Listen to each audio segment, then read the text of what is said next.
in the fresh green forest. The man's eyes were staring at the vermilion-colored fruit in front of him while his gaze was filled with uncharacteristic excitement. Zhao Shangchen, what has gotten into you? Gu Ruoan, who had followed closely behind him, stopped next to the man and followed his gaze. When she saw the vermilion-colored fruit on a nearby old tree, her eyes filled with amazement. A straight phoenix fruit. I did not expect a place like this to have a straight phoenix fruit. Everyone knows that if someone were to consume the straight phoenix fruit, they could achieve a breakthrough in the refined state. However, this straight phoenix fruit was only useful to those in the refined state. A cultivator at the late stage of the refined state would not be able to use it to break through to the 9th transformation. Besides, even a cultivator at the refined state might not be able to have a breakthrough despite eating the fruit. After all, the straight phoenix fruit was not the same as a pill, so the chances of a successful breakthrough were very small. Xiao Yunsa, do you know why the members of the underworld are here? Zhao Shangchen calmly curled his lips. His smile was indolent and charming. If my guess is right, they're here for the Moon Soul Herb. The Moon Soul Herb. Gu Ruoan shook and furrowed her brows. That's right. Based on what I do know, the young master of the underworld is also searching for the Moon Soul Herb. The only place in the Dark Earth realm that contains the Moon Soul Herb is the Heavenly Moon Empire. I want to consume this straight phoenix fruit. If I am able to successfully have a breakthrough, our chances will increase. Otherwise, when the time comes for us to go up against the members of the underworld, it's very likely that we'll lose. He must have the Moon Soul Herb to save Gu Shangshao. Even if he had to give everything he has, he will not hesitate. Gu Ruoan fell silent for a moment before she spoke. Are you sure that you want to take this risk? The straight phoenix fruit is very powerful. If you are fortunate enough to have a breakthrough, you could avoid disaster, but if you fail, the worst case scenario is for you to explode and die, while the best outcome would result in your meridians being severed. Generally speaking, this was the difference between the straight phoenix fruit and pills. The medicinal power in pills was carefully regulated so can guarantee a cultivator's safety.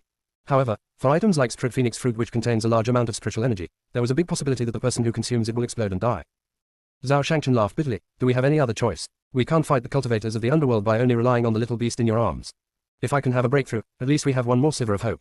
Even if I fail, I won't regret it. His enticing peach blossom eyes stared at Gu Ruoan as he finished speaking, and his gaze filled with determination.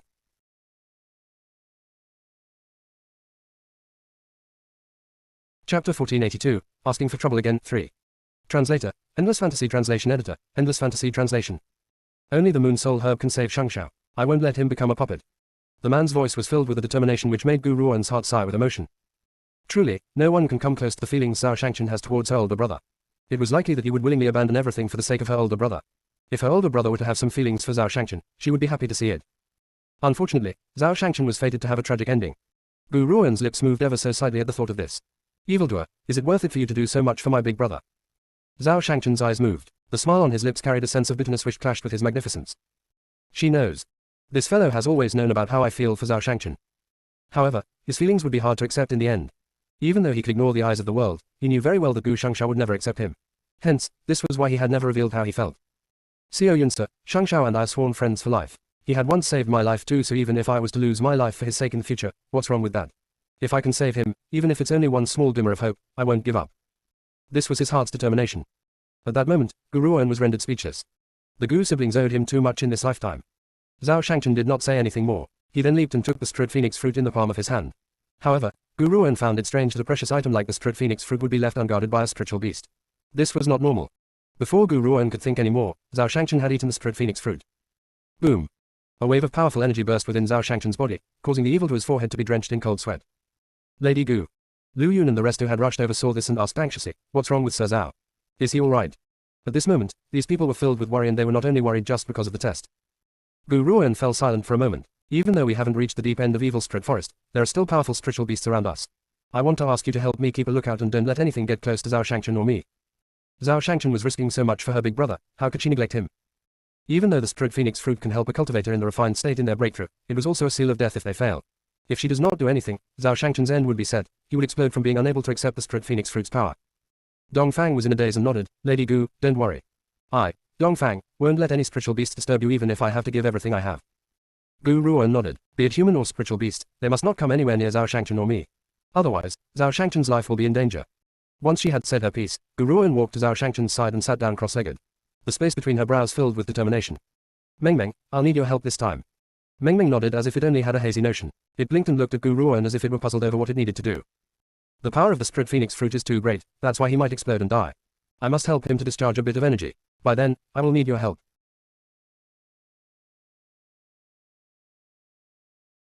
Chapter 1483, Asking for Trouble Again, 4. Translator, Endless Fantasy Translation Editor, Endless Fantasy Translation. The power contained within a straight phoenix fruit can only be endured by a cultivator at the 9th transformation state. However, this straight phoenix fruit was also completely ineffective to a 9th transformation state cultivator. Those who consume a spirit phoenix fruit but have yet to reach the 9th transformation state would typically explode from their inability to accept this power. Only a few lucky ones would be able to break through with the help of the spirit phoenix fruit. This was the spirit phoenix fruit's twist. Many might think that since the spirit phoenix fruit was so powerful, they could split the spirit phoenix fruit into two and consume half of it. This way, the power would be halved as well. However, the spirit phoenix fruit has another characteristic. If it were damaged in any way, the power within would completely disappear in 1 second. Forget about halving the spirit phoenix fruit with a knife either. This was why the spirit phoenix fruit was known as the seal of death to cultivators. Many cultivators who were unable to resist the lure of a breakthrough had lost their lives to the greed. Gu Ruan did not say anything else as she used her mental energy to enter Zhao Shangchen's body so that she could help to control the explosive energy in his body. Not too long after, her face turned very pale and sweat rolled down her forehead, but she did not dare to leave. If Zixi had been here and with the extent of her contract with Zixi, it would not be as tiring as this. Unfortunately, Zixi was in a deep sleep and the other spiritual beasts were not strong enough, so she could only ask to borrow Meng Meng's power to help Zhao Shangchen. Meng Meng was crouching on Gu Ruan's head with a deadpan look on its face, a drastic change from its previously mischievous nature. It also knew the importance of this matter, hence, it did not dare to be willful as it sent its power to Gu Ruan without hesitation. Dongfang, will they be all right? Lu Yun's heart was filled with anxiety. She had never seen the perverted and mischievous Meng Meng like this before and could sense the danger in this matter. Hush. Dongfang placed his finger on his lips and made a shushing motion. He knitted his brows tightly together as his heart filled with anxiety.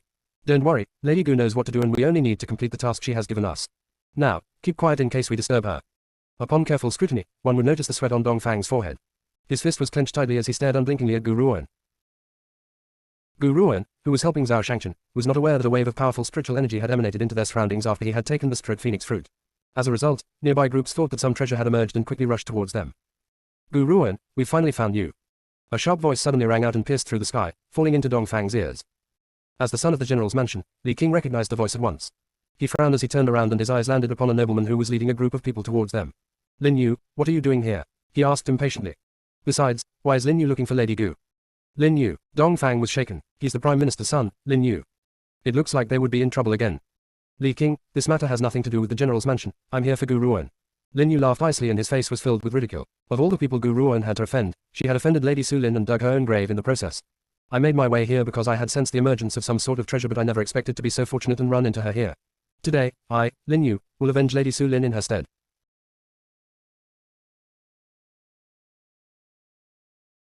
Chapter 1484, Asking for Trouble Again, 5. Translator, Endless Fantasy Translation Editor, Endless Fantasy Translation. When they heard this, it was clear to everyone that Lin Yu was the regional king's heiress, Su Lin's loyal fan. Hence, when he had found Gu Ruan, he could not help but want to spread Su Lin's wrath. However, when Gu Ruan's group recalled how powerful she was, they could not help but laugh icily. Lin Yu, let me give you some advice, you better leave quickly. Otherwise, don't blame me for not advising you. Li King laughed coldly. His father had never been on good terms with the Prime Minister in the court, so, of course, there was no need for him to be too polite with Lin Yu. Li King, you're only a good for nothing. Who gave you the audacity to talk to me like this? Others may fear you because of your identity as the son of the general's mansion, but I, Lin Yu, have no need to fear you.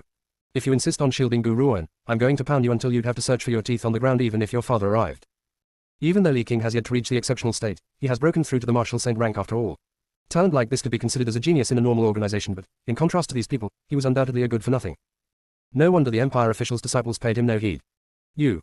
Li King's face was ashen and his eyes spat fire. Lin Yu, don't be too impudent. Hee, Li King, I don't wish to be calculated with you on account of the fact that your father is an officer of the court just like mine. The person I'm looking for is Gu Ruan, idle bystanders can get out of my way. Lin Yu shouted fiercely and coldly stabbed his gaze through the crowd towards Gu Ruan. However, now that Gu Ruan had entered a confined state, she would not be aware of what was going on in the outside world. She was only focused on helping Zhao Shangchen wholeheartedly.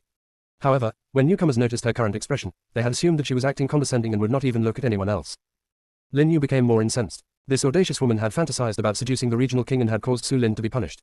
His eyes filled with a raging flame. Su Lin was his goddess, and how could he tolerate his goddess to suffer any grief? He would never spare anyone who bullied Su Lin. This self-righteous lowly woman would actually want to seduce the regional king too. Why don't you look at yourself? Do you think you're a good match for the regional king? You lack power, so you should find ways to increase your power instead of plotting to rely on men to promote your status. Women like you are simply the dirtiest of all and cannot be compared to eldest lady Su Lin. In the beginning, Dongfang and the others had kept quiet after seeing how Li King has stood up for Gu Ruan.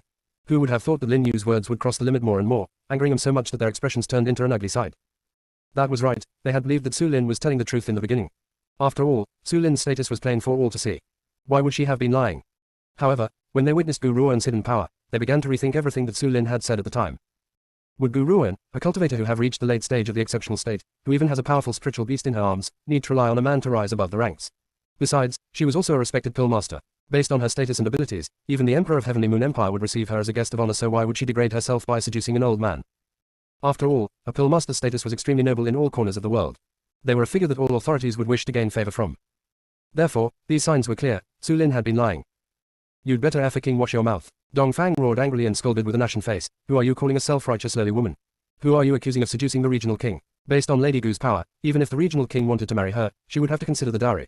Besides, Lady Gu simply isn't impressed by the regional king.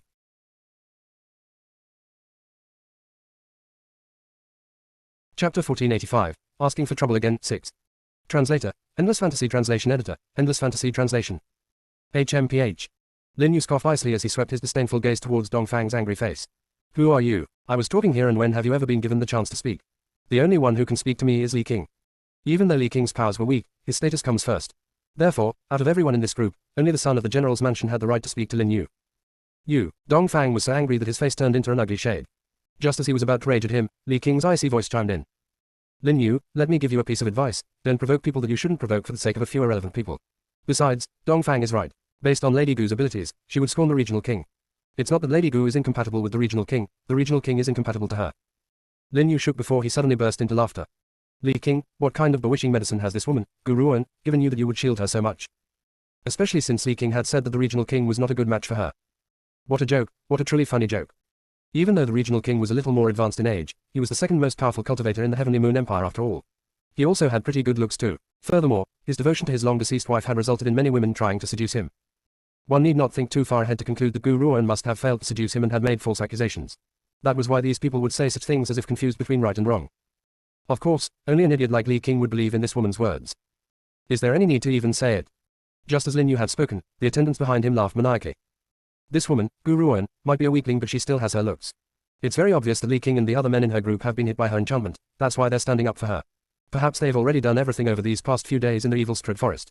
Under these circumstances, it's natural that they would protect her. The attendants burst into laughter. They had Lin Yu's support anyway, so they were not afraid of offending the young master of the general's mansion. Whack. A fist slammed onto the chest of the person who had spoken without any warning. That person did not have the chance to react and was flung out of the way. He then crashed into a nearby rock and was badly bruised. Dong Fang and the others were shocked as they turned to look at Mu Ying's ashen face. They did not expect the most level-headed one of the group, Mu Ying, to be the one who took action first. Nevertheless, it was obvious that Mu Ying's punch gave them a feeling of being refreshed. How dare you? Lin Yu's face sank when he saw that his attendant had been injured. You dared to hit my man in front of me. Tell me your family name immediately. I'd love to see what kind of background you've got to have caused you to behave so savagely. Mu Ying laughed icily. I belong to no order or sect. I am alone. If you want to cause trouble for my family, I'm afraid that there's no way for you to do that. Hearing this, Lin Yu's eyes sank even more. A little beastard who belongs to no order or sect had the audacity to make brazen remarks in front of him. That man's digging his own grave. Lin Yu gritted his teeth at the thought of this and said, all of you, attack.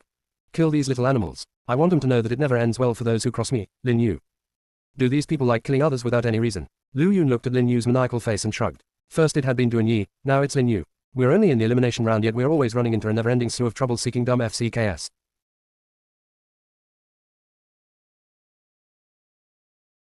Chapter 1486, Asking for Trouble Again, 7. Translator, Endless Fantasy Translation Editor, Endless Fantasy Translation. Especially since this dumb FCK has targeted Gu Ruan. Would he act this way if he had witnessed the adorable little beast in Gu Ruan's arms swallowing a person whole? Once Yu Yun had spoken, Lin Yu's men suddenly pulled their weapons out and quickly closed in towards the group. Lin Yu, if you dare to attack us here, I'll report this matter to my father when I return. Li King's expression changed greatly and he quickly stood in front of the group as he spoke through gritted teeth. Haha, Li King, you really think too highly of yourself. I only said that you have the right to speak to me because of your status as the general's son. Do you think that I will really pay any heed to a good-for-nothing like you? While it's true that your father is the Lord General of the Heavenly Moon Empire, but so what? Do you think that His Imperial Majesty, who has always prioritized geniuses, would punish me because of you? With His Imperial Majesty making the decision, why should I fear a good-for-nothing like you? Men, attack. If Li King dares to stand in your way, kill him without hesitation as well.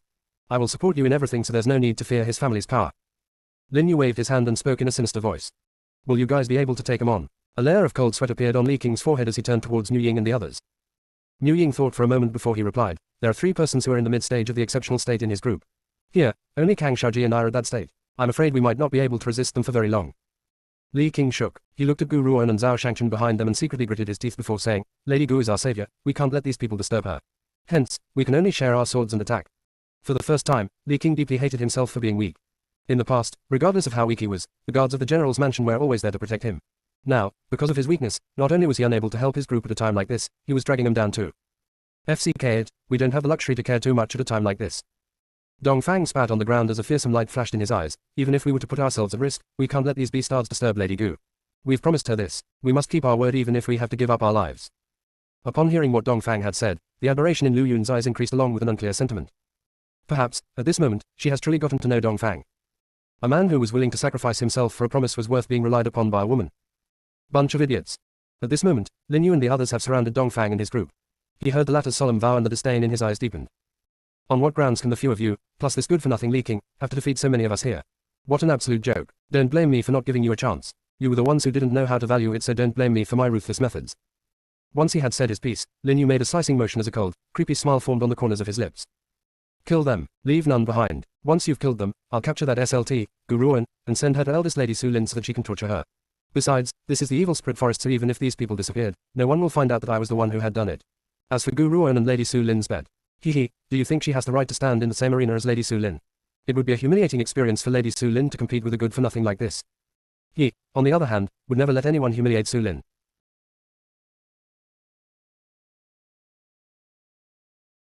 Chapter 1487, Asking for Trouble Again, 8.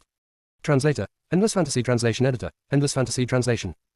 Mu Ying and the others' faces slowly turned solemn. If they really want to act against these people, their chances of victory were not very great. The only thing they could do now was to buy more time. As long as Gu Ruan manages to help Zhao Shangchen in completing his breakthrough, they would not need to fear these people. Let's stall them. Mu Ying's eyes darkened as he stared at the group closing in. A cold light flashed across his eyes. All right, we understand. Dongfang and the rest nodded in succession and quickly drew their weapons. They then stared fearlessly at Lin Yu and the rest with an unusually grave look their face. Whoosh! A gale erupted within the forest. The footmen behind Lin Yu quickly rushed towards Mu Ying's group. The sharp weapons in their hands were icy beyond compare, serving as a foil for their sinister smiles. Victory could happen at any moment. Lin Yu burst into maniacal laughter. His eyes pierced across everyone before landing on Gu Ruan, who had been seated on the ground the entire time without making a sound. The smile on his face became even crueler. Gu Ruan, I'll never let a woman like you stay here and cause Su Lin unhappiness. Based on your status, even if you were to die here, no one will avenge you. If a good-for-nothing like her, who has nothing good about her and had no background at all, were to die, no one would step out to avenge her. At this moment, under the powerful gale, Gu Ruan was seated behind Zhao Shangchen as her eyes stared unwaveringly at the man in front of her. Her fine hair danced in the wind as her delicate features carried a serious air. As for what was happening in the world outside, she had absolutely no idea. Even the mere rustle of leaves in the wind did not reach her ears. The little fellow lay on top of Gu Ruan's head as it sent a steady flow of energy into her body. Even though it saw the battle happening behind them, it did not seem to care at all and only focused on helping Gu Ruan. Tui. Dongfang stumbled backward and spat out a mouthful of blood. His face has turned extremely pale. They are all geniuses from the Heavenly Moon Empire's nobility. Even though their power is pretty much on the same level as us, disciples from small organizations like us cannot be compared with their abilities. Dongfang held the weapon in his hand tightly as his eyes sank. Besides, Lin Yu is also at the mid-stage of the exceptional state and he hasn't attacked yet. Otherwise, it would be even more difficult for us to defend ourselves. Cultivators who were at the same rank but who have been nurtured differently would show very different levels of power. The geniuses from the Empire had received extremely strict training from a young age and they were taught the very best martial arts techniques. Therefore, how could cultivators from small organizations be compared against them? This was also why Su Lin, who has only reached mid-stage of the exceptional state as well, was considered as one of the most probable candidates to receive the first prize in this competition by the Emperor of Heavenly Moon Empire. With the support of the regional king, who was the second most powerful cultivator in the Empire, Su Lin's level may be at the mid-stage of the exceptional state but she has the power of a cultivator at the late stage of the exceptional state. Furthermore, the regional king's mansion even possesses a middle-class spiritual weapon. If Su Lin were to use this middle-class spiritual weapon during the contest, most late-stage exceptional state cultivators would be of no match for her. All of you, get out of the way. Let me personally take care of these sons of bitches. Lin Yu yelled loudly and the group instantly opened a pathway for him. His body then shot towards them like a bolt of lightning. He aimed his trajectory at Dongfang, who was the one who had spoken up and humiliated him at the beginning. Dongfang, watch out. Lu Yun's expression changed drastically and her eyes filled with anxiety as she cried out.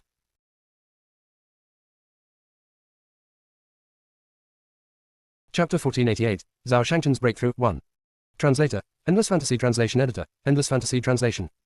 Unfortunately, it was too late. Just as Lu Yun cried out, Lin Yu's fist landed on Dongfang's chest. At that moment, Dongfang's body was thrown to the side and flew quickly towards Gu Ruan and Zhao Shangchen. Oh no. The group's expression changed drastically but they could not stop him in time. Lin Yu watched as Dongfang's body was thrown towards Gu Ruan and burst into laughter. He wanted to see whether that woman, Gu Ruan, could still turn a blind eye under these circumstances. Boom. However, just as Dongfang's body neared Gu Ruan, a powerful energy exploded from Zhao Shangchen. At the same time, Dongfang's body, which was still flying through the air, was flung out of the way again. He slammed fiercely onto a tree and blood began to spew from his mouth continuously. The peerless-looking man whose eyes had been gently closed slowly opened his peach blossom eyes. A cold and gloomy light flashed across his gaze. Lady Gu, Sir Zhao. Lu Yun's heart leaped with joy when she saw that Zhao Shangchen had opened his eyes. She then heaved a sigh of relief in her heart. Thank goodness Zhao Shangchen has finally awakened. As long as they're here, these people can't hurt us. This is, no, impossible. This man was in the middle of a breakthrough. Furthermore, this breakthrough's aura certainly does not belong to the exceptional state. Lin Yu had returned to his senses from his shock. His expression changed drastically as he stared at Zhao Shangchen in disbelief. The refined state. Could this be? This man who had relied on a backdoor to join this competition, how could he possibly be in the refined state? Lin Yu clenched his fists tightly. However, his entire body was trembling incessantly as if there was no way of convincing himself to believe this. Xiao Yunsa, thank you. Zhao Shangchen put the cold, gloomy light in his eyes away and flashed a magnificent smile at the woman behind him. If it had not been for you, I'm afraid that I would have fallen into a disaster this time. Gu Ruoan retracted her hand slowly as she stared at the man's enticing, peach blossom smile. You've done so much for my brother and me, so how could I just sit back and let you fall? Besides, I'm afraid that we will never be able to pay back the gratitude we owe you. If you really want to thank me, why not give me a hug then? Zhao Shangchen chuckled and reached out towards Gu Ruoan. He never even spared a glance at Lin Yu and the others who had arrived to cause trouble since the beginning. It was as if he had not noticed their existence at all. Gu Ruoan swept her gaze towards Zhao Shangchen and kept quiet. She then walked towards Dongfang, who was lying on the ground with blood spewing out from his mouth. She took a porcelain bottle from her bosom and poured a pill out before placing it in front of him. Eat this, your wounds will heal immediately. Dongfang was shaken as he stared dazedly at the pill in Gu Ruoan's hand. His expression was filled with disbelief. Is this the spiritual beast's treat? Lady Gu, are you really giving this treat to me? Fine. Dongfang's biggest impression of this pill was that they were treats for Meng Meng. Li Qing and the others stared unblinkingly at the pill in Gu Ruoan's hand. They then gulped and stared enviously at Dongfang. If they had known that this pill could be used to heal injuries, they would have gotten themselves injured even more. A treat. Lin Yu has recovered from his shock over Zhao Shangchen's breakthrough. When he heard what Dongfang had said and the excited look on the latter's face, his heart filled with even more disdain. As a human, you're actually craving for a spiritual beast's fodder. What a humiliation to us humans.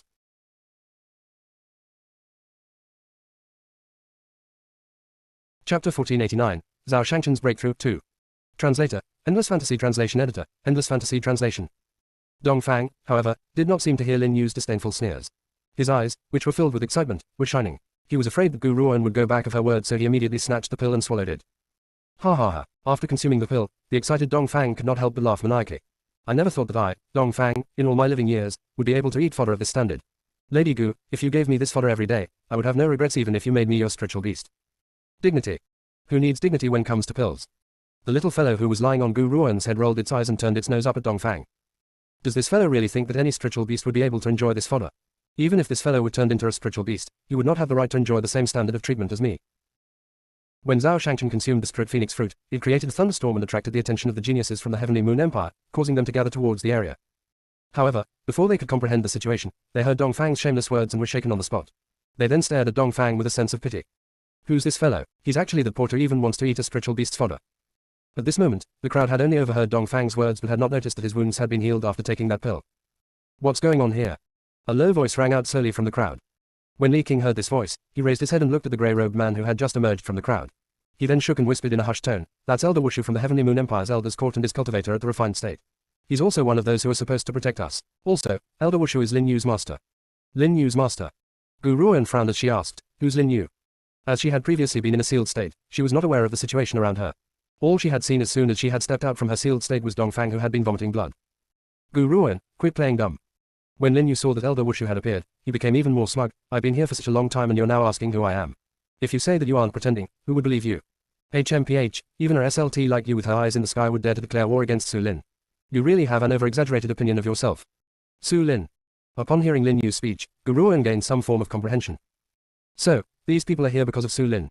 Were you the one who had injured Dongfang? Gu Ruoan thought for a moment and asked. That's right. Lin Yu raised his head arrogantly as he coldly replied. I was coming for you, but who thought that these beastards had the audacity to try and stop me? If I don't beat him up, who shall I beat up then? I really don't know how a woman like you had managed to find such a powerful charm to bewitch these people into running around in circles. Even Li Qing has been placed under your curse and is standing up for you. Look like Su Lin was right, you're nothing but a woman who only knows how to seduce men and use them to rise to the top. You saw that it was hopeless to seduce the regional king, so you had turned your attention to Li Qing. Only a silly kid like Li Qing would ever fall for your enchantments. Li Qing's expressions changed instantly and his voice turned extremely cold. Lin Yu 1, you should speak with a little more respect. Lady Gu is not that kind of a person. She has no intentions of seducing the regional king either. You've only heard Su Lin's side of the story, who can prove that Lady Gu had tried to seduce the regional king.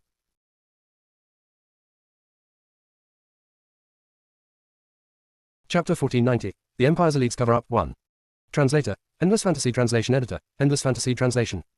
Lin Yu laughed icily as he stared disdainfully at Li Qing's increasingly furious face. Just because you're standing up for her doesn't mean that it proves her character. If she had not enchanted you, would you be helping her? You. Li King trembled with fury and was about to retort when a chilly voice rang out from behind him. Since I know that you're the one who had wounded Dongfang, this makes things easier. For every blow you've stuck, I'll pay you back with the same amount, alright. Dongfang shook and stared at the woman's chilly exterior. His eyes were filled with a complicated expression. She's standing up for me. Right in front of the Empire's elites. Dongfang felt deeply moved at the thought of this and his heart filled with even more determination to serve Gu Ruoan. You alone, Lin Yu laughed icily and exclaimed disdainfully, your powers are insufficient to earn the right to fight with me. Dongfang, how many times did he strike you? Gu Ruoan ignored Lin Yu and asked Dongfang instead. One blow, Dongfang gulped. But the others did strike me several times more. Alright, I understand, Gu Ruoan calmly replied. She then turned her gaze towards Lu Yun and the rest of the group and asked again, how about the rest of you? I want to know the exact amount of times you were hit. The rest felt shaken as well and they looked at each other, unsure of how to answer Gu Ruoan's request. Mu Ying certainly did not need to think too much as he honestly replied, I've calculated it. The total number of fists we've endured is 20 strikes. 20 strikes. Gu Ruoan slowly turned her gaze towards Lin Yu and calmly remarked, then I will give no more and no less. I'll return 20 strikes to you, alright. Ha ha ha. Lin Yu burst into laughter. Even if I were to stand still and allow you to strike me 20 times, you will never be able to make me falter a single step with those tiny arms and scrawny thighs of yours. Come on then, hit me with your fist. I'd like to see who ends up being humiliated in the end. As he spoke, Lin Yu pointed at his chest and spoke in a loud and smug voice. Elder Wushu frowned but did not interject. Instead, he was quietly observing the situation with an icy glare. Are you sure that you can stand there and let me hit you without moving? Gu Ruoan raised her brows. Her tone carried the sense of a forced smile. Lu Yun and the rest stared at Lin Yu as if they were looking at an idiot. Lin Yu was only at the mid-stage of the exceptional state while Gu Ruoan has reached the late stage of the exceptional state and he still wants to stand there and not move. Is he not even going to put up any defenses to endure her fists? Has this fellow gotten sick of living and wants someone to escort him on his way to death? Lin Yu's thoughts were very different from theirs. He wants to allow Gu Ruoan to hit him without putting up any defenses so that she will lose face when she was unable to move him at all. This way, it could be considered as standing up for Su Lin. HMPH, come at me then. Use all your might and hit me on my chest. I want to make you understand the vast difference between you and me. Lin Yu laughed maniacally and shouted smugly. Got it. Gu Ruoan nodded. Since the opponent has invited her to do so with such kind hospitality, why should she stand on ceremony? The look on Elder Wushu's face, who had stayed quiet the entire time, changed drastically when he saw Gu Ruoan's fist gradually filling with spiritual energy. He quickly stepped forward to stop her but it was too late. Just as he was about to act, Gu Ruoan's fist has already landed on Lin Yu's chest. Bang! Lin Yu's clothes were instantly ripped to shreds as he had just encountered an explosion. A powerful force traveled into his body before dispersing into the air, causing the dust behind him to fly into the surroundings. His body then shot out of the way after receiving that blow.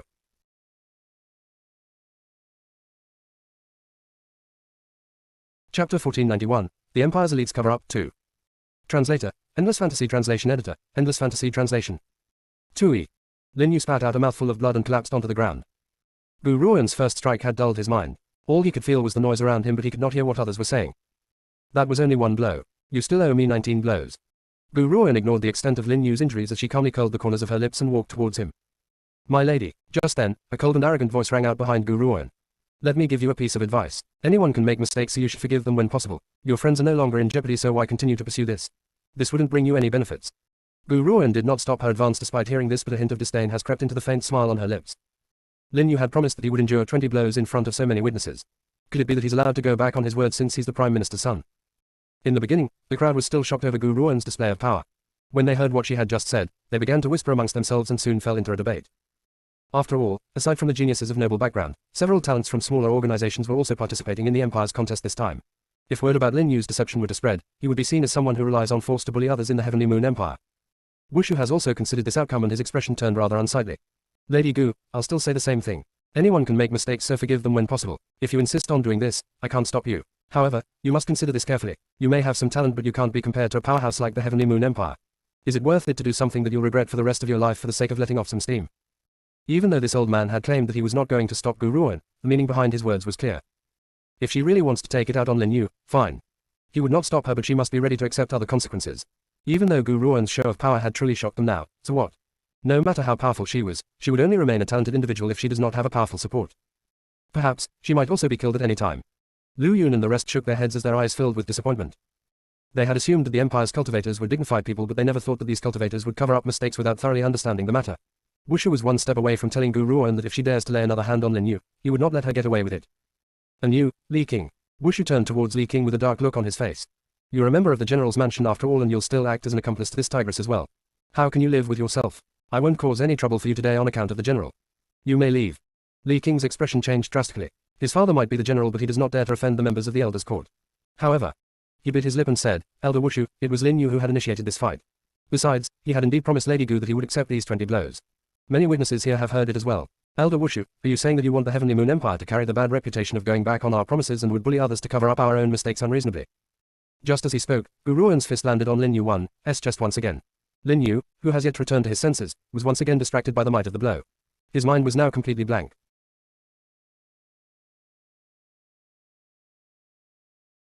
Chapter 1492, The Empire's Elites Cover Up 3. Translator, Endless Fantasy Translation Editor, Endless Fantasy Translation. Fantastic, that's fantastic. Elder Wushu laughed in spite of his anger. I only hope that you don't regret what you've done today. He gritted his teeth as he finished his sentence. Lin Yu was his disciple after all. In the end, this group of people had injured his disciple in such a way right in front of him. Especially the despicable beast-ard, Li King. Even though he may have caused hindrances to the general's mansion for Prime Minister Lin Sake, he had never crossed the line. In the end, this despicable beast-ard was now helping an outsider. I really can't understand what kind of enchantment Gu Ruan has placed on him to cause him to insist on helping her so much. Furthermore, Li King, I will report every single detail about everything you've done today to your father. A raging flame then burst from Elder Wushu's heart as he watched Gu Ruan's fist land on the shivering Lin Yu. His eyes were turned towards Li King as he spoke in a cold voice. Li King's heart trembled violently, but he stubbornly replied, Elder Wushu, I, Li King, have always been a person who would prioritize reason over relationship. I stand on Lady Gu's side because it was Lin Yu who was in the wrong first. Hence, his punishment is entirely deserved. Slam. Slam, slam, slam. Gu Ruan's fist did not stop and a powerful energy slammed onto Lin Yu's chest, causing him to spit out blood continuously. His eyes slowly turned from a dazed look to a bloodshot glare as he turned his furious gaze towards Gu Ruan. Unfortunately, he could no longer speak now. Otherwise, it was likely that the entire forest would hear him curse. Late stage of the exceptional state. This woman is actually at the late stage of the exceptional state. When the crowd sensed the aura she had released from her body, their eyes narrowed and filled with disbelief. Everyone, since you've all witnessed Lady Gu's power, you should know that whatever Su Lin had said was false. Dongfang laughed icily as he turned towards the stunned crowd. He then spoke steadily. According to Su Lin, Lady Gu's power had been too weak and could not pass the assessment. She then said that Lady Gu had wanted to seduce the regional king and use his powers for a successful registration. However, everyone knows that in order to pass the assessment in the registration, the cultivator must have reached the exceptional state. Perhaps Lady Gu did run into a stroke of luck and destroyed the assessment spirit stone, but she herself has a legitimate right to join the competition. Dongfang paused at this point before he continued. Hence, why would she need to use the regional king's power? Having run into this rare opportunity, why would Dongfang pass over the chance to repair Gu Ruan's good name? Even though he knows that Gu Ruan does not care about her reputation, that does not mean that they were willing to let others misunderstand her. Indeed, after hearing what Dongfang had said, everyone fell silent. He's right. Eldest Lady Su Lin had once said that Gu Ruan's powers were weak and she had no way of passing the registration assessment. That's why she had wanted to seduce the regional king. However, we now know that Gu Ruan's power is actually at the late stage of the exceptional state and is one level above Leng Shang. Why would she even need to seduce the regional king? I never thought that the dignified eldest lady of the regional king's mansion would be a liar. She had even used such words to slander Gu Ruan. What a waste of my previous admiration for her. I seem to have heard that the eldest Lady Su Lin has fallen for the seductive man in pink robes next to Gu Ruan. Perhaps she had slandered Gu Ruan because of this man. Women, when spurred by their jealousy, would do anything. At this moment, Su Lin, who was also attracted to this place, arrived. When she heard what was being said, she grew so angry that she nearly spat out a mouthful of blood. Her eyes soon filled with venom.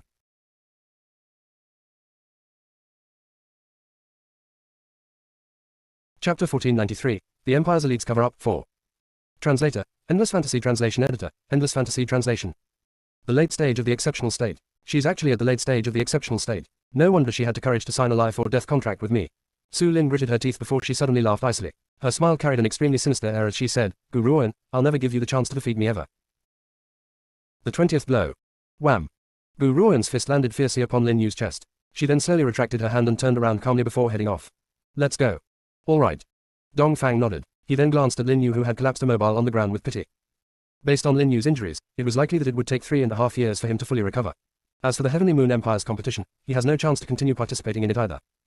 Dongfang's heart filled with joy at the thought of this. It was all Lin Yu's fault for staying on his high horse. Now, he has been faced with a horrible consequence. Once Gu Ruan and the others had left, everyone in the crowd dispersed. After all, they had come here for the emergence of the treasure and they could not afford any other delay in the competition. They knew that the Spirit Phoenix fruit, which they had considered as a treasure, has fused with Zhao Shangchen and was unattainable. Lin Yu. Elder Wushu quickly walked towards Lin Yu and helped him up. The elder then furrowed his brows and asked, Are you all right? Cough, cough. Lin Yu began coughing out blood and his eyes filled with venom.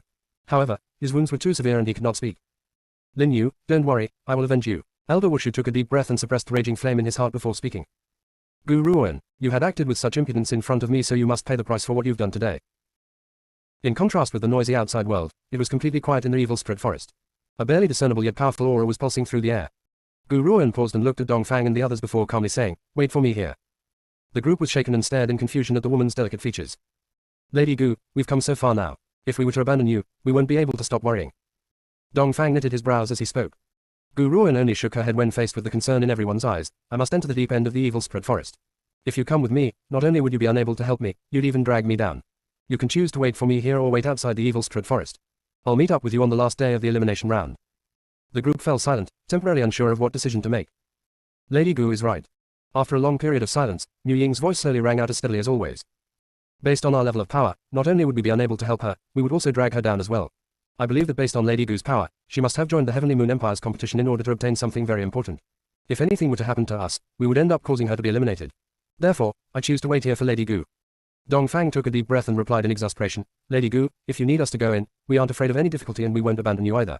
However, if you don't want us to follow you, we will wait here for you here. You must come back alive.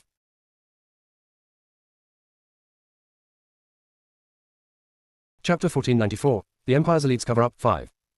Translator, Endless Fantasy Translation Editor, Endless Fantasy Translation. He was unsure if he had been mistaken, but he sensed that some powerful existence seemed to be concealed in the evil spirit forest's deep end.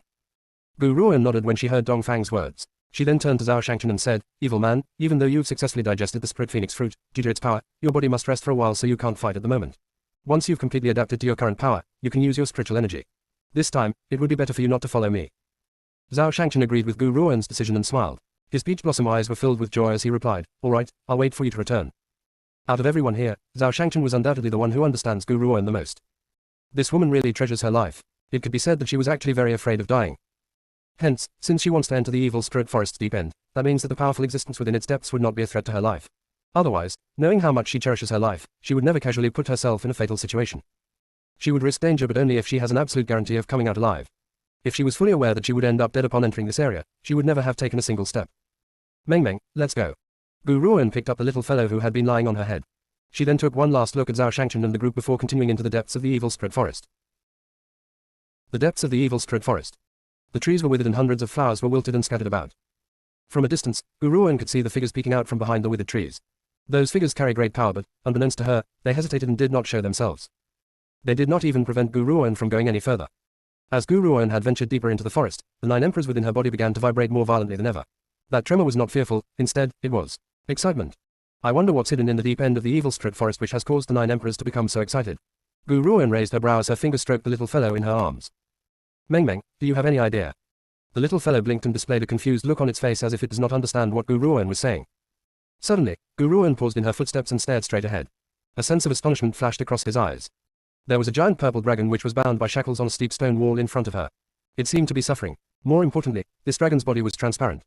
A purple dragon spirit. Why is the purple dragon spirit imprisoned in this place? Gu Ruoan's eyes slowly darkened, carrying a somber look. Furthermore, how is this purple dragon related to the 9 emperors?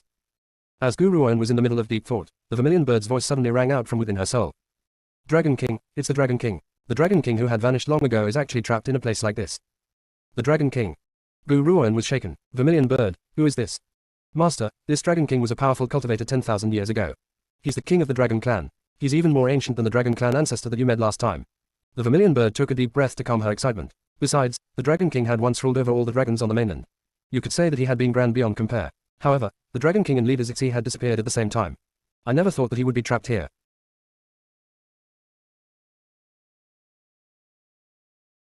Chapter 1495, The Empire's Elites Cover Up 6.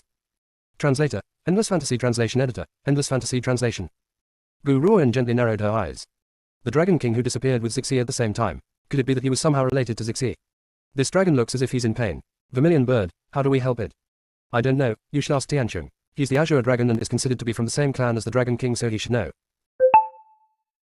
He's the Azure Dragon and is considered to be from the same clan as the Dragon King, so he should know. The vermilion bird sounded perplexed before she handed this matter over to the Azure Dragon, Tiancheng. Even though Tiancheng and the Dragon King were both from the Dragon Clan, their status was not alike. One was the king of the Dragon Clan who ruled over the entire Dragon Clan. The other carries the blood of a divine beast. Even though the Azure Dragon's power was not as great as the Dragon King at the moment, his position was nobler than the Dragon King's.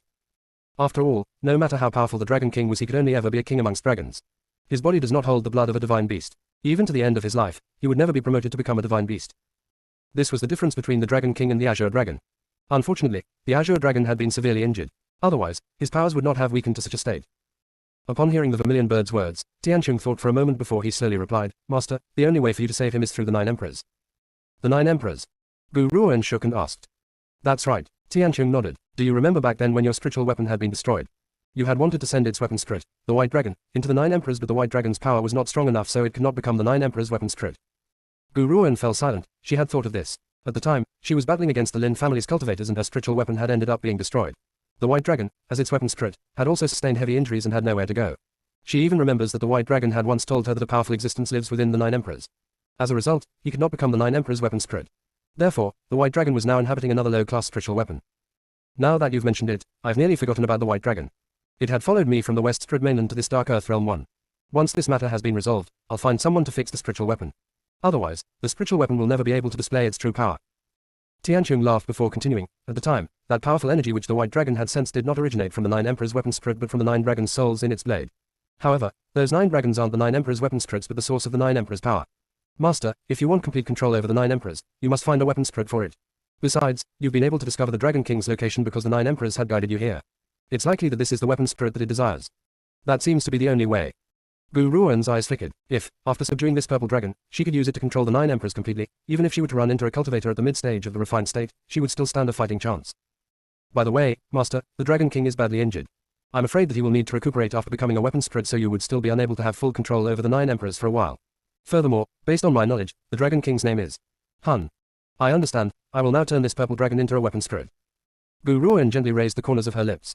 She had thought that she would face a wicked battle as soon as she entered the deep end of the evil spirit forest. However, she never thought that things would have gone so smoothly until it all feels a bit abnormal. The elimination round was limited to 7 days. After 7 days, the outskirts of evil spirit forest was filled with the geniuses who had participated in the competition.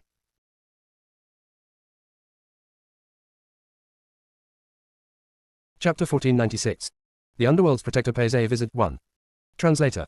Endless Fantasy Translation Editor. Endless Fantasy Translation. Su Lin had immediately noticed Gu Ruan when she walked out of the forest. A sinister light flashed in her eyes, but she kept quiet. Instead, she scoffed and disappeared into the upright direction. No one noticed a murderous intent which had appeared in Su Lin's eyes when she had left. Everyone, the elimination round has ended. Those who have successfully passed may return to get some rest. Report back to the Heavenly Moon Empire's Imperial Palace in 3 days. We will begin the second round of the competition then. An old man was standing amongst the crowd as he instructed in a steady tone. Once he had made his announcement, the crowd dispersed. Their experiences over the past 7 days had made them very tired. They really did need to go home to get a good rest. Xiao Yunsa, Zhao Shangchen paused as he watched the dispersing crowd of geniuses before he slowly turned around. His eyes landed upon Gu Ruan as he continued. I won't be able to join the next part of the competition, so whether we manage to obtain the Moon Soul Herb rests upon your shoulders. That's all right. Gu Ruan nodded and a somber look appeared in her eyes. She has to obtain the Moon Soul Herb no matter what. Only the Moon Soul Herb can save Gu Shangshao. Gu Ruan did not expect to receive an unexpected visitor upon returning to her guest house in the Heavenly Moon Empire. Standing in front of her was a woman dressed in white robes. The woman's eyes were chilly and the top of her brows carried a faintly arrogant air. She even sized up Gu Ruan from head to toe before asking, "Are you Gu Ruan?" Gu Ruan furrowed her brows as she stroked the little fellow in her arms with her finger. Her tone was aloof and calm as she replied, "That's right, I'm Gu Ruan. May I ask what business does the left protector of the underworld have with me? I've heard about your performance in the evil Strud Forest. I also know that you're a genius at the late stage of the exceptional state. I'm here to discuss a deal with you." The left protector tried her best to speak in a warm and relaxed tone. Out of the many geniuses in this contest, you have the best chance to obtain the title of the champion. Hence, the deal I'd like to make with you is that once you've been named as the champion, trade the Moon Strud Herb with me. As a reward, I will allow you to join the underworld as our disciple. After all, there were countless geniuses on this mainland who wishes to join the underworld. Unfortunately, the underworld has never tried to recruit disciples from the outside world. Therefore, these people would never be able to find out the location of the underworld, not to mention joining the underworld. This was why the left protector believed that this woman would never reject such an enticing condition. I'm sorry. As the left protector was filled with confidence, Gu Ruan calmly replied, my objective in joining this competition is also for the sake of the Moon Soul Herb. Hence, if I'm named as the champion, I won't give the Moon Soul Herb to anyone. The left protector's expression stiffened as if she never expected Gu Ruan to reject her proposal so boldly. Her expression turned a little uglier at the thought of this. Little girl, are you aware what kind of place the underworld is? It's a territory that even the Emperor of Heavenly Moon Empire would have to give way to. To become a disciple of the underworld is an existence which will bring honor to your ancestors. Perhaps you detest the lowly position of an average disciple. How about this? If you agree to my request, I will take you in as my disciple. This is the best condition that I can promise you.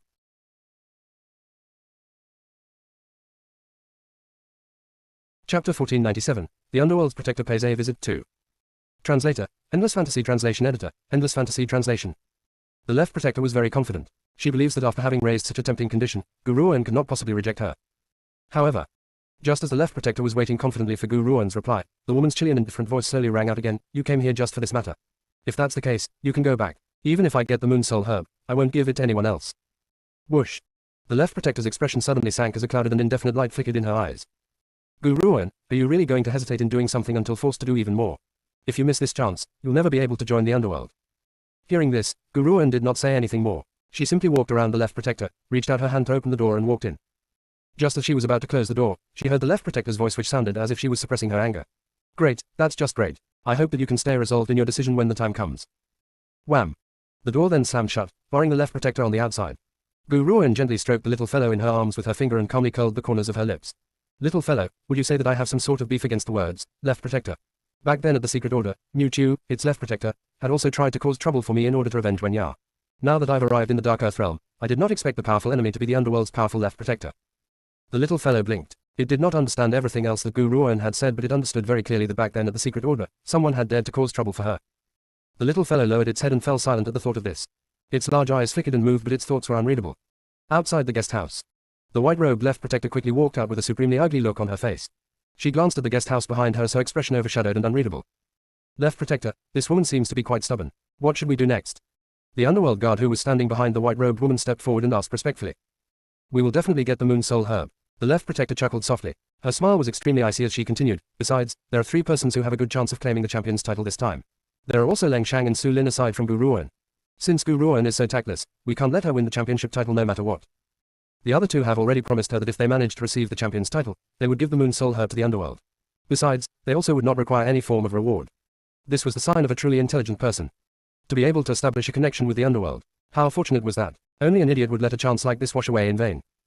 The guard from the underworld hesitated but gathered his courage in the end and said, the Emperor of the Heavenly Moon Empire doesn't seem like the type of person who would help us to cheat. Even though Leng Shang is also at the late stage of the exceptional state, Su Lin has more treasures in her hand. However, if they can't defeat Guruan, what should we do? The Emperor of the Heavenly Moon Empire won't help us to cheat because he doesn't want to break his promise. However, cheating is not the only way to make Guruan lose the contest. The left protector lowered her eyelids as if she had just thought of something. Her lips then curled into a cold smile while the space between her brows carried a sense of arrogance. The next day, in a garden behind the Heavenly Moon Empire's court, 100 flowers were blooming, competing with each other for magnificence.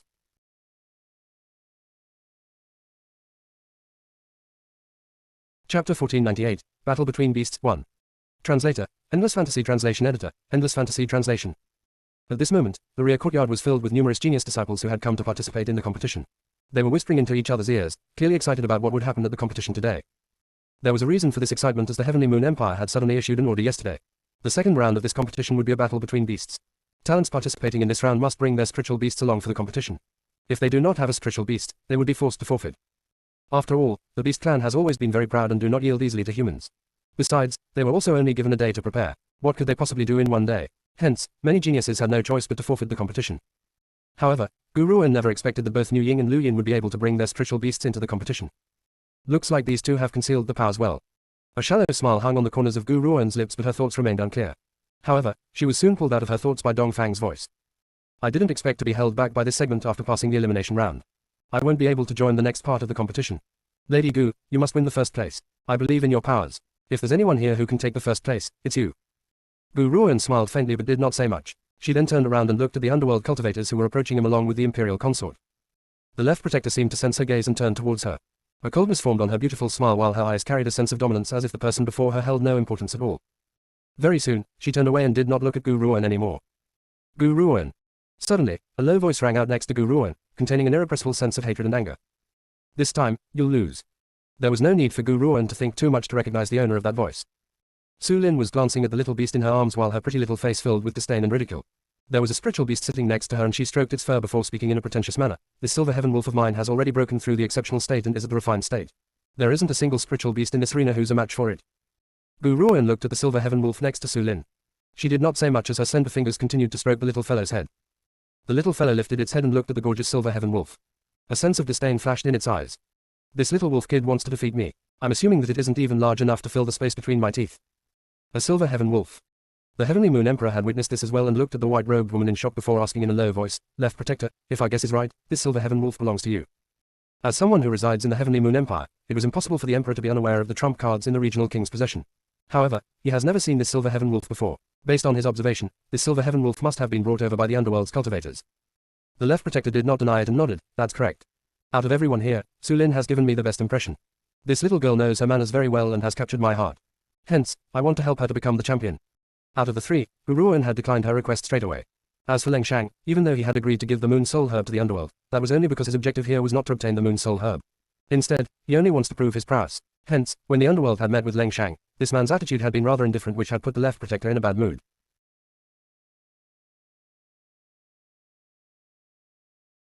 Chapter 1499, Battle Between Beasts 2. Translator, Endless Fantasy Translation Editor, Endless Fantasy Translation. This was the real reason why the left protector had chosen Su Lin. That's not a very good idea, is it? The Heavenly Moon Emperor frowned, disapproving of the left protector's attitude. The left protector laughed and said, Your Imperial Majesty, I won't cause you to dishonor anyone if I do this. As for this Moon Soul Herb, I absolutely must have it. If Su Lin can't do it, let Leng Shang become the champion. I'll never allow Gu Ruan to be crowned champion no matter what. The Heavenly Moon Emperor was mildly surprised. Protector, is there a grudge between Gu Ruan and you? The left protector nodded. I've investigated Gu Ruan's background and she had once formed a grudge against our young master. So, Your Imperial Majesty, do you know what to do now? She would never let anyone know that Gu Ruan had rejected her offer. Otherwise, how humiliating would that be? Besides, the left protector also understood that she was only a protector from the underworld. The Heavenly Moon Emperor had shown her courtesy out of respect to the underworld palace. He was not necessarily helping her out of sincerity. The only way to cause fear in the Heavenly Moon Emperor's heart was by using her young master's name. As for whether the young master has a grudge against Gu Ruan. So what if she had to fabricate the story? The young master was not here, so how could anyone prove that he had nothing against Gu Ruan? Besides, even if the young master were here, he might not help this strange little girl too. It was likely that he would have become furious over this little girl's failure to appreciate their kindness and slaughter her as well. I understand. The Heavenly Moon Emperor gently narrowed his eyes as a cold light flashed across his gaze.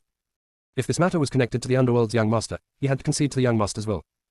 Left protector, as long as you ensure that this remains a covert operation and you don't allow anyone to find out, do as you wish. We will close one eye to this. However, his words carried a sense of regret as he spoke. Honestly speaking, he really admires Gu Ruan's talent. Besides, Gu Ruan had shattered the Strud Stone in one blow. If the underworld had not been involved here, he would have tried to win Gu Ruan to his side and nurture her. Unfortunately, the person she had offended was the underworld's young master. He has to take heed of the underworld palace's dignity and give up on this little girl. Elder Wushu, we will leave you to take charge of this competition. The Heavenly Moon Emperor put the regret in his eyes away, and reverted to his grave, stern and piercing expression. His voice was cold and sharp. At your Imperial Majesty's command. Hearing this, Elder Wushu joined his fists and stepped out from the crowd. He cleared his throat and his voice was slightly husky as he spoke. I'm sure that each one of you knows the requirements of this competition very clearly. The requirement this round is fairly straightforward. You only need to let your spiritual beasts join the battle between beasts. It will be 2 against 2 and we will draw lots to determine the opponents. Only the winners will enter the next round. Those who have lost must leave the competition arena. The competition at this stage will be separated into 10 rounds. 10 people will have to leave the arena while the remaining 10 will prepare for the next round in the competition. Which meant that this stage of the competition largely depends on one's luck. If they were lucky enough, they might encounter an opponent with weak spiritual beasts. They would succeed in entering the finals tomorrow. If they happened to have rotten luck and run into the Silver Heaven Wolf in Su Lin's possession, they would have no choice but to admit to being unlucky as they left. He does not know why, but when Dongfang heard Elder Wushu's words and noticed his deliberate glance towards Gu Ruan, his heart clenched. Lady Gu, I have a feeling that the opponent drawn for you will certainly turn out to be Su Lin.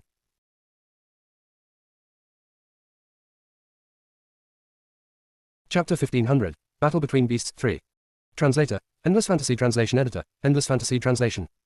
Gu Ruan did not reply, but she turned her gaze towards Elder Wushu. Perhaps it was because he had a guilty conscience. Elder Wushu quickly turned away and let out a dry cough when he met her eyes. He then said, all right, you can start drawing lots now. Those who have drawn the same numbers shall become opponents. After Elder Wushu had spoken, a eunuch walked out with the lottery box and slowly passed it around. A faint smile formed on Gu Ruan's face as she saw the eunuch slowly approach her. Then, without a change in expression, she placed her hand into the lottery box and pulled out a piece of paper. After reading the number on the paper, Gu Ruan put it away calmly. Number 1, step onto the arena. Elder Wushu shot Su Lin a look and cleared his throat again. His elderly yet dignified voice slowly rang out through the garden. An arena had been set up overnight in the rear garden. It was obvious that this arena has been prepared for today's competition. After Elder Wushu had spoken, the 2 young people who had drawn the number 1 slowly walked into the arena and released their spiritual beasts before leaving. Guess whose spiritual beast is going to win? A seductive voice rang out beside Gu Ruan, which made her raise her brows and turn around. Her eyes then landed upon the man's defined, peerless features as she replied, your body hasn't completely healed, but instead of resting in the guest house, what are you doing here? Seo Yunsa, are you worried about me? The evildoer shot Gu Ruan a coquettish glance and replied with a grunt, even though I've given up on the competition, I still want to watch your performance. After all, it's not easy to have the opportunity to witness such an exciting battle. Gu Ruan rubbed her nose but did not say anything else. She then sensed a pair of fiery eyes glaring straight at her. Turning around, she saw Su Lin's face, which was nearly twisted from jealousy. However, Su Lin did not cause any trouble for her this time. There was a smile on her pretty face as she walked towards Zhao Shangchen. Brother Chen, you're right, such an exciting competition is rare to come by. Especially since I'm participating in it. Watch closely after this and watch how the Silver Heaven Wolf in my possession gobbles up the piece of garbage in her arms. She raised her head arrogantly as her face filled with confidence. The little fellow overheard the woman calling it a piece of garbage and was enraged. Its large eyes glared fiercely at her as it squeaked and scolded her angrily.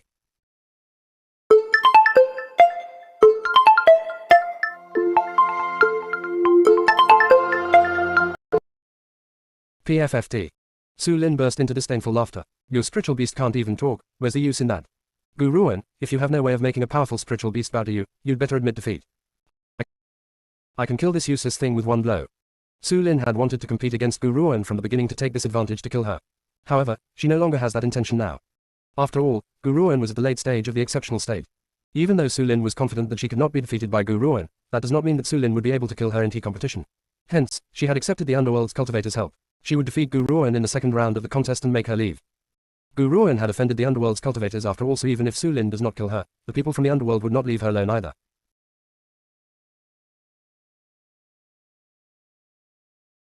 Chapter 1501, Battle Between Beasts 4. Translator, Endless Fantasy Translation Editor, Endless Fantasy Translation. As the Secret Order's sacred beast, when had the little fellow ever endured such humiliation? It was thoroughly enraged once again. Its white fur stood on end like an angry little cat. If Gu Ruan had not managed to pull it back in time, it would have lunged at Su Lin. It's not your turn yet. Gu Ruan gently stroked the little fellow's soft fur before glancing calmly at the silver heaven wolf sitting next to Su Lin. She then exclaimed, after this silver heaven wolf will be your dinner, okay?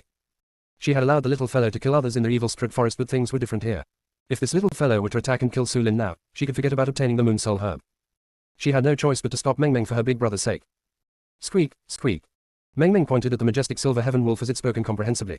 However, based on its expression, they could tell that this fellow was full of dislike. Even if the silver heaven wolf had been made into a fresh, delightful meal and placed in front of it, it would not take a bite.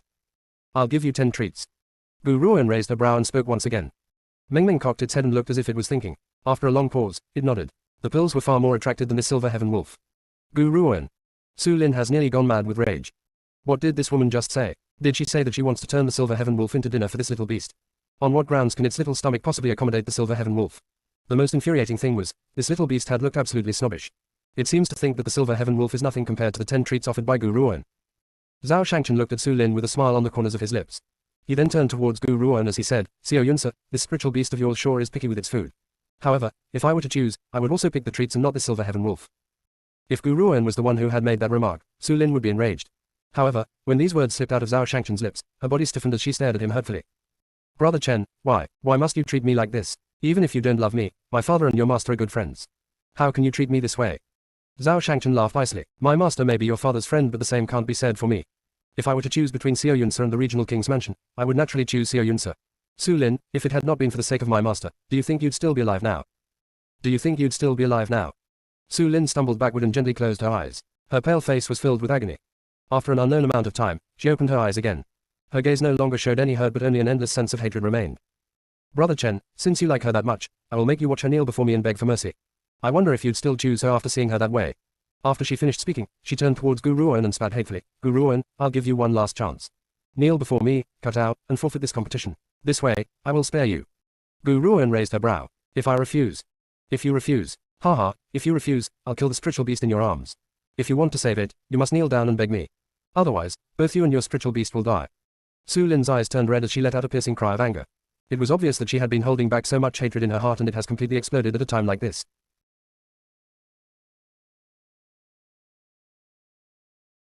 Chapter 1502, Battle Between Beasts 5. Translator, Endless Fantasy Translation Editor, Endless Fantasy Translation. Gu Ruan, however, acted as if she had not heard a word Su Lin had said. Instead, she was trying to soothe the irritated and restless little fellow in her arms. I'll give you 20 treats. The little fellow finally calmed down after hearing this. However, a furious light continued to glow from its large eyes as it glared fiercely at Su Lin. This BTCH wants to kill me. I'm the majestic sacred beast of the Secret Order, why should I fear one measly silver heaven wolf? It then glanced at the silver heaven wolf that Su Lin was astride on. That one look caused the silver heaven wolf to tremble, and it nearly threw Su Lin off its back. What just happened? Su Lin was shaken and stared in astonishment at the silver heaven wolf. The silver heaven wolf did not speak as it stared dubiously back at Meng Meng as if mulling something over. However, it could not come to a conclusion and no longer thought about it too much. The battle has concluded. A voice rang out from the side, pulling Gu Ruan's attention back to the arena. She saw the two spiritual beasts on the stage. One had collapsed on the floor and was unable to get up, while the other has been beaten black and blue. However, it managed to support itself and walk off the arena and was welcomed with cheers. The results between the first contestants are out. Next up will be the participants for number 2. As soon as Elder Wushu had spoken, another 2 young people released their spiritual beasts.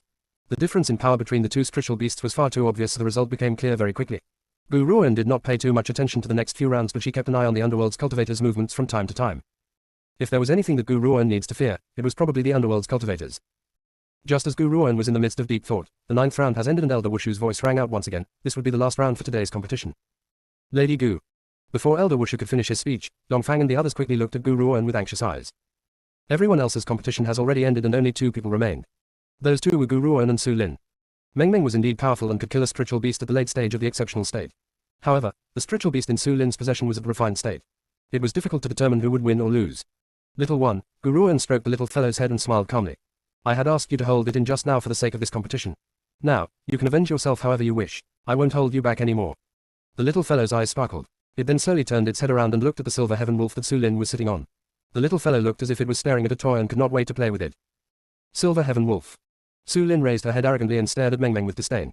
She then continued in a haughty voice, even though this little beast is quite small and isn't big enough to fill the space between your teeth, small meat is still meat. You can do whatever you wish to it. Her expression and her attitude made her seem as if she had already decided Meng Meng's fate. The silver heaven wolf let out a low growl and looked determined to win. In the spiritual beast's realm, some have the ability to suppress their powers.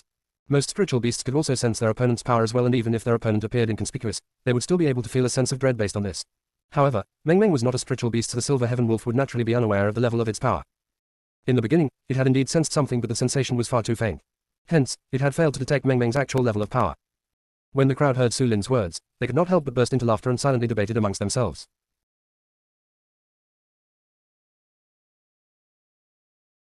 Chapter 1503, Battle Between Beasts 6. Translator, Endless Fantasy Translation Editor, Endless Fantasy Translation. How could eldest lady Su Lin believe that Gu Ruoan would send this spiritual beast into battle? This spiritual beast is only the size of a palm.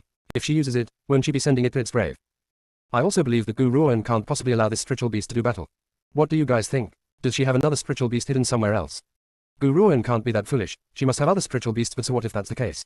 She can't possibly defeat Lady Su Lin's silver heaven wolf. Regardless of which spiritual beast she uses, it's going to die for sure. The way Gu Ruoan had defeated Lin Yu in the evil spirit forest was still fresh in their minds. Therefore, they believed that Gu Ruoan would never be so foolish to allow a little fellow with no means of attack to walk to its death. Hence, she must have prepared some other spiritual beast. However, the crowd simply never expected Gu Ruoan to walk sheepishly onto the stage with the little fellow in her arms. She then placed it in the middle of the stage and walked away. Whoa! The crowd instantly exploded into a discussion. Their eyes were filled with disbelief and they stared at the woman walking down the arena in shock. She's really going to send this spiritual beast into battle. Could it be that she understands that no matter which spiritual beast she uses, it would certainly end up dead, so she had decided to sacrifice this defenseless little beast? That's right, that is the only possibility. She has made up her mind to lose. She doesn't even want to retaliate. Sigh, how unfortunate. Based on her late-stage exceptional state power, she would certainly be a contender for first place. However, she had run into Su Lin in this round. Su Lin's silver heaven wolf is too powerful. Anyone who fights against it would certainly lose. The crowd shook their heads as their faces filled with regret. Based on their point of view, this little fellow was completely defenseless. Sending it to battle would be equivalent to sending it to its death.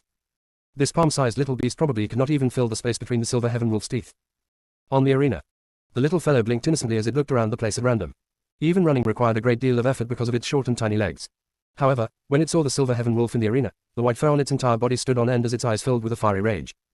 To everyone else's eyes, it was clearly a look of defense from shock. Simply based on this look, they thought that this little fellow was going to lose. Of course, only Dongfang and the others who had come into contact with this little fellow understood that this was a stance this little fellow would take only when it was enraged. Meng Meng was actually now very angry. Each time it thought about how Su Lin had insulted it, it would feel the urge to explode with rage. However, the one on stage was not Su Lin, so it pushed its hatred onto the silver heaven wolf. Who was to blame for making Su Lin the silver heaven wolf's master? To take it a replacement for Su Lin was fine as well. Gu Ruoan, you still have time to beg for mercy. Su Lin looked at Gu Ruoan and laughed icily. Her eyes were filled with a venomous hatred. After a long pause, she noticed that Gu Ruoan had ignored her and the anger in her heart deepened. She then retorted with mockery and ridicule, fine, even if you don't give in now, you'll certainly give in later. However, it would be much too late then. HMPH. Su Lin scoffed and turned her gaze towards the arena once again, no longer paying any attention to Gu Ruoan. Just then, the silver heaven wolf roared loudly and leaped towards the little fellow in front of it. Based on the crowd's point of view, one leap from this silver heaven wolf was enough to smash the little fellow into a meat patty. Therefore, some who could not bear the sight of it and quickly shut their eyes, unable to watch such a lovely and adorable little beast be turned into a puddle of blood.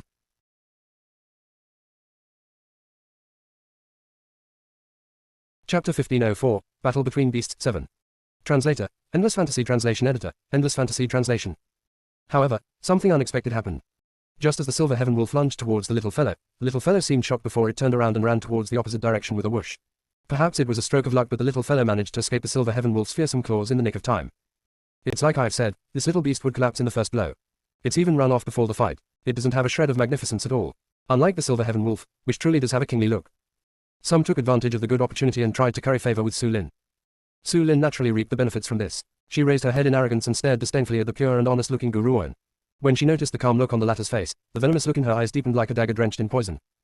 In the arena, the little fellow was running in front of the Silver Heaven Wolf as it chased fiercely after it.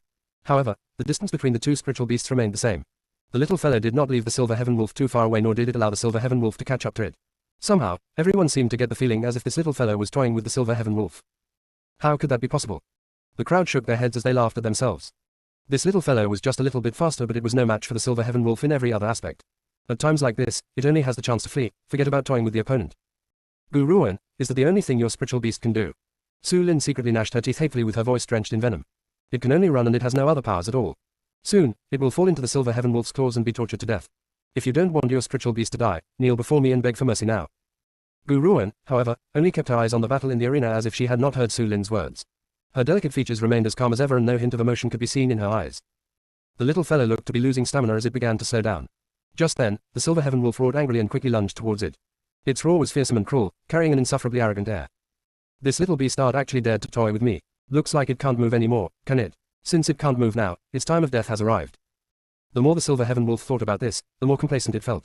It looked as if it could already see the little fellow in a puddle of blood. Suddenly, it noticed that the little fellow in front of it had stopped running. It then turned around and spat onto the ground. Before the Silver Heaven Wolf could comprehend the situation, its claws had already stepped into the little fellow's puddle of spit. Slide. The little fellow's saliva was more slippery than oil. When the Silver Heaven Wolf stepped onto the area, its large body slipped and collapsed on the ground before rolling forward like a cylinder. When it looked like the Silver Heaven Wolf was about to slide off the stage, a wave of energy suddenly grabbed onto its tail tightly. At this moment, the audience has nearly plunged into a sensation.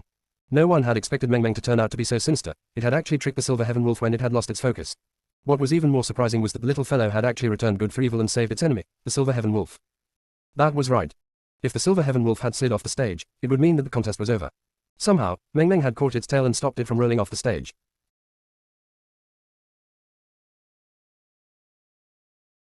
Chapter 1505, Chanbei returns, 1. Translator, Endless Fantasy Translation Editor, Endless Fantasy Translation. No one could have expected this at a time like this. How was the palm-sized Meng Meng able to drag the enormous Silver Heaven Wolf back? They had all been influenced by Meng Meng's returning evil with good attitude. This little fellow may be small, but it understood the meaning of a fair fight. It must have accidentally used its saliva to trick the Silver Heaven Wolf. Otherwise, why would it have pulled its opponent back? Was this really the truth? Just as the Silver Heaven Wolf was about to turn around and show its gratitude to the little fellow, it suddenly noticed a strange smile on the little fellow's face. Before the Silver Heaven Wolf could comprehend the meaning behind this strange smile, it felt its body being lifted up before the air rushed around its body. The rush of air was so piercing that it felt a great agony all over its body. It was then flung violently onto the ground, landing with a crash which shook the entire arena. My vision must be blurry. That's right, my vision must be blurry. A young man amongst the crowd rubbed his eyes as he stared at the arena in disbelief. They watched in awe as the palm-sized Meng Meng dragged the Silver Heaven Wolf by the tail and held it up in the air on the large and tall stage before throwing the Silver Heaven Wolf onto the ground. That shattering noise made the entire arena shake.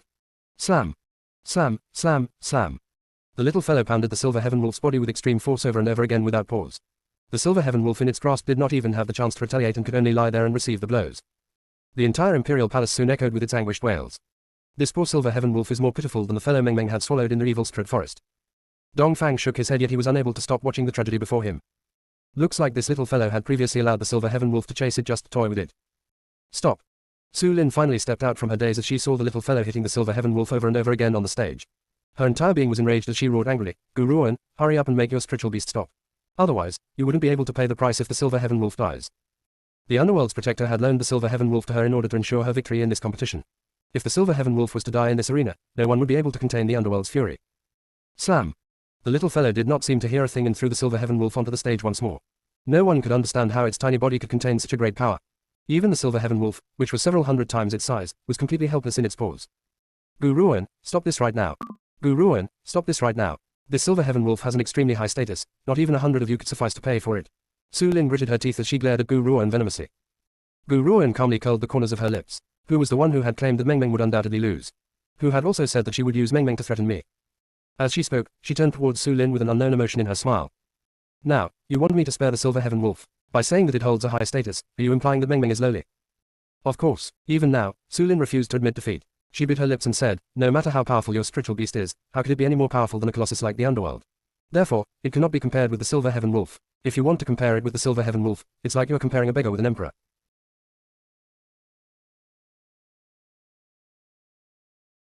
Chapter 1506, Chanbei Returns 2. Translator, Endless Fantasy Translation Editor, Endless Fantasy Translation. The beggar that Su Lin had mentioned was, of course, Meng Meng. Meng Meng was indeed powerful, but so what? For as long as it has not reached the 9th transformation, it could not be compared with the underworld.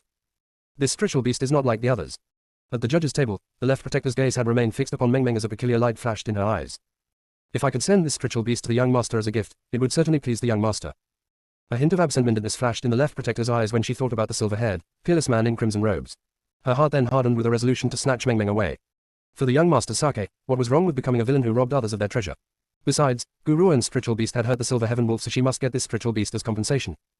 It was obvious that the left protector's ideas were different from Su Lin's. Even though the silver heaven wolf was very important to her, that was only limited to the silver heaven wolf's powers. If she were to lose one silver heaven wolf in exchange for this little fellow, she would not consider it as a loss. In fact, it would be a huge gain. Of course, Meng Meng was unaware of the left protector's thoughts. It continued to fling the silver heaven wolf onto the stage once again. At that moment, the silver heaven wolf's head split open, drenching the entire stage with blood. The silver heaven wolf let out an anguished wail before losing its life. The little fellow, however, continued to hit its body as if it did not know the meaning of fatigue until that large body had been rendered into a pile of minced meat. The crowd then watched fearfully as it slowly walked off the stage and leaped happily towards Guruan. Come find me when you've taken a shower. When Guruan saw the little fellow who was covered with blood and brains, she stopped its approach as she spoke with a disgusted frown. The little fellow's face instantly filled with grief. It squeaked and cried out, and the pitiful look on its little face drew great sympathy from many people. The crowd found it extremely difficult to compare this silly yet adorable little fellow with the little demon just a while ago. Lady Gu, Dongfang looked at the silver heaven wolf's miserable condition and swallowed with mild difficulty. Your spiritual beast really does have a horrid temper. Hearing this, the little fellow was rather annoyed and glared angrily at Dongfang. Dongfang jumped with fright and stumbled backward, not daring to offend this bad-tempered little fellow. Ha ha ha, Guruan, you're in big trouble now, you're finished. After the silver heaven wolf had died, not only was Su Lin not sad about it, she even burst into maniacal laughter. Her laughter carried complacency and arrogance with a hefty dose of venom. That silver heaven wolf isn't something you can kill whenever you wish. You are fated to have a horrible ending after killing the silver heaven wolf. The crowd thought that Su Lin must have gone mad and was unable to accept this upsetting situation. Only Guruan understood what she really meant. Su Lin had already told her, this silver heaven wolf was alone from the underworld.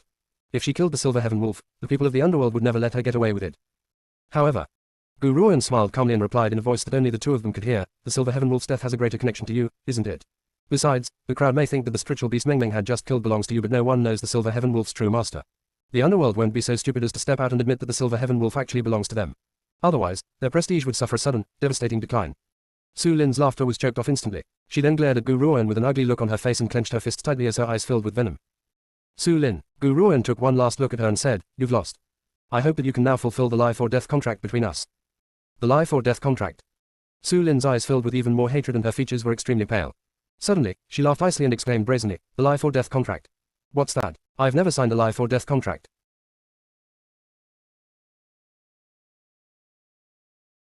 Chapter 1507, Chanbei Returns 3. Translator, Endless Fantasy Translation Editor, Endless Fantasy Translation. Su Lin's expression was unrepentant, and the group of people who had once been Guruan's teammates in the evil Strid Forest was instantly enraged.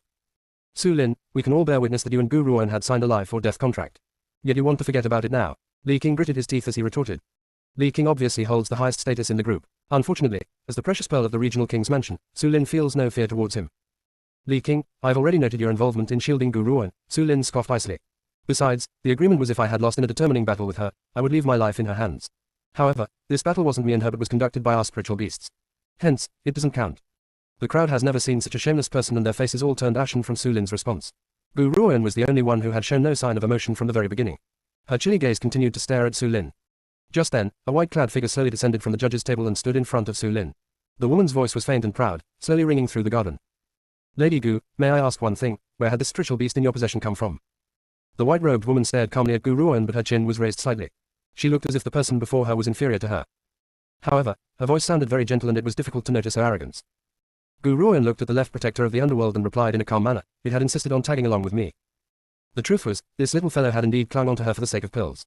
Ever since she had left the secret order, it had harassed her and stuck to her tightly. PFFT. The left protector laughed, but because they were in front of a crowd, she did not behave in a haughty manner like she did when she had visited Guruan back then.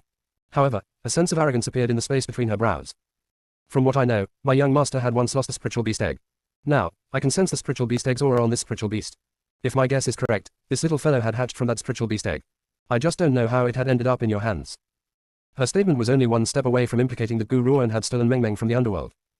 After all, if the left protector had snatched the spiritual beast away in a straightforward manner, the underworld's reputation might take a hit and the world would see them as people who would snatch another's possession away.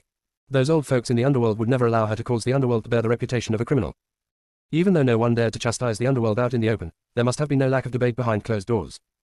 Therefore, she had made the decision to shift the blame onto Guru Owen. Besides, no one would know whether the young master actually had this spiritual beast egg or not. As for the young master, if she were to obtain such a powerful spiritual beast for him, he would not even have the time to rejoice, so why should he blame her? The crowd could not differentiate between truth and lies. When they heard the left protector's words, they immediately exploded into a discussion. Their looks of admiration for Guru Owen had changed into disdain. I told you, how could she possibly have obtained such a powerful spiritual beast based on her level of power? Seems like she had stolen it from the underworld. That can't be right. I can see that this spiritual beast is pretty close to her. It can't have been stolen. I wonder if you're silly or if you really are stupid. When she had stolen it, this spiritual beast was still in its egg like an unborn baby. How would it be aware of its own parents? Generally speaking, after a spiritual beast is born, it would recognize the first person it sees as kin. Because of this spiritual beast had grown so close to her.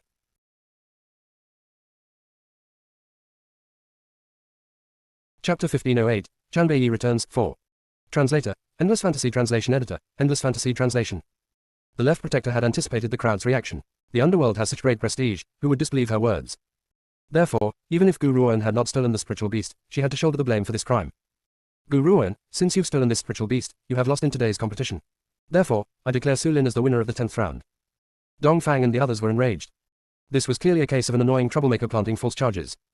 The members of the underworld's favoritism was blatantly obvious. They would do anything to ensure Su Lin's victory. Guru Owen had remained calm in the face of the underworld's accusations, but when she looked at the left protector, her eyes were chilly. Did you say that I stole this little fellow? That's right. The left protector had no idea what Guru Owen planned to say, but nodded anyway. This spiritual beast belongs to our young master. How had our young master's spiritual beast come into your possession? What other possibility is there aside from theft? Guru Owen smiled. I had thought that the members of the underworld would be intelligent people, but I never expected them to make such a low-class mistake. Next time, before you try to frame someone, you'd better consider the consequences carefully to prevent yourselves from falling into your own trap. The left protector's expression sank. If she had not needed to maintain her dignity as a cultivator, she would have lost all courtesy towards this audacious woman. Guru Owen, what are you talking about? You'd better give a good explanation or you'll never be able to shoulder the crime of false accusations towards me. Guru Owen looked at the left protector's mildly ugly expression as she replied, you accuse me of infiltrating the underworld and stealing from you. Doesn't that mean that the members of the underworld are far too incompetent that I would be able to infiltrate it without anyone knowing? Besides, the underworld's location is a mystery, so how would I know? The left protector fell silent as her expression grew increasingly horrendous. Everyone in the arena could not help but steal glances towards her as they made all sorts of guesses in their hearts. Guru Owen was right. The underworld's location was a mystery. Even if she had been lucky enough to find out, how could she have possibly infiltrated the underworld to steal that spiritual beast egg? If she has managed to get away with it, does that not mean that the underworld's cultivators would be considered as next to useless? Besides, based on the look on the left protector's face, Guru Owen was clearly right. The left protector was unable to explain herself. As the proverb goes, do not air one's dirty laundry in public. I did not want to say this initially, but the left protector paused for a moment. There was a neutral expression on her face as she continued, I've known this woman for a while now. Back then, she had collapsed at the foot of the underworld's mountain and our young master had found her by accident. Our young master is naturally kind, so he had brought her back. Who would have thought that she would turn out to be two-faced and wanted to become his wife? However, the elders of the underworld refused to allow an unknown woman to become our young madam, so they kicked her out of the underworld. Besides, our young master didn't like her at all. The crowd fell silent and sighed incessantly, but no one spoke at all. Only the little fellow who was lying by Guru Owen's feet slowly lifted its head. An angry light flashed in its eyes as it looked at the left protector. When she saw that her attempts in seducing the young master had failed, she was unwilling to leave empty-handed, so she took advantage of the young master's absence and stole the spiritual beast egg and has gone into hiding ever since. Everyone, you now know how the spiritual beast egg had been stolen by her. I had recognized her here and recognized the spiritual beast in her possession, but due to circumstances, I had to silently endure it for the sake of this contest.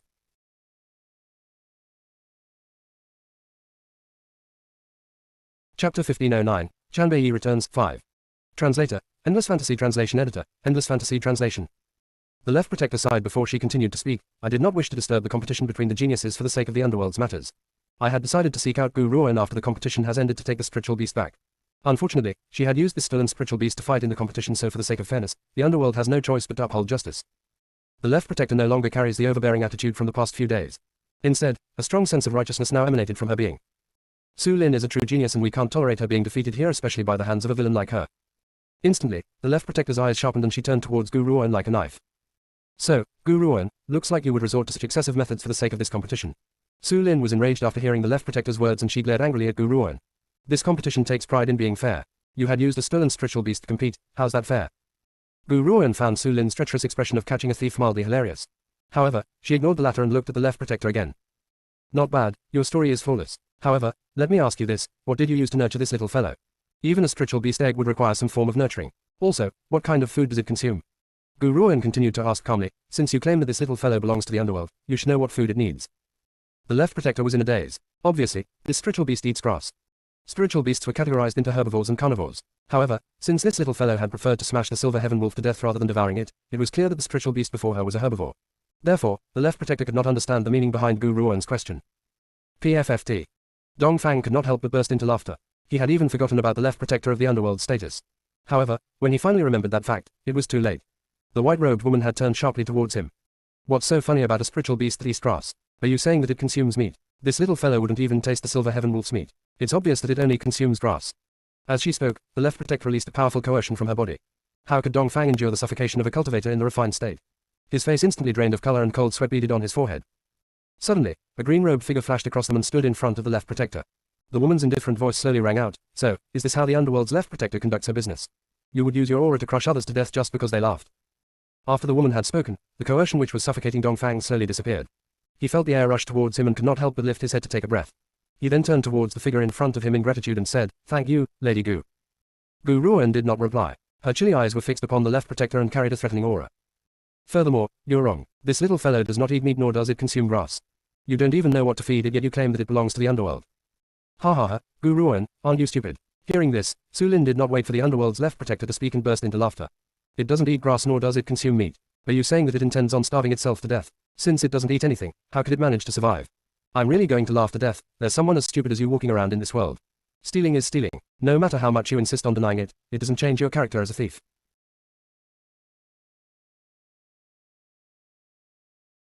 Chapter 1510. Chanbei returns, 6. Translator, Endless Fantasy Translation Editor, Endless Fantasy Translation.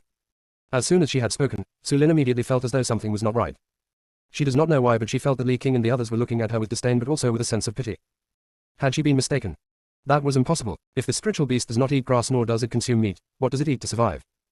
Before Su Lin could fathom the situation, the woman's chilly and calm voice slowly rang out again. "You claim that this little fellow belongs to the underworld, but how could you not even know what it eats?" Gu Ruan lifted her head as she spoke. Her eyes have remained as calm as a lake with no sign of ripples at all. The left protector's expression changed instantly. Had she guessed it wrongly? A puzzled light flashed in her sharp eyes as she spoke. "Lady Gu, based on what I know, this spiritual beast is a herbivore. However, this is simply my understanding of it and I am not the spiritual beast's master. Only our young master would know what it really eats. If you insist on denying this, wait for our young master to arrive. He will naturally prove this spiritual beast's identity. As a member of the underworld, I will never tell a lie nor will I be guilty of stealing your possession." She then continued in a self-righteous manner. "Furthermore, Lady Gu, do you think the underworld would need to go through so much trouble if we wanted to obtain this spiritual beast? It's just that I'm unwilling to let the underworld shoulder the bad reputation of bullying others and I won't accept your excuses. Lastly, let me give you some advice. If something does really belong to you, others wouldn't be able to take it away. If something does not belong to you, you won't be able to hold on to it either." Almost everyone around nodded in agreement with the left protector's words. As a cultivator of the underworld, she would never condone to use lies to get what she wants. Besides, if the left protector really wanted to take that spiritual beast, she would not have needed to frame Gu Ruan. Who in the entire Dark Earth realm would dare to oppose the underworld? Therefore, this spiritual beast must belong to the underworld. However, the left protector did not want the underworld to bear a blackened name and did not want a villain like Gu Ruan to get away with her crimes either. Therefore, she wanted to prove the spiritual beast's true owner. Besides, after hearing the left protector's words, it seems that the underworld was rushing over right now. When the young master arrives, Gu Ruan would undoubtedly meet her end. Left protector. At that moment, the Heavenly Moon Emperor rose to his feet and his eyes were filled with a cold and stern air. His entire body emitted the aura of an absolute sovereign as he continued. "Would you be willing to listen to what we have to say?" The left protector glanced at Gu Ruan before turning away to look at the Heavenly Moon Emperor. "Please speak, Your Imperial Majesty. You say that the spiritual beast is yours and this little girl also claims that it belongs to her. Neither of you can produce enough evidence to prove the ownership of this spiritual beast, so it's best to wait for your young master to arrive. If your young master can tell us the food used to nurture this spiritual beast, that will prove that this spiritual beast belongs to the underworld." The left protector's eyes sank. However, she also understood that everyone in the audience believes in her words because of her status as a cultivator from the underworld. However, if she has really made a mistake on the type of food used to feed this little fellow, the underworld's reputation would soon be destroyed. She could care less about her own reputation, but she could never ignore the underworld's reputation. Therefore, why not wait for the young master to arrive before making a decision? Based on the young master's power, he could certainly determine this little fellow's spiritual beast species. "All right, we shall do as your Imperial Majesty suggests." The left protector then took a deep breath as her icy gaze turned towards Gu Ruan. "I may let you off today, but you'll fall into my hands again someday."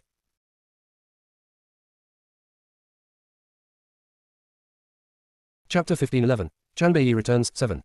Translator, Endless Fantasy Translation Editor, Endless Fantasy Translation.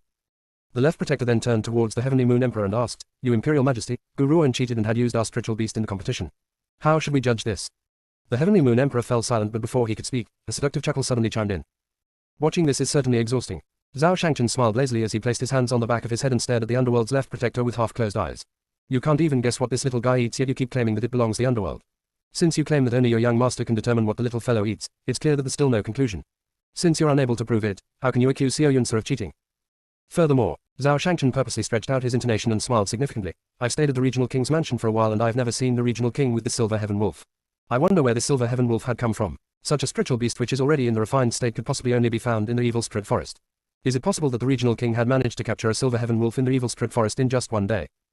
The evil spirit forest covers a vast expanse. Spiritual beasts of the refined state could only be found mostly at the deep end of the evil spirit forest. However, when they had journeyed to the evil spirit forest for the first elimination round, they had only managed to reach the middle part of the evil spirit forest from its outskirts. This also means that no matter how powerful the regional king was, it was impossible for him to capture the silver heaven wolf in such a short period of time. Cough, cough. The Heavenly Moon Emperor cleared his throat and looked quite embarrassed. However, he quickly recomposed himself and maintained his cold and grim exterior. Left Protector, we should make the decision on this matter. We never specifically mentioned that the spiritual beasts in the contest must have been captured by the competitors themselves. If they have the ability to obtain a spiritual beast from someone else, it will still count. We also know that you're fighting the injustice towards Su Lin. How about this, we declare Gu Ruan and Su Lin to be tied in this competition. Both of them may enter the final assessment. Wah! The crowd suddenly exploded into a discussion. The expression on Li King and the others' faces changed drastically as well. However, when faced with the Heavenly Moon Emperor's decision, not one of them had the courage to oppose the Emperor's decision. After all, the Heavenly Moon Emperor was the top cultivator in the Empire. His power surpasses the crowd and they could only follow his orders. They could never defy him. Lady Gu, looks like His Imperial Majesty's heart is biased. Meng Meng had clearly killed the Silver Heaven Wolf, yet he has declared your match with Su Lin as a tie. Dong Fang laughed bitterly and shook his head in exasperation. This is clearly a show of favoritism. Anyone can see it. Unfortunately, their powers were too weak and they had no way of refuting the decision. Otherwise, they would die on the spot. It's no big matter. Gu Ruan smiled serenely and turned her gaze towards Su Lin. Su Lin, you've mentioned previously that you had not admitted to signing the life or death contract because the fight was between the Silver Heaven Wolf and Meng Meng. However, you shouldn't have any way of denying it in tomorrow's battle. Su Lin's expression changed and she turned knowingly towards the left protector next to her. When the left protector nodded at her, Su Lin took a deep breath and smiled icily at Gu Ruan. All right, I hope you won't regret this. She had gritted her teeth as she uttered those last few words. The hatred in her heart was clear for all to see. Your Imperial Majesty, I have a suggestion, let's hold the next round in 3 days, all right. The left protector raised her head towards the Heavenly Moon Emperor and said, our young master would need time to arrive, so grant me 3 days. After 3 days, when my young master has arrived, we will naturally be able to prove the spiritual beast's origins.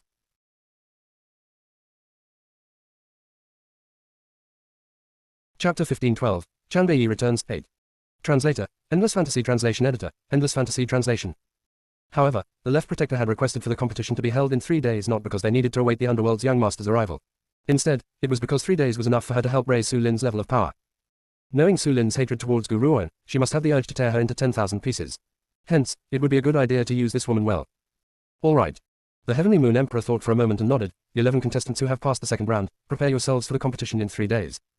At your Imperial Majesty's command. The talents joined their fists as their eyes filled with excitement. After all, those who have successfully reached the final round were extremely privileged. They would naturally want to show the best side. It was said that the first 3 prizes were not too bad either. Even if they could not obtain the first or the second place, if they worked hard, they would be able to obtain the 3rd place at least. Let's go. Gu Ruan glanced at the filthy spiritual beast by her feet before she furrowed her brows and picked it up with mild disgust. She then threw it into Zhao Shangchen's arms. The little fellow was thoroughly irritated by this and squeaked angrily. I like women, not men. What do you mean by letting a man carrying me, especially since I don't like the scent of this man's body at all? Gu Ruan seems to have lost her patience from its whining. She turned around and shot a look of warning at it. The little fellow's cries stopped instantly and its little eyes, filled with grief, stared resentfully at Gu Ruan. It then curled pitifully in Zhao Shangchen's arms and did not dare show any further resistance. However, since the beginning, this little fellow had not stopped staring lustfully at Gu Ruan's breasts. A silver-haired man dressed in crimson robes was standing on top of a small hill with his hands behind his back.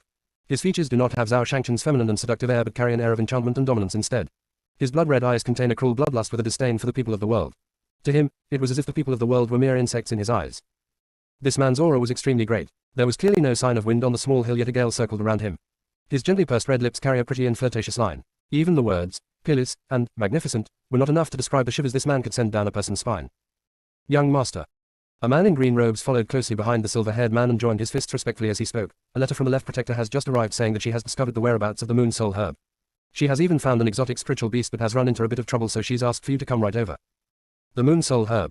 The man's initially calm and steady heart finally showed a great wave when he heard those words. His bloodthirsty red eyes slowly displayed the warmth of a normal person. Where is she? In the Imperial Palace of the Heavenly Moon Empire. Whoosh. As soon as the green-robed man had spoken, the silver-haired man's crimson robe shot into the sky without another word and sped towards the direction of Heavenly Moon Empire's imperial palace. The Moon Soul Herb.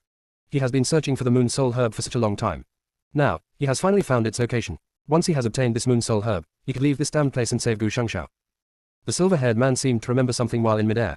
A warm light appeared in his red eyes and the corners of his lips could not stop from curling upwards. Yunsa, I'm fortunate enough to not fail my mission. I finally found the Moon Soul Herb. Once I leave this place, I can save your big brother. Most importantly, after obtaining the Moon Soul Herb, he would see her. Nothing was more important than seeing her again.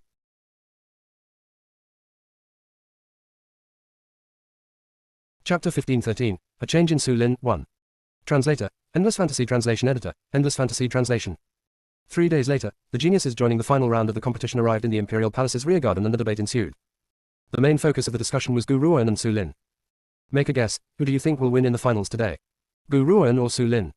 Does it even need to be said? The winner must be Su Lin. Even though Gu Ruoan is at the late stage of the exceptional state while Su Lin is only at the mid-stage, don't forget who Su Lin is. The regional king holds a middle-class spiritual weapon. As long as Su Lin uses this spiritual weapon, Gu Ruoan would be no match for her. I think you have a point. Suddenly, the crowd turned silent. All eyes then turned in unison towards the green-robed woman walking towards them. The woman, who was dressed in green, carried a soft and adorable little spiritual beast in her arms. Her chilly eyes seemed to be enveloped by a ray of light beneath the morning sun. She looked calm and serene like an otherworldly bamboo tree and was cool and proud, completely set apart from the hustle and bustle of her surroundings. It was as though nothing could affect her serene heart regardless of how noisy the world became. Lady Gu, it seems that Su Lin has not arrived yet. Dongfang noticed Gu Ruoan's presence immediately and quickly approached her. He then looked all around and remarked in astonishment, that's not right, under most circumstances, Su Lin should have arrived earlier than anyone else. Besides, she would add further humiliation on Lady Gu the moment she sees her. Why isn't she here yet? Could it be that she has run away at the last minute? Impossible, a person like Su Lin would never run away before a battle. Besides, she views Lady Gu with such enmity, so why wouldn't she join the final competition? The person who had spoken was the one with the most solid personality of all, Mu Ying. However, he could not understand why Su Lin has yet to appear. Perhaps she has some sort of sinister plot. Lady Gu, isn't Sir Zhao coming? Lu Yun's eyes were not looking for Su Lin, so she had noticed that Zhu Shangchen, who always tagged along with Gu Ruoan, had not arrived. She felt mildly astonished and furrowed her brows as she asked. Based on her observation, the members of the underworld would certainly cause trouble for Gu Ruoan. Why was the evildoer, Zhao Shangchen, absent? Dongfang was unaware of what Lu Yun was really thinking about. To him, all he could see was the woman he loves asking about another man and his heart felt sour. He then tightened his clenched fists. Of course, Dongfang was not jealous of Zhao Shangchen but was making a silent vow that he would grow stronger no matter what. Because Lu Yun likes powerful men. If he has the power to protect her, perhaps she might pay more attention to him. Zhao Shangchen is here but he hasn't shown himself. Gu Ruoan shook her head. That fellow was worried that the members of the underworld would try to help Su Lin covertly. Hence, he has hidden away and decided to secretly observe the competition, which was why he did not show up with the others.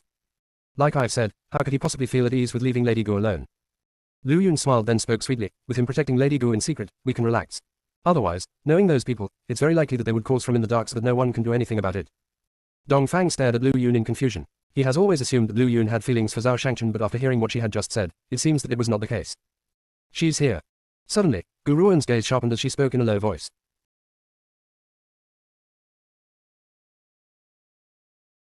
Chapter 1514, A Change in Su Lin, 2. Translator, Endless Fantasy Translation Editor, Endless Fantasy Translation. Dongfang and the others followed her gaze and turned around. They instantly laid eyes upon a familiar figure. Su Lin. No, that's not right. The aura on her body is different. Previously, Su Lin had given off an unruly and headstrong aura. She did not have the least bit of intelligence or control. However, when Su Lin appeared this time, they felt as though the temperature in the place has gone down. Even from afar, one could sense the eerily cold aura from her being. It was as if she has turned into a completely different person. Su Lin clearly noticed their stares as well and turned towards Gu Ruoan and the others. However, her eyes did not carry her usual provocative and arrogant air. Instead, her expression was sinister and cold. It was as if she has just climbed out from hell. Her entire being gave off a chilly and menacing air. If my guess is correct, Su Lin must have trained in some sort of martial arts. Not only has her aura changed, but even her powers have also increased substantially. Gu Ruoan thought for a moment before she slowly spoke up. When the Underworld's left protector had suggested 3 days' time, Gu Ruoan had already guessed her ploy. The left protector would need 3 days to raise Su Lin's power. However, she never thought that these people would resort to these methods to raise Su Lin's power. Lady Gu, did you say that Su Lin has trained in a martial arts technique in 3 days? What kind of martial arts did she do to enable her to raise her power in such a short time? How could there possibly be such a great change in just 3 days? Dongfang's entire face was filled with shock, clearly feeling that there was something freakish about this. Gu Ruoan smiled faintly. There are many types of martial arts techniques in this world. There are some techniques which could raise one's power quickly in 3 days. However, you must all understand one thing, one can also bite off more than one can chew. The faster one rises in power, the greater the price. If my guess is correct, for the sake of raising her power so rapidly, Su Lin would not be able to live on for very long. What? Forget about Dongfang and the others, even the young master of the general's mansion, Li King, could not help but turn towards Gu Ruan. His eyes were filled with shock. You say that Su Lin won't be able to live much longer. How can that be? A person like Su Lin wouldn't possibly give up her own life for the sake of a competition. Even if she views you with enmity, she would never do such a thing. Li King fell silent after his exclamation. Based on his understanding of Su Lin, this woman has always been craven and cowardly. Even if she wants to kill Gu Ruan, she would never use her own life to pay this kind of a price. What about if Su Lin was unaware of the price she has to pay? Gu Ruan looked at Li King. What if they had baited her and claimed to be able to help her raise her power in a few days but did not inform her of the cost? Li King was shocked. This time, he agreed with Gu Ruan's words. Knowing the way Su Lin thinks, she would certainly end up being fooled very easily. Hence, perhaps it was as Gu Ruan had said, someone had only raised her power but did not tell her the consequences. Lady Gu, how certain are you that you would be able to defeat Su Lin? Li King felt deeply worried. Honestly speaking, even though his father was also an officer of the Heavenly Moon Empire, he had hoped that Gu Ruan would be able to win this competition from the bottom of his heart. Hearing this, Gu Ruan turned away and calmly replied, I must have the Moon Soul Herb. Which meant that she must be victorious in this competition. Only with the Moon Soul Herb would she be able to free Gu Shangshao from his shackles and help him to become a normal human being. Hence, she would not allow any carelessness to happen in this competition.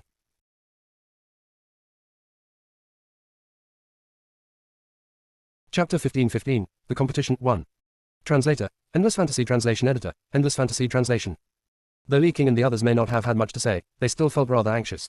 After all, Su Lin's power has grown way too much in a short period of time and she has a middle-class spiritual weapon in her hands. Therefore, it may not be so easy for Gu Ruan to gain the victory in this competition. However, after seeing the determination in Gu Ruan's eyes, no one could say the doubts out loud. Go, Mu Ying. Dongfang saw the number in Mu Ying's hand and patted his shoulder before he spoke encouragingly. Out of the 7 of us who had gone into the evil spirit forest together, only you and Lady Gu have managed to successfully enter the final round. We're counting on you to do your best. Even though Lu Yun had taken part in the second round of the competition as well, she had failed to move through and only Mu Ying had managed to pass the assessment. Mu Ying nodded as he slowly walked towards the arena. He then joined his fists towards the young man who had entered the stage at the same time. Mu Ying. Zhao Qin. The young man joined his fists as well and introduced his family name. Brother Mu, swords are blind on the stage. If I do hurt you by accident, I hope that you won't blame me. After this exchange of words, they did not say anything else and swiftly drew their weapons before charging towards each other. Both men's powers were at the mid-stage of the exceptional state but based on the situation, Mu Ying had the upper hand. Hence, the other young man could not hold on for very long. Even though they were both at the same rank, they differed in how skillfully they were able to control their powers. It became easy to differentiate the winner and the loser very quickly. You went easy on me. Mu Ying joined his fists at the young man that he had thrown onto the ground before he slowly walked off the stage and rejoined the crowd. Mu Ying, congratulations. You've passed another test again. Dongfang and the others could not help but feel excited. Perhaps it was their interactions during the days in the evil spirit forest which had allowed them to gradually become friends. Therefore, they were truly happy for Mu Ying from the bottom of their heart. Mu Ying smiled as a hint of emotion appeared in his usually stoic gaze. He was not in the mood to contend for the first place but had only wanted to know how far he could go.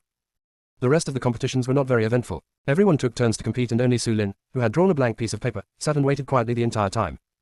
As each round ended, the next one would begin. 5 contestants have been filtered through and there were now 6 left. I've gotten number 1 again. Mu Ying looked at the number in his hands and smiled exasperatedly. I wonder who will be facing this time. He was at the mid-stage of the exceptional state. As long as he does not face Gu Ruan, Leng Shang, or Su Lin, he was certain of his victory. Gu Ruan, this person is your friend, correct? Just then, a low and sinister voice rang out beside Gu Ruan's ear, causing her to frown as she turned to face the woman next to her. The woman's eyes were filled with venom as well as a sense of complacency. How unlucky, the person that I'm facing this time is your friend. Even though Su Lin's aura has changed during the last 3 days, her arrogance and viciousness, which she had buried deep into her bones, had not changed at all. Chapter 15:16, The Competition 2. Translator, Endless Fantasy Translation Editor, Endless Fantasy Translation. Gasp. As soon as Su Lin had spoken, forget about Mu Ying, even the faces of Dongfang and the others have turned ashen. Regardless of who Mu Ying's opponent was, he could always admit defeat and forfeit the competition. However, they did not expect that he would be facing Su Lin this time. Knowing Su Lin's personality, she would never spare anyone related to Gu Ruan. Gu Ruan, keep a close eye on the arena and pay attention, this fellow will serve as a warning to you. Su Lin then scoffed icily and turned towards the arena.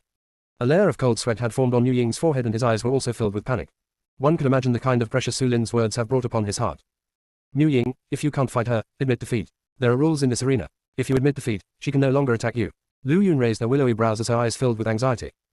Mu Ying took a deep breath and forced himself to calm down. He then nodded gently, all right, I understand. Hold it. Gu Ruan cried out softly to Mu Ying when she saw that he was about to walk onto the stage. Mu Ying shivered and turned around hesitantly. Lady Gu, is there anything else? The crowd watched as Gu Ruan slowly walked towards Mu Ying, and secretly stuffed a pill into his hand. Once you enter this fight, Su Lin would never let you admit defeat so easily. Hold on to this pill, it can heal you no matter the injury. Mu Ying nodded solemnly and replied in a hoarse voice, thank you. He then turned around and continued to walk towards the stage. After Gu Ruan has returned to the crowd, Dongfang asked puzzledly, Lady Gu, what did you say to him? Gu Ruan only shook her head and did not reply Dongfang.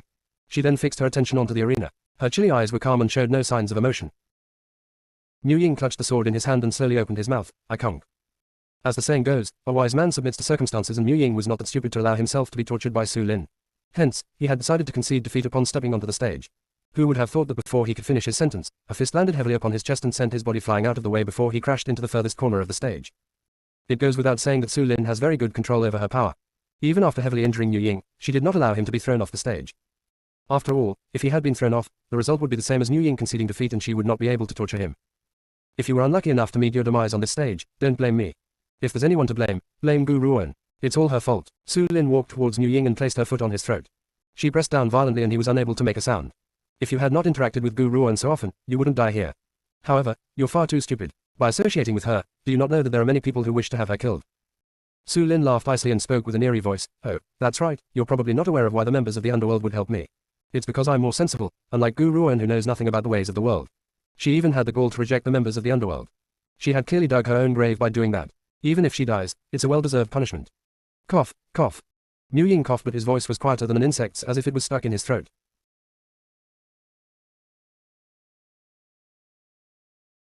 Chapter 1517, The Competition, 3.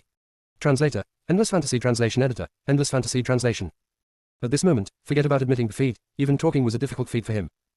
Su Lin smiled creepily. Suddenly, she grabbed Mu Ying's wrist and twisted it forcefully. A cracking noise sounded and the pale-faced man who was lying on the ground let out a heart-rending shriek.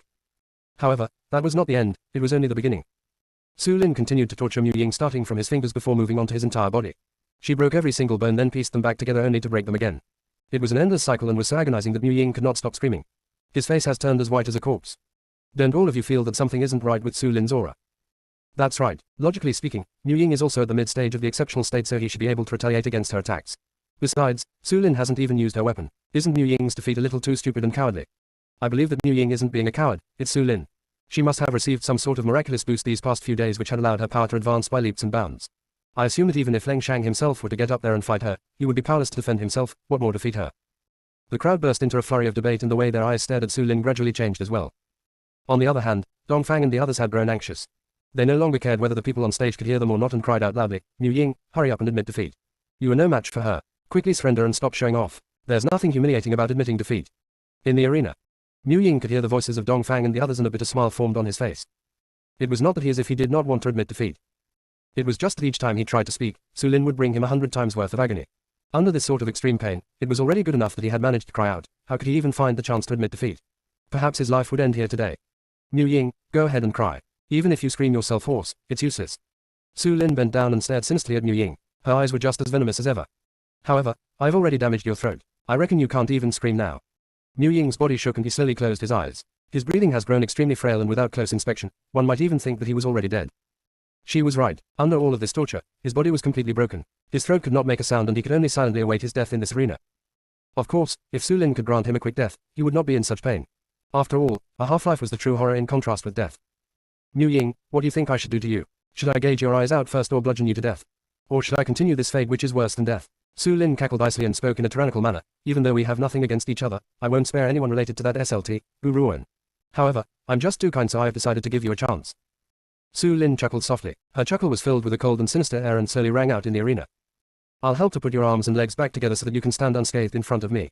Then, you will have a big fight with me. I'll spare you if you can defeat me. Su Lin gently raised her chin. Of course, you'd better not think of conceding. I've already damaged your throat so you won't be able to make a sound ever again. If you still can't defeat me, I'll continue to torture you.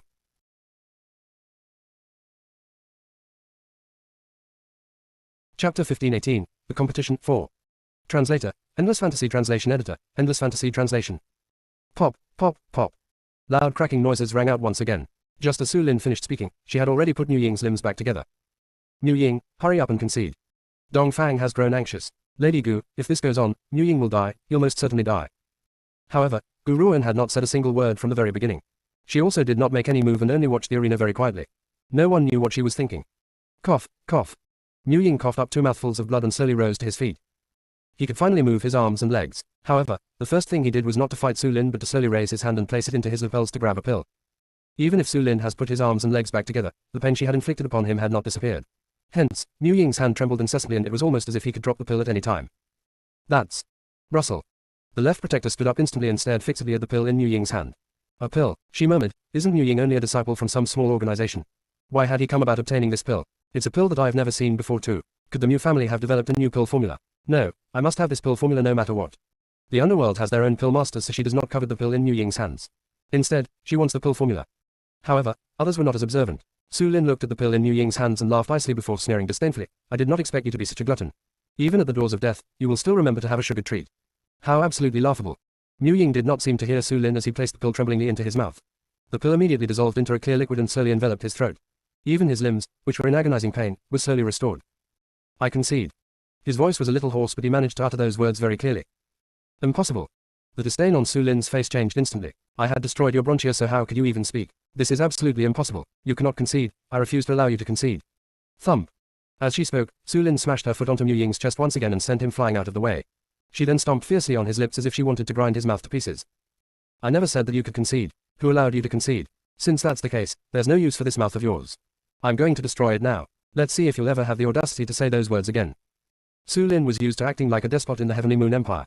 Her father was the second most powerful cultivator of the empire, and the imperial consort was her aunt. Who, aside from the emperor who was above all, would dare to oppose her in the Heavenly Moon Empire? Therefore, as someone who had been spoiled by countless people her entire life, she has long held an undisciplined and out-of-control character. Even though she was on the arena now, she did not hold herself back at all. Slam! Suddenly, a white ray of light charged towards Su Lin, smashing her body violently out of the way. Su Lin instantly stumbled backward and nearly fell onto the ground. As she turned around angrily, she saw a little thing the size of her palm standing on the ground with one paw on its hips and one claw pointed at her as it squeaked angrily. Before she could return to her senses, she saw a nicely calm woman slowly make her way onto the arena. The woman then scooped the little fellow up into her arms and stroked its head with her finger before she remarked calmly, Mu Ying has already conceded. This competition is over now, is it not?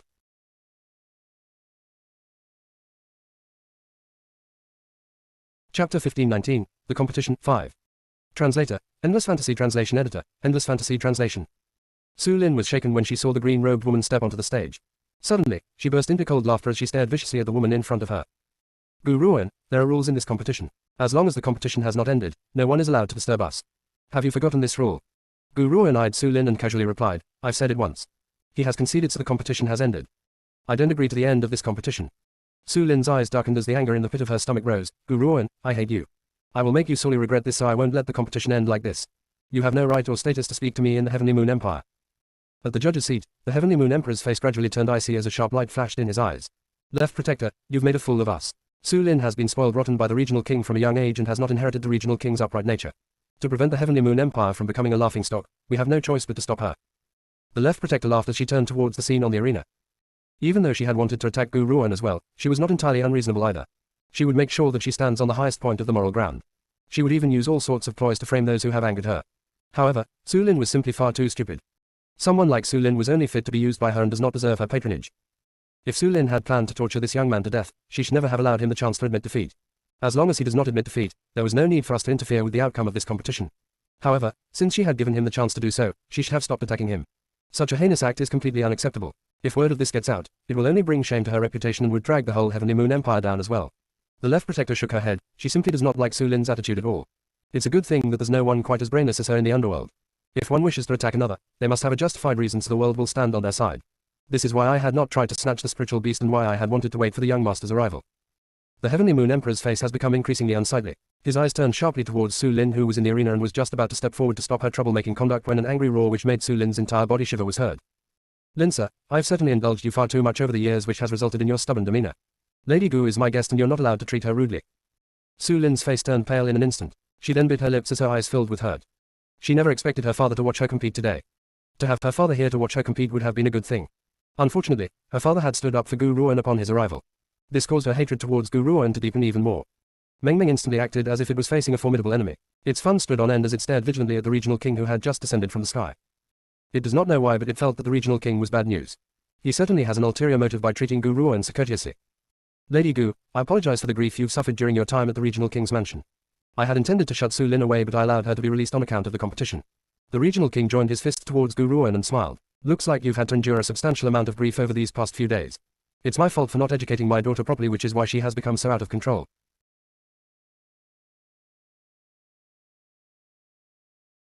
Chapter 1520, The Competition, 6. Translator, Endless Fantasy Translation Editor, Endless Fantasy Translation. Logically speaking, when Gu Ruan had hit Su Lin several days ago in the regional king's mansion and washed her hands of the act, the regional king should have felt a deep-seated hatred towards her. However, he still unexpectedly treated her with courtesy when they met again. Besides, she felt the taste of a conspiracy amidst this courtesy. Father! Su Lin cried out in grief and glared fiercely at Gu Ruan. Why do you keep standing up for this woman? Have you really fallen for her and forgotten about mother? A woman like this. Slap! A clear, sharp noise echoed through the arena. The regional king's palm had landed on Su Lin's face. His heart throbbed with agony as he stared into his daughter's angry eyes, yet his face continued to display a stern and cold air. Haven't you had enough of shame? I've always been an upright man, yet you've turned out to be spoiled and willful. Since your opponent has already admitted defeat, let him live. Why do you insist on exterminating him? Is this how I've raised you? Su Lin bit her lips and did not respond. Her eyes filled with tears as her hatred toward Gu Ruan deepened. The regional king doesn't seem to be a bad person, at least he doesn't try to cover things up unreasonably. Dongfang looked at the regional king and exclaimed with praise, I really don't know how such an upright regional king had managed to nurture such an arrogant and willful daughter like Su Lin. They're both two extremes. Gu Ruan did not spare the regional king a further glance as she turned around and walked towards Mu Ying. She then reached out her hand to him and said, I will avenge you. I will avenge you. Mu Ying was shaken as he grasped Gu Ruan's hand and allowed her to help him up. His eyes showed a sense of gratitude as he said, thank you. He knew that if Gu Ruan had not stepped out to save him this time, he would have suffered a fate worse than death. As for the regional king, Mu Ying does not believe that a schemer like the regional king would stop Su Lin without any other reason. Otherwise, he would not have stepped out at this moment after secretly watching the match in hiding. In addition, although the regional king may be acting polite to Gu Ruan now, Mu Ying could sense a roaring sea hidden beneath the regional king's courteous demeanor. This regional king was not as upright as he seemed. The only thing was, Mu Ying could not figure out his true agenda. Gu Ruan, I hope you won't lose too early. Su Lin gritted her teeth and glared fiercely at Gu Ruan.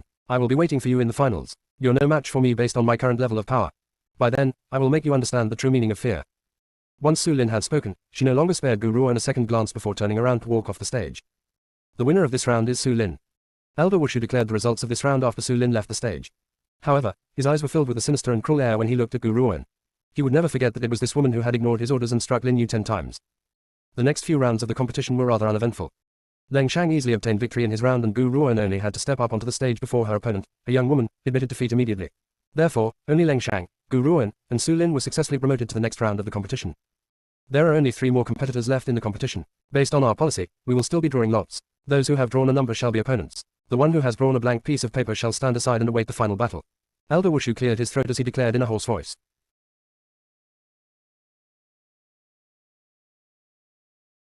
Chapter 1521, The Competition, 7. Translator, Endless Fantasy Translation Editor, Endless Fantasy Translation. After Elder Wushu had spoken, a eunuch carried a lottery box and approached Gu Ruan and the rest. It goes without saying that Gu Ruan was rather fortunate this time and had immediately drawn a blank piece of paper. She only needs to wait for the final round. As for Su Lin and Leng Shang, they entered the arena as the crowd watched. What do you guys think? It's Leng Shang versus Su Lin, who will be the winner?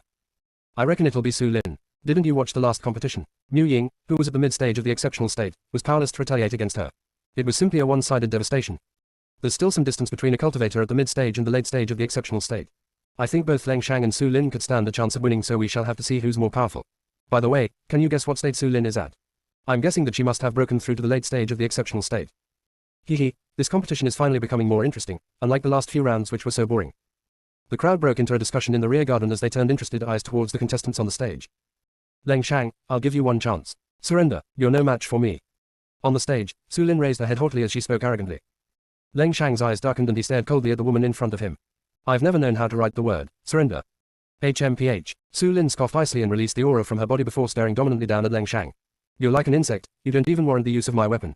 Since you refuse to admit defeat, I can only make you lose face in public. Whoosh. A powerful energy erupted throughout the entire arena. Even the crowd beneath it could sense it very clearly. Refined state. That's right, only a cultivator at the refined state would possess this type of power. Has Su Lin broken through to the refined state? If my memory serves, she has only broken through to the mid-stage of the exceptional state not too long ago. How had she managed to break through to the refined state in just 3 days? This is simply not logical. The talents who had arrived to join the competition were all at the exceptional state. How could they possibly defend against the power of a cultivator in the refined state? They could not even withstand the slightest bit of it. Their faces drained of color as they stared in shock at Su Lin. It's over. Dongfang's expression changed greatly and he cried out in shock. I had thought that even if she had used some secret spell, she would only have been able to break through to the late stage of the exceptional state. I did not expect her to leap into the refined state straight away. There's no chance of success in the next round. Lady Gu, you'd better just admit defeat. While there's life, there's hope. Regardless of your power, you're no match for Su Lin. Gu Ruan did not seem to be aware of Dongfang's words as she continued to stare icily at Su Lin with the same expression. It was likely that, out of everyone present, she was the only one who could remain steadfast. Refined state. Leng Shang licked his cracked lips and slowly rose to his feet beneath that powerful coercion. He then pulled out his weapon and charged towards Su Lin like a bolt of lightning. His eyes were alight with a thick intent for battle. His movements were so swift that all the others could see was a flash of light. Suddenly, he reappeared in front of Su Lin. You overestimate yourself. Su Lin scoffed as her lips curled into a disdainful angle. She then threw a punch which smashed onto Leng Shang's chest. Wham! A powerful energy exploded into Leng Shang's chest and sent his body flying out of the way. He instantly spat out a mouthful of blood which dyed his chest red.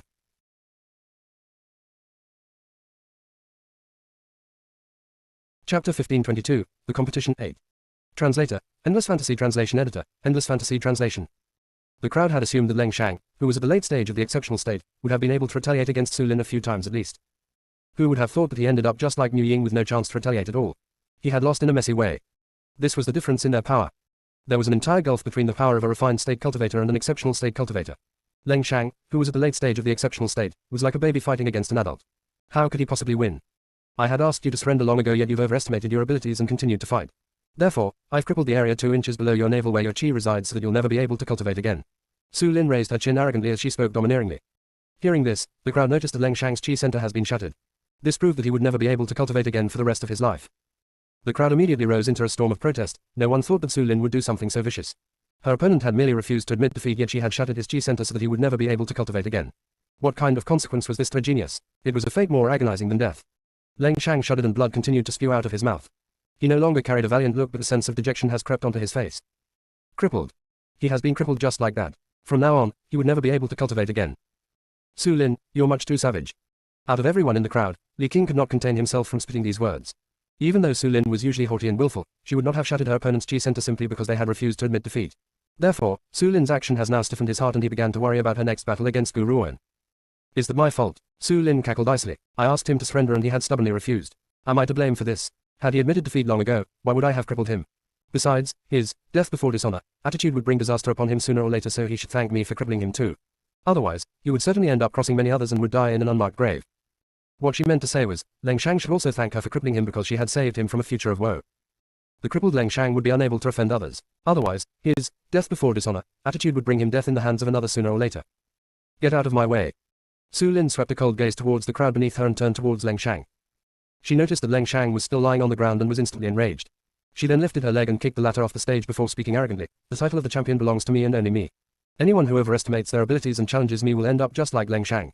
No, they will be in greater agony compared to Leng Shang. As she spoke, she turned towards Gu Ruoan and smirked. You're the only one left now. Gu Ruoan, I can give you a choice. Cripple your own limbs and I will spare your life. Otherwise, with the life or death contract that we've signed, you will never be able to walk off this stage unless you die. Lady Gu. Dongfang and the others felt their hearts clench. They wanted to quickly hold Gu Ruoan back and spoke anxiously. How about we just admit defeat and be done with it? In their opinion, when it comes to one's reputation or life, staying alive was obviously more important. If Gu Ruoan vehemently refuses to go on stage, the opponent would not be able to force her to do so. This way, she would still be able to continue living.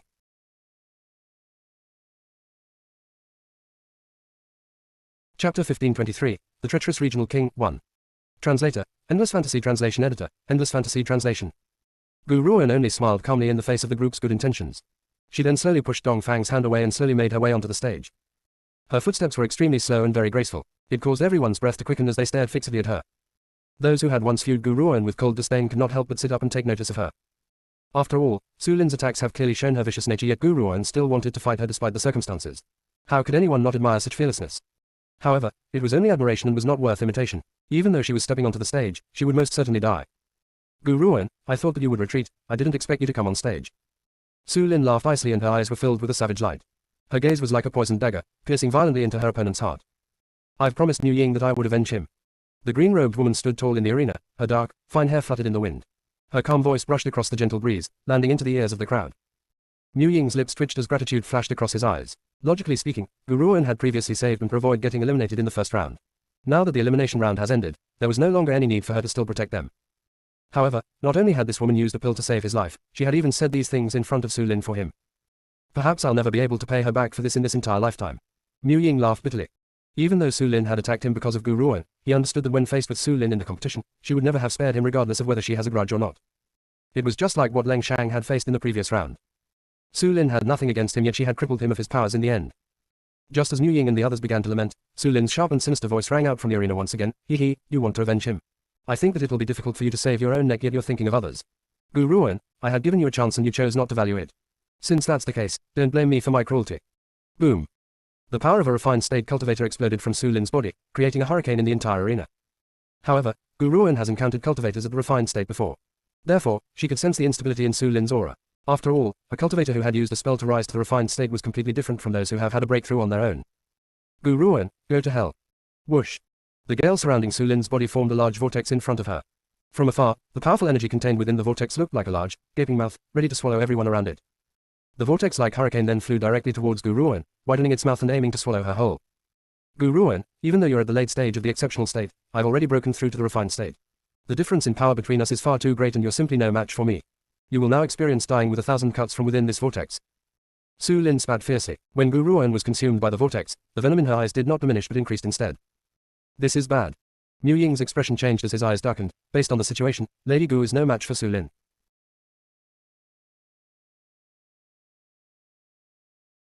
Chapter 1524, The Treacherous Regional King, 2. Translator, Endless Fantasy Translation Editor, Endless Fantasy Translation. A gale erupted from within the stage. The smile on Su Lin's face turned from complacency to viciousness as she stared at Gu Ruan who was being engulfed by the vortex. She could already envision the pristine and delicate woman dead from 1,000 cuts. However, Su Lin did not get to remain complacent for very long. A ray of light suddenly sliced through the vortex with earth-shattering power, cutting the vortex in half. Crack. The arena stage was also split into two because of the gigantic beam of light from the blade. The white light lit up Su Lin's sinister features and the disbelief in her eyes was clear for all to see. A flash of green robes slowly walked out from the light. The woman's robes were torn and tattered as though they had been sliced apart by numerous knives. However, no matter how wretched she looks, her appearance did not conceal her delicate and pristine figure. Su Lin was so shocked that she was speechless. She simply could not understand how this woman had managed to split the vortex into two. However, she soon regained her senses and a sneer hung on her lips. Gu Ruan, I have truly underestimated you, you're more powerful than Leng Shang. However, so what, you wouldn't be able to evade the rest of my attacks. This time, Su Lin was not being overconfident. Instead, everyone knows that a cultivator at the late stage of the exceptional state would never be able to defeat a cultivator in the early stage of the refined state. Unless that person has a spiritual weapon.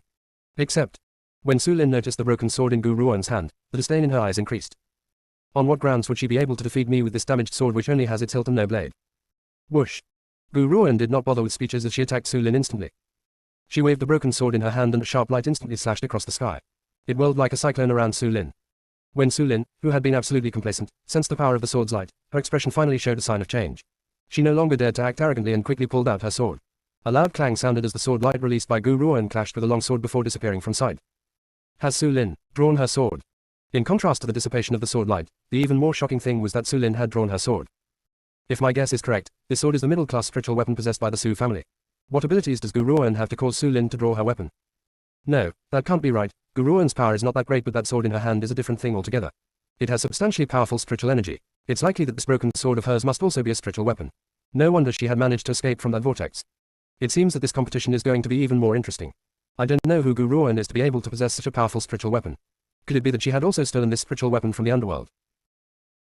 Su Lin clutched her sword in a tight grip as her chest rose and fell continuously. Her eyes were filled with a deep hatred. It was obvious that having to draw her weapon was a humiliating thing to her. The cause of her humiliation was this woman before her. Gu Ruan, I won't allow you to humiliate me anymore. She contained the fiery rage in her heart as she stared haughtily down at Gu Ruan. I will defeat you in 3 strikes. Once Su Lin had finished speaking, she no longer wasted any time and charged towards Gu Ruan like a bolt of lightning. At that moment, the crowd felt as if their vision had blurred and the white-robed Su Lin had vanished. When she reappeared again, she was already in front of Gu Ruan. The longsword in her hand released an ice blue light as if a blue dragon had surged out from within, aiming to swallow Gu Ruan whole.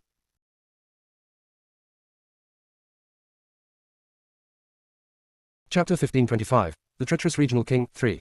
Translator, Endless Fantasy Translation Editor, Endless Fantasy Translation. Slam. Gu Ruan raised her broken sword against Su Lin and felt her arm turn numb. She stumbled backward and lifted her gaze to find that the blue longsword in Su Lin's hand has turned into an ice blue dragon. It opened its mouth and hissed angrily. So, the broken sword alone is not enough. Gu Ruan frowned. If her sword had not been damaged, she could have relied solely upon this sword to defeat Su Lin. However, the broken sword's powers alone were not enough and could not be compared to what it once was. Lady Gu, watch out. Just as Gu Ruan was in deep thought, the crowd cried out.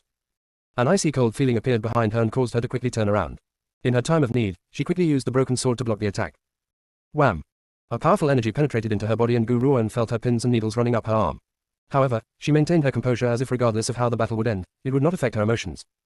Gu Ruan, I've already told you that you wouldn't be able to do it, yet you refuse to believe me.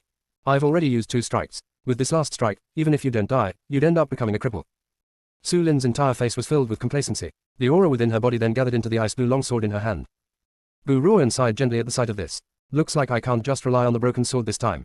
For the sake of the Moon Soul Herb, I can't keep concealing myself. This is the only way to save Big Brother. Boom. At that moment, the temperature plummeted until even the people around the arena could feel it thoroughly. The ice blue sword had left Su Lin's hand and flew into the sky. The crowd watched as the floating longsword grew larger and larger in the air. It became as large as a great mountain before slicing towards Gu Ruoan. The regional king had been standing behind the Heavenly Moon Emperor the entire time, watching the scene icily. He has no intentions of saving Gu Ruoan. After all, that lord had given him instructions. If he wants to have Gu Ruoan killed, he must not allow any chance for her to escape. Otherwise, once she has grown, the regional king's mansion would certainly be destroyed by her hand. However, he had not made his move and had pretended to get into her good graces because he was unsure if he could kill her. Hence, he had wanted to invite her to the regional king's mansion and seize his chance to steal the ancient divine pagoda. However, the best scenario would be that she dies. Therefore, he does not intend to make an appearance this time and only watched silently from the sidelines. Boom. A violent cyclone formed as the great sword fell. Su Lin wiped the sweat from her brows and smiled icily at the section of the arena which was now covered by the great sword. This time, no matter how talented Gu Ruoan was, her death was guaranteed. Thud. Beneath the arena, Dongfang fell butt first to the ground as he stared at the dusty arena with a pale look on his face. His eyes were dazed as he asked, "Is Lady Gu dead? Is she really dead?" At this moment, the group remembered their interactions from the days in the evil spirit forest and recalled how Gu Ruoan had aided them time and time again. Their hearts were enveloped with agony and they looked at Su Lin with eyes filled with hatred. "Avenge her, we must avenge her." Mu Ying clenched his fists as he spoke in a voice full of rage. "Avenge." Hearing this, the eyes of every single person of the group filled with determination. They each secretly made a decision. They were still young. To young people like them, anything was possible. As long as they rise vigorously in their cultivation, one day, their powers would also increase. At that point, they will avenge her and kill Su Lin. However, they must conceal their strength and bide their time first to ensure that they do not end up being killed.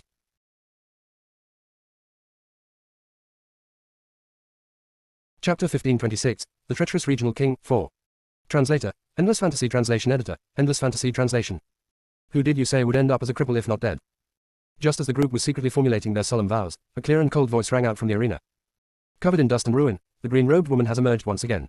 A dark blue flame stirred around her body while a thin smile danced on her delicate and pure features. Su Lin's complacent smile stiffened and looked as if she had just seen a ghost. Her eyes widened in shock and her eyeballs seemed ready to pop out from her eye sockets. How can this be? How can you possibly be alive? You had been clearly hit by my attack, how are you still alive? Su Lin shook her head vigorously and stumbled backward. Her face was filled with disbelief. Gu Ruoan laughed nonchalantly. Honestly speaking, she should thank Su Lin for causing such a ruckus. If her attack had not drawn so much dust, she would not have been able to use the ancient divine pagoda to block the attack. After all, aside from the watchful eyes of the crowd, the members of the underworld were watching as well. She could never allow the ancient divine pagoda to appear before their eyes. Otherwise, she could not guess at the scale of the sensation it would create. Therefore, when faced with Su Lin's question, she only calmly replied, "I have no other special ability but I am best at escaping. Therefore, your blow did not manage to reach me." She was unsure if anyone else would believe her explanation but Su Lin did. Su Lin screamed and charged angrily towards Gu Ruoan once again. At this moment, she has lost all sense of rationality and has only one thing on her mind, to torture this woman in front of her. Su Lin, stop. When he saw how Gu Ruoan had emerged from the arena without a single hair out of place, the regional king sensed that something was not right. His expression changed drastically and he quickly tried to stop Su Lin. However, it was clearly too late. A great wind whistled as the green-robed figure stood amongst the ruins. The woman's expression was indifferent and calm. Suddenly, a dark blue flame rose from her body. Those flames quickly gathered into the broken sword in her hands and instantly formed a dark blue blade. However, this blade does not have a form as it flickered and swayed in the wind. Su Lin, however, did not care about the blade which had formed from the flames.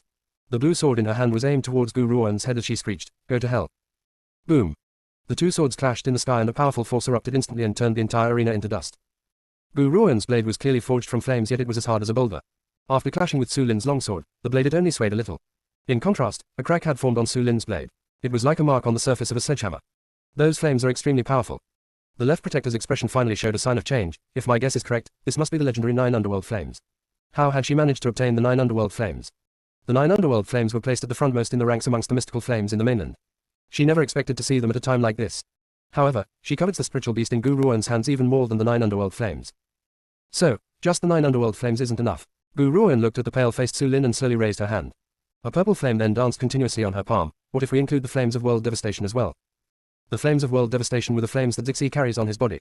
Even though Zixi was now in a deep slumber, she could still mobilize the flames of world devastation. However, Gu Ruoan has yet to try using two types of flames together in a battle.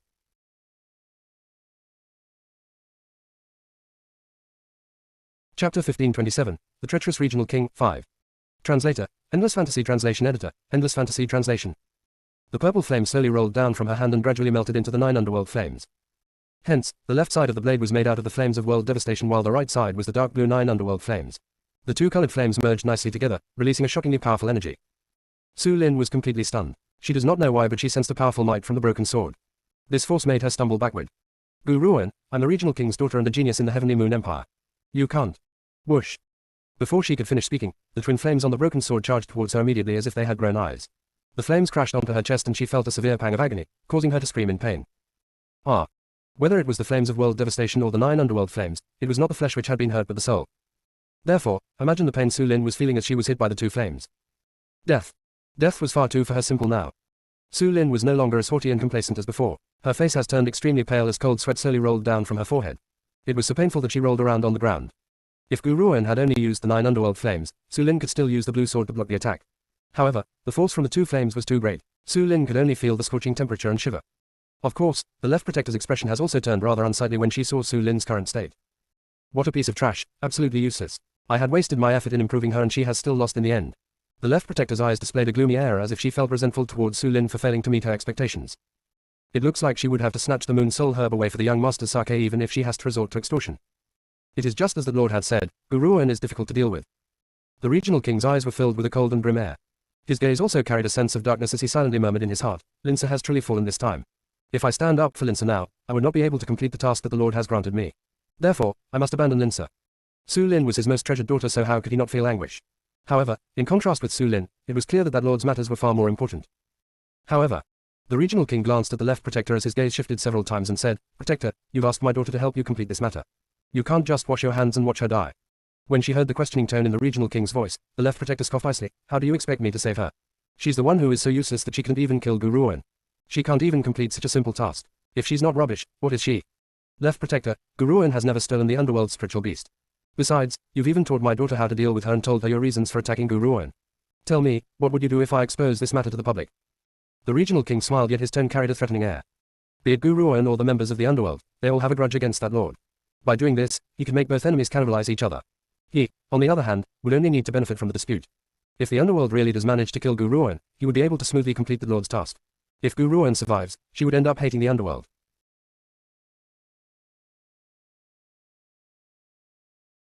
Chapter 1528, The Treacherous Regional King, 6. Translator, Endless Fantasy Translation Editor, Endless Fantasy Translation. The left protector's expression changed. Perhaps she never expected the regional king to have the courage to threaten her. She turned towards the Heavenly Moon Emperor and scoffed, I never thought that the citizens of Heavenly Moon Empire would turn out to be so bold. They even have the courage to threaten me, a protector of the underworld. Very well, since you have the courage to threaten me, I will save her this one time. However, I will demand payment for everything that has happened today sooner or later. The Heavenly Moon Emperor furrowed his brows and sent the regional king a cold and sharp look before chiding him in a stern voice, Regional king, don't forget the left protector's status. If you offend the underworld, even we cannot protect you. You must apologize immediately. Hee. The regional king laughed icily as he watched the members of the underworld walk into the arena. The corners of his lips curled into an angle as he replied, Your Imperial Majesty, do not worry, I have already received the support of another powerful cultivator. If that cultivator were to act, not even 10 underworlds would be enough to defeat him. So, you need not worry too much about this matter. Despite this, the regional king's heart violently ridiculed the Heavenly Moon Emperor. It's only one underworld, so why should we fear them so much? The underworld is no longer as powerful as it was 10,000 years ago. We only need to wait for that lord to break the seal and everyone in the underworld would be destroyed. An underworld disciple was looking around anxiously while waiting at the palace gates as if waiting for someone. Very soon, a portal appeared in thin air and a man stepped out. That man had silver hair and crimson robes. He stood with both arms behind his back while his peerless expression carried a gloomy air. With each step, he gave others a heavy, forceful feeling. As a result, the woman who had been quietly waiting at the palace gates threw herself to the ground with a thud and greeted with reverence, Welcome, young master. Where's the Moon Soul Herb? The man's voice was very deep and pressed heavily like a stone upon the woman's head. The sensation caused her to be unable to lift her head and she could only bury her face in the ground. Young master, it's the last day of the competition, so the protector had asked me to wait here for you. The Imperial Majesty of the Heavenly Moon Empire is unwilling to give the Moon Soul Herb to the protector and had asked the protector to buy it off the champion of the competition. The silver-haired man frowned when he heard this but did not do anything as he listened quietly to the next part of the underworld disciple's words. The protector has bribed the remaining 2 geniuses who stand a high chance in obtaining first place. Only one other genius has refused to listen to the protector's orders. Hence, your loyal and devoted protector was furious. This time, the protector had taken painstaking efforts in order to help you obtain the Moon Soul Herb. Unfortunately, that person was unable to differentiate good from bad and refused to place any importance upon the underworld. She had even insulted us. That woman also holds a powerful spiritual beast in her possession. The protector wanted to obtain that spiritual beast as a gift to you, young master, so she has planted a lie and claimed that that woman had stolen that spiritual beast from the underworld. The woman gritted her teeth as she finally confessed. The green-robed man who was standing behind the silver-haired man looked at her with pity. It was indeed a tough job for her to be able to explain so much in the presence of the young master's great aura. Sin knew, out of curiosity, who would be so daring as to defy the underworld. The green-robed man looked at the woman as his eyes filled with curiosity. Reporting to Protector King Ming, that woman's background is unclear. All we know is that her name is Gu Ruan.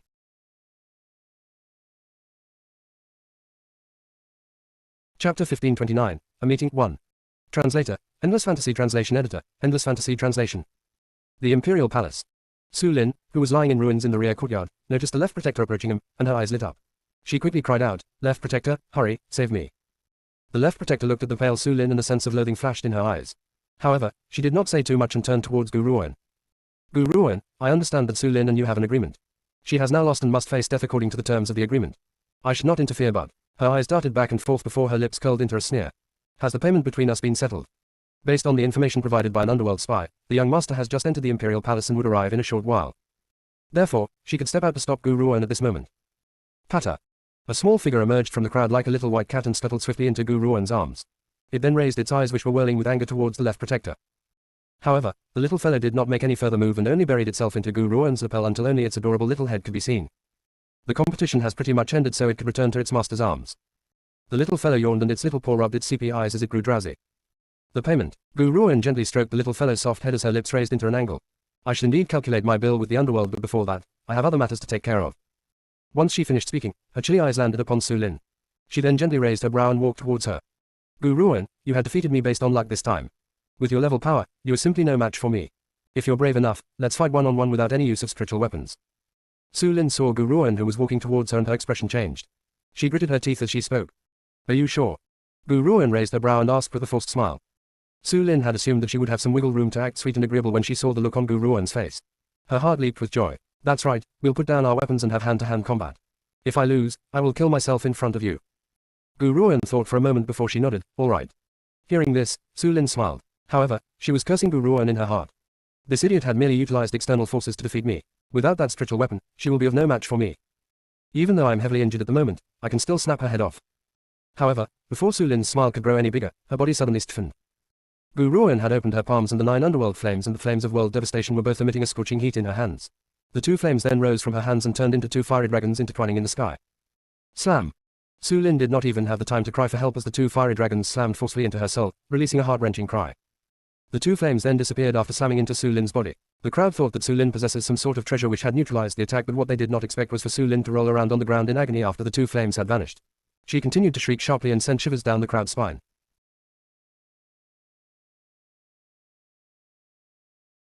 Chapter 1530, A Meeting 2. Translator, Endless Fantasy Translation Editor, Endless Fantasy Translation. The crowd never imagined that those 2 flames had disappeared into her soul instead.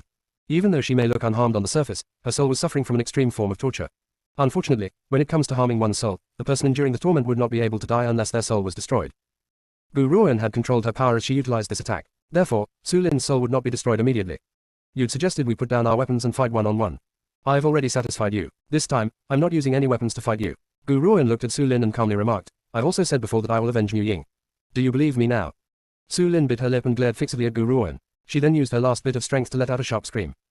"Gu Ruan, you've stolen the underworld's spiritual beast and the underworld will never let you get away with it. Ha ha ha, so what if I die? You will soon lose your life here. If I'm able to drag you down as a scapegoat, I have no regrets even if I die." The hatred in her voice landed into everyone's ears and caused them to shiver. Her eyes were filled with hatred and were as terrifying as a venomous snake. That was right. In Su Lin's heart, even if she were to die, she would turn Gu Ruan into a scapegoat. This woman had offended the underworld anyway, no one could save her. Unfortunately, things did not turn out the way she had hoped. Su Lin's wishes would never come true. Gu Ruan. The left protector swept her eyes towards Su Lin who was rolling on the ground in agony and frowned before looking at Gu Ruan. "Our young master has arrived. I wonder if you still dare to deny our ownership of this little fellow." Gu Ruan looked at the left protector. Suddenly, a familiar aura whirled behind her. Her body immediately stiffened on the spot and a ripple of emotion appeared in her chilly eyes. A man was standing behind Gu Ruan. His crimson robes fluttered ceaselessly as his silver hair danced in the violent winds. However, there was an uncommon look of gentleness in his red eyes. At that moment, all eyes had turned to look at the man who had appeared from thin air. When the crowd saw the man's distinctively peerless appearance, they became entirely mesmerized and were lost deep within the man's unrivaled features. "Young master." The left protector's heart leaped when she saw that man and she quickly led the members of the underworld to kneel as she spoke with reverence. "The left protector of the underworld and disciples welcome you, young master." At the same time, the Heavenly Moon Emperor, who had been seated on the dragon throne, rose as well and stared at the silver-haired man with reverence. The silver-haired man did not speak. His eyes had remained fixed upon Gu Ruan whose back was towards him. He did not say a word and merely gazed at her quietly. Finally, the woman in front of him made a move. She slowly turned around and her eyes traveled towards the man's familiar features. She nearly opened her lips but did not say a word in the end. The silver-haired man's eyes filled with deep emotion as he gazed upon the woman that he had yearned for day and night. However, he suddenly noticed the little fellow, Meng Meng, who was clinging onto Gu Ruan's chest with an entirely blissful look on its face. The man's eyes instantly turned cold. The little fellow realized that a pair of gloomy eyes were glaring at it and instantly shivered. It shrank in terror and intended to clutch Gu Ruan's robes tighter, but who would have thought that its little claws ended up on top of her breast of all places. Hence, the man's eyes turned even colder.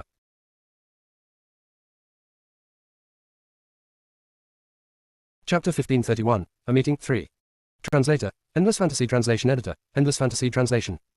Sob, master, this man is very scary. The little fellow continued to shrink back as it tried to hide from the silver-haired man's eyes. However, the more it burrowed into Gu Ruan's robes, the colder Chanbei's glare became until it even carried a faint bit of murderous intent. At this moment, the little fellow felt like it was an innocent victim. Who had I offended? Why is this demon-like man glaring at me and refusing to turn away? Could it be that he's taken a liking to my little anus? The little fellow quickly covered its little anus at the thought of this as its entire being trembled. It felt a great urge to bury its entire head into Gu Ruan's robes. I like women, not men. If this little fellow could speak, this would be what it would have yelled out. Young master. The left protector carefully lifted her head to look at Chanbei. When she noticed the murderous air surrounding him, her heart leaped. It seems that this time, this woman, Gu Ruan, was finished. As Chanbei does not like being stared at, the members of the underworld had lowered their heads upon his arrival and no one had seen the gentle emotion which had appeared in the man's eyes in the beginning. As the left protector spoke, Chanbei took a step towards Gu Ruan. He then pulled the little fellow from Gu Ruan's chest without another word and held the struggling creature in his grasp. Young master. When the left protector saw Chanbei's actions, she finally gathered enough courage and looked at the peerless man who had his back against them as she spoke with reverence. We found the missing spiritual beast of the underworld, this subordinate. Just as the left protector was about to take credit for her actions, she saw the man wave his hand in front of her and the little fellow, which had been struggling in his grasp, was thrown aside. That was right. It had been cast aside without any hesitation. It was as if the little fellow was not a powerful spiritual beast but a mere object. The left protector was dazed as she stared puzzledly at Chanbei. Her mind was a blank. Could it be that the young master does not cherish this spiritual beast? If he did not like this spiritual beast, why had he snatched it away in the first place? Chanbei did not allow anyone the opportunity to process this. His eyes stared at Gu Ruan with grief and resentment as he spoke. If it wasn't for the fact that this spiritual beast is still useful to you, I would have killed it by now. Every inch of your body belongs to me and no one is allowed to touch you, not even spiritual beasts. After all, there were some parts of her that Chanbei had not yet touched, yet this little guy was so bold to actually place its claws on her breasts. How could he not feel aggrieved? Boom. The left protector was completely dazed as if she had been struck by lightning. Her mind was a mess as her eyes stared dazedly at Chanbei. What does the young master mean by this? Why does it sound as if this woman is his lover? Everyone else was stunned as well. Each and every one of them did not dare to believe that this peerless man, whose face was full of resentment like a grieving wife, was actually the legendary young master of the underworld. Also, the left protector had previously claimed that the underworld's young master does not like Gu Ruan and she had even stolen the underworld's spiritual beast. This plotline had reversed a little too quickly.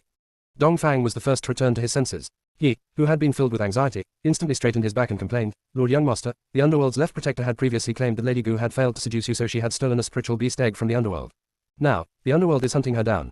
Oh, that's right, the left protector had even insulted Lady Gu and said that the members of the underworld would never let her get away with it.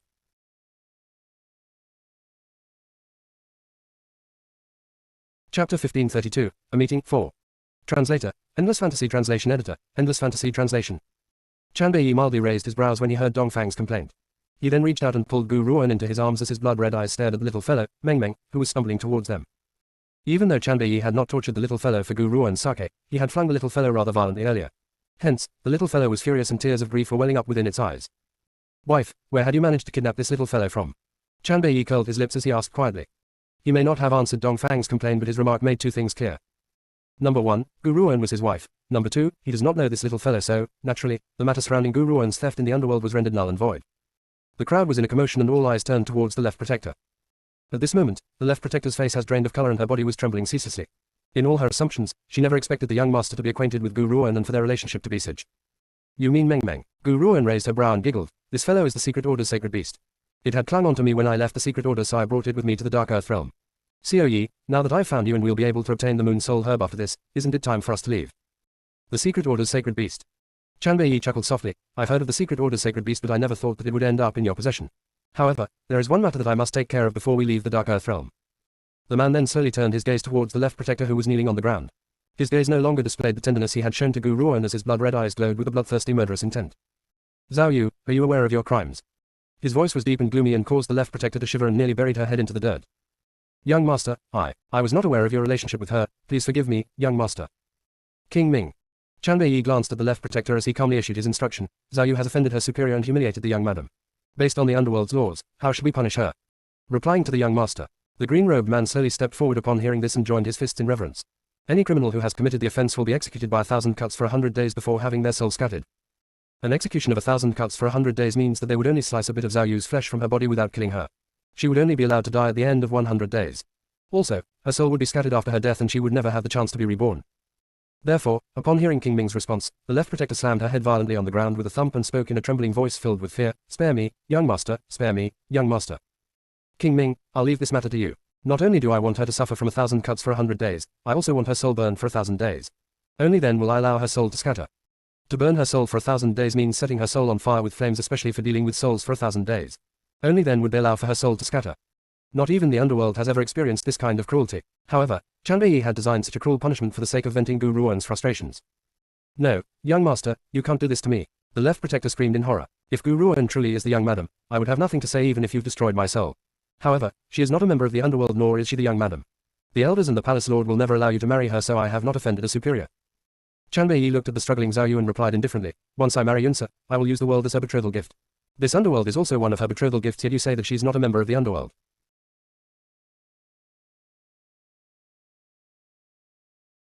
Chapter 1533, A Meeting, 5. Translator, Endless Fantasy Translation Editor, Endless Fantasy Translation. Heaven and earth would be her betrothal gift. When Chanbei had said those words, the left protector's face instantly turned very pale. She then stared at him with a lifeless look on her face. How many men in this world would speak such assertive words? How many women would be worth having heaven and earth as their betrothal gift before being married? Now, the young master had just announced to the public that he would use heaven and earth as a betrothal gift to marry Gu Ruan. Suddenly, the left protector burst into laughter. Her laughter was filled with a maniacal air before she spoke very slowly. Young master, the master has always wanted you to marry his daughter. He will never allow you to be with this woman. Even if you want to use the underworld as a betrothal gift to her, I'm afraid that this will never happen. Hence, she will certainly never become a member of the underworld. The left protector had assumed that after saying these words, Chanbei's face would change drastically. Who would have thought that the crimson-robed man would merely raise his brows and speak in a dark voice with an endless air of dominance? The master, what is he? As long as Yunsa wishes it, the underworld shall be given to her. If she does not like it, the underworld's existence would not be needed. Thump. The left protector had risen to her feet, but before she could stand properly, she stumbled backward and fell heavily onto the ground. She never expected the young master to say such seditious words for the sake of a woman. Young master, the palace master is your master. Why are you acting so rebelliously? If the palace master, as someone who had nurtured you wholeheartedly, were to find out about this, how sad would he be? Even to this moment, the left protector was still trying to advise Chanbei to mend his ways. Unfortunately, after Chanbei had said those words, he had no longer spared her a second glance. King Ming, take her away but don't kill her. I want her to suffer a fate worse than death. Chanbei's voice was gloomy and bloodthirsty, filled with a powerful murderous intent. If anyone else in the Dark Earth realm has the audacity to offend Yunsa, I will make them understand the true meaning of hell. The true meaning of hell means that even if one wanted to die, one would not be able to do so. The left protector was paralyzed on the spot as her face filled with hopelessness. This time, she allowed King Ming to take her away and did not retaliate. Perhaps she now understands that resistance was futile when one falls into Chanbei's grasp. The crowd sighed incessantly as they watched the misfortune unfold. As the saying goes, do not invite death and you will not die. If the left protector had not tried to frame Gu Ruan, Chanbei would not have treated her this way. Lord Young Master, Dongfang's gaze darted back and forth before he suddenly pointed at Su Lin, who was lying on the ground, and said, this woman had slandered Lady Gu and claimed that Lady Gu had seduced the regional king in order to register for the competition. Also, Lin Yu of the Prime Minister's mansion had tried to kill Lady Gu for Su Lin's sake. Furthermore, Elder Wushu of the Heavenly Moon Empire, as Lin Yu's master, had constantly caused trouble for Lady Gu. If Lady Gu had not been strong enough, her reputation would have been swept away and she would have died by their hands. When Dongfang saw that Gu Ruan has such a powerful supporter, he completely disregarded all consequences and exposed the evil deeds of Su Lin and the others. Hence, Chanbei's gloomy and cold red eyes slowly turned around and looked at the pale-faced Su Lin. If this had happened in the past, Su Lin would most certainly feel absolutely complacent with having the eyes of such a peerless man upon her. Now, however, when she sensed the man's murderous glare, she trembled and cried out in fear, no, I didn't mean it, I really didn't do it on purpose. I don't want to die, so spare me. As long as you spare me, I am willing to work extremely hard to repay you. She was not done with living and she did not want to die just yet. If she had known that Gu Ruan and the young master of the underworld were acquainted, she would never have incriminated her, no matter how bold she was feeling.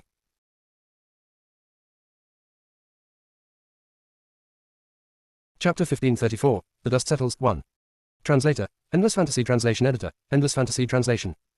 Yunsa, how would you like to punish her? Chanbei gently raised the corners of his lips, but his eyes showed no hint of a smile. Instead, the look in his eyes when he stared at Su Lin was filled with a sharp murderous intent. I'm fine with anything. Gu Ruan shrugged her shoulders and replied nonchalantly. Chanbei fell silent for a moment when he heard this before he suddenly smiled. All right, since you have no particular preference, Yunsa, I will deal with this woman. He then turned to Dongfang, who had stepped out to expose the situation, and spoke in a low voice, you, come here. Me. Dongfang shuddered as he pointed at himself and asked, overwhelmed by this unexpected favor. He never thought that the underworld's young master mentioned him at this moment. How could a lowly person like him not feel joy? This woman had slandered Yunsa and said that she's a seductress. I'll leave her to you and you'll find 100 men to please her every day.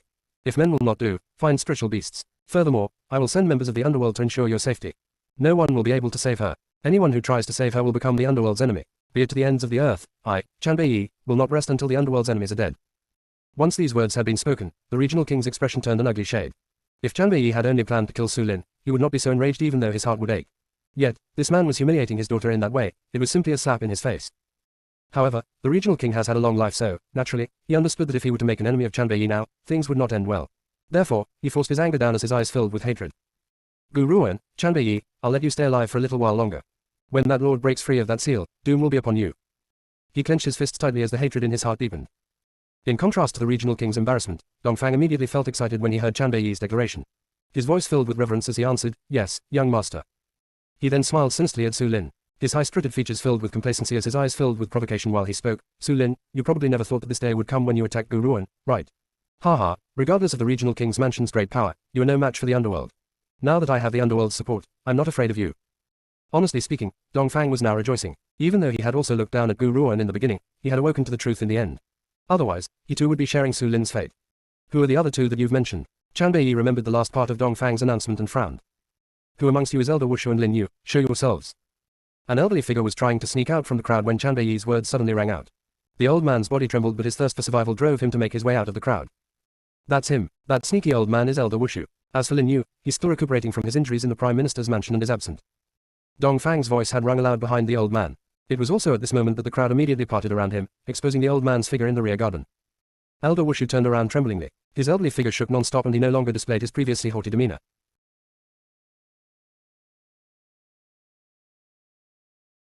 Chapter 1535, The Dust Settles, 2. Translator, Endless Fantasy Translation Editor, Endless Fantasy Translation. No one could understand the extent of the terror in Elder Wushu's heart at this very moment. Furthermore, there was no way for him to explain his previous actions. Young master. The Heavenly Moon Emperor rose to his feet and furrowed his brows. However, there was a pleading air in his voice and he did not dare to be impudent either. Elder Wushu is an elder in the Heavenly Moon Empire and we've always steered clear of the underworld. Why don't you grant us some dignity and spare Elder Wushu? Elder Wushu was not the same as Su Lin. Su Lin was only a talent in the Empire. Even though she has broken through to the refined state, she had used the spell to achieve that while Elder Wushu was a true cultivator at the refined state. Therefore, the Emperor does not wish to give up on Elder Wushu. Chanbei did not seem to hear the Heavenly Moon Emperor's voice as he slowly approached Elder Wushu. He then placed his large hand on Elder Wushu's head and there was the sound of a thump. He had only used a little bit of force but they could hear the Elder's skull crack. The Heavenly Moon Emperor's expression changed and he sat down heavily. He then took a deep breath to steady his emotions. The young master of the underworld is truly a man with character. We truly admire you. Chanbei had not looked at the Heavenly Moon Emperor from the very beginning. He then slowly turned around and walked back to Gu Ruan's side before gently smiling. Yunsa, the temporary imperial residence is not far from here. I'll escort you to get some rest. Gu Ruan nodded and walked out of the courtyard in Chanbei's embrace. Prime Minister Lin, who was in the crowd, stared at the couple in the distance and sighed in relief. He carefully wiped the sweat off his brow and made to leave this place. However, a voice which was as light as a feather rang out suddenly. There were hints of gloom and bloodlust in it. One more thing, for Lin Yu who had once humiliated Yunsa, I'll leave him for you to deal with. He was speaking to Dongfang. Dongfang quickly joined his fists as his features displayed reverence. Yes, it is my good fortune to settle these matters for you, young master. I won't let these people get away. Dongfang then watched the peerless crimson-robed man gently embracing Gu Ruan as they disappearing from the imperial palace in the blink of an eye. Ha ha ha. When the two had left, Dongfang burst into laughter and walked towards Su Lin's side. He stomped on her legs violently as his features filled with complacency and glee. Su Lin, weren't you behaving savagely just a while ago? Didn't you want to attack Lady Gu? Besides, you've even heavily injured Niu Ying. Now, it's our turn for a full retaliation. I will return the humiliation that you've inflicted upon our friends 100 times more. Once he has finished saying his piece, he turned towards the crowd behind him and spoke in a clear voice, everyone, if you or your spiritual beasts have any needs, come and see me. As long as you can come up with a price, I will get Su Lin to serve you. You may toy with her however you wish, just don't play with her to death. In the beginning, the crowd had fallen silent upon hearing those words. After all, Su Lin was the daughter of the regional king's mansion. Who would dare to abuse her in front of the regional king? However, when the crowd remembered that it was the underworld's young master who had issued the order, they began to grow restless. Those who had been able to participate in this competition were not fools. Though most people may agree that the underworld and the Heavenly Moon Empire were at the same level of power and influence, the underworld would not have had the audacity to kill Elder Wushu in front of the Heavenly Moon Emperor unless they had a trump card. Also, when the young master of the underworld had killed Elder Wushu, the Heavenly Moon Emperor had not even dared to let out a fart. It was clear that the Emperor has his misgivings.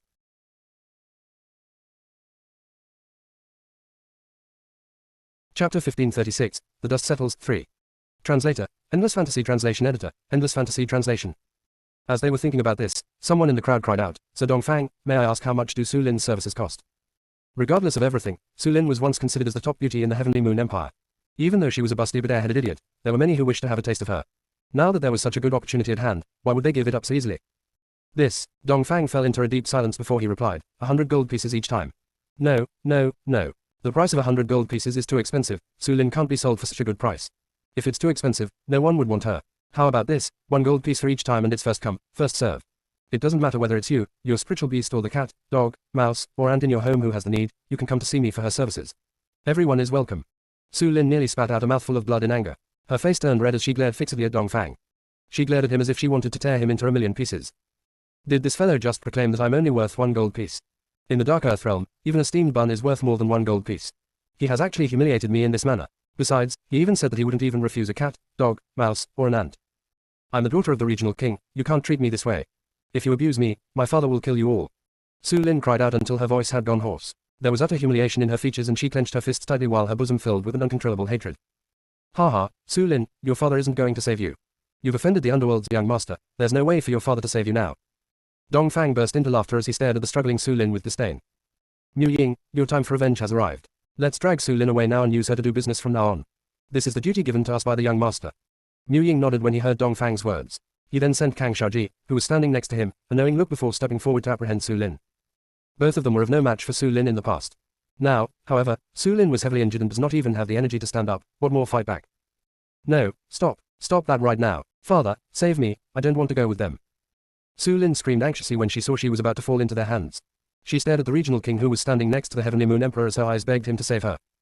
The regional king's heart trembled when he saw Su Lin's terror. He then slowly closed his eyes as his handsome features displayed a sense of helplessness. Su Lin eventually stopped struggling. The expression in her eyes had turned from alarm to a dull and lifeless look. Tears soon filled her eyes and slowly rolled down her face. At a time like this, her body showed the true meaning of despair. That was right. Su Lin has truly lost all hope. She could not believe that her father, who had treasured her so deeply from a young age, would just stand aside and watch her drown. At the temporary imperial residence, a woman dressed in green robes was standing next to a window in a luxurious and imposing bedchamber. She stared at the sky and her thoughts were shrouded in mystery. Just then, an arm wrapped around her waist as a familiar breath skimmed over her ear, causing her to tremble slightly. After a long pause, she relaxed. With her back against the man, she asked him, "Xiao Yi, is there anything you wish to tell me?" "Yun sir." Chanbei Yi lowered his eyelids and smiled gently as his eyes filled with tenderness. "What would you like to know?" "I will tell you everything."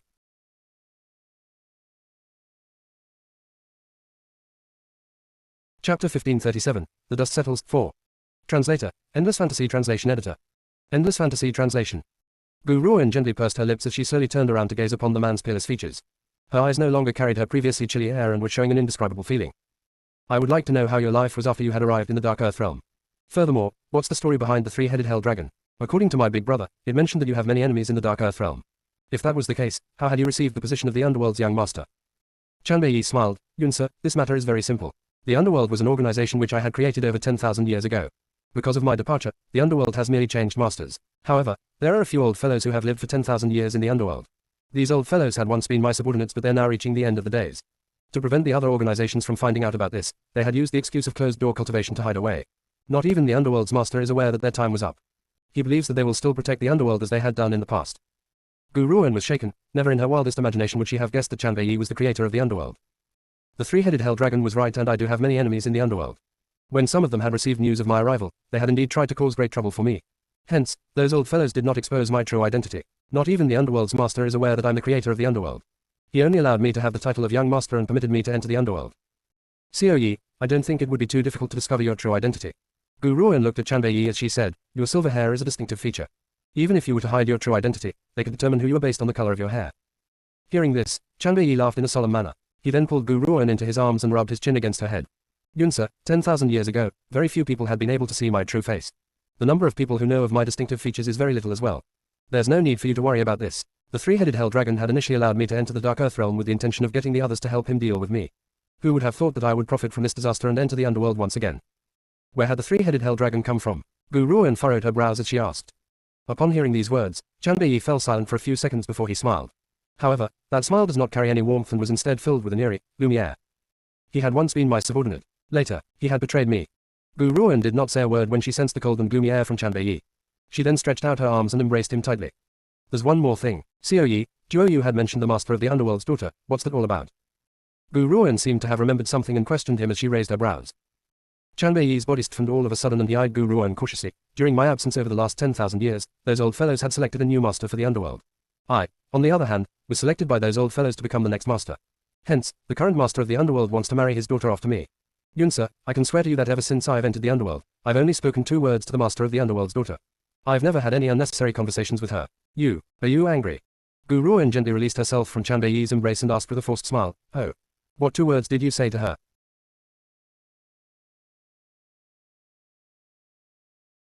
Chapter 1538, The Dust Settles, 5. Translator, Endless Fantasy Translation Editor, Endless Fantasy Translation. Chanbei stared at Gu Ruan nervously as he replied honestly. The first word was, scram, and the second word was also, scram. If you don't like it, I'll never say another word to her again. Don't be angry, okay? This man, who had previously looked as cruel as a god of death, was now standing cautiously in front of Gu Ruan and explaining himself in a meek and subservient manner, afraid that she would be angry at him. He. Gu Ruan giggled. Her smile was as magnificent as the sun and allowed Chanbei to relax. Xiao Yi, how can I not believe you? We've known each other for so many years and you've disregarded all danger to save my life many times. Now, you've plunged into risk for my big brother's sake. Even if someone were to stand in front of me and tell me that you've betrayed me, I would certainly choose to believe you. Her gaze then turned serious as she continued, I believe that you will never abandon me. I also believe that no matter what I do, you will stand with me and help me unconditionally. Yunsa. Chanbei lifted his hand and pulled the woman into his arms. He then lowered his head and gently kissed her lips. There was an endless tenderness in his blood-red eyes. Even if I disappoint every person in the world, I won't ever disappoint you. This was his promise to her for the rest of his life. In this entire lifetime, having her with him was enough. Both of them slowly got into the moment as they kissed. Chanbei then slowly released her and spoke thickly, Yunsa, can we? He did not finish the entire sentence but the meaning in his words was very obvious. As Gu Ruan gazed into the tenderness in the man's eyes, she gently nodded. I had promised you that I will give myself to you when we meet again. Xiao Yi, you've done so much for me and you're the man who is worth receiving the trust of my entire life too. Yunsa.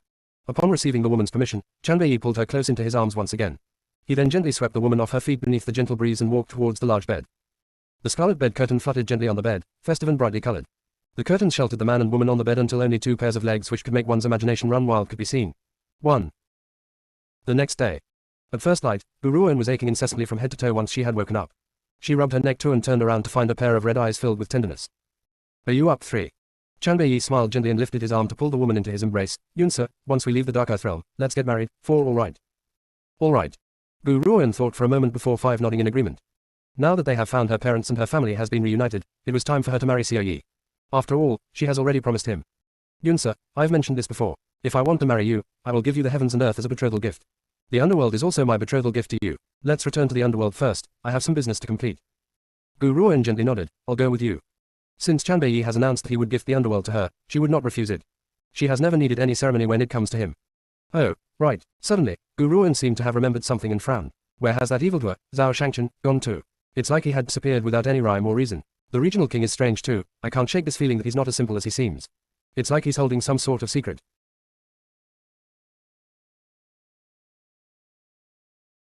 Chapter 1539, Brother and Sister Meet Again, 1. Translator, Endless Fantasy Translation Editor, Endless Fantasy Translation.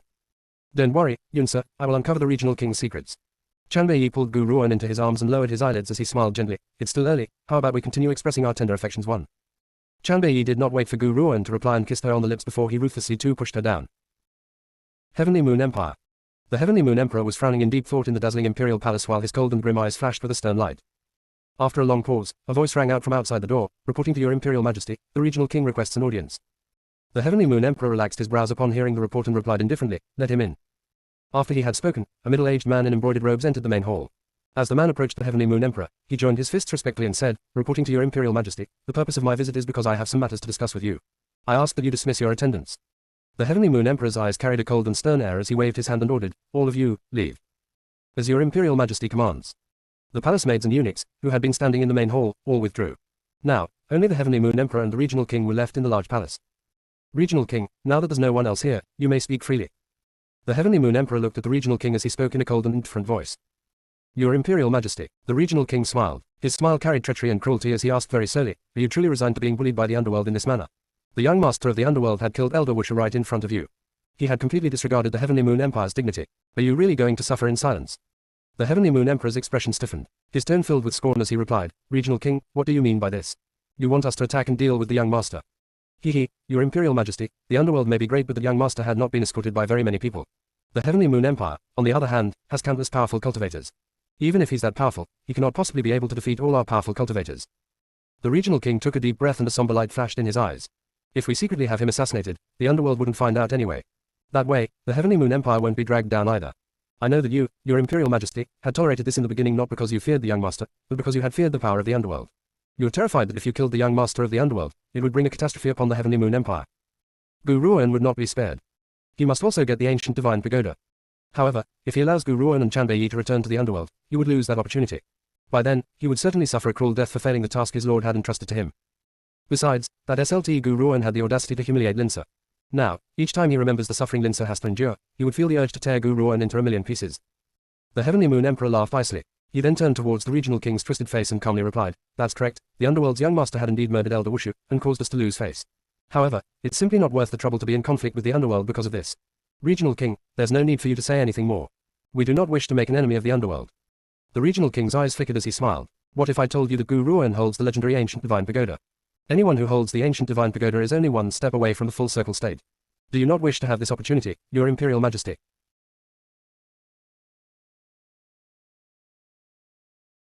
Chapter 1540, Brother and Sister Meet Again, 2. Translator, Endless Fantasy Translation Editor, Endless Fantasy Translation. The full circle state was the closest to a godly state in this existence. The Heavenly Moon Emperor has reached the 9th transformation state. Though he was at the early stage of the 9th transformation state, he could be considered to be close to the peak of perfection. However, he knew that his potential was at its limit. There was no way for him to possibly continue to break through. As for reaching the full circle state, that was even more unattainable. However, there was one exception amongst these impossibilities. The ancient divine pagoda. With something like the ancient divine pagoda in his possession, forget about the Heavenly Moon Empire, even the underworld would cease to exist for him. However, the Heavenly Moon Emperor never thought that Guruan would have the ancient divine pagoda in her possession. No wonder her talents were so great. Your Imperial Majesty, what do you think? If you wish to have that ancient divine pagoda, I will willingly lend you a hand. The regional king had obviously noticed the ripple of emotion on the Heavenly Moon Emperor's face and his lips curled into a creepy smile. Guruan, even though you're now aided by the underworld, I won't let you get away so easily. The Heavenly Moon Emperor slowly closed his eyes. After a long pause, he opened them again and a sense of determination flashed in his expression. Regional King, we will leave this matter in your hands. You are allowed to mobilize the cultivators of the Empire, but we need you to make sure of one thing. You mustn't let anyone witness your annihilation of them no matter what. Otherwise, if this matter gets back to the underworld, we will not be able to explain it. At your Imperial Majesty's command. The Regional King joined his fists and withdrew after receiving his orders. As he turned around to leave the palace, a sinister smile crept up upon his face. That smile was complacent and wicked as well as filled with a determination for victory. To not let anyone find out about the Heavenly Moon Empire's role in the destruction of the underworld's young master. What a joke. Once I've successfully obtained the ancient divine pagoda, I will expose this matter. When that time comes, the underworld will certainly send their men to war against the Heavenly Moon Empire. As for me, as long as the ancient divine pagoda is in my grasp, I will escape to a faraway place and leave the terrible mess here to this idiot, the Heavenly Moon Emperor. It's his fault for being so brainless and so easily manipulated. Ha ha ha. The Regional King felt the urge to throw his head back and burst into laughter at the thought of this. However, as the Heavenly Moon Emperor was still present on the dragon's throne, it was wiser for him to hide his emotions now. After the Regional King had departed, a black figure appeared in the previously silent palace. It was an old man dressed entirely in black. He was eerie and terrifying, and his entire being released a cold, gloomy air as he asked in a hoarse voice, "Your Imperial Majesty, may I ask what is your bidding?" "Gui, you will follow the Regional King and carry out the task with him." The Heavenly Moon Emperor then narrowed his gaze as a murderous intent flashed in his eyes. "Once the ancient divine pagoda is safely in his possession, you will get rid of him." The black-robed old man showed no sign of astonishment, nor did he look shocked. He only lowered his head with reverence and continued to speak in a hoarse voice, "Yes, Your Imperial Majesty." It was likely that the Regional King, who has been an intelligent man all his life, would never have expected that in his pursuit for a narrow gain, he had neglected a greater danger. Just as he thought that he had fooled the Heavenly Moon Emperor and manipulated him, the latter was well aware of the situation. He even had a backup plan. This Regional King is wildly ambitious. We reckon that half the people he'll send this time will be his own men. That's a good thing too, so we won't lose too many of our own. By then, you must get rid of everyone you've brought with you to avoid any rumors from leaking. At this point, we have no means to face the underworld head-on.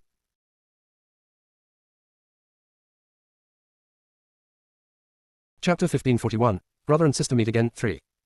Translator, Endless Fantasy Translation Editor, Endless Fantasy Translation. After receiving his orders, the black-robed man joined his fists and replied with reverence, "As you command, Your Imperial Majesty." The black-robed man then withdrew. Once he had left, the entire palace returned to its previously chilly atmosphere as the Heavenly Moon Emperor stared coldly at the tightly shut palace door, his thoughts unreadable. A gentle breeze was blowing through the tranquil forest. Chanbei, who was holding Guruan in his arms, suddenly paused as a smile crept up on his peerless features. "Yunsa, do you think that the Regional King would let us get away with it after attacking Sulin?" Guruan sensed something and smiled calmly. "The world believes that the Regional King is a reasonable man, but I seem to feel that it's not the case. If the Regional King was really that reasonable, he would not have produced a daughter like Sulin. Am I right, Xiao Yi?" "That's correct. Chanbei nodded as he looked at the rustling tree branches. The smile on his face grew even more pronounced as he said, "Since you're already here, come out. There's no need to play hide and seek." Whoosh. Just as Chanbei had spoken, a subtle change occurred in the entire forest. Even the surroundings seemed to have frozen over. Countless figures then showed themselves from out of thin air, surrounding the couple. The leader of this group was clearly the regional king. His gentle features no longer displayed his usual warmth but a strange and sinister air instead. "You're indeed the underworld's young master to have been able to detect our presence." The regional king scoffed icily as his knife-like glare turned towards Chanbei. "Did you think that after hurting my daughter, I will let you get away so easily?" Chanbei slowly turned around and a red light glowed within his crimson eyes as he laughed indifferently. "Even if you had not come here, I wouldn't have spared you either. Because this man carries an unclear agenda towards Gu Ruan. Even if Chanbei has yet to find out what the regional king's agenda was, he would never let this man threaten Gu Ruan further. He would kill this dangerous seed in its budding stage. Haha, if you had been in the underworld's territory, I would not be able to threaten you at all. Unfortunately, you had not brought the underworld's cultivators with you this time. On your own, you're no match for me." The regional king burst into laughter and his mirth carried a sense of mockery. "Chanbei, you're no longer the popular figure of the mainland 10,000 years ago. Otherwise, I reckon that not a single person in this world now would dare to provoke you." Once the regional king had spoken, the temperature around them plummeted. The crimson-robed man stared coldly at the regional with his bloodthirsty eyes. His gloomy voice carried a thick murderous air as he spoke. "What is your connection to that man?" Others may not understand what Chanbei had meant, but to the regional king, his meaning could not be any clearer. However, he did not respond to Chanbei's question and turned towards Gu Ruan instead. "At first, I had not intended to fight you so early. However, you've pushed me to this degree and I have no choice but to step in. Gu Ruan, if you want to be left with a whole corpse, hand over the ancient divine pagoda." The ancient divine pagoda. Gu Ruan's eyes sharpened and her chilly gaze flashed with murderous intent. The ancient divine pagoda was her greatest secret. How had the regional king found out about its existence? Could it be? Suddenly, a possibility flashed across Gu Ruan's mind. Her eyes carried a solemn air as she replied, "Are you in cahoots with that fellow who had once killed Zixi?"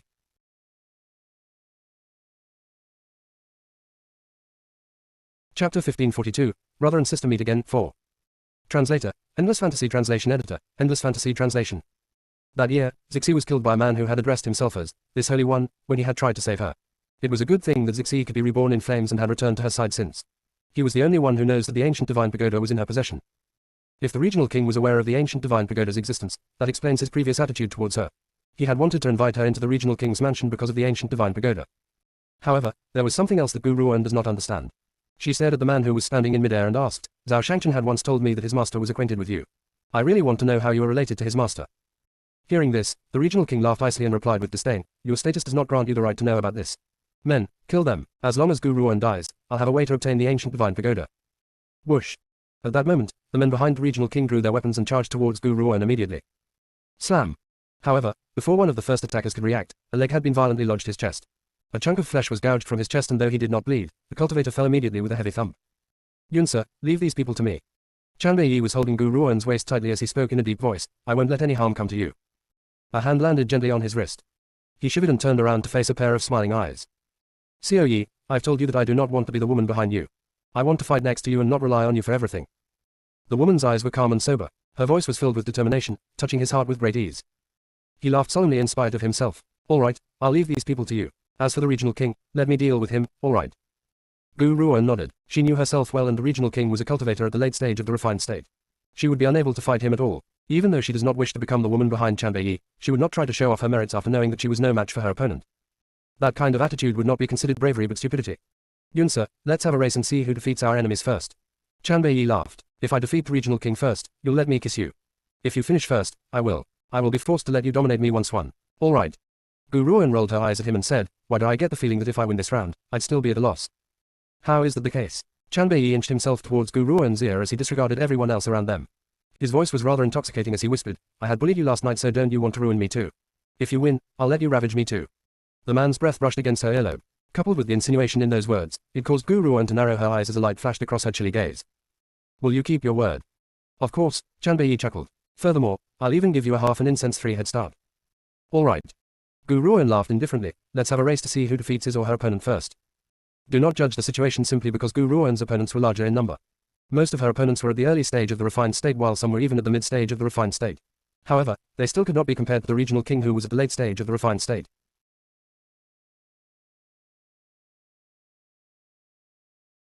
Chapter 1543, Brother and Sister Meet Again, 5.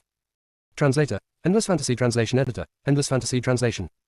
However, the flirtatious banter between the two despite being surrounded by so many people thoroughly angered the regional king. The last part of Chanbei's words caused his hair to stand on end from head to toe and a murderous air to envelope his entire body as he coldly remarked, Chanbei, you are far too savage. I'd love to see how you plan on dealing with us.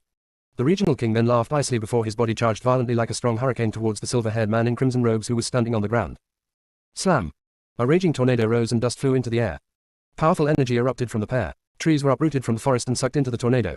The regional king was a little shocked. He never thought that Chanbei would be able to block his attack. His eyes sank. I had promised Yunsa that I would give her a head start for the time it takes for an incense stick to burn halfway, so I won't kill you within this period of time. However, you will only remain alive for as long as half an incense. Chanbei raised the corners of his lips as a red light formed in his bloodthirsty eyes.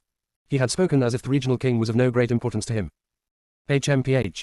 The regional king scoffed icily, but his eyes carried a solemn air. You're indeed the Lord's old enemy. In just a short few years, you've managed to restore your powers to the late stage of the refined state. I've indeed underestimated you this time. However, this is also my only chance. If I allowed you to return to the underworld, I won't ever have such a good opportunity to kill you in the future and to take the ancient divine pagoda. As he spoke, the regional king released his attack once again. However, regardless of the scale of his attack, Chanbei would evade him continuously. He only placed his hands firmly behind his back as he stared coldly at the regional king who was attacking relentlessly. For the sake of Gu Ruan's victory. Ah, no, I should say that in order to enjoy the taste of being dominated by Gu Ruan, I can't be the one to win, no matter what. At this moment, aside from the regional king and Chanbei who were now fighting each other, there were the other cultivators of the empire who had also tagged along. These cultivators now placed their attention on Gu Ruan as murderous intent overflowed from their being. Let's go, this woman is only at the late stage of the exceptional state. She's no match for so many of us. One of them remarked. The group then charged towards Gu Ruan. A battle could happen at any moment. Gu Ruan's expression showed no change as she faced the fiendish cultivators of the empire. She stood tall amidst the wild winds with her green robes fluttering. Her fine hair danced continuously in the wind as her chilly eyes stared coldly at the cultivators of the empire. 10 are at the early stage of the refined state while 5 at the mid stage of the refined state. The Heavenly Moon Empire truly holds me in high esteem to send so many powerful cultivators after me. The woman gently raised the corners of her lip and a smile appeared on her delicate and pretty features. She then lowered her head and gently stroked the agitated little fellow in her arms as the smile on her face grew even more pronounced. Meng, there's no need for you to step in here. Since Xiao Yi and I have a bet, I'll handle these people personally. Rumble. As soon as Gu Ruan had spoken, the earth began to shake before a large sword rose from thin air to stand upright behind her. The great sword was as tall as a man. Its blade was red in color and one could faintly make out a few dragons which were slithering around in its blade. Those 9 dragons alone could make one feel suffocated.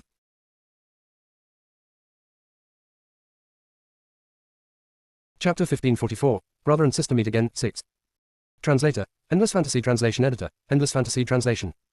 This is the first battle I'm engaging in since I've successfully gained control of the 9 emperors. Why don't I use you to practice on? What do you think? Her eyes turned towards the dazed crowd as she smiled gently. However, the Heavenly Moon Empire's cultivators lived only to give their lives for their country. Ever since they had entered the empire, they had known that this would be their conclusion. Hence, they only froze for a moment before continuing to charge towards Gu Ruan. 15 surrounded Gu Ruan so tightly that not even a fly could have flown out of the circle. Gu Ruan, we're only following our orders. If you hand over the ancient divine pagoda, we'll grant you a swift and peaceful death. Orders. Gu Ruan smiled. I wonder if this order had come from the regional king or the Heavenly Moon Emperor. Hearing this, the men laughed. With the citizens of the empire, so we would naturally follow the orders of our emperor. You better surrender like a good girl. Struggling will do you no good. If I refused. Gu Ruan raised her brow as she replied calmly. Refuse. HMPH, I'm afraid you don't have that right. The group did not hesitate further as they swiftly drew their weapons and charged towards Gu Ruan. As the crowd charged towards her, a crack suddenly formed in the air, carrying a dreadful aura. If Gu Ruan were only an average cultivator in the late stage of the exceptional state, it was likely that she would not have been able to face the auras of these people. Unfortunately, before they could even reach Gu Ruan, their auras had been swept away by the 9 emperors. 9 emperors, ever since your awakening, I've never had the chance to fight alongside you. Now, we can finally face our enemies together. Gu Ruan raised her hand and held the sword, which was taller than her, in her grasp. At that moment, a bizarre sensation coursed through her heart. That sensation was similar to the reappearance of a comrade in battle whom she had not met in a long time. Furthermore, she felt as though this was how it was meant to be. Honestly speaking, the 9 emperors had recognized her as its master for a while now. However, the 9 emperors would usually attack on its own when it emerged. This was the first time the 2 of them would fight hand in hand. Buzz. The 9 emperors seemed to sense the excitement in Gu Ruan's heart and its blade let out a buzzing noise. A bright red light rained over the blade like blood. Slash. Before the cultivators of the empire could get any closer to Gu Ruan, they saw her disappear into thin air. They had no time to return to their senses as a muffled tone suddenly rang out like the sound of a sharp object piercing through someone's chest. As the crowd froze in shock, they suddenly noticed one of the empire's cultivators, who was at the early stage of the refined state, had been cut in half from the waist. Blood sprayed into the azure sky, dyeing it red. This. The regional king, who was in the midst of his fight against Chanbei, suddenly turned towards Gu Ruan and saw her slicing the man in half. Though he knows about Gu Ruan's power, he did not know that this woman was this powerful. Despite being surrounded by so many powerful cultivators from the empire, she had been able to slice one of them in half. Furthermore, that person did not even have the chance to react. Be careful, all of you. This woman's power is not as simple as it seems. Clearly anxious, the regional king cried out. His expression finally showed a sign of change. He had thought that he could stall Chanbei to allow those people to deal with Gu Ruan. As long as Gu Ruan dies, he could escape to a faraway place after obtaining the ancient divine pagoda. As for Chanbei, he would leave the emperor to deal with him.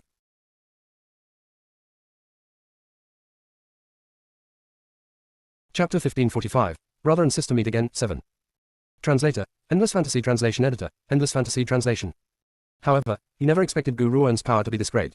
Perhaps they would fall in this place. The more the regional king thought of this, the more anxious he felt. His attacks grew muddled as his handsome face was drenched in sweat. In contrast to the anxiety amongst the members of the empire, Gu Ruan looked rather calm. Her chilly eyes showed no sign of emotion. However, because of her actions in bloodshed, it also exposed her to the eyes of the world. Attack, kill this woman. A grey-robed man in the mid-stage of the refined state amongst the cultivators of the empire coldly issued the order. The group then made their move once again. Perhaps it was because of the initial shock that Gu Ruan had given them, because this time, no one left where they originally stood and only inched towards her. As the group approached her, the circumference around her became smaller. Soon, they were right in front of her. Everyone then released their attacks aimed towards Gu Ruan at the same time. This way, no matter the extent of Gu Ruan's power, she would not be able to counter so many attacks. However, as the crowd released their attacks towards Gu Ruan, she did not bother to avoid the attacks and she charged head-on towards the group. Previously, in order to prevent Gu Ruan from escaping, several cultivators had remained in midair as the rest surrounded her. These cultivators had also released their attacks with the intention to smash Gu Ruan's head. If she was unable to dodge this attack, her skull would crack and she would die without a whole corpse.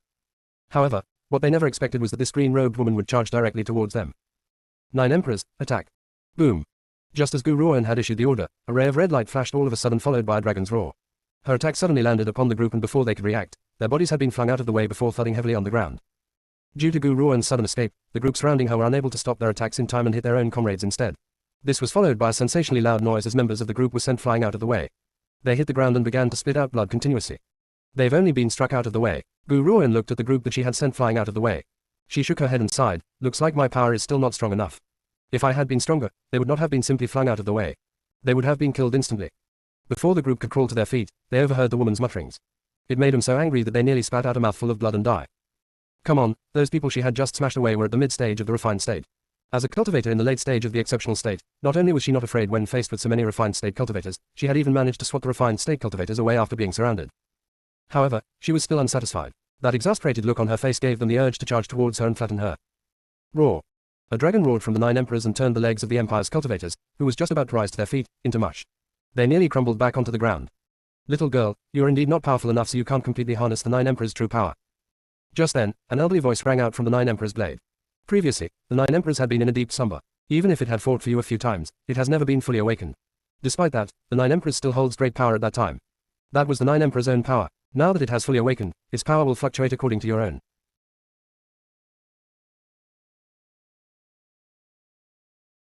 Chapter 1546. Brother and Sister Meet Again, 8. Translator, Endless Fantasy Translation Editor, Endless Fantasy Translation. Gu Ruan glanced at the 9 emperors in her hand when she heard this. From a distance, she could see the faint outline of a purple figure within the 9 emperors' blade. Little girl, I want to thank you for saving me, so I will assist you in your rise to the peak. I will help you to restore all of your power from your past life. Only you, from your previous life, will be able to harness the full extent of the 9 emperors' power. The elderly voice carried a chuckle, yet it made Gu Ruan furrow her brow. My past life. Based on what the Dragon King had said, it seems to have known me in my past life. That was right. This old man who had been speaking to Gu Ruan was the Dragon King that she had previously saved in Evil Strud Forest. At that time, the Dragon King's Strud had been bound in chains. She had saved it through the 9 emperors and turned the Dragon King into the 9 emperors' weapon Strud. The 9 emperors' awakening was largely connected to it. What do you mean by past life? Who on earth am I? Hee, little girl, you will discover that sooner or later, so I shouldn't be the one to tell you. The Dragon King chuckled and said, even though you're unable to harness the full power of the 9 emperors now, its power is still no match for other weapons. Otherwise, it would not hold the title of a divine weapon. Even though you're still at the late stage of the exceptional state, you can fight on the same level as a cultivator in the mid-stage of the refined state. Gu Ruan knew that this old fellow was speaking the truth. If she was to use a spiritual weapon, she would be able to hold her own against someone in the early stage of the refined state at the very most. She had been able to remain unscathed despite being surrounded by so many cultivators in the refined state was entirely due to the effort of the 9 emperors. Alright, little girl, you will need to undergo your own torment if you wish to find out about everything. I can only help so much. However, I hope that you'd be able to visit the Dragon Clan when you have the time. There may be a turning point for you to raise your power there. The Dragon Clan. Gu Ruan could not help but be reminded of Lan Ji. Back then, she had met Lan Ji, who was half dragon and half human. She had even taken him in and gave him the chance to establish his own organization. It has been a few years since they last saw each other and she wonders where Lan Ji was. If she visits the Dragon Clan, she must bring him along. Alright, I understand. Gu Ruan smiled calmly. Once I've finished my business, I will make my way to the Dragon Clan. Now that you've mentioned it, I seem to be fated with the Dragon Clan. First, I had met the demi-beast human, Lan Ge. Then, the spiritual beasts in my possession received the Dragon Clan's ancestors' inheritance. Next, I had met the stone dragon who guards the secret order, and finally, I found you. I will journey towards the Dragon Clan after this, no matter what. After Gu Ruan had spoken, the Dragon King's voice fell silent. Gu Ruan then slowly raised her head beneath the whistling wind and her eyes turned towards the cultivators of the Empire who were sprawled out on the ground. Half an incense's time is nearly up. Therefore, I must quickly get rid of you. Boom. Suddenly, the 9 emperors in front of Gu Ruan rose into the sky and grew exceptionally large. The great sword then slashed downwards fiercely and tore into the ground. Some powerful of the cultivators who had been unable to evade the attack in time was slashed into two by the sharp blade. Cultivators at the early stage of the refined state had no way to protect themselves under the 9 emperors' coercion. The 5 cultivators at the mid-stage of the refined state had just barely managed to evade it. Roar. A dragon roared from within the 9 emperors and the cultivators saw countless talons and fangs. They could only watch fearfully as the talons and fangs dragged the dead cultivators into the blade before they were slowly consumed by the 9 slithering dragon souls.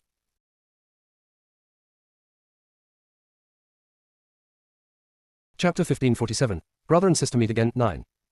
Translator, Endless Fantasy Translation Editor, Endless Fantasy Translation. At the same time, a hurricane rose from within Gu Ruan's being. The hurricane was very powerful and destroyed the surrounding trees in an instant. Dust flew everywhere, turning everyone's vision into a blur. It's a breakthrough to the refined state. The regional king immediately paused in the air as he stared at Gu Ruan in shock. If it had not been for the Lord's orders, I could never bear to kill a genius such as this. Unfortunately, such a peerless genius would turn out to be the Lord's enemy. Chanbei paused as well and his scarlet eyes stared at Gu Ruan. His gaze was filled with pride because this talented and powerful woman belongs with him. I have not experienced another breakthrough for a long while and I did not expect a breakthrough at a time like this. Gu Ruan smiled gently and looked at the shocked crowd. Is it your turn now? She slowly raised her hand and did not give anyone else the chance to speak as the 9 emperors slashed down once again with a loud crash until the heavens and earth cracked. The flurry of dust that rose buried everybody, causing them to disappear from the face of the earth. Half an incense's time has passed. Chanbei lifted the corners of his lips and turned towards the man before him.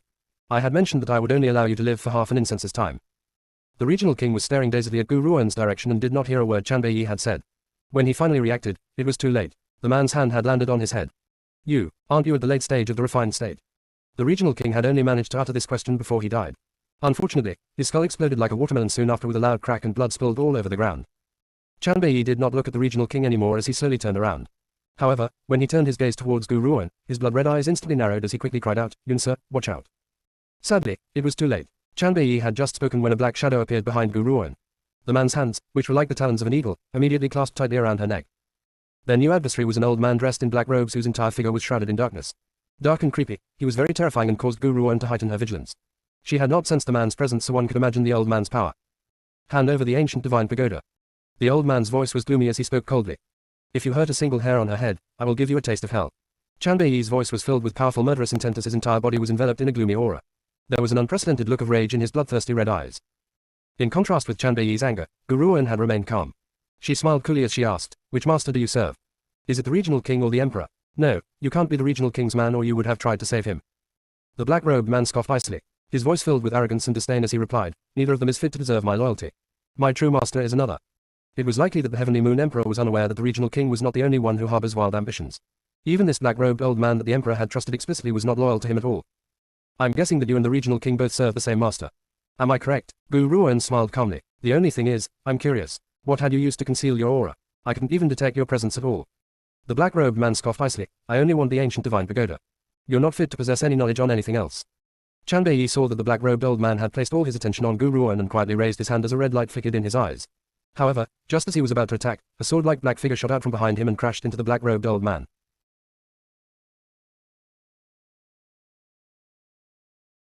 Chapter 1548, Brother and Sister Meet Again, 10. Translator, Endless Fantasy Translation Editor, Endless Fantasy Translation. The black-robed old man was caught off guard and his body toppled forward. At the same time, Chanbei launched his attack. A powerful force crashed into the black-robed old man's body and sent him flying out of the way instantly. This time, Chanbei did not deal with him the same way as he had done with the regional king. Instead, he had crippled the old man's veins with one blow before surrounding him with a bright red flame. I've told you before, if you hurt her, I'll give you a true taste of hell. Each time he thought of how this fellow had dared to threaten Gu Ruan, Chanbei's heart would churn and alight with a raging flame. He would never spare anyone who has hurt her. However, Chanbei had only used the flames to imprison the old man and ignored him after that. Instead, he turned his eyes towards the other black-robed man who was standing in front of Gu Ruan. That man's features were still as grim and handsome as ever. The only thing missing was the depth once held in his dark eyes. Instead, only a lifeless air appeared from within. Big brother, what are you doing here? I've obtained the Moon Soul Herb just in time to help rid you of your half-puppet body. Gu Ruoan's heart leaped with joy as she took 2 steps forward and reached out to touch Gu Shangshao. If this had happened in the past, Gu Shangshao would be filled with emotion at the sight of her. However, when he saw Gu Ruoan advancing towards him this time, he unconsciously backed away. Gu Ruoan was dismayed and her hand froze on the spot. She stared at Gu Shangshao doubtfully as she asked, "Big brother, is something wrong?" "Be careful, Yunsa." Chan Bei seemed to sense something and quickly held Gu Ruoan back. He then explained, "Something isn't right with him, it's as if he is already a full puppet." As Chan Bei spoke, Gu Shangshao took one last look at Gu Ruoan. There seemed to be a struggle in his once lifeless eyes, but, in the end, he turned around and quickly disappeared from here. "Xiao Yi, what do you mean? What has happened to my big brother?" Gu Ruoan stared dazedly at the direction which Gu Shangshao had disappeared into. Her eyes no longer displayed her usual calm demeanor. Instead, a sense of panic has appeared. Chan Bei fell silent. His arm, however, held onto Gu Ruoan's waist in a tight grip, silently consoling her. Just then, a helpless voice chimed in from behind the couple, "You've found out." Gu Ruoan's body stiffened. When she gently turned around, she saw the man's mischievous features and asked, "Evildoer, what's the meaning of this? Why is my big brother?" Zhao Shangchen laughed bitterly and his phoenix eyes carried a pang of agony. "Xiao Yunsa, do you know why I had left yesterday? It was because I had sensed Gu Shangshao presence. However, when I had found him, not only has his power increased greatly, he has also been fully turned into a puppet. Besides, Gu Shangshao had been searching for someone and that was you. After he had found you, he had been shadowing you all the way. I was afraid that he would hurt you after being turned into a puppet and do something that he would regret for the rest of his life, so I had followed him as well." Chan Bei did not say anything. Actually, he had sensed Gu Shangshao's existence long ago. Even though he could not figure out why Gu Shangshao never showed himself, he never thought that he had refused to appear was because he had been turned into a puppet. Even though Gu Shangshao has become a puppet, you're the most important person in the world to him. Even though he could not control his own limbs, he does not wish to hurt you and he had appeared when you were in danger to save you. As for his current departure, perhaps he was worried that he would lose all recognition of his own family one day and end up harming you. As he spoke, Zhao Shangchen's entire face was filled with grief. "Xiao Yunsa, I could make a guess as to why he had chosen to transform completely into a puppet. He could not stop worrying about you journeying into the Dark Earth realm all on your own and he could only search for you here once he has grown in power. There was only one way for him to grow even more powerful, that was to transform into a puppet. Only then will he be able to help you."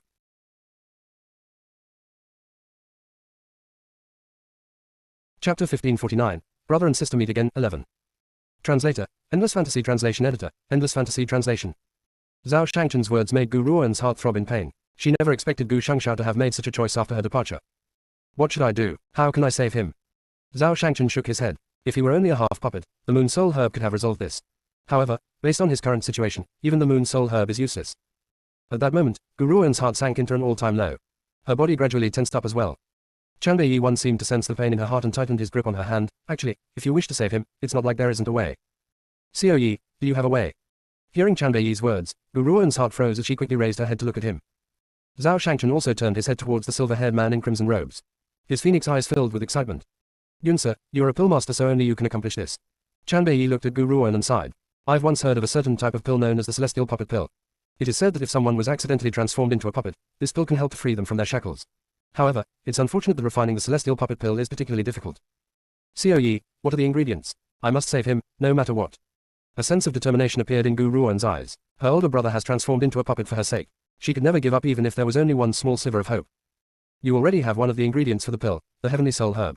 What you are missing are the Blood Drop Fruit, Sorcerer's Enchantment Blossom, and Ancient Dragon's Bile. The Blood Drop Fruit can be found in the underworld while the Sorcerer's Enchantment Blossoms can be found in the deserted snowlands at the northern part of East Peak Mainland. As for the Ancient Dragon's Bile, the Dragon King who resides within the divine weapon in your hands is one of the ancient dragons. Ask him where he has hidden his physical body and extract the bile from it. He's only existing in strud form anyway so his physical body is of no use to him." Gu Ruoan fell silent. After a long pause, she said, "It is said that powerful humans or spiritual beasts can still reincarnate if they have their physical bodies. If I extract the dragon's bile, the Dragon King will never be able to reincarnate again. I really want to save Big Brother but the Dragon King is still my friend. If I can avoid hurting him, I'll try my best to do so. He's not the only ancient dragon in the world anyway. I can find another ancient dragon and extract its bile." Hee. Overhearing Gu Ruoan's response, an elderly voice instantly chimed in. "Little girl, ancient dragons can't be found so easily. You had saved me anyway so if you need that body of mine, take it. Whether I can reincarnate or not it is of no consequence to me. However, I'll still like to thank you for considering me your friend." Chan Bei Yi looked at the 9 emperors and replied calmly, "Once Yunsa reaches a certain state, she'll be able to help reconstruct your physical body. However, you must stay by her side and aid her before then." Hearing this, the Dragon King's heart filled with excitement. How could he not feel excited at the prospect of having his body reconstructed? Besides, he believes that Gu Ruoan was capable of doing that. Hence, what was wrong with letting her use his physical body since she requires it? "Don't worry, little girl, that body of mine is truly useless to me. Take my dragon's bile boldly. However, my physical body is located within the Dragon Clan and I'm afraid it won't be that easy for you to convince those people to hand it over. If you really run into trouble, I will show myself and help you." "Then I thank you very much." Since the Dragon King has given his blessing, Gu Ruoan accepted it without further ceremony. "Xiao Yi, let's go to the underworld to get the Blood Drop Fruit." As for that sorcerer's enchantment blossom.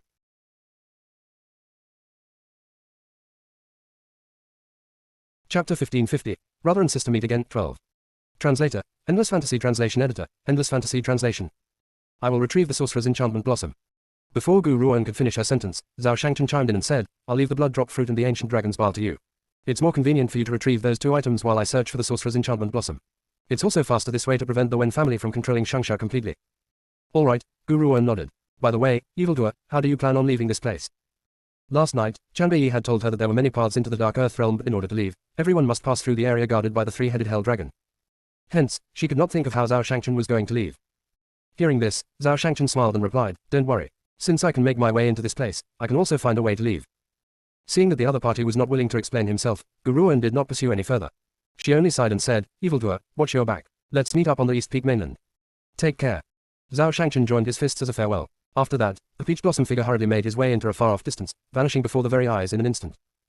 Chanbei did not say a word as his scarlet eyes stared at the direction of Zhao Shangchen's departure. He seems to have noticed something, and a red light glinted in his eyes. However, he did not say a word and turned around to hold Gu Ruan. Yunsa, let's go. Let's make our way to the underworld now. All right. Gu Ruan nodded and followed Chanbei towards the underworld's direction. The underworld. The fragrance of sandalwood wafted through an exquisitely furnished room. A woman dressed in yellow robes was seated next to the bed with her eyes gently closed in meditation.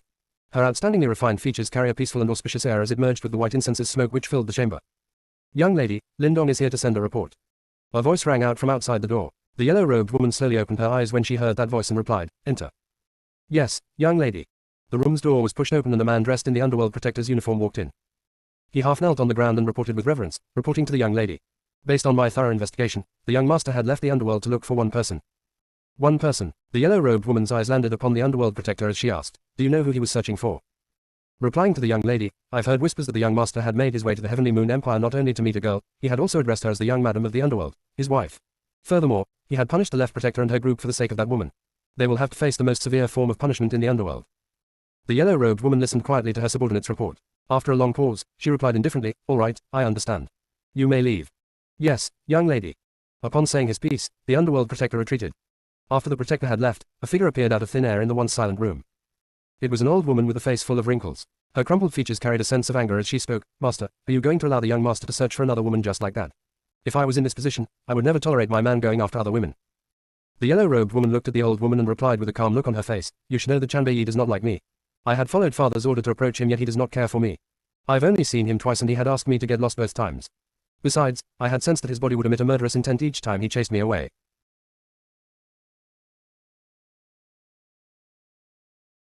Chapter 1551. Brother and Sister Meet Again, 13. Translator. Endless Fantasy Translation Editor, Endless Fantasy Translation. But Master, his position was a gift from the Palace Lord and the Palace Lord wants him to marry you. Would he have the audacity to reject the Palace Lord's request? Asked the old woman unevenly.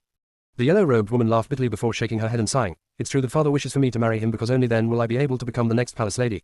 That way, the Fang family's legacy can endure forever. The Palace Lord's words alone don't hold much power in the underworld and it's those old fellows who truly make the final decisions. However, every Palace Lord had been chosen from the members of the underworld before being nurtured by those old men. That's how they had been able to fully control the state of the underworld. This is the first time we've ever selected an outsider as the young Palace Lord. The yellow-robed woman paused at this point before continuing, which is why I can't seem to figure out Chanbei's true identity. Why had those old fellows chosen him? Forget about my confusion, even my father can't understand it. However, regardless of who he is, as long as I marry him, the Fang family won't lose our power. Master, how should we deal with this woman then? If she has seduced the young master and we don't get rid of her? The old woman furrowed her brows and asked with hesitation. Why would we need to get rid of her? The yellow-robed woman stared at the old woman and asked indifferently. Not only am I not going to get rid of her, I'm going to draw her to my side. I'm not the only one in the underworld who wants to marry Chanbei. There are many women who covet the position of becoming his wife. If the young master wishes to take a concubine, that would not be unusual as well. Instead of letting him be seduced by other women in the underworld, why not have the woman that he treasures most turn out to be that woman from the secular world? A bright light flitted across the yellow-robed woman's eyes as she continued to speak, Because my father is the current Palace Lord, the position of young madam belongs to me. However, I don't have any feelings for Chanbei. If it had not been for the sake of the Fang family's legacy, I wouldn't marry him either. Therefore, I don't mind the idea of having another woman as the woman he treasures most because I don't love him. If I can bring that woman to my side, the underworld will belong to the Fang family in the future. You're right, Master. I'd rather that he loves a woman from the secular world instead of falling for another woman from the Elders clan. Otherwise, once the Palace Lord retires, the proper position by Chanbei's side will be removed. The old woman nodded, clearly agreeing with the woman in yellow's words. The only thing is, Master, this is really a grievance to you. For someone who was born into nobility like yourself to have to share a man with a shady woman. Hearing this, the yellow-robed woman shook her head. It's considered normal for a man to have 3 wives and 4 concubines. Despite how much my father loves my mother, he too has many concubines. Therefore, I don't mind it if my man has other women as long as the principal room belongs to me forever. That is enough for me. Besides, since I don't love him and am only marrying him for the sake of benefits, it wouldn't be too agonizing for me to see him with other women. Even though the yellow-robed woman had made such a statement, the old woman still felt her grief. Such an outstanding woman like her master should deserve a love which could last a lifetime. Unfortunately, she had been born in the underworld. She has no choice but to suffer through perfection for the sake of the underworld's benefit. The yellow-robed woman sighed. However, from the way Chanbei had ignored me, I'm afraid he won't marry me. Master, you can rest assured in this matter. The old woman chuckled. Those old fellows have only appointed Chanbei as the young master. They did not say that we can't force him into anything. As long as the palace lord and the elders make the order, he will have no choice but to obey. Otherwise, we can use him abandoning his position as young master as a threat. I believe that no man would be that foolish to give up the world for the sake of a woman.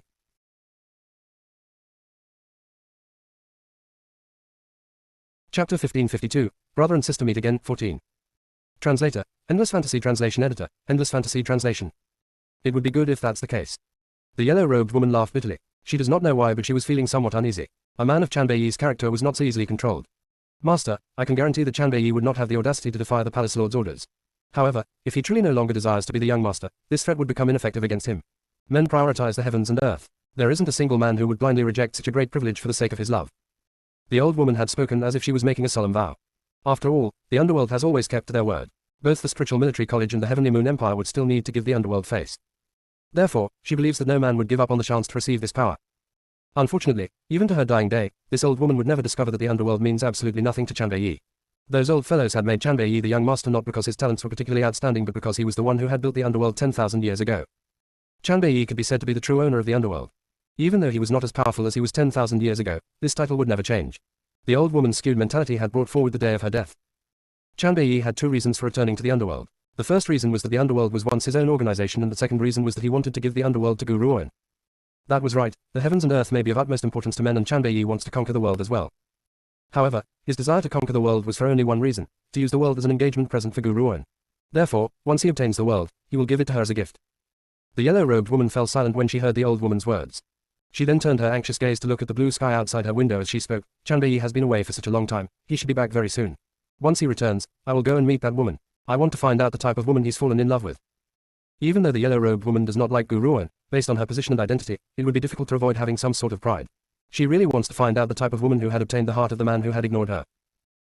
Yunsa, we're here. Welcome to the underworld. Chanbei stopped in front of the underworld's gate as he looked at the woman in green in his arms and gently raised the corners of his lips. Have a look and see if it's satisfactory to you. If you don't like the underworld, I will destroy it. If you like it, it will belong to you from now on. Actually, there was one thing which Chanbei has yet to tell Guru Owen. 10,000 years ago, he had built this underworld as an engagement gift when he proposes to her.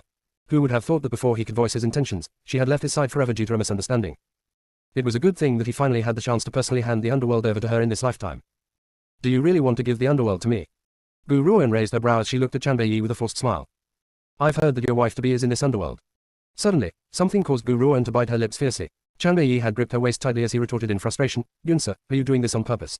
What wife-to-be? I only want you alone. Nothing in this world is more important than you in my heart, and this underworld was built for you. If you don't like it, I can destroy it anytime. Guru Owen rubbed her bitten lips as she glanced at the man in front of her. However, it was difficult to hide the smile on her face.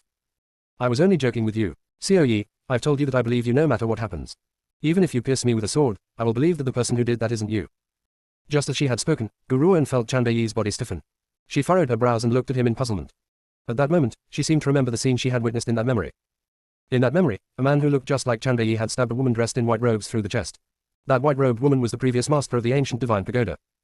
However, Guru Owen could not understand the relationship Chanbei had with the ancient divine pagoda's previous master.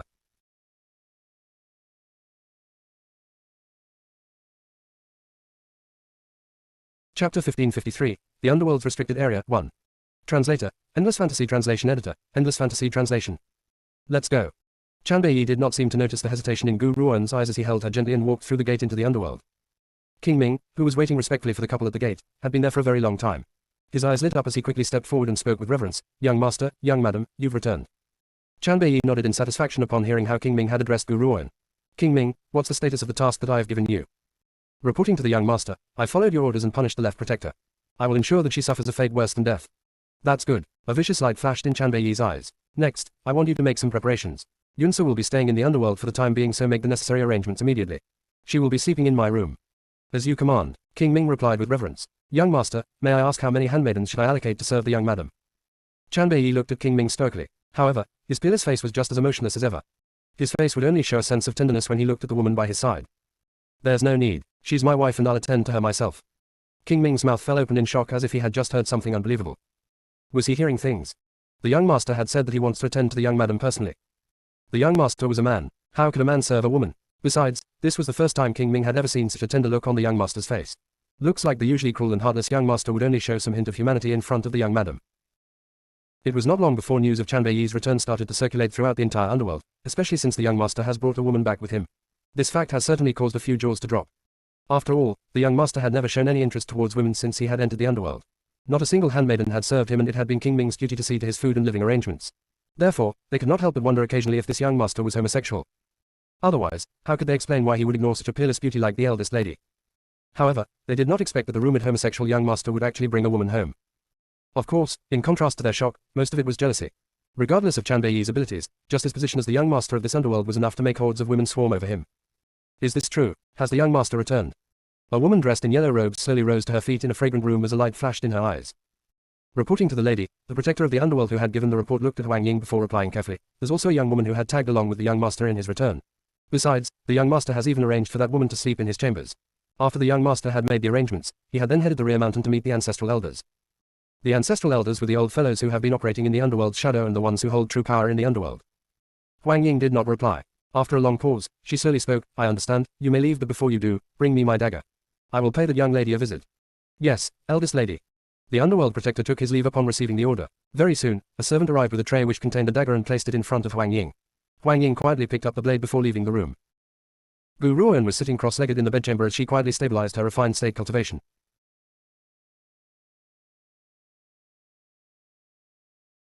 Chapter 1554, The Underworld's Restricted Area, 2.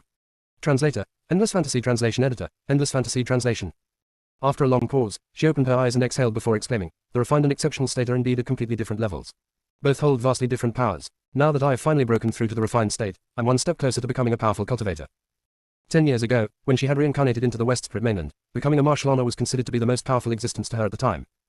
Later on, she understood the meaning behind the phrase, however perfect things may seem, better ones will appear.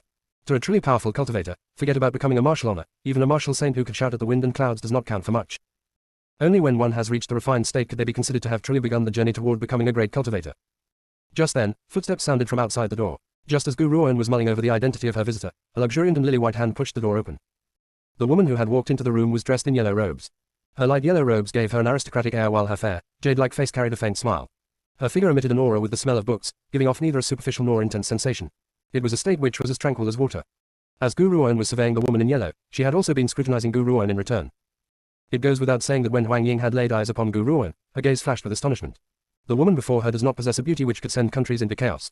At the most, she was delicate and pretty. However, the mesmerizing thing about her was that chilly yet aloof temperament she holds. A temperament like this gave off an indifferent, unselfish sensation. No wonder the young master had fallen for her. Are you Gu Ruoan? Huang Ying smiled gently. This can be considered our first meeting. Please accept this dagger as my gift to you for this occasion. Gu Ruoan looked at the dagger which Huang Ying had placed in front of her and a sense of astonishment flashed in her eyes. A high-class spiritual weapon. Indeed, the inner workings of the underworld could not be compared to other organizations. Even the eldest lady of the underworld could gift someone with a high-class spiritual weapon whenever she wished. Of course, Gu Ruoan was unaware that Huang Ying had made a huge investment in order to entice her. After all, she only has 2 high-class spiritual weapons in her possession. Unfortunately, she was fated to have her efforts go to waste. Based on Gu Ruoan's power, a high-class spiritual weapon was not worth her attention. If she wanted to, she could turn an average weapon into a high-class spiritual weapon whenever she wishes. Therefore, Gu Ruoan merely looked at the dagger but made no further reaction. Lady Gu, don't you like it? Huang Ying felt shocked when she noticed the lack of reaction on Gu Ruoan's face. This woman had clearly been shocked when she saw the dagger, which meant that she knew that this was a high-class spiritual weapon. However, why was she not accepting such an enticing present? As the saying goes, no one comes to the Hall of Trinity without a reason. Speak freely, why have you come to see me? Gu Ruoan turned towards Huang Ying and calmly remarked, besides, you haven't told me your name so I don't know who you are either. Huang Ying looked rather embarrassed. How could she have forgotten that the woman before her has absolutely no idea who she was? She took a deep breath at the thought of this and said, Lady Gu, I'm the daughter of the underworld's palace lord, Huang Ying. I mean you no harm with my visit today. I merely want to be friends with you. The daughter of the underworld's palace lord. Gu Ruoan looked at the yellow-robed woman with interest before the corners of her lips curled into a thin smile. Xiao Yi had mentioned you before, he says that you want to marry him. Huang Ying looked even more embarrassed. She did not expect Gu Ruoan to point this matter out so straightforwardly. Furthermore, Gu Ruoan's tone of speaking had not shown any signs of condemnation.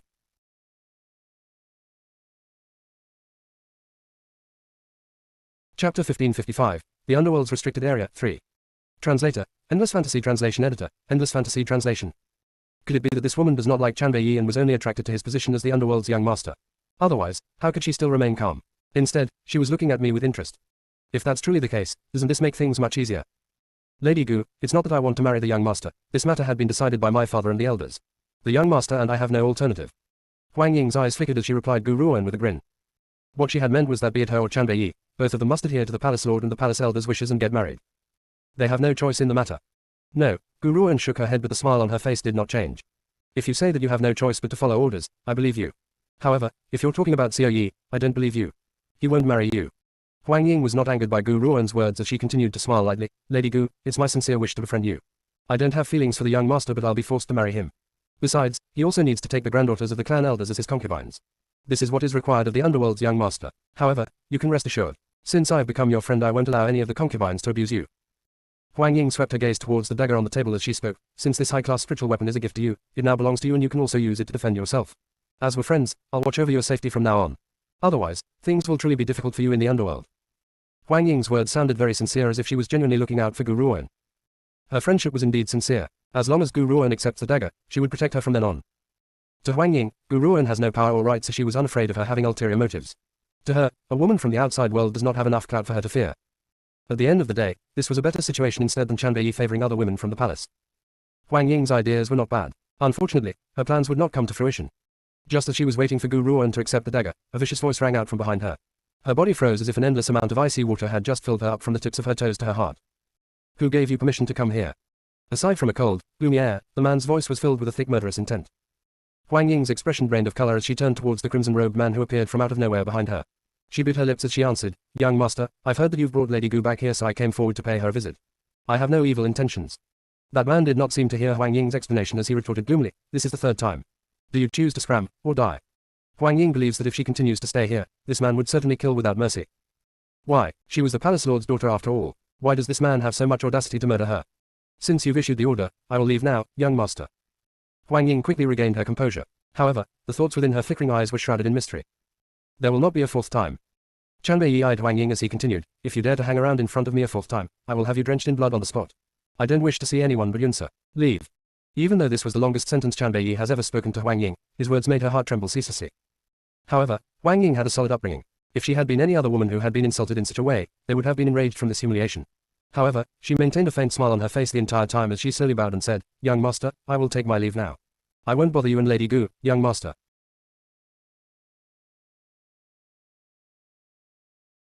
Chapter 1556, The Underworld's Restricted Area, 4. Translator, Endless Fantasy Translation Editor, Endless Fantasy Translation. Initially, Huang Ying had jumped in fright when Chanbei Yi had suddenly appeared. However, based on her temperament, she soon regained her usual composure. Take your things and leave. Chanbei Yi had not spared Huang Ying a single glance from the beginning. It was as if looking at her would be an insult to his eyes. Huang Ying's chest rose up and down but, in the end, she stepped forward to pick up her dagger and slowly walked out the door. Wham! Just as Huang Ying left the room, Chanbei Yi waved his hand and slammed the bedroom door shut. He then turned his gaze towards Gu Ruoan. His eyes no longer carried his previously vicious and bloodthirsty air but were instead enveloped with a gentle light. Yunsa, did the woman frighten you? Gu Ruoan shook her head and replied in exasperation, she's not even scary, how could she frighten me? Really? Chanbei Yi stepped forward and pulled Gu Ruoan into his arms. I was afraid that she was too ugly and would scare you. Huang Ying, who was as beautiful as a fairy to everyone else in the underworld, had been reduced to an ugly person who has such a horrifying face that one would die from shock. Would Huang Ying still be able to retain her calm demeanor after hearing this? If I had not decided to gift the underworld to you, I would really have had her killed. Chanbei Yi furrowed his brows, clearly reaching the end of his patience with Huang Ying. However, since I'm going to give the underworld to you, everyone in the underworld belongs to you so only you would have the right to punish them. Chanbei Yi had said this with such ease, as if killing someone was easier than drinking water to him. By the way, Gu Ruoan seemed to have remembered something. Did you manage to ask about the location of the blood drop fruit when you had visited those old fellows? Chanbei Yi fell silent before he spoke. Those old fellows have hidden the blood drop fruit in the restricted area. Furthermore, I have one more thing to discuss with you. The old fellows are at the end of their lifespan. I want to ask for a few longevity pills to extend their lives. All right, Gu Ruoan gently nodded. Even though the longevity pill can't make them immortal, at least it can grant them several more years. Help me to prepare the medicinal herbs. I will refine the longevity pills for them in a moment. As the longevity pill was not of much use to Gu Ruoan, she does not have this pill on hand so she has to refine them from scratch. Hearing this, Chanbei Yi shook his head. Those old fellows will still be able to keep going for around another 8 years. Let's search for the blood drop fruit first. Once we find the blood drop fruit, we'll go give those old fellows the longevity pills. That's fine too. Gu Ruoan fell silent before she asked, when will we look for the blood drop fruit? Right now. A light flickered through Chan Beiyi's eyes. Yunsa, I won't accompany you in the search for the blood drop fruit this time. You will go into the restricted area alone. You won't be in much danger with this little spiritual beast in your arms. Your cultivation can also increase by leaps and bounds in the restricted area. However, you only have 3 months' time. Only one person is allowed to enter the restricted area at any time, and each person can only stay for the duration of 3 months. I will escort you out after 3 months, so you must find the blood drop fruit by then. If you fail this time, you must wait half a year to unlock the restricted area again. Gu Ruoan's eyes slowly grew solemn. She knows that this was the only chance she has to save her older brother. She has to find the blood drop fruit no matter what. I understand. Xiao Yi, I will make my way to the restricted area now.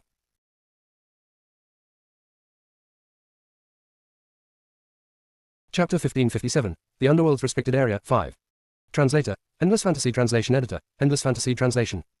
Actually, the Underworld's restricted area was considered as a restricted place not because the area was fraught with danger. Instead, it was because there would be great consequences whenever the restricted area was unlocked each time. Under most circumstances, no one would ever unlock the restricted area. The members of the palace would only be willing to unlock the restricted area when there was a peerless genius in the underworld. Hence, only the eldest lady Huang Ying had been allowed to enter the restricted area recently. Furthermore, Huang Ying's cultivation had improved greatly in the restricted area, bringing her power to greater heights. Of course, for someone in Chan Beiyi's position, he could enter the restricted area as well. Unfortunately, he had rejected this chance. Forget about the palace elders, even the palace lord could not understand why he was not willing to enter the restricted area. Only Chan Beiyi knows that this restricted area was of no use to him. Entering it would only be a waste of time. What did you say? In meeting room in the underworld, a middle-aged man instantly rose to his feet with an ugly look on his face as he asked, did you just say that the young master has returned? He has even brought a woman back. That's right. A white-haired old man replied. He then nodded and said, many have seen the young master bring a woman into the underworld. Besides, he has even arranged for that woman to stay in his room. Based on the looks of it, that woman's relationship with the young master is not an average one. Palace Lord, how should we deal with this matter? Lady Huang Ying. HMPH. The Palace Lord scoffed icily as the corner of his eyes filled with viciousness. The young master is going to marry Ying. As for that woman, if she's sensible, let her become the young master's concubine. If she refuses to listen, we can only get rid of her. I won't allow anyone to compromise Ying's position. No, what he really meant was to not allow anyone to affect his position. After all, in all his years as the Palace Lord, he has always gotten whatever he wanted. If this position were to ultimately fall to Chan Beiyi, that means that the current Palace Lord would lose his power. How could he accept this? Therefore, he wanted Chan Beiyi to marry Huang Ying. This way, he could use his position as the Palace Lord's father-in-law to rain tyrannical abuse. Everyone, I know that you have your opinions on the young master as well, so we must be united now. If Ying becomes the mistress, at least she would allow your daughters to become the young master's concubines. However, if this foreign woman obtains this position, I'm afraid that there will be many changes. The Palace Lord's voice was deep and slowly rang out throughout the meeting room. The elders fell silent for a moment as they looked at one another. In the end, the white-haired old man spoke up again, but he's the young master after all. How can we force him? You've said it yourself, he's the young master. The Palace Lord looked at the white-haired old man and spoke indifferently. Since he's the young master, he has to listen to the Palace Lord's orders. As long as I'm Palace Lord, I make the decisions in the underworld. The white-haired elder was just about to speak when he was cut off by the other elders. Elder Chenyi, you have no granddaughters in your household, so it doesn't matter so much to you who the young master marries. However, I have a granddaughter who wants to become the Palace Lord's woman. Therefore, no one's opinion holds more weight than ours. Besides, who knows where this woman the young master likes has come from? What if she has bad intentions towards the underworld? Lady Huang Ying is the Palace Lord's daughter after all, so she's most suited to become the young madam.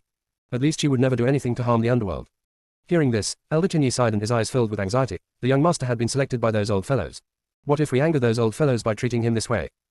It was true what the others had said. Elder Chenyi does not have a granddaughter of age in his household. Hence, he was not blinded by greed and was the one who saw things clearer than anyone else in the group. Unfortunately, he could not reverse the heavens and earth alone.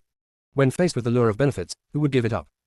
You need not overanalyze this matter, Elder Chenyi. We had listened to the ancestral elder's orders and made him the young master of the underworld. At least the selection of the young madam should be left to us. The ancestral elders do no care about the affairs in the underworld, so some matters should still be left for the Palace Lord to decide. The Palace Lord furrowed his brows, clearly unsatisfied with Elder Chenyi's words. He's the young master and I'm the Palace Lord. You should know very well whose words hold more weight. As he spoke, that Palace Lord made his tone a little gentler as the space between his brow filled with confidence. Besides, when it comes to men, no one knows how they work better than me. We aren't stopping him from being with his beloved. We only want to make that woman his concubine. As long as he can have that woman, what's the difference between making her the young madam or a concubine? It's normal for a man to have 3 wives and 4 concubines. I believe that the young master will not refuse the chance to have numerous concubines.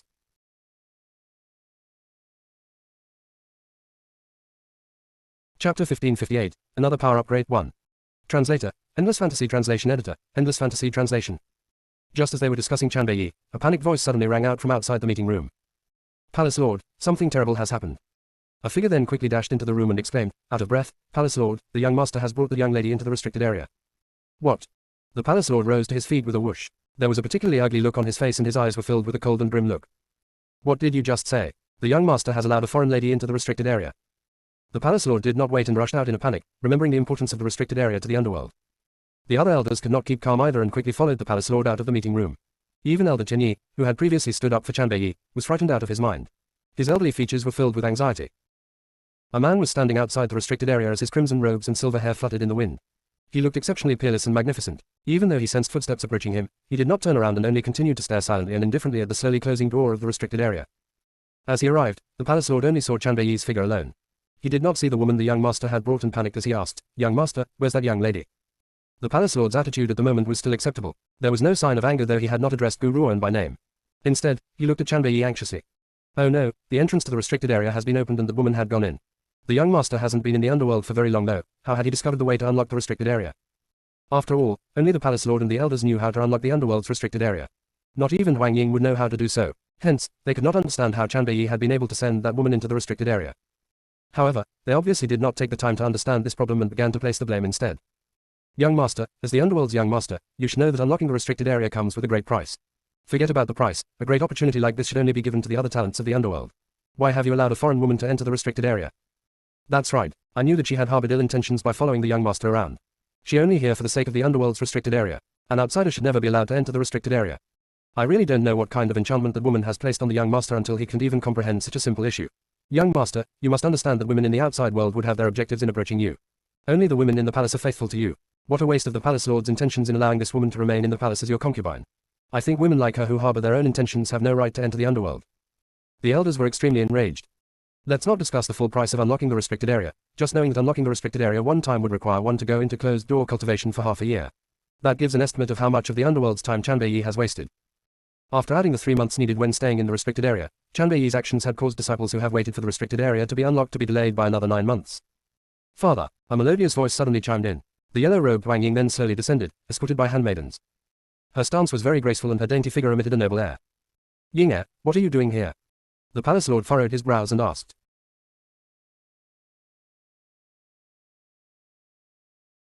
Chapter 1559, Another Power Upgrade 2.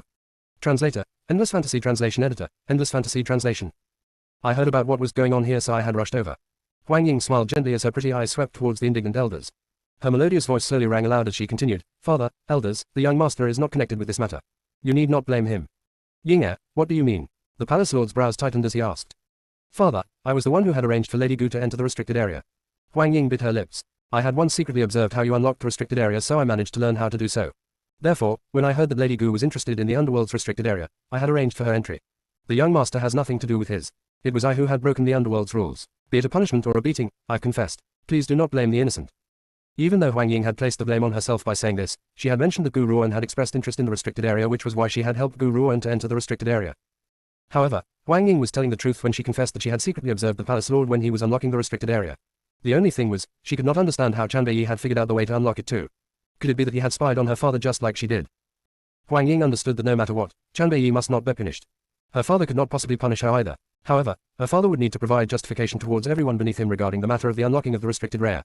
Hence, he could only push all the blame onto one person. The most suitable person was clearly that woman. By doing this, not only would her father have an explanation, she could also get into Chanbei Yi's good graces. Besides, her father would never punish her too severely. How could the Palace Lord not comprehend Huang Ying's intention? He sighed in exasperation as he asked, Ying, did you really make this decision on your own? Yes, father, I'm entirely at fault. Please don't blame the young master. Huang Ying turned towards the Palace Lord and her eyes were filled with determination. Besides, Lady Gu will become a member of the underworld sooner or later, so I had granted her this opportunity. What she meant was that Gu Ruan would be Chanbei Yi's concubine sooner or later and would, therefore, be considered as a member of the underworld. Doing so would not be breaching the rules too severely. Of course, Chanbei Yi has to be grateful for her favor first. Can you all leave yet? Chanbei Yi slowly turned around and looked at the crowd behind him as his bloodthirsty eyes carried a sense of viciousness. I don't want Xiao Yunsa to see too many idlers here when she emerges. Idlers. Everyone here holds great power in the underworld. Aside from the Palace Lord and the eldest lady, the remainder were elders, but these people have been reduced to idlers in Chanbei Yi's statement. Young master, as the young master of the underworld, how could you say such a thing? Don't forget, we were the ones who had bestowed the title of young master on you. An elder in grey robes cried out, agitated, the Palace Lord is your master by right. This attitude of yours is simply deceiving and destroying your ancestors. My master. Chanbei's gaze landed upon the palace lord's ugly expression and his lips curled into a malicious angle. Does he match up? Does he match up? When these words were spoken, the palace lord's face instantly turned ashen. He then clenched his fists so tightly that it shook. I want to wait for Xiao Yunsa here. If you have no other business, you can get lost. The cruelty in Chanbei's voice made their hearts tremble. As for your conduct today, I will deal with you after Xiao Yunsa emerges.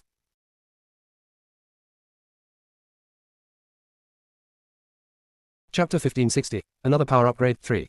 Translator, Endless Fantasy Translation Editor, Endless Fantasy Translation. Young Master. The elders' faces changed into utterly bitter and hateful expressions as if they never expected Chanbei to protect this woman so much. Until the point that he did not place any importance upon the palace lord. Father. Noticing that the palace lord was about to blow up, Wang Ying hurriedly stopped him and shook her head as she remarked calmly, Father, since the young master has some matters to attend to at the moment, let us not disturb him. Let's go. The palace lord understands his daughter's attitude, so when he heard her words, he calmed himself down no matter how angry he had felt.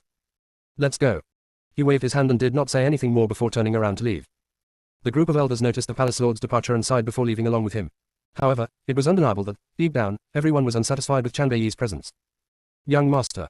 After the crowd had left, King Ming descended from the sky and stood behind the silver-haired man. I've completed my investigation. Those people who had been sent to assassinate you and the young madam had been under the Heavenly Moon Emperor's orders.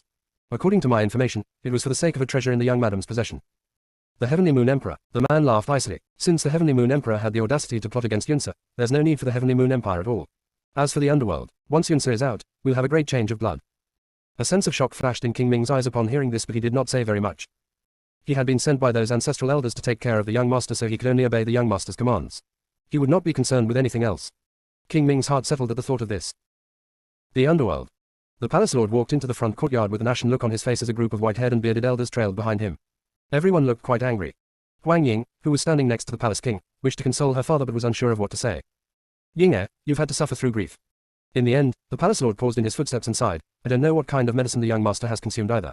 There are so many outstanding women in our palace, but he doesn't want any of them. Instead, he has fallen for a foreign woman. He has even unlocked the restricted area for the woman's sake. This is just causing more trouble. Father, Wang Ying smiled calmly, you've been too prejudiced towards Lady Gu. I don't think that Lady Gu is all that bad. Since the young master likes her, what's wrong with letting her remain in the palace? Now that it has been mentioned, Wang Ying's first encounter with Gu Ruan could not be considered as friendly. However, she could only say this now. After all, this Gu Ruan was still of some use to her.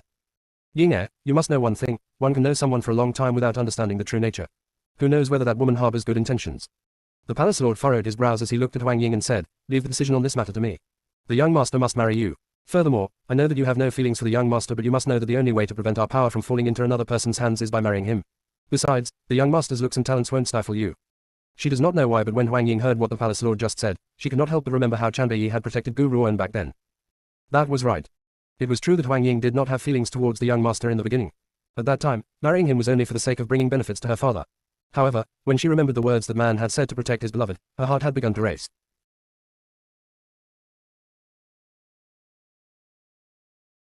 Chapter 1561, Another Power Upgrade 4. Translator, Endless Fantasy Translation Editor, Endless Fantasy Translation. Unfortunately for her, that man only had eyes for one woman. Wang Ying's gaze darkened as a murky look flashed across her peerless features.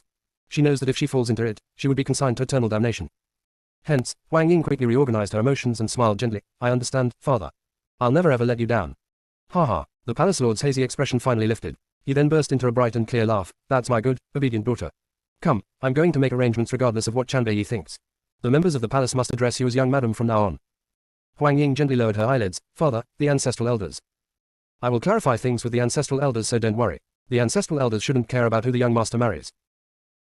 The ancestral elders were locked away in closed-door cultivation at the back mountains of the underworld. Even the underworld's palace lord was not allowed to disturb their cultivation whenever he wished. The only person who was allowed to see the ancestral elders at any time was the young master, Chanbei. At this moment, two women dressed in white robes were standing upright with swords in their hands outside a bronze stone room, silently guarding the door behind them. Their duty was to stand guard and prevent anyone from disturbing the ancestral elders' cultivation. Emissaries, the palace lord requests an audience with the ancestral elders. A disciple had rushed forward to give the report and spoke with reverence. The two emissaries served as the ancestral elders' representatives most of the time. Therefore, the members of the underworld could never treat the emissaries without respect. The palace lord.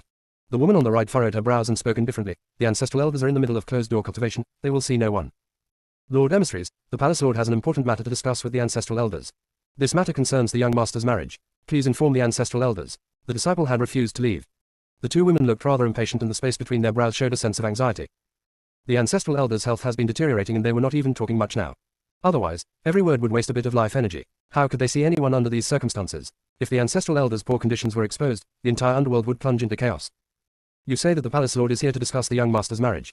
The left emissary raised her willowy brow while her eyes carried a sense of confusion. Can you tell us who he's marrying? Yes, the underworld disciple joined his fists and replied respectfully. He's marrying the palace lord's daughter, Huang Ying, whose skill is beyond compare while her features are peerless. The palace lord has come to visit the ancestral elders for the sake of their marriage. May I ask if you can inform the ancestral elders? All right, there's no need for the ancestral elders to see you. The right emissary waved her hand and spoke with cold indifference. Inform the palace lord that he can make the decisions himself.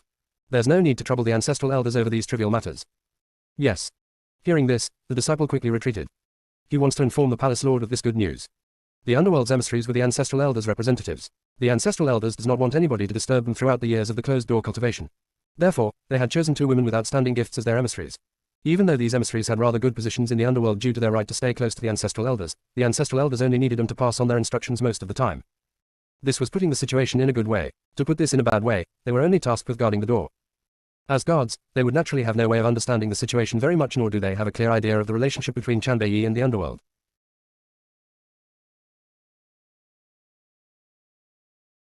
Chapter 1562, Another Power Upgrade 5. Translator, Endless Fantasy Translation Editor, Endless Fantasy Translation. At the end of the day, out of everyone in the underworld, only the ancestral elders knows about Chanbei's true identity. Humans have no way of becoming immortal. Having great power would only increase one's lifespan, while weaker humans would still experience birth, age, illness, and death. Besides, the underworld was no longer the way it was 10,000 years ago. The people of the underworld today were no longer the same group of people during Chanbei's time. The palace lord had been waiting anxiously at the foot of the back mountains. Suddenly, he noticed the disciple who had gone to make the report rushing towards him. He quickly reverted to his calm and steady exterior and asked coldly, "How was it? Will the ancestral elders see me?" Reporting to the palace lord, the ancestral elders are in the middle of cultivation and cannot be disturbed.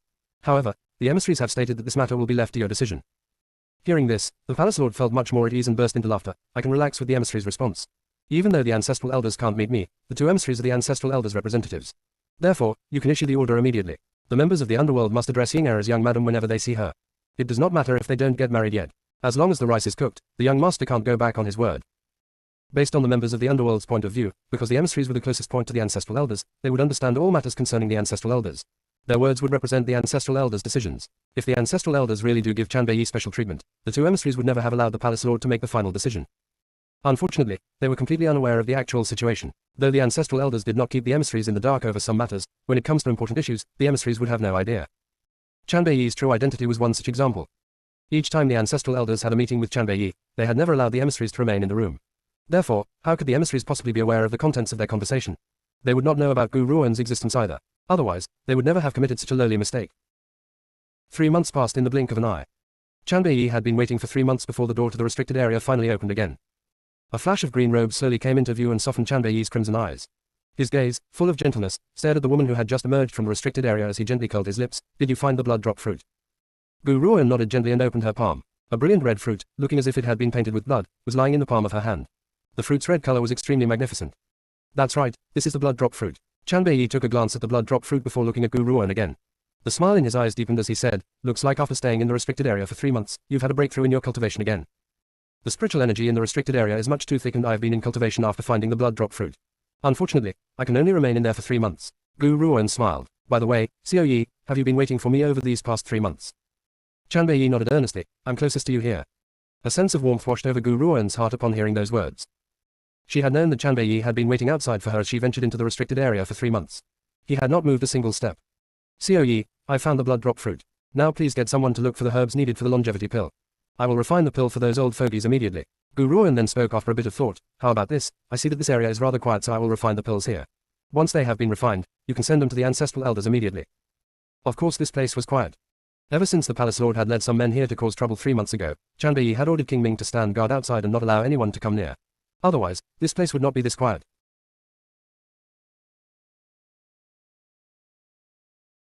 Chapter 1563, Chanbei, a good and peerless man, 1. Translator, Endless Fantasy Translation Editor, Endless Fantasy Translation. When King Ming, who had been standing guard outside, heard that Gu Ruan has exited the restricted area, he had immediately rushed towards them before exclaiming with reverence, Greetings young master, young madam. King Ming, I want you to bring these medicinal herbs over. Chanbei waved his large hand and placed the list of medicinal herbs that Gu Ruan had just written down into King Ming's hand. He then ordered coldly, you are given a quarter of an hour to complete this task. Understood. After accepting the list, King Ming slowly rose to his feet and looked as if he wanted to say something else but had stopped himself. Is there anything else? Chanbei furrowed his brows and his voice was as gloomy as ever. Young master, King Ming paused for a moment to gather his courage. Something has happened in the underworld over this period of time.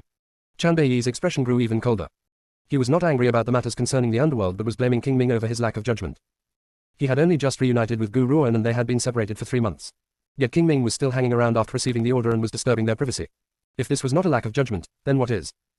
Clearly, King Ming sensed Chanbei's dissatisfaction and his heart rate began to rise on caution.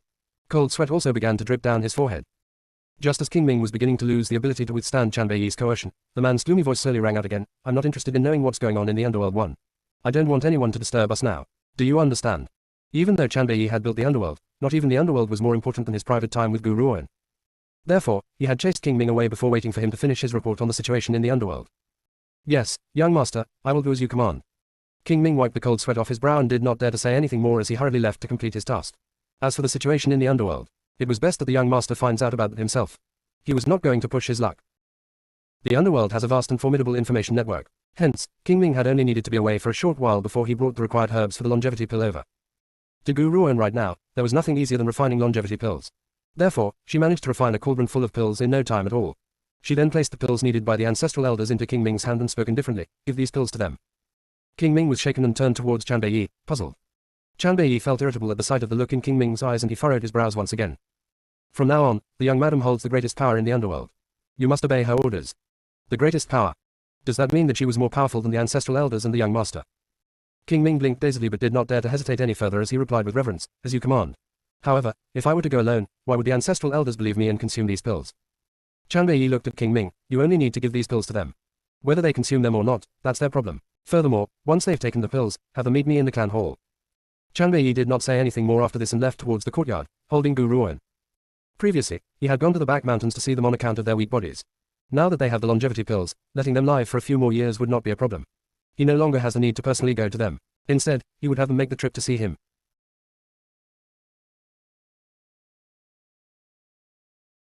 Chapter 1564, Chanbei, a good and peerless man, 2. Translator, Endless Fantasy Translation Editor, Endless Fantasy Translation. King Ming was completely stunned as he stared at the direction of Chanbei's departure. His eyes were filled with astonishment. Based on what the young master had just said, why do I feel as if he does not attach any importance upon the ancestral elders?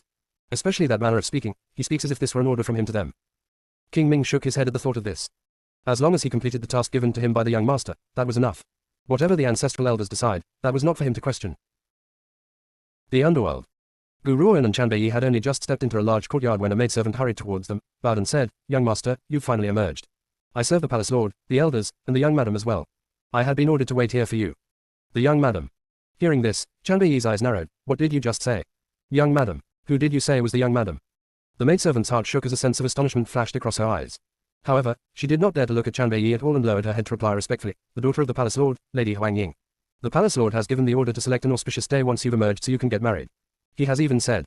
She eyed the woman in green who was standing next to Chanbei carefully as she spoke. He's even said that Lady Gu is not a member of the underworld. This clan meeting is to discuss the young master's marriage so she does not need to participate. Boom. A powerful and explosive aura erupted from Chanbei's being. He then raised his hand and grabbed the maidservant's throat. His peerless features looked entirely ashen while his red eyes flickered with murderous intent. Who gave you the permission to address Huang Ying as the young madam? The maidservant's face turned red from being choked by Chanbei as she gasped. It was the palace lord's order. Wham! Chanbei lifted the maidservant up high before throwing her fiercely out of the way. The maidservant's body slammed into a stone table with a loud thump. She then spat out a mouthful of blood as she stared at Chanbei with a pale look on her face. Her eyes were filled with shock. My wife is Gu Ruan alone. Since she dares to consider herself as the young madam, she must pay the price. Chanbei did not look at the frightened maidservant as he lifted his hand and pulled Gu Ruan into his arms. There was a cold, bloody light in his red eyes as he said, let's go, Yunsa. I had thought of waiting for you to come out before changing the blood in the underworld so it's about time to do it now. Gu Ruan gently raised the corners of her lips and her clear and cold features were shrouded in an icy light.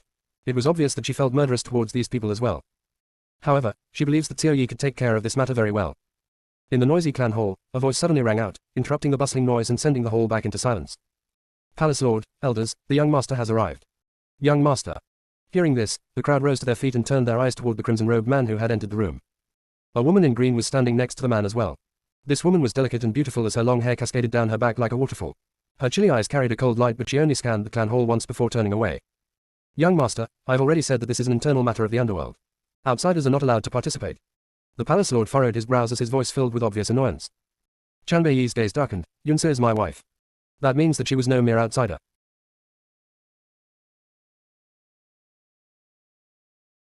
Chapter 1565, Chanbei, A Good and Peerless Man, 3.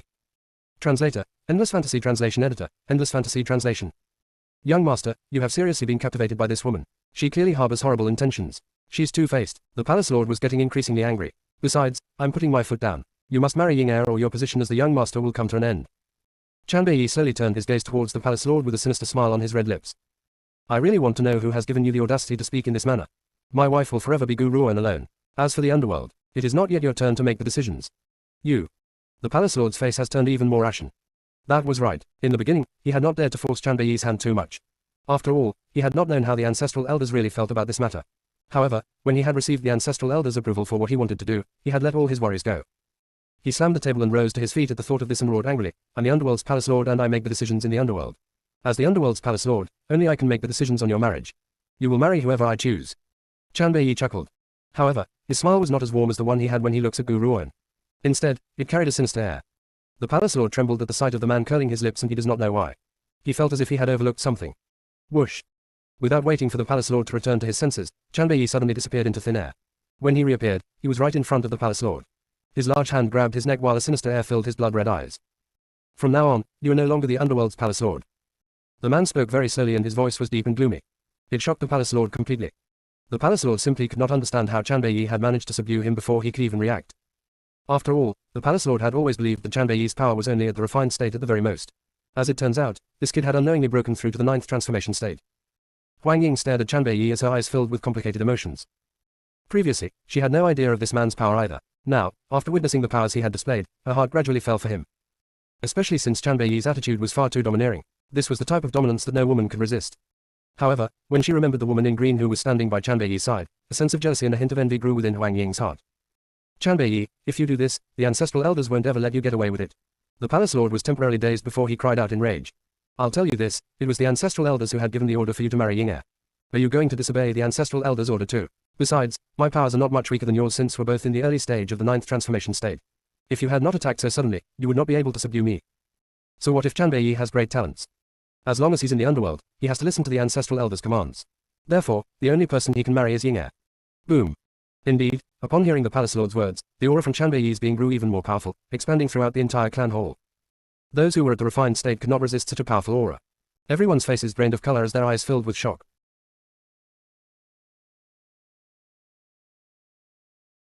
Chapter 1566, Chanbei, A Good and Peerless Man, 4. Translator, Endless Fantasy Translation Editor, Endless Fantasy Translation. 9th Transformation. Was this the might of a cultivator at the 9th transformation state? They never expected the young master to have broken through to the 9th transformation state. This power was on par with the palace lords. Unfortunately, you can't wait for those old fogies to appear. Chanbei laughed icily. I, Chanbei, will only marry one person. Aside from her, no other woman can ever measure up to become my wife. Anyone who stops me from marrying her will be killed. Even if the heavens tried to stop me, I will move against the heavens. Therefore, his voice grew even more sinister. Those who heard it felt extremely fearful. You had said your own doom from the moment you made Huang Ying the young madam. The palace lord's body shook. He could feel the power released by Chanbei and his heart felt weakened. After all, it was possible for them to determine their strength and weakness through only their aura at this state. Though the palace lord was at the early stage of the 9th transformation, he also understood that Chanbei's power was stronger than his. If the palace lord were to fight him, the palace lord's chances of victory were very low. Young master, the palace lord looked at Huang Ying who was seated next to him and said, Yinsa is a good and outstanding woman. She is also more powerful than any other women. If you lose her, it will be a huge loss for you, so why do you insist on doing this? However, we can't force you into the bedroom either. If you agree to marry Ying Er, I will agree to give this woman the title of young madam, but you must also give Ying Er the same rank. The palace lord knew that if he were to insist on chasing Gu Ruan away or on making Gu Ruan into a concubine, Chanbei would never agree to it. Since that was the case, he would take a step back and ask for Huang Ying and Gu Ruan to be made into young madam at the same time. This was his final concession. Chanbei's eyes grew increasingly gloomy as the chilly air from his being became even denser. Young master, you must know that if we both fight, only the underworld's power would suffer. This does not bring you any benefit. Besides, this woman by your side will certainly agree to our request. Based on the palace lord's observation, why had Gu Ruan entered the underworld in the first place? Was it not for the position of young madam? Since he has permitted her to become the young madam, was there anything else she would be unhappy with? Otherwise, based on her identity, she would never have the right to marry into the underworld. My apologies. Just as the palace lord was filled with confidence, a clear and cold voice slowly rang out, I'm a little bit petty. My man belongs to me alone and I will never let anyone share anything that belongs to me. The palace lord's features froze in place. He wanted to speak but Chanbei had tightened his grip around his neck. As a result, he could only swallow his words. Of course, the other elders grew unsatisfied under Chanbei's threats and began to voice their opinions. What's the meaning of this? What do you mean by, the young master belongs to you alone? It's entirely normal for a man to have many wives, especially if he's the underworld's young master. Naturally, he will have many concubines. You will have to accept this eventually. That's right, the palace lord has given way by agreeing to let you marry the young master, yet you don't know what's good for you. If it were me, I would never agree to grant you that position. An outstanding woman like Lady Huang Ying is forced to share a husband with you. What right do you have to refuse this? The ones who had spoken were elders who have unmarried granddaughters in their household. If the young master does not take concubines, does that mean that they have no further opportunities for expansion? How could they accept this? Therefore, they had panic when they heard Gu Ruan's words.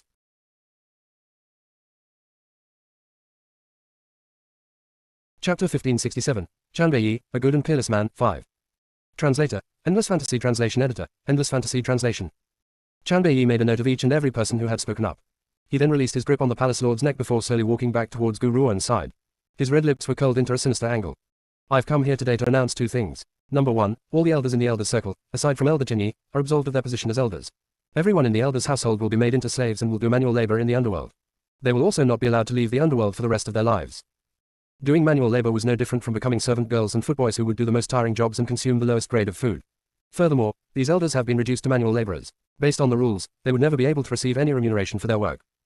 Besides, these old fellows were the underworld's elders. To be turned into manual labors in an instant. How could the dignity endure this? Death was better than this humiliation. Young master, what do you mean to achieve by this? We obey the palace lord's commands. What right do you have to demote us? The elders instantly rose into a sensation. Aside from Elder Jinyi who had kept quiet, everyone else was enraged. They cried out against Chan Bei as they voiced the dissent. Number 2, Chan Bei did not seem to hear their cries and continued to speak. The underworld is my engagement gift to Yunse. Hence, from now on, everyone in the underworld must obey Yunse alone. He had once said that he would make the heavens and earth as an engagement present before taking her as his wife. The underworld was only a part of the heavens and earth. Wah! The entire clan hall burst into a discussion. No one ever expected Chan Bei to say such a thing. Young master, are you aware of what you are doing? The palace lord slammed his hand on the table as he roared angrily. You're giving the underworld to an outsider. Is something wrong with your brain? What right do you have to give the underworld to an outsider? Don't forget that I'm the underworld's palace lord while you are only the young master. If I wish it, your position as young master can be changed. Even to this very moment, the palace lord still could not fully comprehend the situation.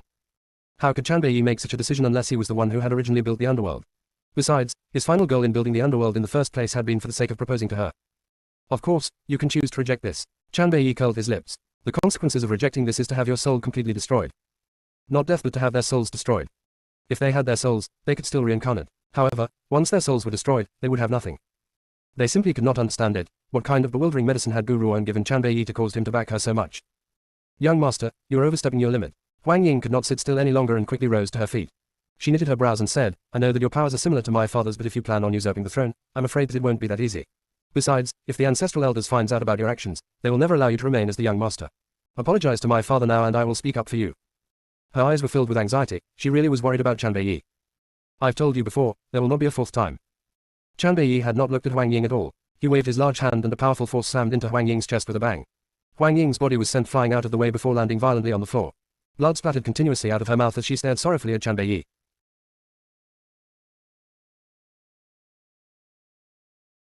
Chapter 1568, The Consequences of Presumption, 1. Translator, Endless Fantasy Translation Editor, Endless Fantasy Translation. Ying Er. The palace lord's expression changed as he quickly rushed to Huang Ying's side. His eyes, filled with a fiery rage, then shot towards Chan Bei. Young master, Ying Er has always had your best interests at heart, yet you've treated her so horribly. The ancestral elders are clearly blind to have chosen someone like you as the young master. As soon as the palace lord had spoken, an elderly voice slowly rang out. It was filled with a powerful aura and landed heavily into everyone's hearts. Who are you calling blind? The voice was so familiar that the palace lord could not help but fall into a daze. Two sage-like elders stepped into the clan hall as he watched in astonishment. One of the elders was dressed in grey robes while the other wore white like an immortal. They had the bearings of immortals and based on their aura, one could immediately tell that they could not be compared to the other elders in the hall. Two women dressed in white robes followed closely behind the two elders. Even those who have not seen the ancestral elders could guess their identities simply based on the two women in white. Ancestral elders. The palace lord stared at the two elders shakily and suddenly remembered what he had just said. He instantly shivered. Heavens, what did I just say? I had actually accused the ancestral elders of being blind. Of all things, the ancestral elders had to overhear that. Huang Yun, what did you old baby, just say? The grey-robed elder glared at the palace lord as his elderly features filled with a cold and distant air. Did you just say that we're blind? Is that true? Detecting the anger in the grey-robed elder's voice, Huang Yun gritted his teeth. Ancestral elders, you've only just emerged from closed-door cultivation and are not aware of the current situation. This Chan Bei here, he doesn't accept his title as the young master and wants to usurp the throne. Besides, he's even willfully gifted the underworld to a woman. Our underworld has expanded to such greatness, how could it be so freely given to the hands of another? Ancestral elder, you must give us justice. Someone like him is not fit to be the young master of our underworld. If Huang Yun had been referring to someone else, the ancestral elders would believe him. However, he was going against Chanbei Yi of all people. Who was Chanbei Yi? He was once the founder of the underworld. The underworld belongs to him in the first place. Even if he were to take the underworld back, no one would dare speak against it. Are you done talking? The grey-robed elder sneered. His voice was filled with a vicious air as he continued, what else is there? Tell us everything now. She does not know why, but Wang Ying felt a little uneasy at the sight of the grey-robed elder at this point. She quickly tried to stop her father from speaking any further, but before she could do anything, the palace lord began to blab about Chanbei Yi's misdeeds. Ancestral elder, that's not all. You had clearly agreed to allow Wang Ying to marry Chanbei Yi. I had only done according to your wishes, but Chanbei Yi went against your orders. Furthermore, he's insisting on making this woman his wife. As he spoke, the palace lord lifted his head towards Gu Ruan as his face carried a cold smile. With the ancestral elders in the picture, this woman could forget about entering the underworld. Gu Ruan had simply grinned the entire time in the face of the palace lord's accusations. It was as if she never took his words to heart. Just as the palace lord was waiting for the ancestral elders to grant justice, a hand landed violently upon his cheek. Beastard. When have I ever said such a thing? It's not enough that you've slandered the young master, you've even had the audacity to slander me. At this moment, the ancestral elder did not care about anything else.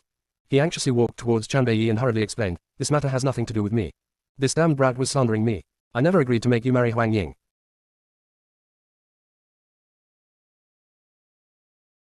Chapter 1569, The Consequences of Presumption, 2. Translator, Endless Fantasy Translation Editor, Endless Fantasy Translation.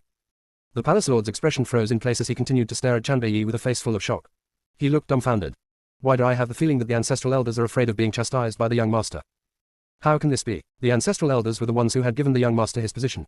Also, the ancestral elders' powers are far more superior to the young master's. Why should they lower themselves in the young master's presence? However, regardless of how foolish the palace lord was, he could sense that something was not right this time. A shiver crept up from the bottom of his feet and he felt as if his entire being was frozen. I'm gifting the underworld to Yunsa, do you have any objections?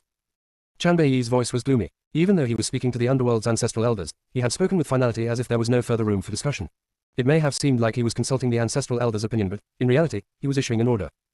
This realization stunned the other elders in the hall. Not one person had dared to say a single word when faced with this situation, and the once noisy clan hall had turned absolutely silent. No objection. Why would I possibly have any objections? No one would ever dare say no to whoever you choose to give it to. Boom. The ancestral elders' words crashed like a stroke of lightning over their heads. Those who had previously caused a ruckus were now completely stunned. In the beginning, they might have speculated on the reasons why the ancestral elders would give Chanbei Yi special treatment. Now, after hearing what the ancestral elder had just said, they finally understood that the real decision-maker in the underworld was not the ancestral elders but the man standing in front of them. The regret in the palace lord's heart increased even more. He probably never expected for things to end this way. Ancestral elders. The palace lord gulped fiercely and asked in a trembling voice, this. What's the meaning of this? Who is the young master and why would you treat him with such reverence? Besides, I had indeed received your approval in regards to Wang Ying's marriage to the young master. The expression on the grey-robed ancestral elder's elderly face changed drastically. A powerful force from the ancestral elder's palm then landed on the palace lord's chest. The palace lord's body was instantly flung out of the way. Blood splattered from his mouth as his face drained of color. Ancestral elder, I'm telling the truth. You had communicated the order through the two emissaries. I was only following orders. The two emissaries. Upon hearing the palace lord's claims, the two ancestral elders' eyes turned towards the two emissaries. Thump. The emissaries, whose faces were already filled with anxiety, immediately threw themselves kneeling on the ground as soon as the ancestral elders had glared at them. The delicate bodies were trembling incessantly. Ancestral elders, please forgive our crimes, we had not known the truth behind the matter. The palace lord had sent someone over to ask about your decision on Wang Ying and the young master's wedding. We did not know that the young master already has someone that he loves, so we had allowed the palace lord to make the decision. The two ancestral elders looked at each other and saw a sense of exasperation mirrored in each other's eyes. Wang Ying, do you have feelings for the young master? The grey-robed elder looked at Wang Ying as he asked coldly. Wang Ying shook. She immediately knew that the ancestral elders would not stand up for her based on what she had just witnessed. Therefore, she cleverly remained silent and did not say a word. Do you believe that you are the only one who is enough for the young master in this world? Even though the grey-robed elder had not heard a reply from her, he noticed a sense of pride in her eyes and laughed icily. Don't you think that you have an exaggerated opinion of your own abilities? Is someone like you really a good match for a person like the young master?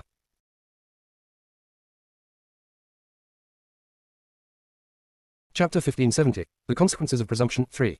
Translator, Endless Fantasy Translation Editor, Endless Fantasy Translation. Chanbei Yi was the first person who had said that Wang Ying does not deserve him.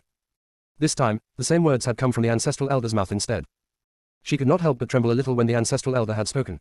However, she only bit her lip and did not make a sound. Ancestral elders. In the end, the palace lord gathered his courage for the sake of his daughter's happiness and interrupted, if Ying Er isn't good enough for the young master, why is this woman good enough for him instead? I simply cannot understand how this could be. Ying Er is such an outstanding woman of noble rank, yet the young master ignores her. Instead, he insists on falling for a woman who's nothing like Ying Er. Ha ha. The grey-robed elder burst into laughter as if he had heard a funny joke. How about this? You've angered the young master, so I should grant you a contented death. The ancestral elder laughed icily. Do you know why I have been in closed-door cultivation all these years without emerging at all? That's because I was withering away. When you had sent someone over to ask me concerning Huang Ying's marriage, I had been unable to speak. It was Gu Ruan who had used a pill to lengthen my life. Otherwise, I would never have been able to stand before you now. The underworld may have our own pill masters, but which pill master is capable of refining a longevity pill? The palace lord was shaken and he could only stare at the tranquil-looking Gu Ruan in disbelief. This woman is a pill master. Even so, how does this prove that she's more outstanding than Ying Er? The grey-robed elder laughed icily while his eyes glowed with an icy aura. Huang Ying is at the mid-stage of the refined state and she has the right to be proud of that. It's true that only a few people have managed to reach the mid-stage of the refined state at her age. However, Gu Ruan has also reached the mid-stage of the refined state as well. Huang Ying certainly can't be considered as her rival, so tell me this, in what aspect is Huang Ying considered to be outstanding? Gu Ruan has had another breakthrough in the restricted area and had reached the mid-stage of the refined state. Based on the ancestral elder's power, naturally, he would be able to point out her level at first glance. However, his statement was like a bolt of lightning on a clear day as it crashed through everyone's heart. This green-robed woman is also at the mid-stage of the refined state. Furthermore, even Huang Ying, who is also at the mid-stage of the refined state, could not be considered as her rival. Huang Ying did not say a word. Instead, her large eyes were filled with dissatisfaction. She simply does not believe that she was inferior to Gu Ruan. Since they were both at the mid-stage of the refined state, they should be equally matched at the most. How could she possibly not rival Gu Ruan? But Ying Er is my daughter, the eldest lady of the underworld. This woman doesn't even have any powerful backing. The palace lord was still making his final justification and did not seem to notice the increasingly ugly look on both the ancestral elder's face. Eldest lady of the underworld. This time, the one who had spoken was the white-robed ancestral elder. He smiled in spite of his anger and said, without the young master, she could never have become the eldest lady of the underworld. Old Hui, we can live for a few more years longer now. With both our powers in the 9th transformation state, we can fully protect the young master and Lady Ruan for a few more years. There's also no need for us to fear that Fellow's retaliation, so some things need not remain hidden any longer. The palace lord was even more confused now. What did he mean by, without the young master, Ying Er would never have become the eldest lady of the underworld? What does that even mean?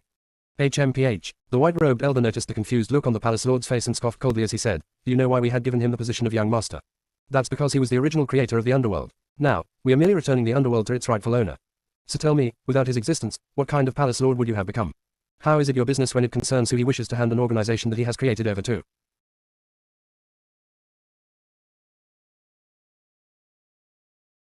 Chapter 1571, The Consequences of Presumption, 4. Translator, Endless Fantasy Translation Editor, Endless Fantasy Translation. Thump. Before the palace lord could get up from the ground, he was pushed back down once again. His pale face was filled with hopelessness as he directed a hate-filled glare towards Chanbei. The other elders had ugly looks on their faces as well as they never thought that Chanbei would turn out to be the underworld's creator. They had lost their leverage since they had previously intended to use his position as young master to threaten Chanbei. Huang Ying gently lowered her gaze. Even though she had remained silent, a wave of peril washed over her heart. She has thoroughly underestimated Chanbei. If she had known that he has such a powerful background, she would have exhausted all means to obtain his heart. However, she was never really interested in Chanbei at the beginning and had only approached him under her father's others. Therefore, she had not used any schemes at all. After finding out about Chanbei's true identity and witnessing his devotion towards Gu Ruan, how could she not feel regret? No woman could resist the charms of such a devoted yet powerful man. Ancestral Elder, did you say that Chanbei is the underworld's creator? How can this be greater than how could something like this have happened? The palace lord laughed bitterly as he gently shut his eyes while his heart trembled strongly. The white-robed elder scoffed icily before he turned to face Chanbei and asked respectfully, Master, may I ask how do you wish for us to deal with these people? Ever since he had exposed Chanbei's identity, he no longer addressed him as the young master and had reverted to his manner of address from 10,000 years ago. Everyone must be punished according to the clan's law. Chanbei's voice was cold and distant without a trace of humanity. No, the palace lord quickly rose to his feet when he heard this. His eyes turned red with anxiety as he cried out in panic, Ying Er is innocent, you can't do this to her. According to the clan's law, any subordinate who has offended their superior would be executed by 1,000 cuts. This was the underworld's true cruelty. Yunsa, we're done with the matters here. It's time for us to leave the Dark Earth realm. Chanbei did not seem to hear the palace lord's cries as he stared gently at the woman in his arms and curled his lips. All right. Gu Ruan nodded. She was fighting against time now, so she would naturally not waste it in the underworld. As she had obtained the blood drop fruit, she should now head off to search for the ancient dragon Spal in the dragon clan. Young master, no, you can't do this. The clan's punishment is too severe and Ying Er has done nothing wrong. Besides, we had merely wanted you to marry Ying Er. Even if we were in the wrong, our crimes do not merit death. The palace lord's eyes turned red and he wanted to lunge forward to pull the corner of Chanbei's robe. However, the ancestral elders had restrained him before he could even touch Chanbei. You said that you've done nothing wrong. Chanbei slowly turned around and his gloomy eyes landed upon Huang Ying. This was the first time he had looked straight at Huang Ying. His gaze, however, made her tremble. She had called herself the young madam and that's the worst crime. Everyone else must also receive the clan's punishment with no exceptions. Thump. The palace lord's legs gave way and he crumbled to the ground once again. He had been truly mistaken. However, he never thought that he would end up with no hope of reprieve because of this one mistake. There's one more thing. Chanbei looked at the ancestral elders as he coldly issued his order. The Heavenly Moon Emperor had dared to stage an assassination attempt on me and Yunsa. You two will handle this matter. I want that Emperor to suffer a fate worse than death. As you command. The two ancestral elders joined their fists in unison as they replied. Wait a minute. Gu Ruoan suddenly remembered something and called out to the two ancestral elders. The son of the Heavenly Moon Empire's general, Li King, is my friend.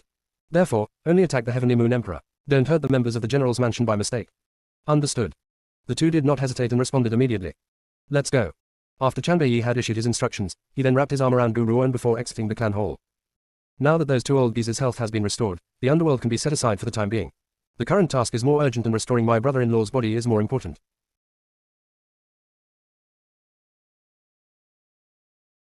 Chapter 1572, Meeting Lan Ji again, 1. Translator, Endless Fantasy Translation Editor, Endless Fantasy Translation. At the Dark Earth Realm's gate, Gu Ruoan could hear the three-headed hell dragon roaring from a far distance away. Its devastating roars carries an aura which could shatter bamboo. What's going on? Gu Ruoan gently furrowed her brows as she looked towards the direction of the roaring. She then calmly asked, could it be that the three-headed hell dragon is fighting someone? Chanbei fell silent for a moment as a bloodthirsty light flashed in his eyes. Come, let's go investigate. He then wrapped his arms around Gu Ruoan's waist as they hurried into the distance. The three-headed hell dragon was looming furiously over a black-robed man under a red sky which looked like it was filled with magnificent raging flames. The expression on all three of its heads was full of fearsome malice. Damned kid, I should never have allowed you to escape on that day. I didn't think that you would gain so much power after a short absence. However, it's unfortunate that you're now a puppet, fated to become someone's slave for the rest of your life. Ha ha ha. The black-robed man did not say a word and he seemed to have forgotten how to speak. He only behaved like a machine as he attacked the three-headed hell dragon without pause. His behavior was almost obsessive and his blows became more fearsome until he was soon drenched in blood. He does not know why he wants to fight the three-headed hell dragon, but all he knew was that the three-headed hell dragon has to die here. He would only feel at peace when it dies. Big brother. Suddenly, a voice full of surprise rang out from behind the black-robed man and caused him to freeze on the spot. He slowly raised his head. At that moment, a delicate and pretty face entered his line of sight. Big brother, so you're the one who is fighting the three-headed hell dragon. Gu Ruoan slowly descended from the sky as her clear and limpid eyes stared at Gu Shangxiao's grim and aloof features. Not too long ago, you had run off just like that and I had been unable to tell you many things. Now, I only wish to tell you to not worry. I will save you no matter what. Gu Shangxiao's expression showed signs of a struggle. He stared at the woman who was now standing nearby and clutched his head in agony as if he wants to go to her but was unable to reach her side. He could not help but cry out from the agony. After letting out the cry, he immediately left without turning back and quickly disappeared beneath the blood-colored sky. Cough, cough. The three-headed hell dragon spat out a mouthful of blood as it stared at Gu Shangxiao who was heading off into the distance with malevolent eyes. It then slowly turned its gaze towards Chanbei and exclaimed in mild surprise, "You're still alive." Chanbei laughed icily. "Do you really think those pieces of trash could actually hurt me? Even though I'm not as powerful as I was 10,000 years ago, those good-for-nothings are still no match for me. Three-headed hell dragon, you've been heavily injured by Gu Shangxiao's attack. Therefore, you won't be able to stop my departure. Besides," Chanbei paused as his eyes filled with malice, "isn't it time for us to clear your debt of betrayal from that time?" The three-headed hell dragon's expression displayed an obvious change and a cold light flashed across its eyes. "Chanbei, you seem to have forgotten that I am indestructible at the gates of the Dark Earth Realm. This is why no one has been able to pass through these gates despite the countless number of powerful cultivators in the Dark Earth Realm. That's true, you're indeed indestructible here. Otherwise, I would not have placed you to guard the gates to the Dark Earth Realm back then." Chanbei chuckled softly but his smile was filled with a gloomy murderous intent. "However, I can confine you within a circle and have you imprisoned within that circle to suffer endless torment forever right here."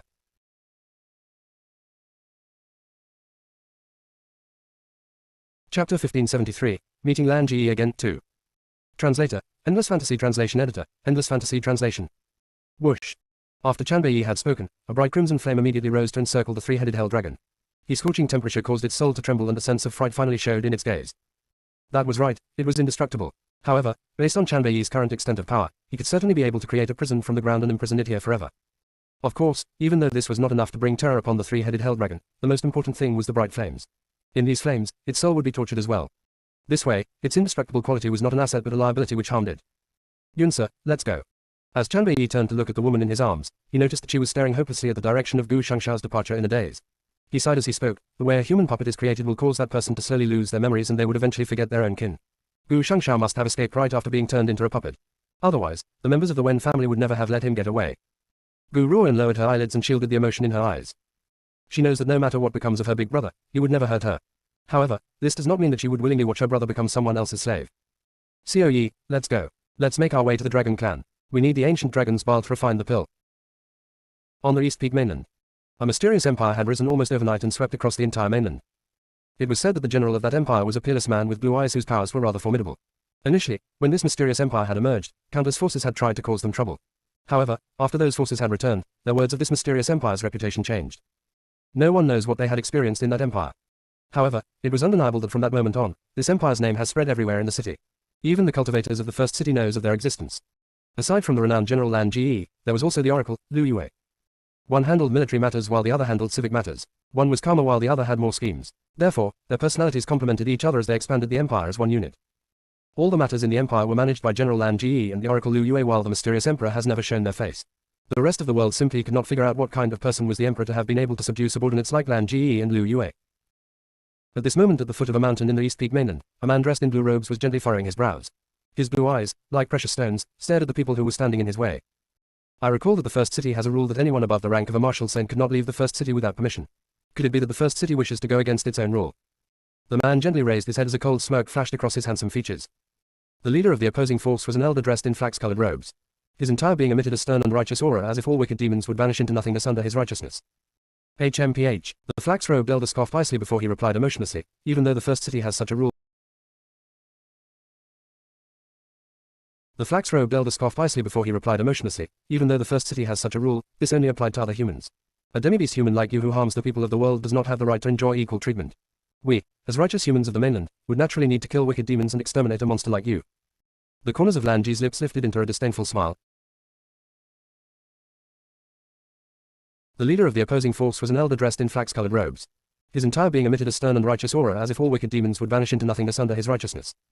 HMPH. The flax-robed elder scoffed icily before he replied emotionlessly, even though the first city has such a rule, this only applied to other humans.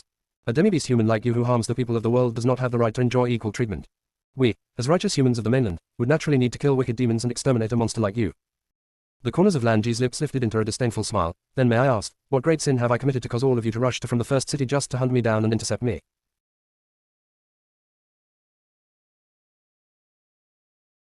Chapter 1574, Meeting Lan Ge Again, 3. Translator, Endless Fantasy Translation Editor. Endless Fantasy Translation. To the people of the world, your existence as a demi-beast human is a great sin. The elder laughed icily. Lan Ge, you better accept your death like a good boy. Demi-beast humans should never have existed in the world anyway. Besides, why have so many forces ended up fearing you after they had traveled to the Cloudy Wind Empire? If you haven't done anything devious, would they have turned out that way? Ha ha ha. Lan Ge seemed to have heard a funny joke and burst into laughter. Those people were not satisfied with being oppressed by the Cloudy Wind Empire, so they had formed an alliance to cause trouble for me. What's wrong with me retaliating against them? Simply because you're human and I'm a demi-beast human, whenever it comes to right or wrong, I will always be in the wrong. The elder in flax-colored robes frowned as he stared icily at Lan Ge. His voice was just as stern and righteous as ever as he replied, in the grudges between humans and demi-beasts, humans will never be in the wrong. Only you can ever be the sinner, so we righteous men must get rid of a disaster like you. Otherwise, all life on the mainland will suffer a calamity. Lan Ge laughed once again. His smile was full of disdain while his blue eyes, like precious stones, were full of ridicule. I, Lan Ge, have never hurt an innocent human, so there's no need for you to speak in such a righteous manner. At the end of the day, you've simply taken an interest in this body of mine. These ambiguous words which came from Lan Ge's mouth were filled with sorrow. The body of a demi-beast human is full of treasures for a cultivator. Our blood can heal wounds, our organs can aid in breakthroughs, and our flesh can refine weapons. Even our hair is particularly valuable. I had once met a girl who was a demi-beast human like me. She was kind and friendly and never did anything to hurt anyone. Furthermore, she was still a child. It was you so-called righteous men who had murdered her, drained her blood, and dug out all her organs. Lan Ge's eyes filled with bitterness as if he was recalling the incident from the past. He felt a great hatred grow towards these so-called righteous men. What had she done that you would have to treat her that way? Are we really the cruel, or are you so-called humans the cruel ones? This matter was no mystery to the first city's cultivators. Indeed, they had killed a young demi-beast human maiden many years ago. However, so what if that little maiden was only 10 years old? Even if she had never committed a sin, so what? As a demi-beast human, she deserved to die. Lan Ge, no matter how much nonsense you sputter, it's useless. We, as humans, are the noblest.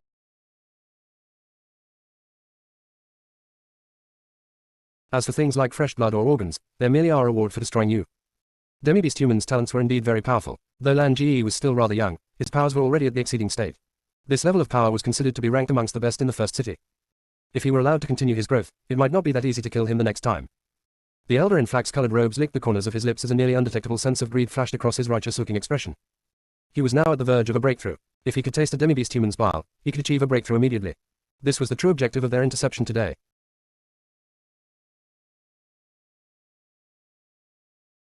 Chapter 1575, Meeting Lan Ge Again, 4. Translator, Endless Fantasy Translation Editor, Endless Fantasy Translation. Nevertheless, they would never reveal this agenda. The demi-beast humans really have explosive tempers and could easily commit a great sin. This was merely an excuse which elders and seniors have come up with in order to obtain the bodies of demi-beast humans. Otherwise, their acts of cruelty would go down in history as infamy. By using this excuse, things would become different. The world would see cultivators who have murdered demi-beast humans as righteous men and would write the names down in history. HMPH. Lan Ji scoffed coldly, you cruel humans will receive retribution one day. I, Lan Ji, will tear myself to pieces today and won't leave a single shred of useful material for you. He was surrounded by so many human cultivators, escape would be more difficult than scaling the heavens. However, he would rather tear himself to pieces than leave his organs for these disgusting humans to utilize. What are you going to do? Sensing the ripples of energy from Lan Ji's body, the elder in flax-colored robes no longer maintained his stern and righteous air as his expression filled with anxiety. You want to explode yourself. You must know that if you explode, your soul will be destroyed as well. Stop that now. If Lan Ji really does explode, nothing would be left and their efforts would have gone to waste today. After all, the number of demi-beast humans were far too few. They had finally discovered one with great difficulty, so how could they abandon this opportunity? Lan Ji did not seem to hear the elder in flax-colored robes' words as the aura within his body rose once again with a self-destructive power. Lady Gu, I'm sorry that I can't fulfill my promise to you, nor can I grow stronger and follow you. Lan Ji's greatest regret was being unable to personally hand over the Cloudy Wind Empire to Gu Ruoan. This would be his life's greatest regret. Just as Lan Ji felt that he would explode at any moment, a hand suddenly reached out and pressed against his shoulder. At that moment, the power within his body calmed down. His body, which had initially expanded like a balloon, was restored to its previous state as if it had been punctured. He turned around shakily to lay his eyes upon a woman dressed in green robes standing behind him. His expression was full of shock as well as a sense of excitement. You're back. The green-robed woman was tranquil and aloof. Her chilly eyes bored into the people who had forced Lan Ji's hand as she calmly asked, Lan Ji, tell me what's going on. Lan Ji's body shuddered and he gently lowered his eyes as a hint of sadness flashed within his gaze. I had accidentally revealed my identity as a demi-beast human, so I was hunted by them. Exposed his identity. Gu Ruoan knitted her brows together as she looked at Lan Ji and said, I had helped you to conceal your aura, how did you end up revealing yourself? Hearing this, Lan Ji flashed her a bitter smile. I had heard that a divine weapon had appeared in this region, so I had come here with Lu Yue to obtain it. Who would have thought that the so-called divine weapon was an ancient spirit? That spirit had seen right through my identity immediately and wanted to use my flesh to mold a new body for him. At the time, there were many powerful cultivators who were also present, so my identity as a demi-beast human had been exposed. An ancient spirit who could see through Lan Ji's identity as a demi-beast human. Gu Ruoan gently stroked her chin and fell silent. Her thoughts were unreadable. She had once helped to conceal Lan Ji's aura, but someone had still managed to see through it. However, only one type of person could have seen through Lan Ji's concealment. This means that the spirit was also a demi-beast human.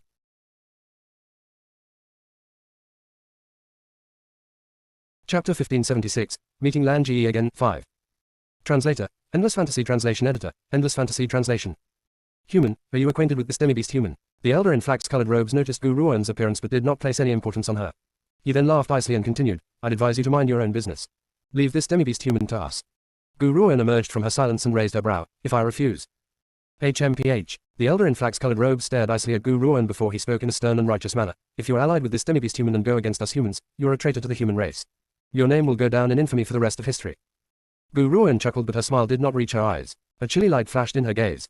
A traitor to the human race. I wonder which angle of thought did you approach to determine my status as a traitor? The elder in flax-colored robes simply never expected Gu Ruoan to arrive at such a conclusion. He promptly gritted his teeth and ordered icily, this woman is in cahoots with this demi-beast human and is a wicked person who's playing the jackal to the tiger. For the sake of peace on the mainland, we must destroy the both of them today. Hearing this, Lan Ji became greatly angered. His eyes, which were like sapphire stones, flashed with an icy chill as he glared coldly at the so-called righteous men before him. This really is a case of giving a dog a bad name before hanging him. Lady Gu had done nothing wrong, yet you won't even spare her. Is this how humans like you should behave? Weren't you all aiming for my body? If you want it, take it. This matter has nothing to do with her. Lan Ji turned towards Gu Ruoan as a sense of worry flashed through his eyes. Lady Gu, it was you who had helped me back then. You had helped me to kill my enemies too, and I owe you too much now. Besides, I had once told you that I would follow you, so after your departure, Lu Yue and I had built an organization. Go to the Cloudy Wind Empire and look for Lu Yue. He will hand our organization over to you. Cloudy Wind Empire has no emperor and he had always left this position open. All because he had been waiting to hand the empire to Gu Ruoan one day. You should stand back. Gu Ruoan frowned and said to the blue-eyed man by her side. Lan Ji shook his head with a stubborn and resolute expression. Lady Gu, I don't want to drag you down. This matter has nothing to do with you and you've helped me so much. I'm already happy enough to see you again before I die. Upon saying this, he then turned his gaze towards the crowd before him and spoke as if he saw death as a welcome friend. If you want my body, I can give it to you. But first, let Lady Gu go. Otherwise, I will explode in front of you immediately so that you won't be able to get anything at all. Gu Ruoan's frown deepened. Lan Ji, step aside.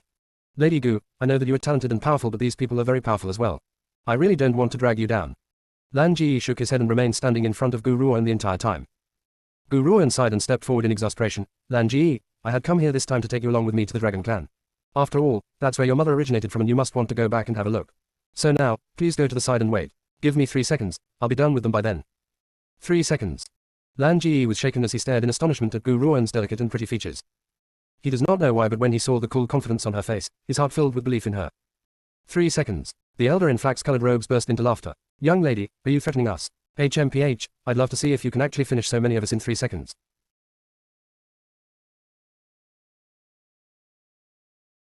Chapter 1577, The Dragon Clan 1.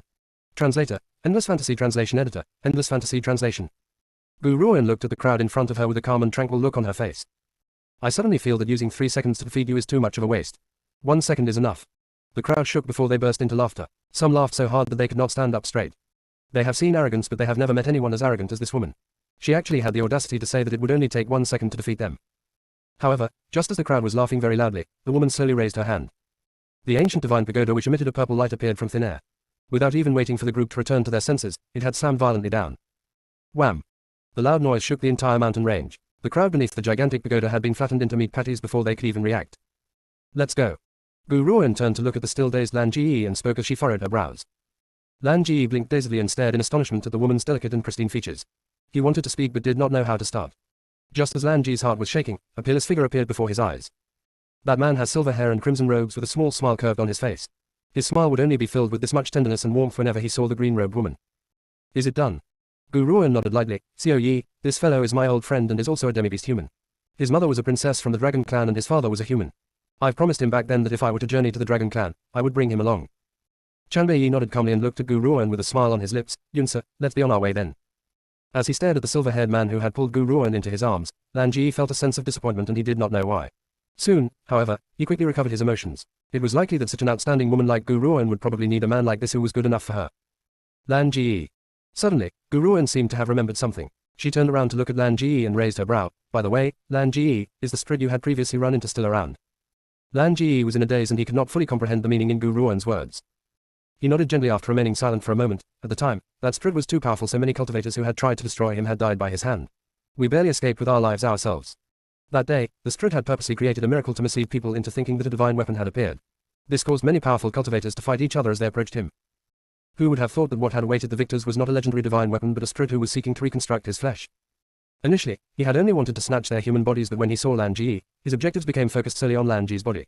As a result, the others simply were not in his sights at all. Take me there. Gu Ruan fell silent for a moment before she slowly spoke. Despite the astonishment in his heart, Lan Ji did not show it on his face as he nodded, all right. A faint yet powerful coercion was emitting from a nearby mountain range. If one were to carefully observe the situation here, they would notice that though numerous spiritual beasts roamed this mountain, none of them had approached the area around the cave.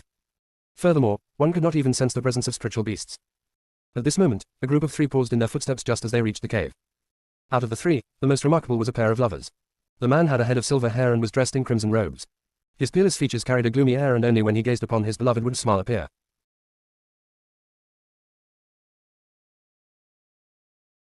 Chapter 1578, The Dragon Clan 2. Translator, Endless Fantasy Translation Editor, Endless Fantasy Translation. What was most shocking about the man was his blood-red eyes. The expression in them was as if he looked down upon the world with disdain. The woman standing next to the man was dressed in green robes. Even though she does not have a peerless aura, she was delicately pretty and pristine. She also did not give one the impression that she was just a regular person. Her eyes were clear and cool like water as she looked into the cave dwelling in front of them. No one could tell what she was thinking. The last man was also handsome and beautiful. His blue robes made his skin look even fairer while his blue eyes were like precious stones, carrying a gentle aura. This is where the Sprig resides. Lan Ji looked at Gu Ruan as he spoke. It seems that there's some sort of formation here which prevents the Sprig from leaving, so it could only stay inside the cave dwelling. The hidden meaning behind Lan Ji's words was far too obvious and was a reminder to Gu Ruan that if she could not defeat the Sprig, she should escape. As long as she could escape this cave dwelling, that Sprig could not do anything to them. Gu Ruan gently nodded before she stepped into the cave dwelling. Even with her current level of power, she could already feel a crushing sense of suppression as soon as she had stepped into the cave dwelling. One could imagine the might of the Sprig who resides in this place. Ha ha ha, little brat, I never thought that you'd still have the courage to come back. It seems that the heavens are giving me another opportunity. I will soon be able to reconstruct my body and leave this place.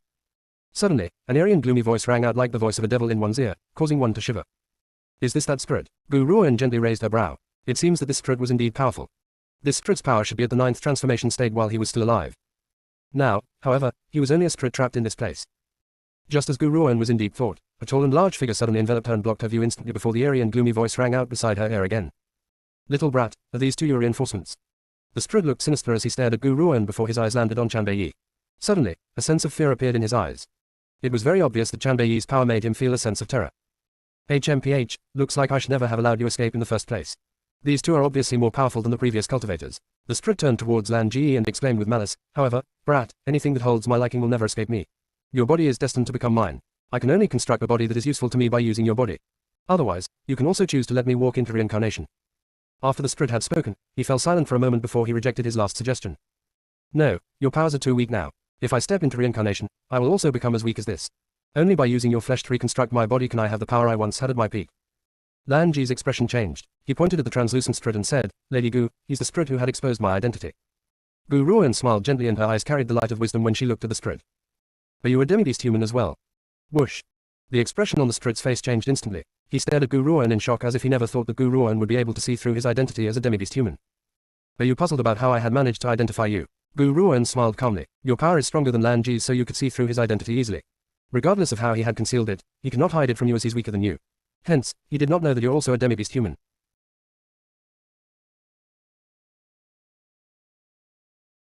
Chapter 1579, The Dragon Clan, 3. Translator, Endless Fantasy Translation Editor, Endless Fantasy Translation. The spirit was stunned. Suddenly, he cackled icily. His gloomy and eerie laughter filled the cave dwelling and caused goosebumps to appear on one's skin. Hee, so what if you've managed to identify me as a demi-beast human? It doesn't change the final conclusion anyway. The spirit laughed icily as if he does not place any importance on Gu Ruoan's words. Gu Ruoan ignored his attitude as she continued to speak with a small smile on her face. I've heard that if one were to refine the soul of a demi-beast human, it would be a great tonic for a fellow demi-beast human. The spirit's face sank immediately and he stared eerily at Gu Ruoan as his body was enveloped with murderous intent. You want to use my soul and give it to this brat as a tonic? That's right. Gu Ruoan smiled serenely. If I can use your soul as a tonic, his cultivation speed would become even faster in the future. Otherwise, why did you think I had wanted to follow him here? She had come here today to help Lan Ji increase his power. After all, one can only come across a demi-beast human's soul serendipitously. Especially since this demi-beast human had the power of a 9th transformation cultivator when he was alive.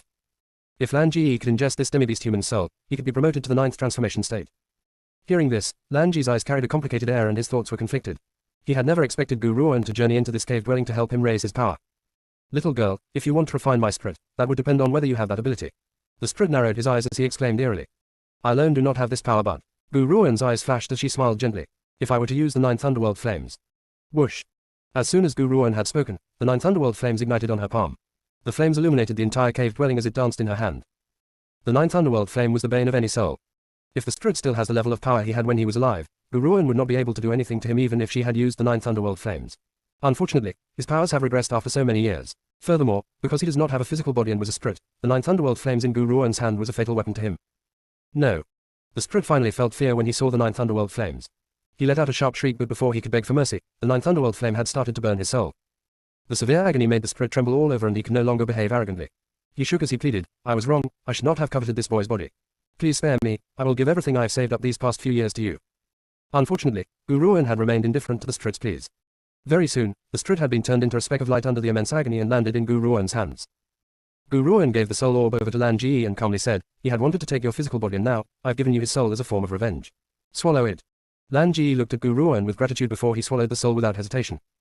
However, he did not feel anything after he had swallowed the soul, it was almost as if he had just swallowed a bit of air. His soul holds the power of a cultivator at the early stage of the 9th transformation state. If you digest his soul completely, you can also break through to the 9th transformation state. However, you can't digest this soul all in one go. Everything must be done slowly.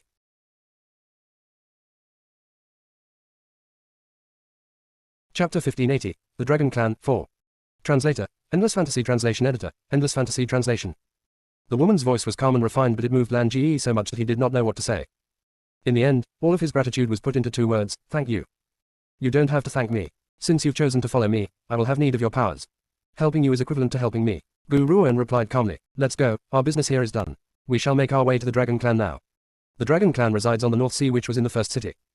Turn to the first city once again. Lan Ji nodded and did not say any further word of thanks. He knows that the way to really repay her was to follow her and fight against the world. Dragons were living things who stand at the pinnacle of the food chain amongst all living things. Hence, one could imagine the sheer power the Dragon Clan holds. However, because the heirs of the Dragon Clan have withered and reproduction has been difficult, the number of dragons have decreased dramatically. Even though the dragons of the Dragon Clan have great power, they have lost humans when it comes to population strength. As a result, humans were now the masters of the mainland. If the Dragon Clan were to procreate as successfully as humans, all of heaven and earth would belong to the Dragon Clan. At the vast and endless North Sea, Gu Ruoan paused as she stared into the large sea. She then gently raised her brow and turned towards the blue-eyed man by her side. Do you know how to enter the Dragon Clan? Lan Ji frowned. After a long pause, he spoke, ever since my parents' death, I had intended to escape back to the Dragon Clan. However, the people of the Dragon Clan had refused to recognize my identity, so I have no position to speak of in the Dragon Clan. I don't have any way of making those people see me either. As he spoke, Lan Ji's voice filled with sorrow. As a demi-beast human, he has the blood of a human but also the blood of the dragon clan in his veins. However, be it humans or dragon clan, neither accepted his existence. How could he not feel agonized by this? However, I have another way, Lan Ji's eyes flickered as he exclaimed. I remember that there's a place by the name of North Sea Village not too far from the North Sea. Some members of the dragon clan would occasionally visit that village. If we can find a member of the dragon clan there, we could ask them to bring us to the dragon clan. Even though the dragon clan is very powerful, they're small in numbers and many had been slain by humans over the years. Therefore, to prevent humans from infiltrating and attacking the dragon clan, there's no way for us to enter that place unless a dragon guides us in. Gu Ruoan gently raised her brow. Even though she has the Dragon King's secret in her possession, she would never let anyone find out about the Dragon King's existence unless she had no other choice. After all, if anyone were to see the Dragon King's secret one, it would bring her a lot of trouble. Come, let's head to the North Sea Village now. Gu Ruoan lowered her eyelids as her lips curled into an angle. For my big brother, I must have the ancient dragon's bile no matter what. The North Sea Village was located near the North Sea. As it was near to the North Sea, there were countless geniuses and treasures as well as powerful cultivators in the North Sea Village. Perhaps it was due to luck, but just as Gu Ruoan's group had arrived in the North Sea Village, someone called out with a voice filled with surprise. Lan Ji, are you really Lan Ji? The princess son, Lan Ji. A tender and pretty figure quickly ran towards the group. There was a surprised grin on her delicate features. She raised her hand to hold Lan Ji's hand as a sense of excitement increased on her face.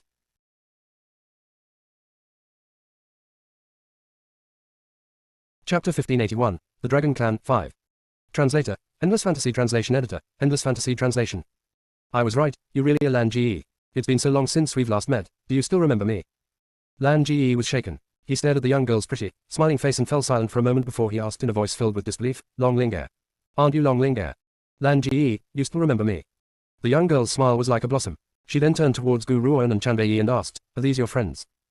A stunned look flashed across the young girl's eyes when she saw Chanbei. However, that was all there was to it and she quickly placed her attention back on Lan Ji. This is Lady Gu and the other one is Sir Chanbei. Perhaps it was due to the sight of an old friend, Lan Ji's face now displayed a smile as well. He then turned towards Gu Ruoan and made the introductions. Lady Gu, didn't you want to see a member of the Dragon Clan? This is Long Ling'er, the granddaughter of the Dragon Clan's High Elder. I've met her before. A member of the Dragon Clan. Gu Ruoan's eyes flickered as she stroked her chin and fell silent. She never thought that she would have had such good luck to run into a member of the Dragon Clan as soon as they have arrived in the village. Especially since she was the daughter of the Dragon Clan's High Elder. Ling'er, who are you talking to? Just then, a less friendly voice chimed in from the side. Long Ling'er knitted her pretty brow impatiently as her tender and pretty features filled with irritation. However, she still turned good-naturedly to the young man approaching her and replied, this Lan Ji, the princess son. These two are his friends. What? The young man was shocked. After a long while, he finally reacted and shot a disdainful glare towards Lan Ji. You claim that this is the princess son. That unchaste Princess Long Shi who had a child with a human. HMPH, I was wondering who this was. This fellow is not recognized by the Dragon Clan at all. Ling'er, you'd better stop interacting with someone like this so you won't come into ruin as well. Long Ling'er was enraged. Long Yan, how can you say that about Lan Ji? Even though he has the blood of humans, it does not conceal his Dragon Clan blood either. He's still the princess son. I really don't know why all of you have to treat him like this. Ling'er, you must have been bewitched to stand up for someone like him. The young man who had been addressed as Long Yan scoffed coldly. He then looked at Lan Ji arrogantly. Damn kid, you're nothing but a demi-beast human. If someone like you were to set foot into the Dragon Clan's land, that would only tarnish the Dragon Clan. Especially since you, kid, had dared to seduce Ling'er. Ling'er's blood is high and noble and cannot be compared for a demi-beast human like you. Go away immediately and don't let me see you ever again. Otherwise, I will beat you once for every time that I see you. His face displayed an unconcealed hatred as if speaking to Lan Ji was an insult to him. Long Yan, Lan Ji is my friend. I won't let you speak to him like this. Long Ling'er placed her hands on her hips in anger and puffed her cheeks as she glared at Long Yan furiously. Long Yan felt immense jealousy at the sight of her protectiveness towards Lan Ji, causing him to direct his fearsome glare towards Lan Ji again. Damn kid, what are you still doing here? Aren't you going to scram yet? Don't you believe me when I said that I'll beat you up until you cry out for your parents? As he spoke, Long Yan cracked his fists and stepped forward to teach Lan Ji a lesson. However, before his fist could land on Lan Ji's body, he was stopped by a slim arm. When he raised his head, he saw the woman's cool and pretty features. However, Long Yan's expression grew even uglier when he saw Gu Ruoan.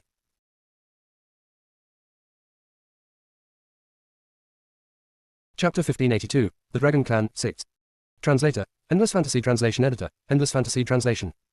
A human. He immediately scoffed icily. Ling'er, take a good look, Lan Ji's companions are human. He must be using the human's power to destroy the Dragon Clan. Previously, Long Yan had refused to recognize Lan Ji, but he was now putting the attention on Lan Ji's half-dragon bloodline. The implication behind his words was very clear. Besides, the Dragon Clan has always hated humans. If it had not been for the humans' immense cruelty, they would never have needed to hide in the vast North Sea. Wham! Gu Ruoan simply flung her hand and sent Long Yan flying out of the way. She stared at the ugly look on the young man's face as she calmly remarked, Lan Ji is one of my own. I'll not allow you to touch him. The woman's voice was filled with dominance and Lan Ji could not help but stiffen. His once sorrowful eyes showed signs of change. Lan Ji, remember this. Gu Ruoan seemed to sense the sorrow in Lan Ji's heart as her voice calmly rang out. Whether you're a demi-beast human or any other thing, no one can look down on you. Only you can look down upon yourself. No matter what anyone else says, you can't allow their words affect your emotion. Do you have any idea how much danger you were in? Lan Ji's identity as a demi-beast human has always been his shame. Hence, he had plunged into a deep sadness when he heard Long Yan's words until he failed to notice his opponent's incoming attack. Gu Ruoan was right. The earlier situation was indeed very dangerous for Lan Ji. If Long Yan had intended to kill Lan Ji, he would be in danger if Gu Ruoan had not been with him. I understand. He lifted his head as a sense of resolution appeared on his fair features. Not only does he need to protect himself now, he also needed to protect Gu Ruoan. Hence, no matter what happened, he could not let anyone affect him this way again. Long Yan, so what if I'm a demi-beast human? Lan Ji laughed icily as he turned his gaze upon Long Yan. Lady Gu may be a human, but she has helped me far too many times.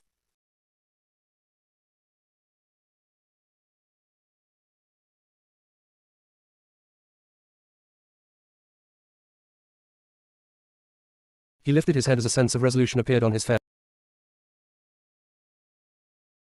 He lifted his head as a sense of resolution appeared on his fair features. Not only does he need to protect himself now, he also needed to protect Gu Ruoan. Hence, no matter what happened, he could not let anyone affect him this way again. Long Yan, so what if I'm a demi-beast human? Lan Ji laughed icily as he turned his gaze upon Long Yan. Even though I'm a demi-beast human, it doesn't change the fact that I'm the son of the Dragon Clan's princess. Lady Gu may be a human, but she has helped me far too many times. She's my benefactor and is the person that I wish to follow for the rest of my life. I won't let anyone sully her reputation. All these years, I've met cruel humans and I've also met kind humans. Of course, there are also humans like Lady Gu who are neither good nor evil. The human race can be divided in a multitude of ways, so why must you think that all humans are forever the same? Lan Ji stared coldly at Long Yan as he spoke slowly. In Lan Ji's heart, Gu Ruoan was not a kind and good person. Even though this woman has helped him many times, he understood that he would never have helped him if he was not a demi-beast human. However, she was not evil either. She would always abide by the principle of not attacking unless attacked. Even in the case of the demi-beast human Strid who had been refined not too long ago, that had transpired because that Strid had wanted to obtain Lan Ji's physical body. Gu Ruoan was only taking revenge in his stead. Only a woman like this would deserve his lifelong loyalty. Long Yan, that's enough out of you. Long Ling'er noticed that Long Yan was about to burst into rage and instantly called him out. Lan Ji didn't do anything wrong anyway, why do you insist on pinning this on him?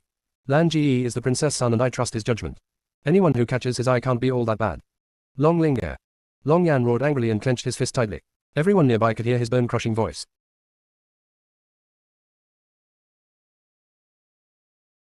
Chapter 1583, The Dragon Clan, 7. Translator, Endless Fantasy Translation Editor, Endless Fantasy Translation. How could Long Yan remain unmoved when faced with the sight of the woman he loved shielding another man? Besides, he has been pursuing Long Ling'er for over 10 years, but she had never done anything else to encourage him. Now, she was smiling so happily in front of this demi-beast human. How could he not feel jealous over this? Long Yan, if you continue to treat Lan Ji in this manner, don't ever show your face in front of me again. I can complete this task alone and I don't need you. Long Ling'er scoffed icily as she remarked irritably. Long Yan shut his eyes in agony before he reopened them after a long pause. There was a sense of struggle in his eyes. Ling'er, you will regret putting your trust in these people one day, especially these humans. They are the most cunning of all and you will only lose by interacting with them. All I've ever done has been for your own good, why won't you listen to me? Long Ling'er pursed her lips. She no longer bothered about Long Yan as she walked to Lan Ji's side before speaking with a grin. Lan Ji, ignore this fellow, he really doesn't trust humans. He would not even trust you who holds the bloodline of humans. Lan Ji chuckled and stared at Long Ling'er with a gentle gaze. I don't mind. The only thing is, what task do you have on your trip here? Is there anything that I can help you with? Long Ling'er fell silent as the smile on her face gradually disappeared as well. Something has happened to the Dragon Clan. Something has happened to the Dragon Clan. Lan Ji was shaken as he asked quickly, what happened? One should not judge Lan Ji simply because the Dragon Clan had previously treated him badly. In reality, he had considered the Dragon Clan to be his own family all the while. Mainly because his mother was the Dragon Clan's princess. She was once the Dragon Clan leader's most treasured daughter. Regardless of how badly the Dragon Clan treats him, he does not want his mother's family to be destroyed so quickly. Ling'er. Long Yan yelled anxiously once again and his eyes filled with panic, afraid that Long Ling'er would blurt something out. However, Long Ling'er did not seem to hear his voice and continued to speak. Not too long ago, a human had plotted against the clan leader and poisoned the clan leader. That human had wanted our Dragon Clan to become his hired thugs, which was why he had plotted against the clan leader. It was also our carelessness to accidentally allow a villain to approach the clan leader when we were on a journey. We've made this trip to find the cure for the clan leader. As she spoke, Long Ling'er looked at Lan Ji. Lan Ji, the clan leader is your maternal grandfather. I hope you can come with us. HMPH. Once Long Ling'er has finished speaking, Long Yan, who was next to them, scoffed coldly and exclaimed with ridicule, now do you know how wicked you humans can be? They had spared no mercy in tactics in order to obtain our Dragon Clan's power. This is simply the height of cruelty. This is why I hate humans. You humans have nothing good about you, you're all selfish people. Based on Long Yan's expression, they could tell that he already detests humans bitterly and deeply wishes that humans never existed in the world at all. However, after he had spoken, a gloomy aura engulfed him from all directions. It was difficult for him to even breathe under that aura and he felt suffocated. He wanted to find the source of that aura and raised his head. At that moment, a cold, gloomy and bloodthirsty pair of eyes bore into his vision, causing him to shudder.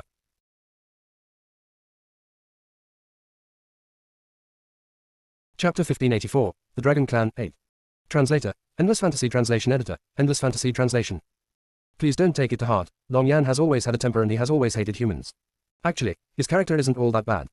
Long Ling'er turned apologetically towards Gu Ruoan and Chan Bei and explained, you are Lang Ji's friends. I trust Lan Ji, so I trust the both of you as well. I can see that your powers are really not bad. I wonder if you'd be willing to come with us to search for the medicinal herbs to make the cure. Gu Ruoan's eyes flickered and she nodded. Our trip this time is for the Dragon Clan, so if you have the need, we can come with you. What is your purpose for coming to the Dragon Clan? Long Yan caught on to what Gu Ruoan had said and frowned before he asked irritably. Gu Ruoan would certainly never admit that she was here for the Dragon King's bile. Otherwise, she could probably forget about ever entering the Dragon Clan. Therefore, she pointed at Lan Ji and said, escort him to meet his forefathers. This time, Gu Ruoan could not help but feel glad for bringing Lan Ji along. Otherwise, it would be more difficult for her to enter the Dragon Clan. Don't worry, after you've helped us to find the herbs for the clan leader's cure, I will definitely put in a good word for Lan Ji. Long Ling'er grinned. Her tender and pretty features were filled with a smile as she continued, to find the herbs for the cure, we need to cross the North Sea village to the mountain behind it. It is said that a powerful spiritual beast guards the herbs, so it might be a bit difficult to obtain. One more thing. Long Yan's eyes slowly turned downwards and landed on the little beast in Gu Ruoan's arms. This little fellow is really cute. What species of spiritual beast is it? Gu Ruoan glanced at Meng Meng. This little fellow is not a spiritual beast at all, but she could not reveal that. Hence, she thought of a bit before replying, it's a furball beast. This little fellow was fluffy and adorable like a furball. It really does suit the name. Squeak, squeak, squawk. Meng Meng understood what Gu Ruoan had said and squeaked angrily while its little eyes opened wide. No matter how angry it was, no deterrent force could be seen. You're the furball beast, your whole family are furball beasts. Long Ling'er's mouth twitched after hearing this name. However, honestly speaking, this fellow really does look like a ball of fur. Let's go now. If we drag on any longer, the clan leader might be in danger. Long Ling'er thought for a moment and said, Lan Ji, if you and your friends can help us, then we will certainly repay you. My mother is the Dragon Clan's princess, so I can never ignore the matters surrounding that old fellow. Lan Ji lowered his eyes as he sighed in exasperation. Even though his maternal grandfather refuses to recognize him, for his mother's sake, he could not stand back and watch his maternal grandfather die. Besides, Gu Ruoan surely has her objectives for entering the Dragon Clan. Due to this, that old geezer must live. Only by helping them find the herb for the cure could they enter the Dragon Clan. Ling'er, do you really want to trust these people? Long Yan was very unsatisfied with Long Ling'er's decision. If they tamper with the curing herb and harm the clan leader, what do we do? Who is going to take that responsibility? Long Ling'er frowned. Long Yan, if you aren't happy with my decision, we can go our separate ways. I'm not going to abandon Lan Ji here anyway. If any problems arise with the herb for the cure, I will take that responsibility. She then turned away from Long Yan and looked at Lan Ji as she said, Lan Ji, let's ignore him and go. How annoying, I can find that herb for the cure alone, yet he had insisted on tagging along.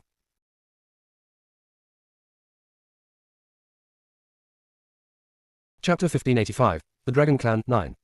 Translator, Endless Fantasy Translation Editor, Endless Fantasy Translation. Long Yan was so furious until his face turned ashen. However, he simply waved his hand in the end and replied, we will follow you. If he allows Ling'er to stay with these people, it was hard to tell if she would remain unharmed. It would be best for him to tag along for now. When the time comes, Ling'er would get a clearer idea of who actually has her best interests in mind. Humans will never be anything good. Though the North Sea village was called a village, its size was comparable to some of the major cities on the mainland. In fact, it was even bigger than most. This place was also ranked as one of the top places in the first city. As Gu Ruoan and the others stepped out from the North Sea village's back area, countless figures instantly appeared from all directions and blocked the group's way. Is that them? Long Yan's expression changed when he saw the people before him. A dark, gloomy expression clouded over his gaze as he spoke. North Sea village isn't the only path to the Celestial Dragon Mountain. There are other paths which connect to that place. Why, of all things, have these people discovered that we would be using this path? Gu Ruoan gently narrowed her eyes and observed the people before her. A sense of surprise flashed across her eyes. Members of the Wen family. That was right, those were indeed members of the Wen family. Besides, there was more than a few of them here. I knew it, I knew that these humans have wicked intentions. Long Yan overheard Gu Ruoan's words and cried out, they must have drawn them here. Otherwise, how could these people have known that we would be using this path? Besides, they clearly know these people. Based on Long Yan's point of view, Gu Ruoan must have secretly informed these people and asked them to surround and intercept them after she had met with the members of the Dragon Clan. Of course, if this had happened in the North Sea, Long Yan would not be afraid of them. After all, there were a lot of powerful cultivators in the Dragon Clan. However, they had not brought very many people when they had left the North Sea this time so that they would not raise any suspicions. They never expected to be ambushed by these humans along the way. This must be a misunderstanding. Lan Ji and the others would never harm us. Long Ling'er shook her head. She trusts Lan Ji explicitly and would never believe that he has intentions of hurting them. HMPH, the facts are now in front of us. They must have informed them. Long Yan scoffed icily as he spoke with disdain. Celestial Dragon Mountain's terrain is fraught with danger and countless traps. Even if these people had intercepted us at the foot of the mountain, based on our understanding of the place, we could have avoided getting killed. They must have known that they could not defeat us in Celestial Dragon Mountain and they could only kill us while we were outside the mountain. There are so many paths to Celestial Dragon Mountain, yet we had chosen the longest way from North Sea Village. Why were they still able to intercept us here? Idiot. When the little fellow overheard Long Yan's accusations, he yawned before sending a disdainful look at the furious dragon. Is this fellow an idiot? He has exposed his own whereabouts. It's obvious that there's a traitor in the dragon clan, but he had pushed the responsibility onto Gu Ruan in the end. Besides, how could one human have the ability to plot against the dragon clan's clan leader? If someone had not betrayed them, how could that human have possibly been able to get near the clan leader? However, based on Long Yan's conceited personality, you would never believe that there was a traitor in the dragon clan. If you don't wish to die, you'd better shut your mouth. A clear and cold voice suddenly chimed in. It was layered thickly with suppression and caused Long Yan's body to stiffen. He then sensed the woman fiercely yanking his lapels with her hand while an unbridled fury burned within her cool and clear eyes. Lan Ji was shocked.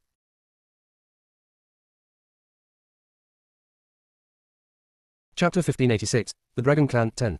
Translator, Endless Fantasy Translation Editor, Endless Fantasy Translation. Lan Ji has known Gu Ruan for so many years, and the woman before him had always remained tranquil in every situation. He has never seen her react so angrily before. Chanbei was the only one who knows that Gu Ruan's anger was directed at the members of the Wen family instead of Long Yan. However, Long Yan was the one who had jumped the gun first. The Wen family members. Gu Ruan released Long Yan as her clear and cold gaze turned towards the Wen family. She then laughed icily and said, I was just thinking of looking for you, yet you've delivered yourselves to me. Since you've presented yourself, I won't spare a single one of you. Long Yan was shocked to the point of dumbness as he stared in astonishment at the woman's delicate face. What does she mean? Could it be that she's not allied with these people but harbors a deep, dark hatred towards them instead? Meng Meng. Gu Ruan gently stroked Meng Meng's soft fur as she leaned against Chanbei. Her lips curled into a chilly angle as she continued, You've had so many treats, it's time to change your diet. I want you to devour them. You aren't allowed to leave a single one alive. Meng Meng looked rather pitiful. It squeaked twice before it finally jumped out from Gu Ruan's arms and stumbled towards the Wen family members.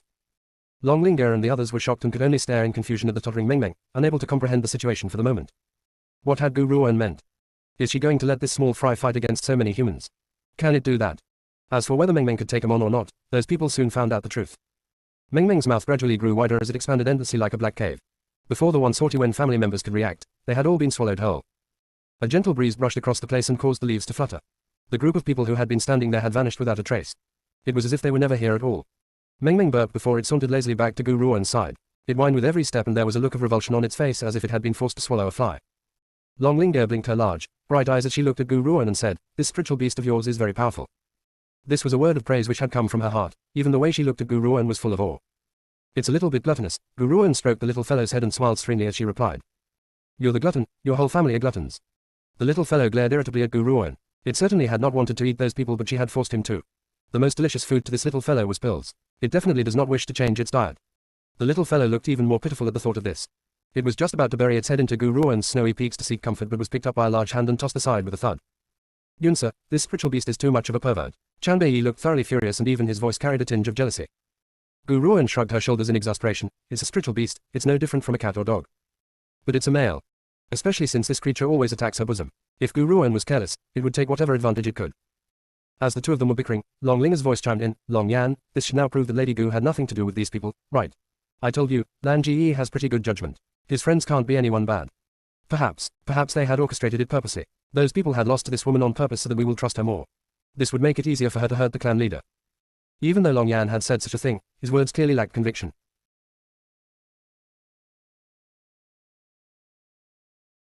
Chapter 1587, The Dragon Clan, 11. Translator, Endless Fantasy Translation Editor, Endless Fantasy Translation. Long Yan, I've truly misjudged you. Long Linger was incensed by Long Yan's attitude and she scolded, I never thought that you would turn out to be someone who would refuse to admit that you had been mistaken. If Lan Ji's friends had not intervened today, we might not have been able to escape the situation so easily. Once Long Linger had said her piece, she turned to face Lan Ji. The once furious look on her little face immediately shifted onto a smile. Let's go, Lan Ji. All right. Lan Ji looked at the nearly twisted look on Long Yan's face as a light flickered in his eyes. He then turned his gaze back to Long Yansa as a smile appeared in his blue eyes. Gu Ruan and Chanbei followed behind them as they slowly walked towards Celestial Dragon Mountain. No one paid any attention to the irritated Long Yan. Celestial Dragon Mountain was a grim terrain filled with countless traps. There were also countless powerful spiritual beasts who reside here. Only the Dragon Clan's members were familiar with Celestial Dragon Mountain's terrain, so they were able to pass the layers of obstacles very quickly. This is Celestial Dragon Mountain. If my grandfather is right, the detoxifying herb should be close by. Long Linger furrowed her attractive brows as her large eyes flashed. She then searched every corner but could not find the detoxifying herb that she needed, causing her brows to furrow even more. This isn't right, the detoxifying herb should be here. Why isn't it here? Watch out. Suddenly, a powerful aura charged towards them. With sharp eyes and agile hands, Lan Ji pulled Long Ling'er aside, dodging the enormous entity which had suddenly charged towards them. However, Long Yan, who had been following closely behind Long Ling'er, was not as fortunate. He was hit squarely by that enormous entity which howled and bit his shoulder. Roar. The searing agony from his shoulder caused Long Yan to let out a heart-wrenching dragon's roar. Somehow, his dragon's roar caused the enormous entity to shake. Long Yan took advantage of this to break away from the latter's fangs. Sir Long Yan. The members of the dragon clan who had tagged closely behind Long Yan all turned pale from shock. They quickly rushed to Long Yan's side and asked anxiously, "Sir Long Yan, we have a hemostatic herb, use it now." When the ashen-faced Long Yan saw the medicinal herb that then members of the dragon clan had handed to him, he quickly accepted it and applied it on his wound. The pain caused him to gasp and his expression turned even uglier. It's a tyrannical sky tiger. The tyrannical sky tiger was a massive beast with a cruel nature. They never expected to meet one in the celestial dragon mountain. Suddenly, Long Ling'er's sharp eyes noticed a purple medicinal herb in the tyrannical sky tiger's mouth. Her expression instantly changed as she spoke. It's the detoxifying herb. The detoxifying herb is in the tyrannical sky tiger's mouth. However, she does not know why the tyrannical sky tiger was carrying the detoxifying herb in its mouth instead of swallowing it. Attack it and take the detoxifying herb. Long Yan waved his hand as he coldly issued the order. The tyrannical sky tiger noticed that Long Yan was trying to snatch the detoxifying herb away and instantly roared in anger. It then howled as it charged towards Long Yan once again. This time, Long Yan was prepared and did not get smashed by the tyrannical sky tiger. However, he had barely avoided its attack. He stumbled and looked even less composed than ever. He gritted his teeth but he simply could not understand why this tyrannical sky tiger was so focused entirely on him and had not attacked anyone else. Could it be that it has a grudge? The more Long Yan thought about this, the more he felt aggrieved and his eyes filled with resentment. He turned towards the tyrannical sky tiger which was charging towards him and no longer avoided it. Instead, he hurled his dragon's breath at it.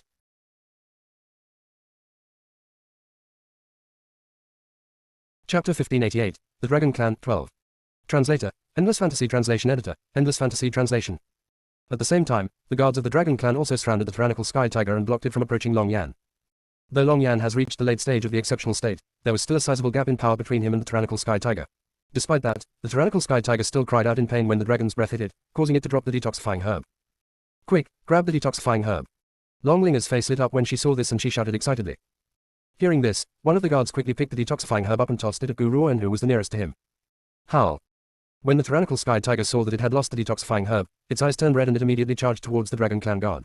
Its sharp claws shot down fiercely and slashed the guard, causing blood to pour from his wounds. However, the guard did not retreat and continued to use his dragon's breath to attack the tyrannical sky tiger. Regardless of how powerful the tyrannical sky tiger was, it could not withstand the attacks from so many people at once. It eyed the group surrounding it in anger before turning its eyes towards the detoxifying herb in Gu Ruoan's hands. Suddenly, it broke through one of the guard's defenses and rushed madly towards a nearby hill. This tyrannical sky tiger seems to be quite intelligent. It knew that it could not defeat us, so it had ran away. However, why do I get the feeling as if it's a little odd? Long Ling'er tightly knitted her brows as she observed. I almost have the feeling that it had brought the detoxifying herb to us as a gift, but it was reluctant to part with it, making it seem like it had not been intentional. Unable to understand this, Long Ling'er decided not to overanalyze it. She shook her head and discarded this question from her mind. Lan Ji, didn't you and your friends want to visit the Dragon Clan? Long Ling'er turned towards Lan Ji. I had promised you that once we had obtained the detoxifying herb, I would help to plead your case to the clan's elders to allow you to meet your forefathers. After all, if it had not been for you, we might have perished by the Wen family cultivator's hands. Lan Ji hesitated and looked at Gu Ruoan. She nodded at him and he turned away, smiling gently. Ling'er, may we go to the Dragon Clan now? Long Ling'er nodded. The clan leader is sick, you should meet him. Ling'er. Long Yan furrowed his brows in dissatisfaction. Do you really want to do this? Don't forget, our Dragon Clan has never welcomed humans, especially since we are still at a critical moment. What if these humans are scheming against the clan leader and end up causing the clan leader's death? Long Yan, do you still not understand the situation? Long Ling'er lifted her head and looked at Long Yan. Lan Ji is the prince's son and the clan leader is his maternal grandfather. How could he possibly want to hurt the clan leader? These two humans are also his friends, so they certainly can't be bad people. Ling'er, you are too naive. Are you unaware of how wicked the human heart can be? I can't trust these humans even if they've killed the Wen family members. Long Yan scoffed as he swept his hate-filled eyes across Gu Ruoan and Chanbei. The distaste in his eyes thickened. Long Yan.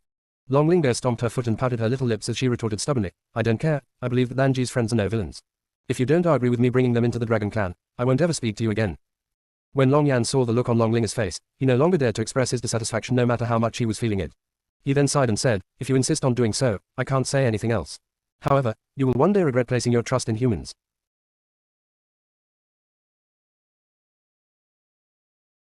Chapter 1589, The Dragon Clan, 13. Translator, Endless Fantasy Translation Editor, Endless Fantasy Translation. The Dragon Clan was located at the North Sea's deep end. Without a guide from the Dragon Clan, humans would never be able to successfully enter the bottom of the ocean. Gu Ruoan saw a city in the depths of the North Sea as soon as she reached the bottom of the ocean. We're here. Long Ling'er stopped pulling as she turned to look at the people behind her and said, Lan Ji, you and your friends can wait in the guest room for now. Long Yan and I will inform the elders. If the clan leader is willing to see you after his recovery, I will come for you.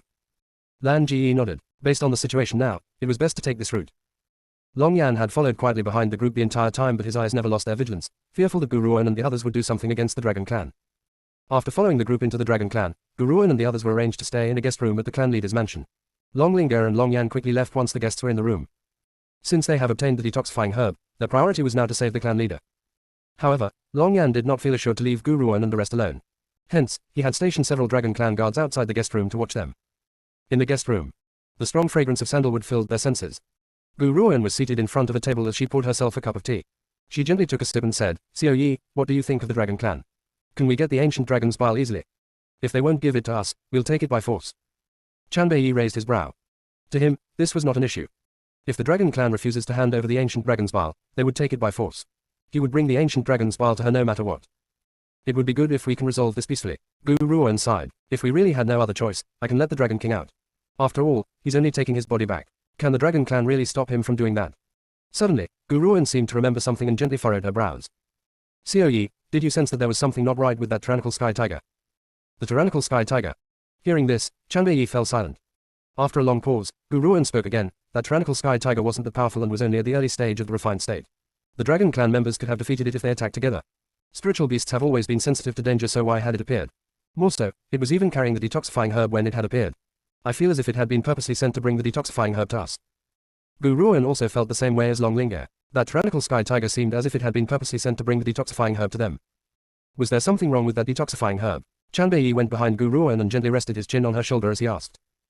Guruan shook her head. I had checked the detoxifying herb. It can indeed be used to cure poison. There shouldn't be any problems with this medicinal herb. Chanbei Yi fell silent for a moment before wrapping his arms gently around Guruan from behind. Yunsa, regardless of that tyrannical sky tiger's purpose, our goal is to get the ancient dragon's bile. Guruan smiled gently. Chanbei Yi was right. Regardless of the tyrannical sky tiger's motives, their objective was the ancient dragon's bile alone. So how was it their business if the tyrannical sky tiger had other motives?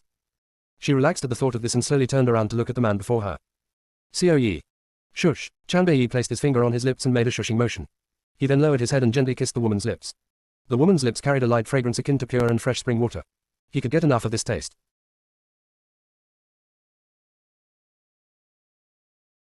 Chapter 1590, The Dragon Clan, 14. Translator, Endless Fantasy Translation Editor, Endless Fantasy Translation. Their kiss grew longer with the passage of time and gradually intensified. Chanbei Yi pressed Guruan's body against the wall and his large hand grabbed the back of her head. His kiss grew from its initial tenderness to become more forceful as a gentle smile appeared in his red eyes. Thud. Just as the two had grown deeply affectionate, the room's door suddenly burst open. Chanbei Yi's expression turned black in an instant and a cold, gloomy aura was released from his body. That's them, they're the ones who wanted to hurt the clan leader. Take them away. A team of guards then rushed forward and charged towards Guruan and Chanbei Yi. Chanbei Yi's aura grew even colder and eerier as a murderous intent gradually rose from his body. Just as he was about to make the move to kill those people, Guruan suddenly reached out and grabbed his hand tightly before saying, "Don't be hasty. Let's ask them what's going on first." Perhaps it was the effectiveness in the woman's words, but the murderous intent slowly dispersed from Chanbei Yi's being. He then looked at the crowd who had rushed into the room before turning his gaze back to Guruan. "If you want to imprison us, you should have a reason as well." Guruan smiled icily as her clear and cold gaze stared straight at the group. "A reason? The reason is that you've hurt the clan leader." The lead guard clearly did not pay much attention to Guruan as he spoke wickedly. "Apologies, but I have never met the Dragon Clan leader. How am I supposed to have hurt him as you've said?" Guruan looked at the guards in front of her as she replied nonchalantly. "HMPH, you still have the audacity to quibble now. If you had not secretly substituted the clan leader's detoxifying herb, how could the clan leader's ailment have gotten worse?" The guard glared coldly at Guruan and said, "You've harmed the clan leader. Now, you will come with us." The detoxifying herb had caused the clan leader's situation to worsen. Guruan was shaken. That detoxifying herb does indeed have the ability to cure poison, so it should not have made the clan leader any worse. Where had that problem actually originated from? "All right, I'll come with you. There's one more thing, I'd like to meet your clan leader." Guruan fell silent before she slowly replied. Chanbei Yi furrowed his brows. Even though he was unhappy about what the members of the Dragon Clan have done, he would only support Guruan in her decisions. Hence, he did not say much but followed by Guruan's side. When the two stepped out of the room, they saw Lan Ji, who had also been yanked out. Lan Ji opened his mouth and wanted to say something but could only smile exasperatedly in the end. "Lady Gu, I've troubled you." Even though they had come to the Dragon Clan for the sake of the ancient dragon's bile, the clan leader was Lan Ji's maternal grandfather after all. As the members of the Dragon Clan were treating Guruan in this manner because of the clan leader's situation, Lan Ji could not help but feel very apologetic. "You've got nothing to do with this matter." Guruan shook her head. "If my guess is correct, someone is scheming against the Dragon Clan." Lan Ji was shaken for a moment. After a long while, he slowly replied, "Lady Gu, even though I'm not a member of the Dragon Clan now, the clan leader is my blood relative. Can I ask you to help me save him? If this is too troubling for you, it's fine." As soon as he had said those words, Lan Ji immediately regretted it. The Dragon Clan's members have treated Gu Ruoan with discourtesy over and over again. Anyone would be angry about it, so how could he have asked her to save the clan leader's life? When Gu Ruoan heard Lan Ji's words, she fell silent for a moment before replying, I followed him out because I want to see the clan leader. She wants to save the clan leader not because she was overflowing with sympathy. After all, to someone like her, there was no such thing as sympathy. She was only willing to take action as the Dragon Clan was still of some use to her. Therefore, the clan leader must not die.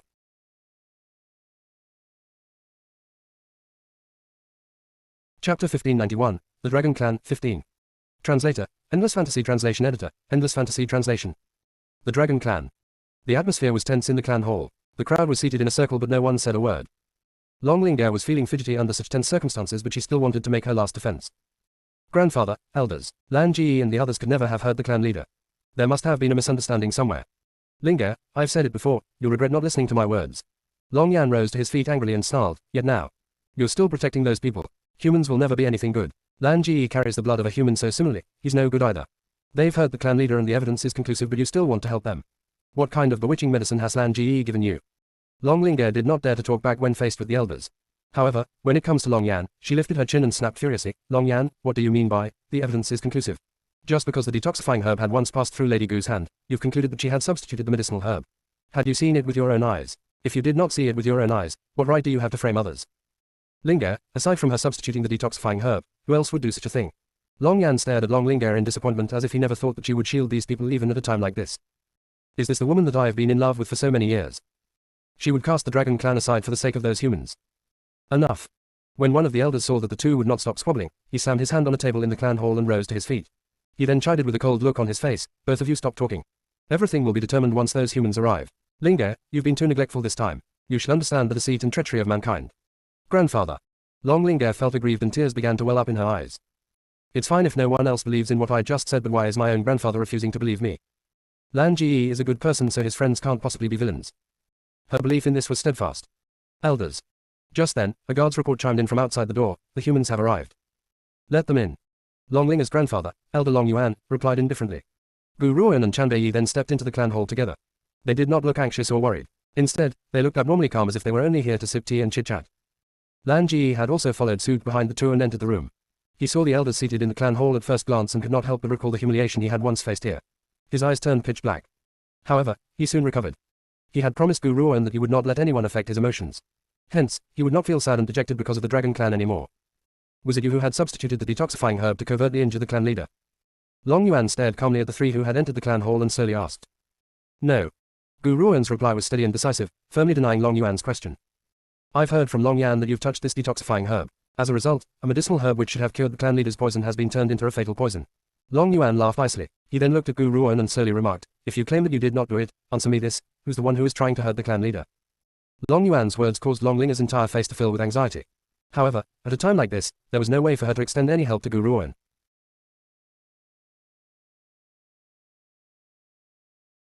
Chapter 1592, Saving a Life, 1. Translator, Endless Fantasy Translation Editor, Endless Fantasy Translation. Gu Ruoan's lips curled into a cold smile in the face of Long Yuan's indirect threat. Since you're accusing me of harming the clan leader, may I ask if you can produce the evidence? Evidence. Honestly speaking, Long Yuan does not have any physical evidence. If he had the evidence, he would not be acting this way and would have probably ordered the Dragon Clan's powerful cultivators to imprison Gu Ruoan immediately. Hence, he was only slightly startled and smiled coldly when he heard Gu Ruoan's query. Long Yan said that you had touched the detoxifying herb. Aside from you humans, who else would do something so utterly heartless? To avoid having to fight with you humans, our Dragon Clan has been forced to live in seclusion in the North Sea. I never thought that you still refused to spare us in the end. Long Yuan's voice trembled as he spoke. It was obvious that he thinks that Gu Ruoan was the Wen family's accomplice. Grandfather. Long Ling'er noticed that her grandfather's words were going excessively overboard and could not help but stomp her foot. She then bit her lip and said, previously, when the Wen family members had ambushed us, it was Lady Gu who had saved Long Yan and we shouldn't bite the hand that feeds us. If they had been allied with those people, why would they have saved us? Long Yuan fell silent. After a long time, he finally spoke, if they can produce evidence to prove that they were not responsible for turning the detoxifying herb into poison, I will believe them. Even though Long Ling'er was his granddaughter, he does not believe in her words and only thought that Long Ling'er has been deceived. Only irrefutable evidence would convince him. You want proof? Gu Ruoan curled her lips. Alright, if I can cure the clan leader, it would be enough to prove everything. Cure the clan leader. The crowd went into a daze upon hearing these words, as if they did not think Gu Ruoan would use this method to prove her innocence. Do you know what you're saying? You're saying that you can cure the clan leader. Don't you know that the detoxifying herb from Celestial Dragon Mountain was the only thing which could have cured the clan leader's poison? Now, because you've substituted the detoxifying herb, the clan leader's condition has worsened. Even if the gods were here, he cannot be saved. Before Long Yuan could respond, a white-haired old man had opened his mouth and retorted furiously. However, Gu Ruoan ignored the outburst and only continued to look at Long Yuan. Based on her observations, she has determined that Elder Long Yuan was the main decision-maker out of all the other elders in the dragon clan. He was also Long Linger's grandfather. Grandfather. Long Linger was worried. Her tender features carried a sense of anxiety as she spoke. She's Lan Ji's friend and he would never want to hurt the clan leader. Perhaps his friend really can save the clan leader. That may not be so. Long Yan could no longer tolerate Long Linger's stance in protecting Lan Ji and scoffed coldly. Lan Ji is not recognized by the dragon clan, so there must be some hatred in his heart towards us. He has the greatest motive to attack the clan leader. You. Long Linger clenched her fists tightly as she stared in disappointment at Long Yan. She was so angry that she could not speak. She never thought that Long Yan would be someone who would fail to differentiate between right and wrong. The clan leader was Lan Ji's maternal grandfather, so why would Lan Ji hurt the clan leader? All right, be quiet both of you. Long Yuan sent Long Linger and Long Yan an icy glare before he turned back to look at Gu Ruoan. I have never trusted humans, so what makes you think that I would entrust the clan leader's life to you so easily?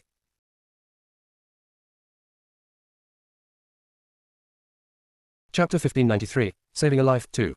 Translator, Endless Fantasy Translation Editor, Endless Fantasy Translation. Gu Ruoan looked at Long Yuan and calmly replied, if I don't save him, he will most certainly die. If I do save him, he has another chance at life. You should be very clear on the choice you need to make. Long Yuan fell silent. Gu Ruoan was right, the clan leader's condition has worsened and it was likely that he would not be able to live through the night. Since that was the case, why not make a last resort and temporarily trust a human for once? Besides, there were countless powerful dragon clan cultivators here, so this woman should not be able to do anything else. All right. Long Yuan gently nodded at the thought of this and turned his gaze towards Gu Ruoan. I will put my trust in you humans just once more. However, I won't spare you if I do find out that you're scheming against the dragon clan. Gu Ruoan merely smiled serenely upon hearing this. Honestly speaking, if she really plans to leave the dragon clan, there was no one here who would be able to stop her. However, she still has an objective for staying in the dragon clan. Chanbei had not said a word the entire time. His red eyes only saw Gu Ruoan alone and he did not seem to place any importance upon the dragon clan. There was an unreadable expression on his peerlessly beautiful features. Thank you, Lady Gu. Lan Ji swallowed heavily as he approached Gu Ruoan with eyes full of gratitude. Even though Gu Ruoan was not doing this for him, he still wanted to thank her. Now, take me to the clan leader. Gu Ruoan gently pursed her lips and looked at the dragon clan members. I can only figure out the situation once I've seen him. All right. Long Yuan rose to his feet. Regardless of how much he dislikes humans, he could not do anything to Gu Ruoan before they obtain irrefutable proof. Since Gu Ruoan has claimed that she could cure the clan leader, why should he not give her that chance? No, Elder Long Yuan, this human has other objectives. How could he let her see the clan leader? The person who had spoken up was the white-haired elder from a while ago. He glared fearsomely at Gu Ruoan as he continued, little girl, if you explain honestly, we might even be lenient with your punishment. If you insist on hurting the dragon clan, don't blame us for our lack of courtesy. Rustle. The rest of the elders rose to their feet as well and stared cautiously at Gu Ruoan. Elder Long Yuan, I think Long Sin is right. We can't let these humans see the clan leader. The clan leader's condition has already worsened, perhaps he might even die immediately after seeing her. That's right, she's only a little human girl. What abilities does she have to claim that she could save the clan leader? Not even a 3-year-old child would believe this. She's only trying to find a way to assassinate the clan leader. Even though these elders' words had been directed at Gu Ruoan, Long Yuan felt rather uncomfortable as well. After all, he had just decided to put his trust in humans one more time. By saying those things, that implies that he does not even measure up to a 3-year-old child. Can most people really tolerate this kind of humiliation?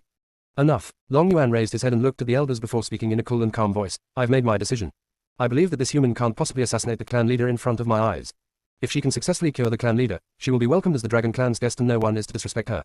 If she's unable to cure the clan leader, it also proves that she cannot produce any evidence to prove her innocence.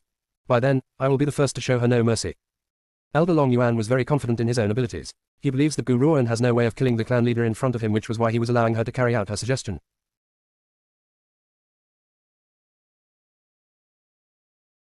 Chapter 1594, Saving a Life, 3-4. Translator, Endless Fantasy Translation Editor, Endless Fantasy Translation. An old man was lying still on the bed in a pale yellow bedchamber with his eyes closed tightly. His nails have turned greenish-black as if they had been completely tainted by dirty blood. His face was extremely pale and his brows were tightly knitted the entire time as if he was enduring great agony. The bedchamber's door was pushed open and a ray of sunlight shone into the room. When the light hit the old man's body, his agonized expression deepened. This frightened Long Yuan and the others so much that they quickly shut the door once everyone had entered the room. A hint of emotion flashed across Lan Ji's eyes when he saw the agony on the old man's face. Regardless of how badly the dragon clan had treated him, the old man in front of him was still his maternal grandfather. He has indeed been poisoned. Gu Ruoan arrived at an understanding after seeing the old man's condition. She then asked, may I ask who it was who had sent you off to search for that detoxifying herb? She slowly turned around and looked at the dragon clan elders as she asked. We had seen it on an ancient scroll in the dragon clan. Long Linger did not wait for anyone else to speak and quickly explained. According to that ancient scroll, the poison inflicting our clan leader should be a strud snake's venom. The strud snake's venom is formulated from a strud snake's spit, hence the name. Therefore, only the detoxifying herb named the purple moon herb can cure the clan leader of this poison. Gu Ruoan looked at Long Linger before she slowly spoke. that detoxifying herb was not the purple moon herb but the six-leaf herb. This six-leaf herb is also a type of detoxifying herb and is very similar to the purple moon herb. The only difference is that there's a decorative pattern on the purple moon herb's root. Aside from that, it's difficult for outsiders to differentiate between these two antidote herbs. She paused at this point and continued to speak as Long Lingga watched in shock. Because this six-leaf herb had been snatched from the tyrannical sky tiger's mouth, we did not have a chance to observe its roots. Hence, you had misidentified it. If you had allowed me to examine the clan leader's situation a little earlier, perhaps he would not have mistakenly ingested the six-leaf herb. Every poison has a corresponding antidote herb, so if one were to mistakenly ingest a different antidote herb, it would make their condition even worse. Just like the clan leader right now. Long Lingga returned to her senses and anxiously asked, Lady Gu, can you save the clan leader? As long as you can save the clan leader, you will be treated as an honored guest in the Dragon Clan. The Dragon Clan will fulfill anything you wish. Her words were truly sincere and her eyes were overflowing with a deep concern for the clan leader. The elders did not say a word. If Gu Ruan could really save the clan leader, the Dragon Clan would certainly grant her a seat of honor. Furthermore, they would fulfill anything she wishes. After all, the clan leader was far too important to the Dragon Clan. I can certainly save him. Gu Ruan raised the corners of her lips calmly. After I save him, I need you to do two things for me. However, you can rest assured that these two things would not threaten the Dragon Clan and I have no great interest in the Dragon Clan either. Upon hearing this, the elders' faces turned rather unsightly. When the humans had tried to conquer the Dragon Clan, they had been extremely angered. However, they did not feel too happy either when they heard that Gu Ruan was not too interested in the Dragon Clan. This was rather mean and offensive to them. If you really can save the clan leader, forget about only having 2 requests. Even if you gave us 10 requests, we will fulfill them all. Gu Ruan looked at Long Yuan and spoke, my first request is very simple. I want everyone in the Dragon Clan to politely apologize to Lan Ji and recognize his existence. This time, forget about the others, even Lan Ji was stunned. He stared at Gu Ruan with a peculiar light in his eyes as his heart filled with gratitude. No matter what, even up to this moment, Lan Ji never thought that Gu Ruan would put his situation into consideration first.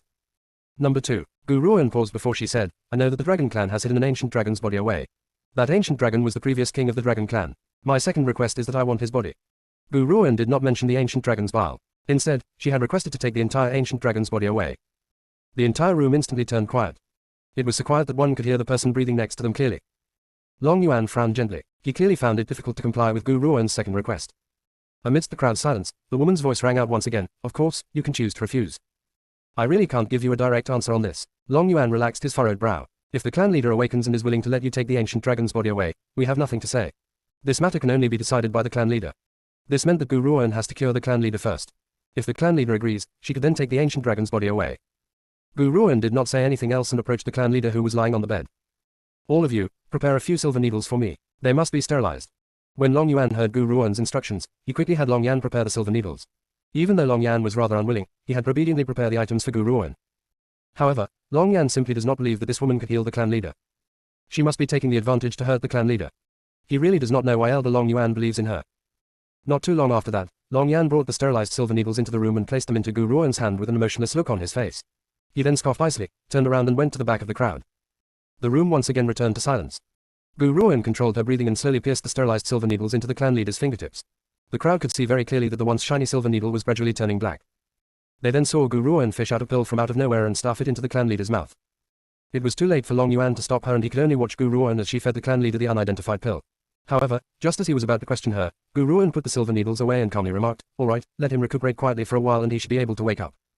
Long Yuan blinked as he stared at the woman's calm features. It's that easy. The strut snake's venom is not much of a problem and is easy to solve. If you don't believe me, you can take a look. Furthermore, strut snakes fear sunlight the most. You can open the door and give it a try. Gu Ruan calmly replied as if she did not place any importance on Long Yuan's doubts. Long Yuan looked at Gu Ruan before he turned around and opened the room's door. A ray of sunlight shone into the room and landed on the clan leader's body. His sleeping face looked serene, calm and peaceful. He's all right, the clan leader is really all right. Long Yuan's heart instantly filled with excitement. Heaven knows how much he had been worrying over the clan leader's predicament. This is amazing. My lady, you've saved the clan leader, so you're the Dragon Clan's benefactor. Our Dragon Clan may despise humans, but we aren't the type who would bite the hand who feeds us. Now, I will arrange for you to rest in the clan leader's palace. As for your requests, I will wait for the clan leader to awaken before giving you an answer. Once Long Yuan had spoken, he turned towards Lingga and said, Lingga, escort our honored guest to get some rest. Make sure you show her our Dragon Clan's highest standard of courtesy.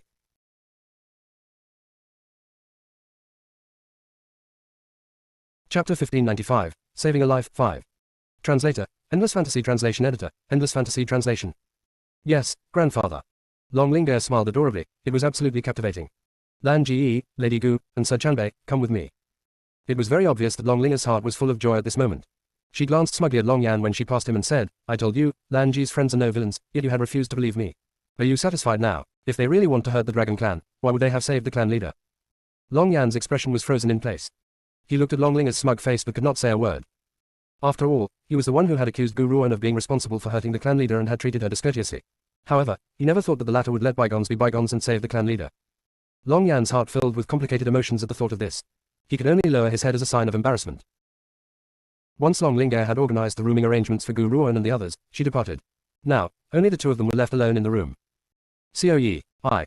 Gu Ruan has just turned around to speak to Chanbei Yi when the latter fiercely pressed against her lips. Even though they have had many occasions of intimacy between them, she could not help but tremble. She felt as if a jolt of electricity has just run through her entire body. The man's features were extremely peerless and his red eyes carried a loving tenderness. Whoever who looks into those eyes would feel their heart melt instantly. The man's hand began to slowly wander all over Gu Ruan's body. Gu Ruan gently closed her eyes and allowed the man to press her against the wall and caress her with his gentle touch. Yunsa, there's no one else here. So. His voice was slightly husky as his red eyes gradually filled with affection. Upon hearing the man's hoarse voice, Gu Ruan gently opened her eyes.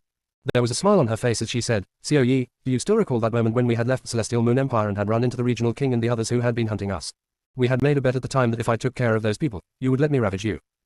Chanbei Yi blinked. Truth to be told, that action was so seductive that it was more enticing than his smile. Hence, Gu Ruan did not hesitate as she forcefully pushed Chanbei Yi onto the ground. The ice-cold ground did not seem to extinguish Chanbei Yi's fiery appetite and he kept smiling the entire time. He blinked again as he watched the woman who was pressing him to the ground. Rip. Gu Ruan tore Chanbei Yi's robes open but she then stopped. Previously, it was Chanbei Yi who had taken the initiative. This was the first time where the roles have been reversed and she does not know what to do next. You don't know. Chanbei Yi's smile deepened and a look of innocence appeared in his eyes as if he was trying to entice Gu Ruan to ravage him. I can teach you. After this, you won't need to be gentle with me, you can ravage me violently. He looked like a small, helpless animal which was allowing itself to be ravaged. Their exchange deepened and filled the entire room with romance. The next day. Dawn. Gu Ruan woke in Chanbei Yi's embrace. She rubbed her mildly sore body and gently raised her brow as she faced a pair of smiling eyes. Xiao Yi, there's something that I want to ask you. Chanbei Yi raised the corners of his lips, as long as you're the one asking, I will answer. Gu Ruan fell silent for a moment. When were your memories restored? When she had first encountered Chanbei Yi, this man had lost all his memories. Hence, she simply could not understand when this fellow had regained them again. Chapter 1596, Saving a Life, 6. Translator, Endless Fantasy Translation Editor, Endless Fantasy Translation. Do you remember the Banished Lands 1? A light flashed in Chanbei Yi's eyes as he asked. I remember. You had forcibly raised your power in order to save me, which resulted in you falling into a coma. I then journeyed into the Banished Lands to search for the Hell's Lotus to save you. Had you regained your memories in the Banished Lands? Gu Ruan was shocked as she stared at the peerless-looking man before her. Chanbei Yi nodded. That's right. I had regained my memory ever since I've awakened. That is also to say, you've been playing the fool in front of me. Gu Ruan gritted her teeth tightly. Chanbei Yi could hear the grinding sound of her teeth. Ever since his awakening, Chanbei Yi had still maintained the look of a naive little thing. She simply never suspected that this fellow has regained his memories. When had she finally realized it? Chanbei Yi's personality has changed subtly and he was no longer as pitiful and naive as he once was. Instead, he has become incomparably powerful. However, the only thing which has remained unchanged was his devotion to Gu Ruan. However, Gu Ruan never thought that he would have regained his memories during that period of time.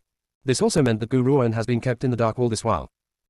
Alright, I'd like to ask you as well, what is your relationship with the previous master of the ancient divine pagoda? No, should I say, how am I related to her? All this time, Gu Ruan only had one guess as to who that woman was, but she did not dare to admit it. Hence, she took the chance to ask the question. Silence. The entire room was completely silent. It was so quiet that Gu Ruan could only feel the man's breathing by her side. Just as she thought that Chanbei Yi was not going to answer her question, the man's hoarse voice rang out once again. After so many years, you should be able to guess that the master of the ancient divine pagoda has always been you alone. Even though she had already guessed it deep down, when faced with his confirmation, Gu Ruan's heart trembled. That is also to say that the woman whom I had once seen in an illusion was me. No wonder. No wonder Zixi had chosen me and the 9 emperors had recognized me immediately as its master. This was all because I was the previous master of the ancient divine pagoda. No. It should be, she alone will forever be the master of the ancient divine pagoda. The scene that I had witnessed in that illusion, you had pierced a sword into me. Xiao Yi, what's the meaning of that? Ultimately, she had to ask this question. Chanbei Yi's arm around her trembled slightly. After a long pause, he sighed, if I told you that it wasn't me, would you believe me? I believe you. Gu Ruan lifted her head to look at the man as her eyes filled with determination. As long as you say that he wasn't you, I believe you. Yunsa. Chanbei Yi pulled Gu Ruan into his arms, flipped him over and lay on top of her. Just as he was trying to get on with the same mission as he did last night, a knock suddenly sounded on the door. Lady Gu, the clan leader has awakened and asked me to escort you. Chanbei Yi's mood was disturbed and he furrowed his brows. He did not say much as he helped Gu Ruan to dress in her robes. Let's go. All right. Gu Ruan gently nodded. She then washed her face and rinsed her mouth before she opened the door. A beautiful and handsome young man was standing outside the door. This young man has exquisite features and fair, white skin. He was very tall and slim. When he laid eyes upon Gu Ruan who had just opened the door, he blushed and glanced carefully at her. She's the human girl who had saved the clan leader. I never thought that she would turn out to be so beautiful.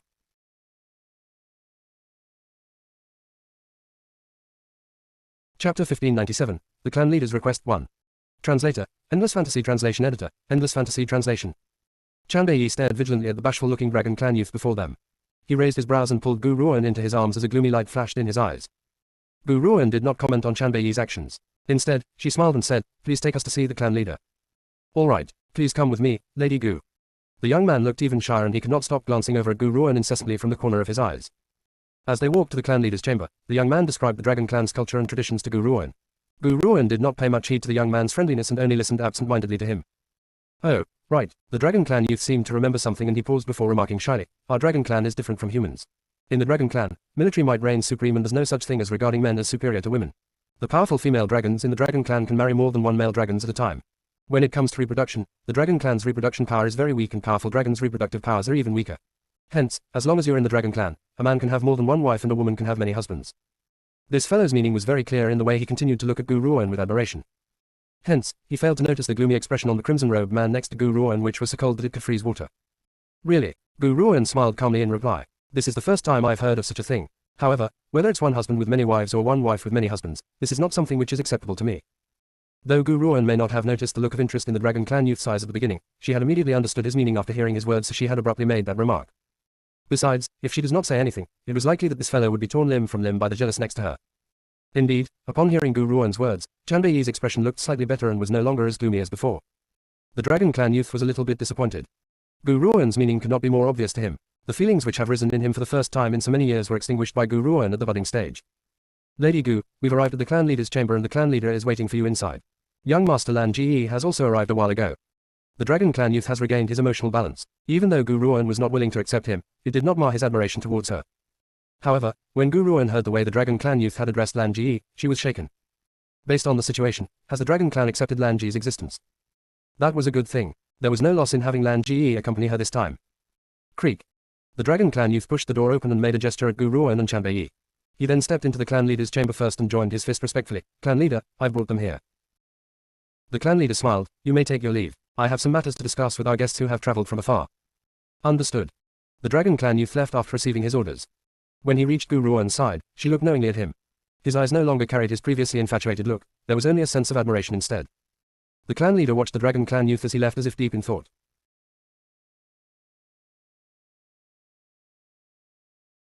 Chapter 1598. The Clan Leader's Request 2. Translator. Endless Fantasy Translation Editor. Endless Fantasy Translation. Lady Gu, Sir Chanbei. Lan Ji, who had been chatting with the clan elder, quickly rose to his feet when he saw Gu Ruan. His eyes were warm as he said, "I really want to thank you for this time. If it had not been for you, the dragon clan would never have recognized me. Now, I've received the dragon clan's approval and my mother can finally be at peace." When he thought about his long-departed parents, Lan Ji's heart sank and the joy in his eyes disappeared. Gu Ruan gently nodded at Lan Ji before turning her eyes towards the clan leader. "What do you wish to discuss by summoning us here?" "Lady Gu, I've heard that you want to have the ancient dragon's physical body." The clan leader fell silent for a moment. That ancient dragon was once the king of our dragon clan and had passed on due to some accident. We don't know where his spirit has gone and all that's left is his physical body. We've carefully hidden his physical body away all these years but we really have no use for it. If you have need of it, Lady Gu, I can loan it to you on a temporary basis. The clan leader had said, loan, and not give. After all, the Dragon King was still a symbol of faith to the dragon clan. All right, Gu Ruan nodded. I will loan his body for a while, and will return it in the end. Furthermore, Lady Gu, I'd like to ask for your help. The clan leader's voice deepened. You should know that the dragon clan is now facing a grave danger. Even though my health has been restored, I can't defeat so many humans. This time, the chief culprit who has stepped forward to cause trouble for our dragon clan isn't the Wen family. Gu Ruan raised her brow and waited for the next part of the clan leader's explanation. The Wen family is only helping that person to do his dirty work. I don't know who he is, all I know is that he comes from the Dark Earth realm. The Dark Earth realm. Those three words echoed in Gu Ruan's heart and caused it to tremble. Since the three-headed hell dragon has been imprisoned by Chanbei, it was only logical that everyone else could now leave the Dark Earth realm. However, she could not figure out who it was who has come to cause trouble for the dragon clan. Therefore, Lady Gu, I'd like to ask for your help.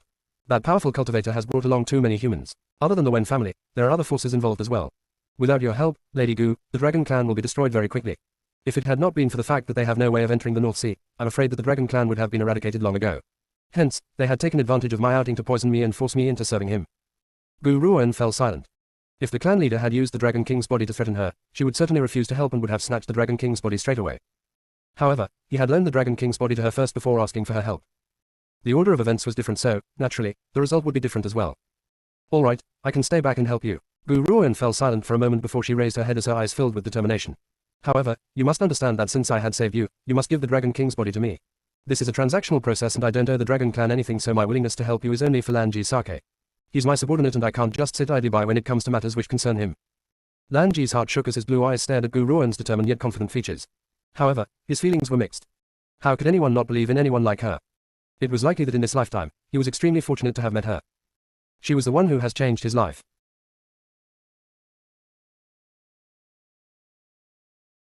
Chapter 1599, The Clan Leader's Request 3. Translator, Endless Fantasy Translation Editor, Endless Fantasy Translation. This child, Lan Ji, has truly met a good master.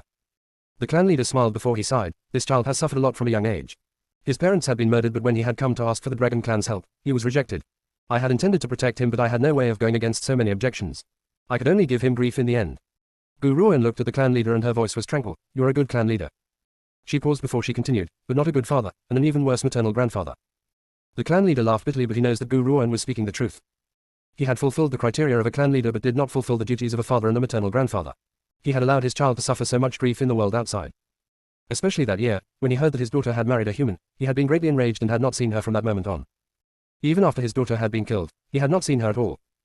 However, no one knows how much agony he had felt when he had received the news of his daughter's death. He had not been able to sleep the entire night and all he could think of was how his daughter had used to act coquettishly at his knees.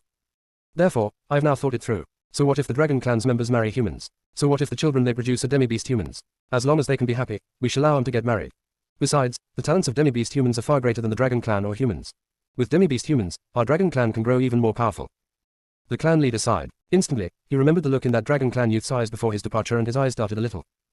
Lady Gu, I don't have anything to repay your aid for the Dragon Clan this time, so you may choose any of the youths from the Dragon Clan. The chosen one shall become your male attendant. Male attendants were not the same as guards but were equivalent to male concubines. The clan leader was feeling quite satisfied with his decision and chuckled. I don't mean to brag, but each and every one of the youths in the Dragon Clan are handsome beyond compare, so delicate that a pinch would bring water. If you... Before he could finish his speech, he suddenly sensed a gloomy aura. That aura filled the chamber and nearly froze the blood in his veins. The crimson-robed man's eyes were gloomy and filled with a bone-piercing chill. His crimson robes carried the graceful bearing of drenched blood and caused one to feel a type of deep oppression. I was only kidding. Our Dragon Clan youths are all ugly like cow manure. How could they be good enough to become your male attendants? Lady Gu, I really was joking. As soon as he said these words, the powerful yet eerie aura disappeared from the surroundings. He could also finally breathe freely. Lan Ji stared wordlessly at his maternal grandfather as he itched to ask the question, where was your integrity? However, Lan Ji was unaware about the hair-raising disturbance his maternal grandfather had just experienced. The clan leader had felt as if his life was not in his hands and that he could be strangled to death by that crimson-robed man at any time. The old man wiped the sweat off his forehead at the thought of this and stared at Chanbei, trembling with fear. The clan leader was already at the late stage of the refined state, yet this man had been able to oppress him with such a powerful coercion force. Could it be that this man was already at the 9th transformation state? In the first city, it seems that only the Secret Order's Order Master was at this level of power. Therefore, how could the man before him possess such a formidable power?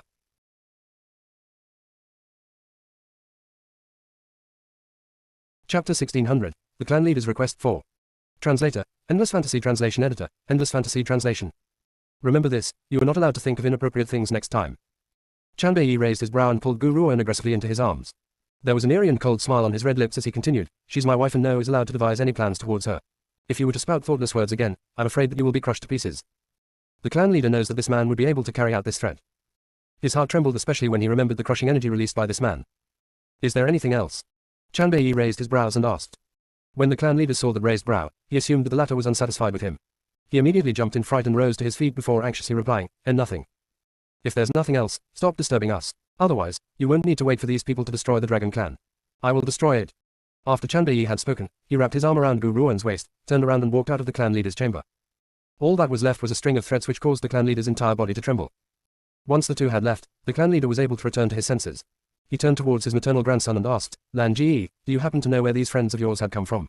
One has exceedingly peerless medical skills while the other is even more powerful than me. If my guess is correct, that silver-haired man's power must be at the 9th transformation state. Lan Ji shook his head as a complex look flashed in his eyes. I don't know where he's from either. All I know is that he's Gu Ruoan's man. That is enough. Maternal grandfather, these two aren't people that you can offend, so it's best not to provoke them. The clan leader laughed in spite of his anger and glared at him. You damned brat, I'm still your maternal grandfather and yet you dare to speak to your grandfather in this manner. You may be my maternal grandfather, but should you ever end up in a quarrel with Lady Gu, I would certainly stand on Lady Gu's side. Lan Ji lifted his head and spoke resolutely. You are disobedient. The clan leader trembled with rage. Lan Ji glanced at him carelessly. I'm merely placing righteousness over family. These words angered the clan leader into laughter. Whatever. If I continue this debate with you, I will be angered to death. You need not overanalyze things. I'm not so idiotic to think of ever offending them. Otherwise, not even 100 of me would be able to kill that man. The clan leader was speaking the truth. Chanbei's power has frightened him. For the moment, he does not have the urge to stuff the youths of the Dragon Clan into Gu Ruan's arms. Lan Ji, I'm tired. Help me up to get some rest. The clan leader sighed. His elderly body was feeling a little exhausted. Hearing this, Lan Ji furrowed his brows and did not say much as he helped the old geezer up. Gu Ruan was seated near the desk in the room and gently sipped on a cup of tea. She raised the corner of her lips and said, the ancient dragon's bile is finally in our hands. Now, it all depends on when Zhao Shangchen sends over the last bit of material I need. Chanbei was seated in front of Gu Ruan. His peerless and beautiful features lit up with a smile as he said, that fellow's power is a little mysterious but there shouldn't be much of a problem. He will send the item you need over very soon. Once your older brother has recovered, let's get married, okay? Gu Ruan gently nodded as she stared at the man's peerless features. She was about to agree when a knock sounded on the door. Who is it? Gu Ruan furrowed her brows and asked. It's me, Long Yan. A clear and bright voice slowly rang out from outside the door.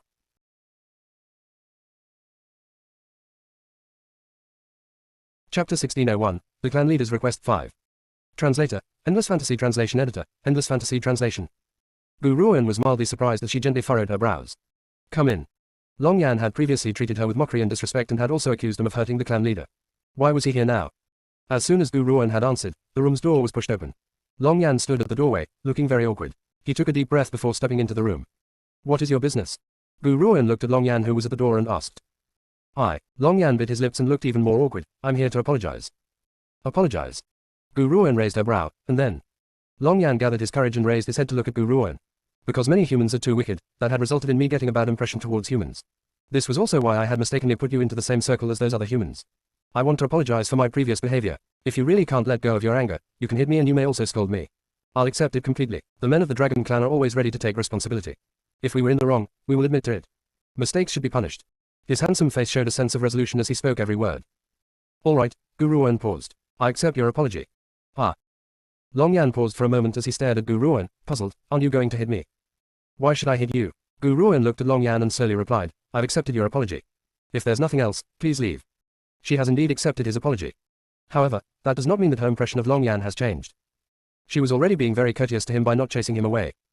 Long Yan blinked. He never thought that Gu Ruan would be so magnanimous. He had previously treated her in that manner yet she has accepted his apology. If it had been him, he would certainly not have let it go so easily. Especially since Gu Ruan was now an honored guest of the Dragon Clan. No matter what she does, the members of the Dragon Clan would not blame her. In the end, why did she not take advantage of this opportunity to hit him? Is there anything else? Gu Ruan frowned and asked when she noticed that Long Yan was standing dazedly on the spot with no intention of leaving. No, there's nothing else.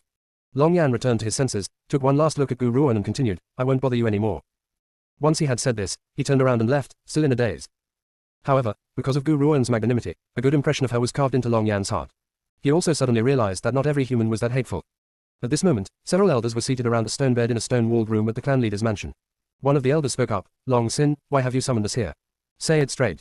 Let me tell you the truth, I was behind the clan leader's poisoning. Long Sin looked at the elders who were seated before him and made the shocking reveal. What? The crowd heard this and was instantly enraged. Long Sin, why did you do such a thing? Don't you know how important the clan leader is to the Dragon Clan? Why are you helping the humans to attack the clan leader? What are your intentions? The others had instantly voiced their opinions. Long Sin, I never thought that you would turn out to be this kind of a person. What a waste of the clan leader's good favor towards you. HMPH, you Dragon Clan traitor, you dare tell us of your deeds. Aren't you afraid of us informing the clan leader? Long Sin laughed icily as he stared at the elders' furious expressions. Since I've dared to reveal this to you, this proves that I have the power to persuade you to change sides.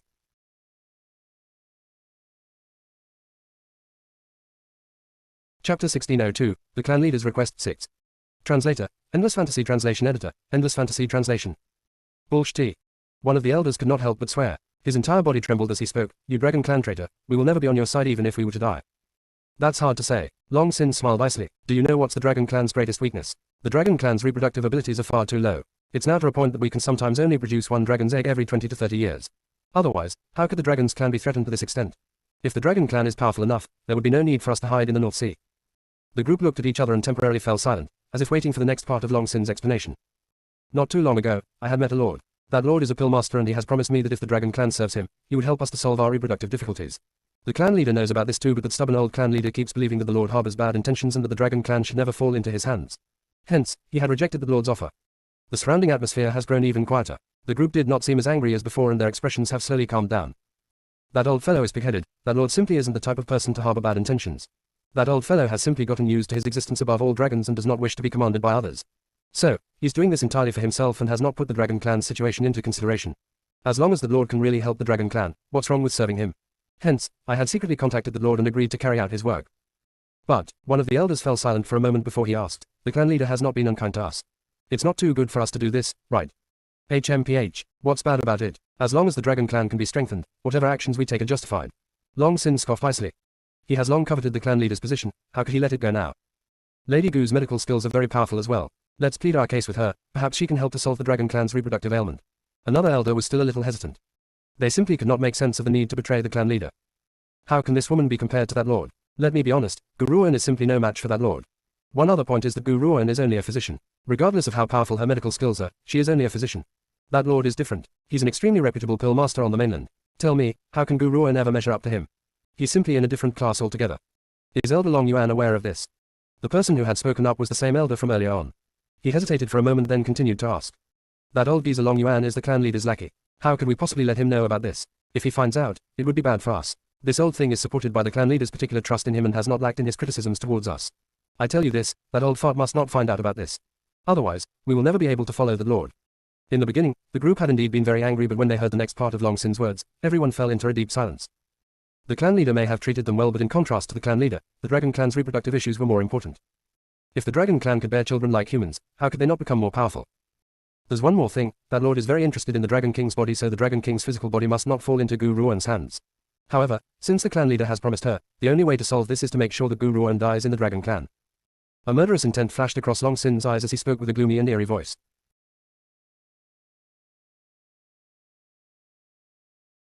Chapter 1603, Betrayal 1.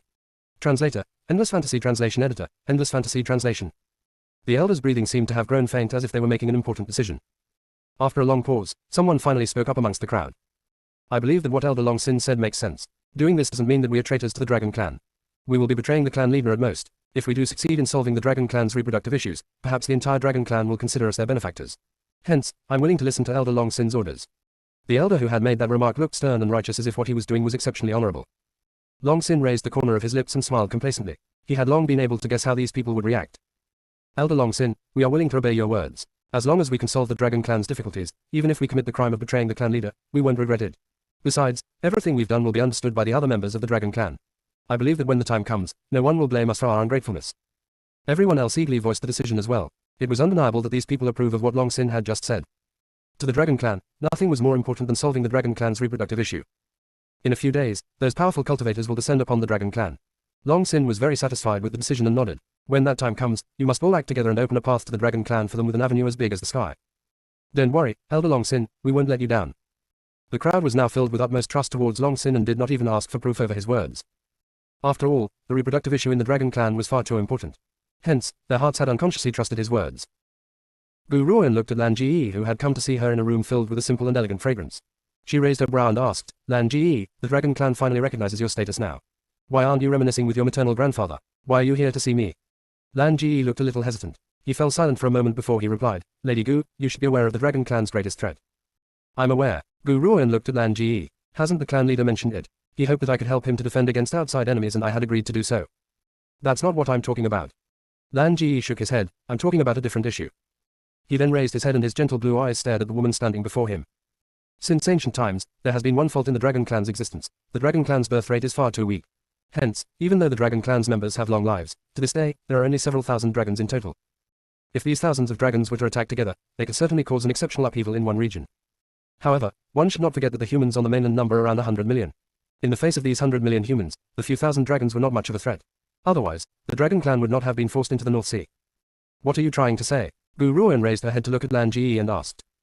Lady Gu, I'm your man, and now that I've received my maternal grandfather's approval, I've become my maternal grandfather's only heir. Once I've entered the dragon clan will fall into my leadership. By then, I will give the authority of the dragon clan to you. Chanbei furrowed his brows, extremely annoyed with Lan Ji's phrase of, I'm your man. However, he did not say much in the end but wrapped his arms around Gu Ruan from behind.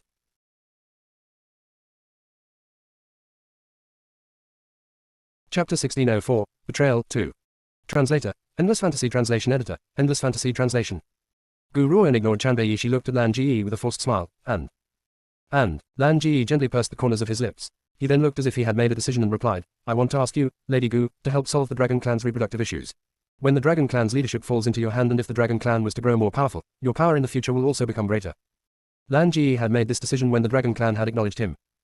He was Gu Ruoan's subordinate and no matter what power he has, he would hand it over to her without any regrets. Gu Ruoan chuckled and spoke, if the Dragon Clan belongs to me, I will help the Dragon Clan to solve this problem. However, I won't do this before the Dragon Clan belongs to me. It wasn't that she does not trust Lan Ji, she simply does not trust the other members of the Dragon Clan. Her decision to help the Dragon Clan to defend against their enemies was to prevent the Dragon Clan, which Lan Ji resides in, from being encroached. More importantly, she does not want the Dragon Clan to fall into anyone else's hands. Now that the Dragon Clan was plagued with domestic problems and foreign invasion, if she were to help the Dragon Clan to solve their reproductive issues, the Dragon Clan's power would give her substantial trouble later on. After all, there was a spy within the Dragon Clan. Gu Ruoan lifted the corners of her lips at the thought of this before remarking calmly, Lan Ji, I'm doing this not because I don't trust you but because there's still a spy within the Dragon Clan. I don't want to make the current Dragon Clan even more powerful now, do you understand? A spy. Lan Ji was shocked and he stared at Gu Ruoan. Gu Ruoan changed her position and sat down. She then picked up a teacup and sipped gently before she smiled gently and replied, do you remember that when we had gone to look for the antidote, the tyrannical sky tiger had presented the antidote to us? At the time, I did not understand why that was. I only understood everything after we had returned to the Dragon Clan. Gu Ruoan paused at this point. The tyrannical sky tiger had brought the antidote over not by accident. This spy also has some understanding of the art of pill refinement. He knew that the herb wasn't the antidote that you needed and was only similar in appearance to the actual antidote. Also, it would even worsen the clan leader's condition. It was through this matter that I confirmed that there was a spy in the Dragon Clan's midst. Lan Ji fell silent. He knows that whatever Gu Ruoan had just said was correct. Since she said that there was a spy in the Dragon Clan, there must be a spy in the Dragon Clan. Lady Gu, what should we do? Gu Ruoan calmly raised the corners of her lips. Only the Dragon Clan can go into the Celestial Dragon Mountain. Hence, that person must be a member of the Dragon Clan. Because of this, she would not help her increase the Dragon Clan's power as she does not know the spy's true identity. Lan Ji, I've saved the clan leader so that spy must now hate me to the very core. Hence, I won't help you to solve this problem. When that traitor has been rooted out and the Dragon Clan serves only me, I can then help you to solve any issues. Lan Ji looked at Gu Ruoan and nodded. I understand, Lady Gu. I will always stand on your side no matter what happens. Gu Ruoan smiled calmly and did not reply. She has every confidence in Lan Ji. Lady Gu, Sir Chanbei. Just then, Longlinger's voice chimed in outside the door and the door was then pushed open. A tender figure flashed into the room as she spoke. The clan leader has requested for you to come to the altar in the rear mountains. I assume that he wants to give you the Dragon King's physical body. Hey, Lan Ji, you're here too.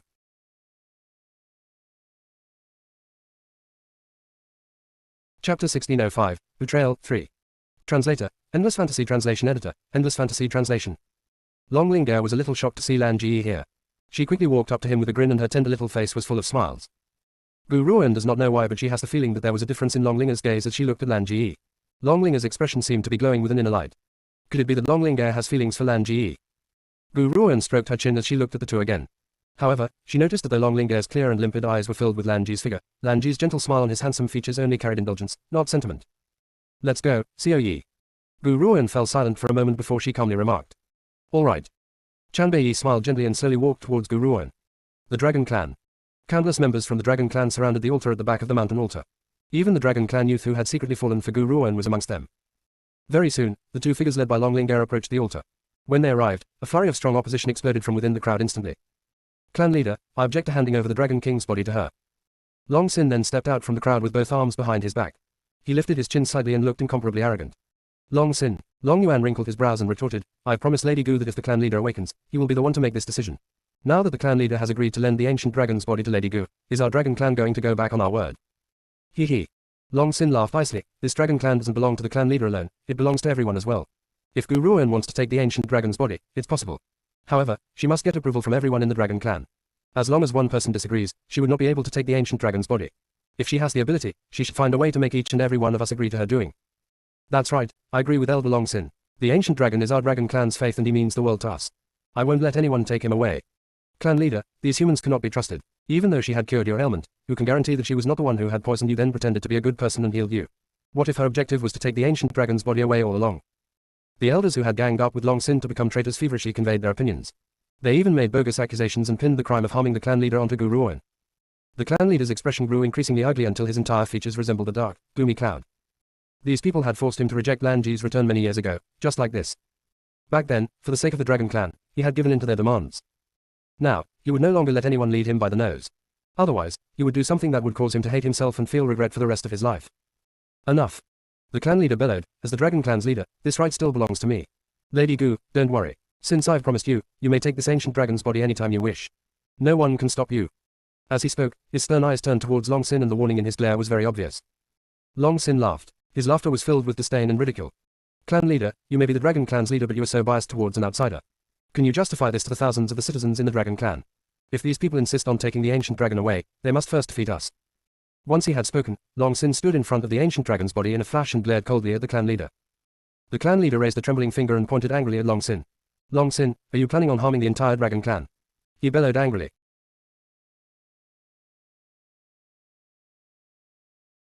Chapter 1606, Betrayal, 4. Translator, Endless Fantasy Translation Editor, Endless Fantasy Translation. Clan leader, the real person who has hurt the Dragon Clan is you. Long Sin laughed icily. He then lifted his head to face the crowd of Dragon Clan citizens and spoke in a loud and clear voice. Everyone, you should know that not too long ago, a powerful Pillmaster had offered to help the Dragon Clan to solve our reproduction issues. However, the clan leader had rejected the Pillmaster's offer. He was afraid that if the Dragon Clan were to produce too many offsprings, a genius would appear in every 10,000 births and this would threaten his position.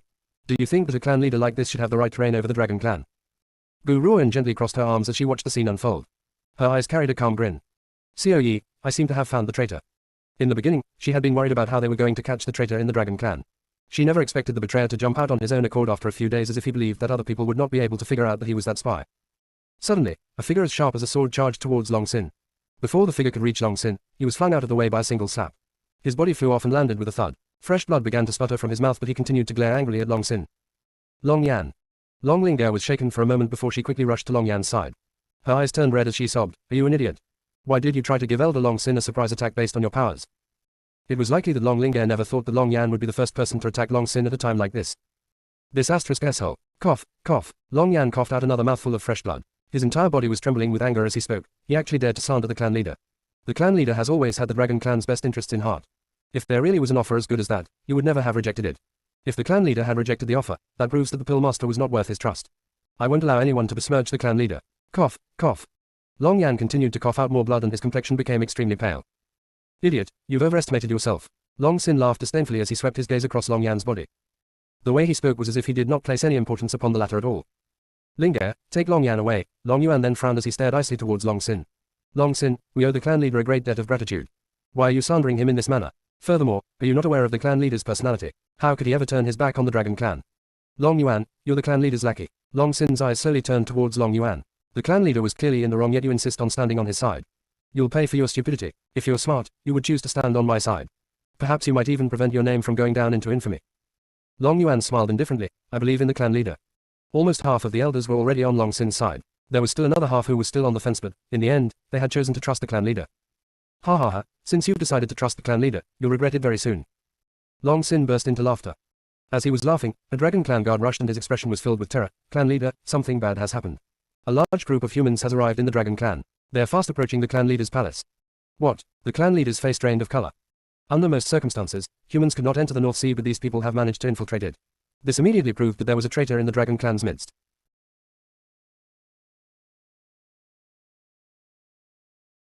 Chapter 1607, Betrayal, 5. Translator, Endless Fantasy Translation Editor, Endless Fantasy Translation. The clan leader's expression changed from green to white and back again. Long Sin, you've truly disappointed me. I thought that you had wanted to usurp my position as the clan leader at the very most but I never guessed that you would actually betray the Dragon Clan and grant entry to those humans. How could he fail to understand Long Sin's words? It was only at this moment that the clan leader concluded that Long Sin was the traitor. Long Yan, who was in Long Ling'er's arms, stared at Long Sin with disbelief. His eyes were filled with disappointment and defeat.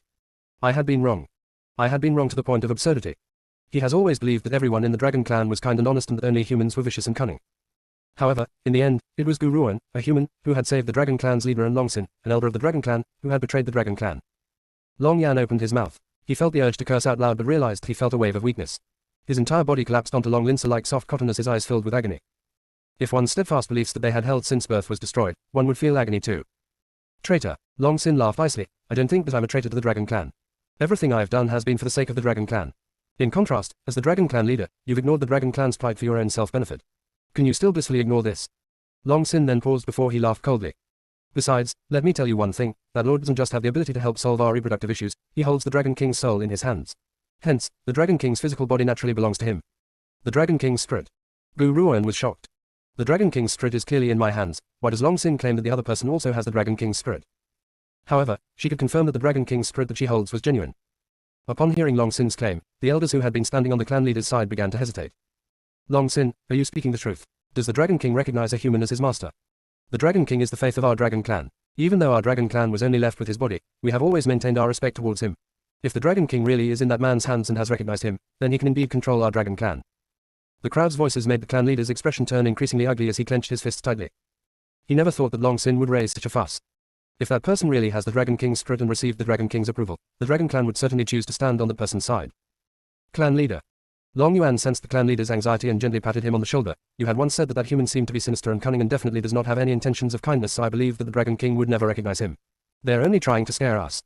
When he heard this, the clan leader's heart let down a little bit of his anxiety, but the crease in his brows grew even tighter. Xiao Yi, Guruan turned towards the man by her side and asked, how many Dragon Kings are there? There is only one. A light flashed across Chanbei Yi's eyes. That Dragon King is now residing within the 9 Emperor's body, so he can't possibly have appeared in front of anyone else. This also proves that the Dragon King in the opposition's hand is fake. Even a Dragon King can be faked. Gu Ruan was a little shocked, as if she did not think that the Dragon King could be impersonated. Chanbei Yi chuckled gently and pulled Gu Ruan into his arms. Yunse, you must know that there is nothing too bizarre in this world. It is not impossible to craft an imposter Dragon King.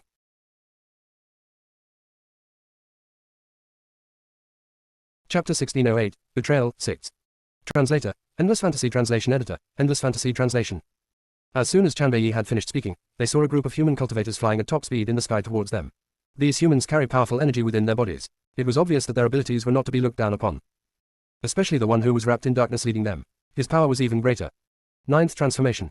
Gu Ruan turned her gaze around and she curled her lips into a small smile. Aside from the 3 great forces in the Dark Earth realm, are there other 9th Transformation cultivators? Based on the aura from the man's body, Gu Ruan could conclude that he had originated from the Dark Earth realm. Chanbei Yi nodded. Some cultivators like to live in seclusion from the world and cannot abide to be discovered. Hence, many believe that 9th Transformation cultivators can only be found within the 3 great forces. However, there are quite a number of 9th Transformation cultivators in the Dark Earth realm. Some are old monsters who have lived for 10,000 years. Gu Ruan fell silent. Previously, she had believed that she would be able to stand firm on the mainland once she had broken through to the refined state. However, she never thought that there would be so many 9th Transformation cultivators in this world. A refined state cultivator's power was nothing compared to a 9th Transformation cultivator. Clan leader.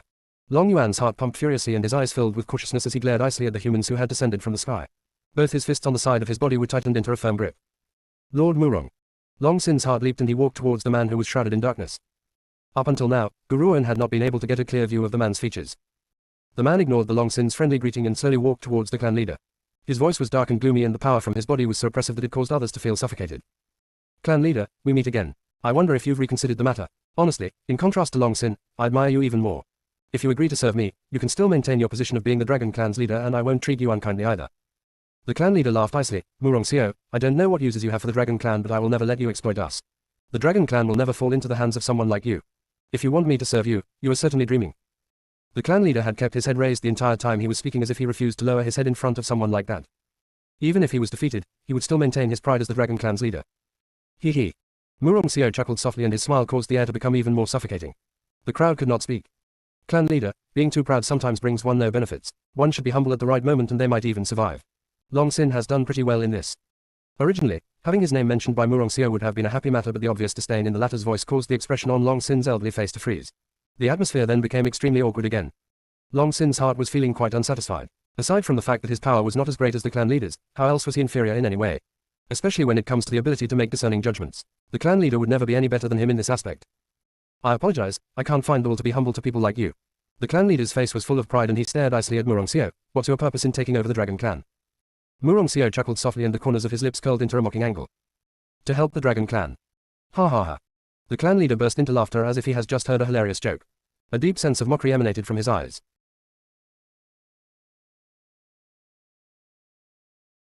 Chapter 1609, Betrayal, 7.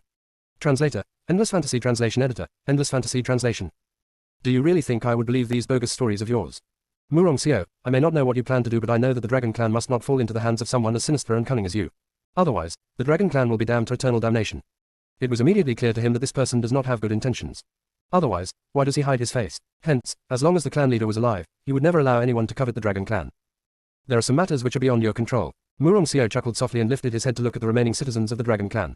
His gloomy and eerie voice slowly rang out. Long Xing should have told you about my intentions. Now, let me reassert myself. Follow me and I will ensure that the Dragon Clan will never be marred by your reproductive issues again. The crowd looked at each other, confused. Long Yan instantly panicked at the sight of this and cried out anxiously, "You can't listen to this fellow, he doesn't have good intentions. You must trust the clan leader would never hurt us." Silence. The area around the entire altar was silent. The crowd did not seem to hear Long Yan's anxious roars as they continued to maintain the deep thoughts. Murong Xiao laughed complacently. He already expects this conclusion. To the Dragon Clan, their largest problem was their low birth rate. Hence, he has the guarantee that these Dragon Clan citizens would not be able to reject him after hearing this offer. It does not matter that he does not have the ability to solve this problem. It was not that hard to trick these naive dragons. That was right. Murong Xiao does not have the ability to solve the Dragon Clan's reproductive problems. Long Sin had chosen to trust him because of Murong Xiao's 9th transformation powers. The Dragon Clan's most powerful clan leader was only at the late stage of the refined state. If Murong Xiao really wants to attack the Dragon Clan, he would not need to entice them with benefits. He could simply use military force. However, he had poisoned the clan leader first and did not kill him outright because he wanted to make the clan leader yield. Nevertheless, there was one thing Long Sin had not accounted for.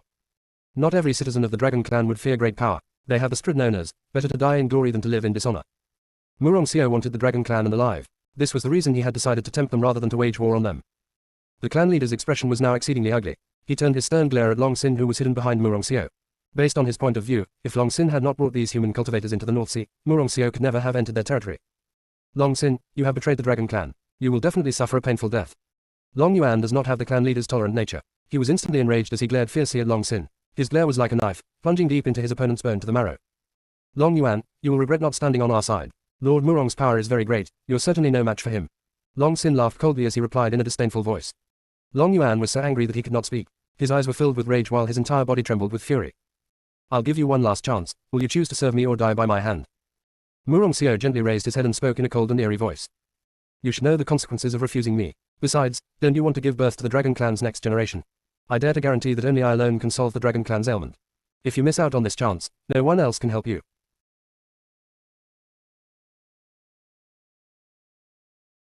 Chapter 1610, Betrayal 8. Translator, Endless Fantasy Translation Editor, Endless Fantasy Translation. After Murong Xiao had said these words, a gentle giggle could suddenly be heard. Murong Xiao's ears picked up on the giggle. He narrowed his eyes as a cold light flashed across his gaze. Who are you and how dare you laugh at me? Long Sin hurriedly ran in front of Murong Xiao when he heard this and laughed in a flattering manner as he said, Lord Murong, this fellow is the person who had cured the clan leader of his poison. She's a physician. Long Sin then paused before adding, but she's not a pill master. To him, a pill master would have cured the poison using a single pill while this woman had only used silver needles to treat the clan leader. It was obvious that she was only a talented physician and was still a far way from becoming a pill master. Murong Xiao nodded, hinting that he had understood. You had managed to cure my poison. This proves that your medical skills are rather substantial. Do you have any interest in pledging loyalty to me? I can teach you pill refinement. Gu Ruoan curled the corners of her lips. Teach me. I'm afraid you don't have that privilege. Incomparable savagery. This was Murong Xiao's first impression of Gu Ruoan. However, he was not angered by Gu Ruoan's savagery and felt a small sense of admiration instead. When you serve me, you will know if I have that power. All right, Gu Ruoan laughed. Then let me ask you this, do you know what ails the bodies of the Dragon Clan which has resulted in their reproduction difficulties? Murong Xiao's features froze. The Dragon Clan has had difficulty in reproduction since ancient times. How would he know what really ails them? Hence, he fell silent for a moment before he replied, this is a curse. A curse? That's right, it's indeed a curse. The Dragon Clan has been inflicted by a curse many years ago which has caused their reproductive difficulties. Otherwise, why should the entire Dragon Clan have this problem? This proves that it was not only caused by a single factor. If you say that this was caused by the North Sea, that's not possible. They've already been afflicted by this illness before they moved to the North Sea.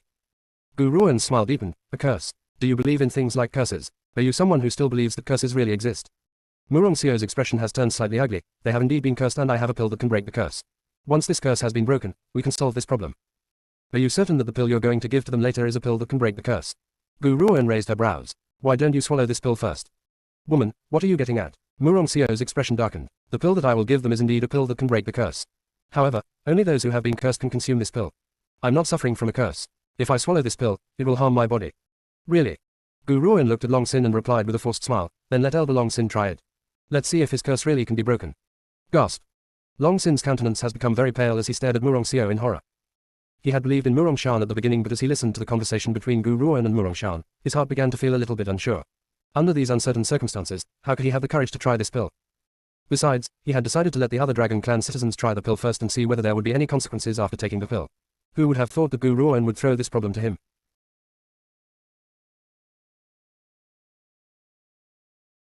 Chapter 1611, Betrayal 9. Translator, Endless Fantasy Translation Editor, Endless Fantasy Translation. Lord Murong, let someone else try the medicine, I. Long Sin's voice was shaking and even his intonation was quivering. Before he could finish his sentence, he caught the look that Murong Xiao sent towards him and trembled all over. His expression drained of color and he inched his footsteps towards the crowd, afraid that he would be the first to try the pill. The crowd came to a sudden realization when they saw Long Sin's reaction. It looks like even elder Long Sin was uncertain if this pill could be safe to consume. He had previously spoken with such great confidence that no one expected the truth to be unmasked and exposed so soon. Murong Seo scoffed and he turned his gloomy and eerie eyes towards Gu Ruoan. You are a physician, so can you determine the problem then? Since you claim that it's not a curse, you must know what's going on. Murong Seo saw that the situation could not be fixed and threw the question back at Gu Ruoan. Gu Ruoan gently stroked her chin. I do indeed know the situation more than you and have identified one problem. Murong Seo One's expression looked even more unsightly upon hearing the woman's confident voice. What do you think is the cause of the Dragon Clan's reproductive problems then? The problem does not lie within the Dragon Clan, nor is it caused by their environment. Gu Ruoan calmly raised the corners of her lips before she pointed at the large purple dragon's body which was lying on the altar. The real problem lies with the Dragon King's body. The Dragon King had informed Gu Ruoan through soul telepathy that while he was alive, the Dragon Clan's birth rate was the same as humans. It was after his death that such a change had occurred within the Dragon Clan. Hence, the greatest possibility was here. Ha ha ha. Murong Seo burst into laughter and replied disdainfully, a corpse. You're actually claiming that the Dragon Clan's reproductive difficulties are caused by this corpse. Do you think of us as 3-year-old children who can be fooled by your explanation? Suddenly, Long Sin seemed to remember something and he spoke passionately. I know that Gu Ruoan covets the Dragon King's body, so she must want to use this method to obtain it. If the Dragon Clan believes that the problem lies with the Dragon King's presence, she can then take this physical body away and not return it to us. He turned his fierce glare towards Gu Ruoan at the thought of this. Gu Ruoan, you are certainly despicable and shameless, a scum of mankind. Long Sin's accusations did not anger Gu Ruoan, but it did infuriate Chanbei. Suddenly, Long Sin was attacked by an eerie yet terrifying power. It crushed him like a gigantic mountain until it was difficult for him to even breathe. A strong hand seemed to be grabbing his neck, making it hard for him to gasp for breath. He assumed that this power had come from Murong Shan, so he did not dare to say another word. Chanbei's gloomy eyes looked at Long Sin, who had lowered his head. The corners of his lips were curled into a bloodthirsty murderous intent, and the aura from his body did not diminish. Instead, it increased and crushed Long Sin so strongly that he could not say another word. Gu Ruoan ignored Long Sin and calmly replied, this corpse has lingered in the Dragon Clan for far too long. Even if it was taken away now, it would be useless. HMPH. Murong Seo scoffed coldly, how are you going to prove the truth in your words? As Murong Seo was speaking, Gu Ruoan slowly approached the corpse on the altar. Her eyes carried a somber air and ignored the skeptical stares around her.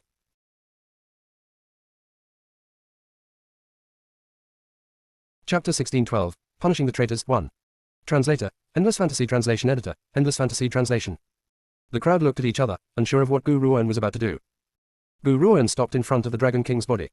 Whoosh! A sharp longsword appeared in the young woman's hand from out of thin air. Without any warning, she slashed it at the Dragon King's body. At this moment, even though the crowd saw her action, it was too late to stop her. Stop! Murong Seo's expression changed greatly, but it was clearly too late. Gu Ruoan's sword plunged into the Dragon King's body. Even though the Dragon King's body has been laying there for a very long time, everyone could clearly hear the sound of the sword piercing through its skin. Rip! Gu Ruoan did not hesitate at all as she aggressively cut the Dragon King's chest open.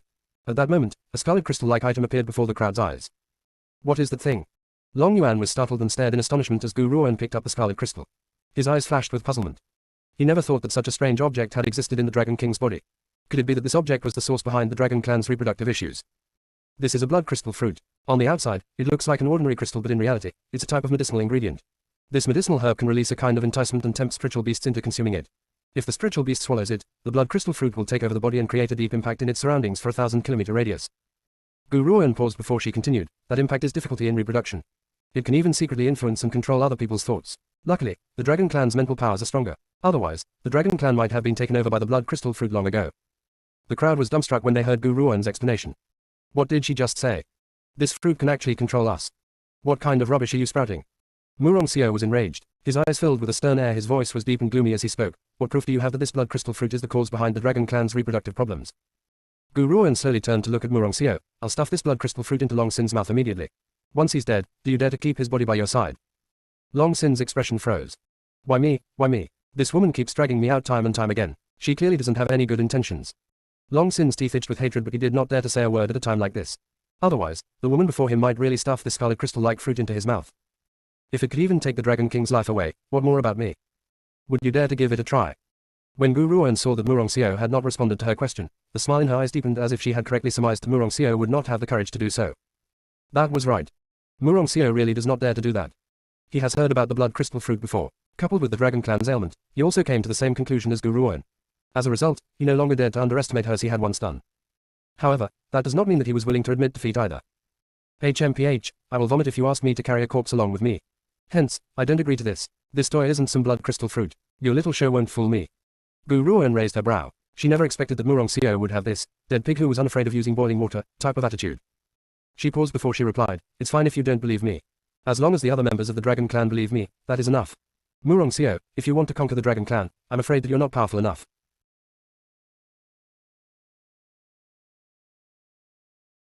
Chapter 1613, Punishing the Traitors 2. Translator, Endless Fantasy Translation Editor, Endless Fantasy Translation. An eerily cold chill emanated from Murong Seo's body as he stared icily at Gu Ruoan. The Dragon Clan members had begun to feel suspicious over the things Murong Seo had said when they saw the scarlet crystal hidden within the Dragon King's body. Furthermore, Murong Seo had not dared to try Gu Ruoan's suggestion, causing their suspicions to deepen. "Long Sin, what is the meaning of this? Didn't you tell us that this human could help us to solve the Dragon Clan's problem? Why do I find that he has no abilities instead and claims that our Dragon Clan's reproductive difficulties stem from an ancient curse?" One elder, who had previously joined forces with Long Sin against a common enemy, instantly switched sides and angrily denounced him. Long Sin's expression has grown increasingly unsightly. It was likely that he does not know why this change has happened. Everyone then began to criticize him one by one. It was obvious that the power Murong Seo had displayed was not what they had expected. "All of you, shut up." Long Sin finally lost his patience and bellowed furiously, "Lord Murong's powers are unfathomable and there's no need for him to lie to us.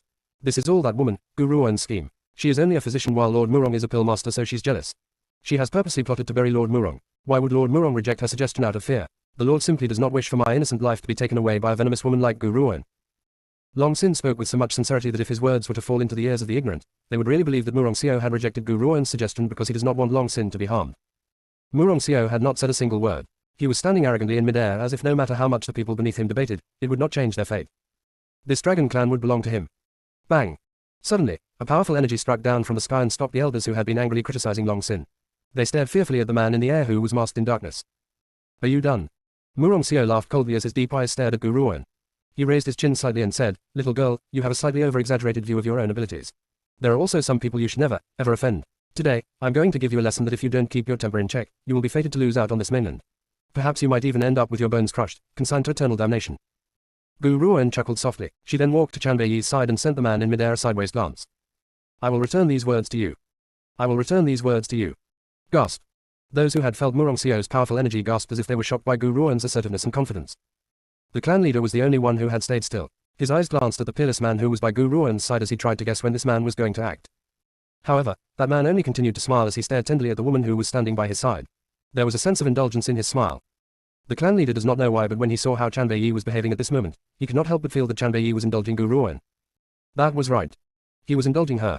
The clan leader was shocked. No wonder Gu Ruoan had not accepted his offer when he had attempted to introduce the Dragon Clan's youth to her. With such a perfect yet indulgent man by her side, who else could possibly hold her gaze?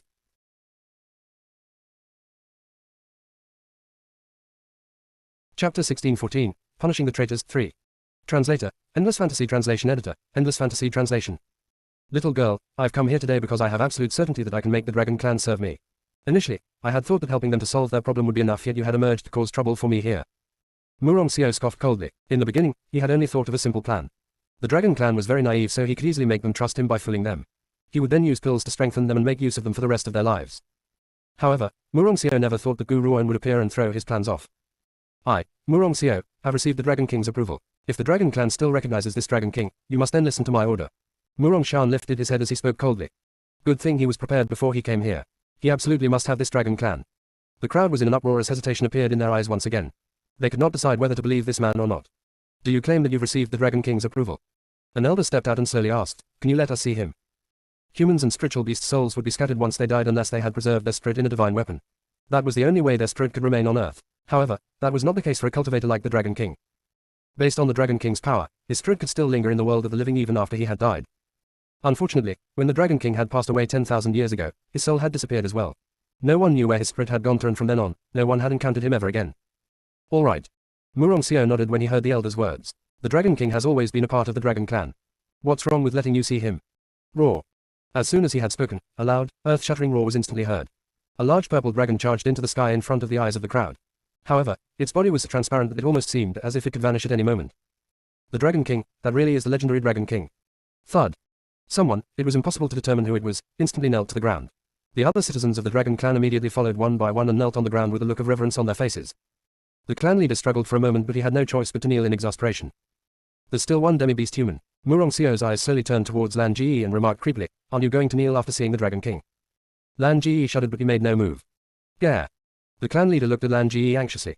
He may not approve of Murong Seo, but when faced with the Dragon Clan's reverence, everyone has to kneel. "My master is Gu Ruoan alone." Lan Ji raised his previously lowered eyes and spoke up, his voice filled with absolute determination. If I'm going to kneel, I will only kneel for her. He recognizes Gu Ruoan alone. He. Murong Xiao chuckled softly and his voice was just as creepy as ever. This demi-beast human is truly disobedient. There's no need for us to spare a disobedient existence. If the Dragon Clan wishes to serve me, kill this demi-beast human and give his body as a tribute to me. Furthermore, these two humans shouldn't be spared either. I don't want these offals to insult my eyes. The Dragon Clan turned their eyes towards Lan Ji and the others when they heard this. Shut your mouth. The clan leader was enraged and instantly rose to his feet. He then looked at Murong Xiao with stern eyes. So what if you've obtained the Dragon King? A villainous person like you better not think of asking for my loyalty.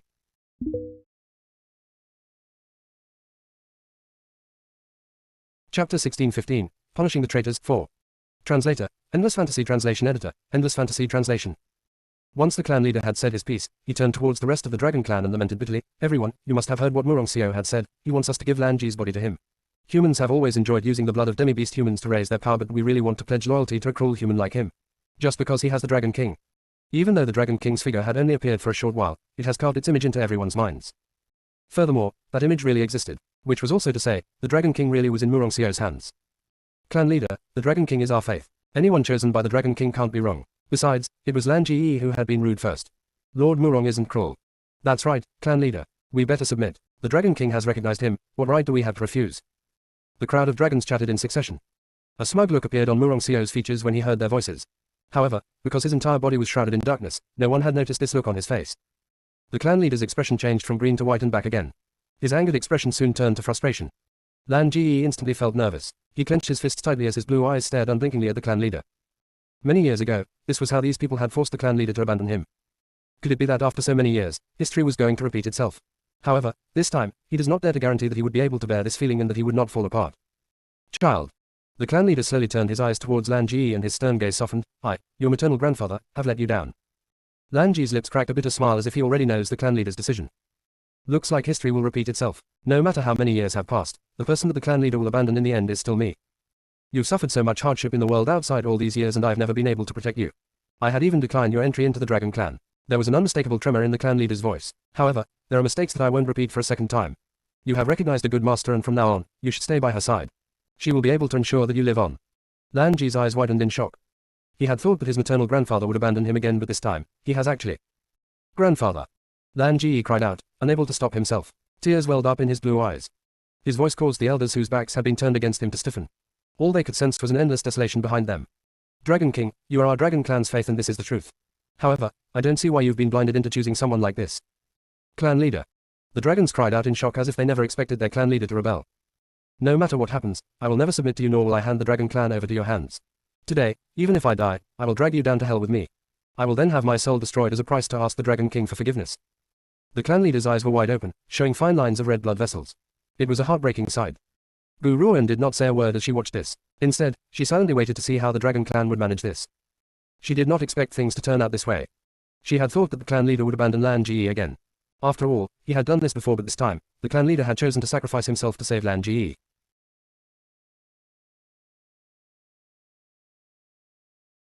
Chapter 16:16, Punishing the Traitors, 5. Translator, Endless Fantasy Translation Editor, Endless Fantasy Translation. No. To be precise, the clan leader wants to save the entire Dragon Clan. HMPH, you overestimate yourself. Do you think you can defy me with just your powers alone? Murong Xiao raised his head arrogantly as his disdainful eyes slowly swept across the clan leader's elderly features. All of you, attack and catch this old geezer. He commanded the Dragon Clan indifferently and looked as if he was watching an entertaining show. The Dragon Clan fell silent and no one made a move. A sinister light flashed in Long Sin's eyes when he saw this. If you aren't going to attack, I will attack first. The clan leader has offended the Dragon King, damn him. Whoosh. At that moment, Long Sin moved in a flash towards the clan leader and raised his hand, ramming it against the clan leader's chest. Wham! Long Yuan reacted and immediately stepped in front of the clan leader, raising his hand to stop Long Sin's attack. Pa! Long Sin's body was instantly pushed backward. He spat out a mouthful of blood and his pale white face was filled with malice. Long Yuan, so you want to help the clan leader? Long Sin's expression was rather unsightly as he gave Long Yuan a deathly glare. I believe the clan leader's words. Long Yuan scoffed coldly. Besides, the clan leader is right. You can see that Murong Shan is a vicious and merciless man from the way he wants to make use of Lan Ji's body to raise his powers. Someone like that will never lead the Dragon Clan to greatness but to ruin. I'm not doing this for the clan leader or for Lan Ji's sake. I'm doing this for the entire Dragon Clan's future. HMPH, Long Yuan, you'd better stop denying it. You are the clan leader's dog. Long Sin responded viciously. He has never liked Long Yuan all the while. Now, with such a good opportunity on hand, how could he let it go? Long Sin looked at the unmoved citizens of the Dragon Clan and sneered, will you choose to listen to the Dragon King's order or the clan leader? If you betray the Dragon King, you will probably never want to experience the consequences. Long Sin was right. The Dragon King was their Dragon Clan's faith. When asked to choose between their faith and the clan leader, they would naturally choose the former. The members of the Dragon Clan looked at Long Yuan and the clan leader at the thought of this. Even Long Yan and Long Ling'er was surrounded by all of them. Don't be afraid, Ling'er, I will protect you. Cough, cough. Long Yan wanted to comfort Ling'er but coughed out another mouthful of blood instead. He looked very frail. Long Ling'er did not speak. Her eyes were not as bright and quick-witted as before. Instead, they were dull and lifeless. It was obvious that the events of today have shaken her to the core. She did not dare to believe that the members of the Dragon Clan would turn out to be this way. Clan leader, we're sorry, we have no other choice. One of the Dragon Clan's elders stared at the clan leader apologetically. Why don't you obey Murong Seo like us? The Dragon King has approved of him, so we can't be mistaken in following him. The members of the Dragon Clan cannot possibly betray the Dragon King. HMPH. The clan leader scoffed coldly and turned around. He no longer looked at the members of the Dragon Clan as his stern eyes shot like knives towards the man in the sky. Do you intend to get us to kill each other? Hee hee.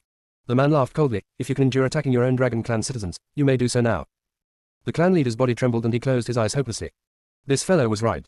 He could be cruel to people like Long Sin who had betrayed him, yet he could not do the same to the others who have been misled. Murong Seo knows that the clan leader would never attack these people, and all he needs to do now was to sit down and enjoy the show.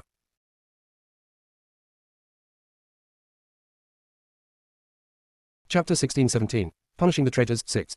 Translator, Endless Fantasy Translation Editor, Endless Fantasy Translation. The Dragon Clan citizens were closing in on the clan leader and the others when someone laughed gently. The light sound tore through the air and broke the anxious atmosphere. This illusion was very well crafted. Even the dragon's roar had such a great aura. I wonder if you can release this illusion once more so that I may see it again. Murong Seo's complacent expression froze instantly.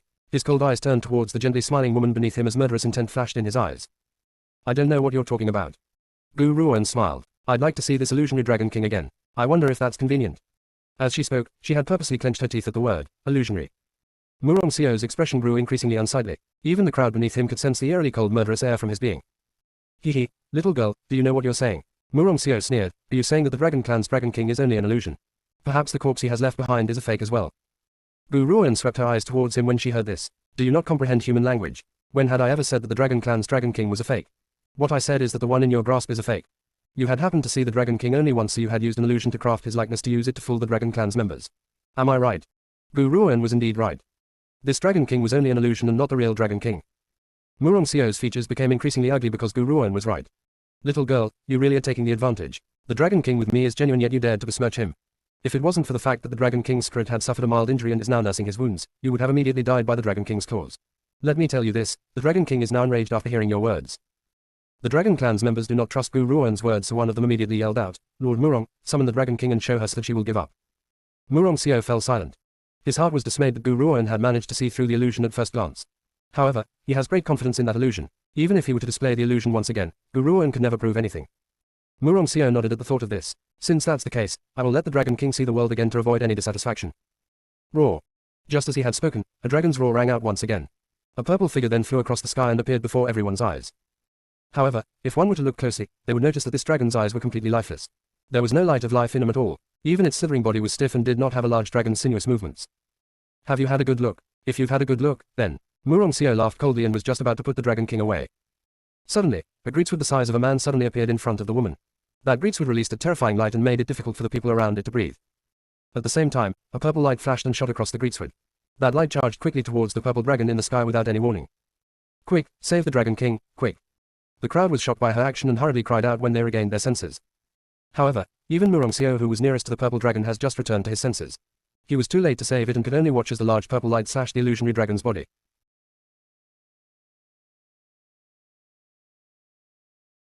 Chapter 16-18. Punishing the Traitors, 7.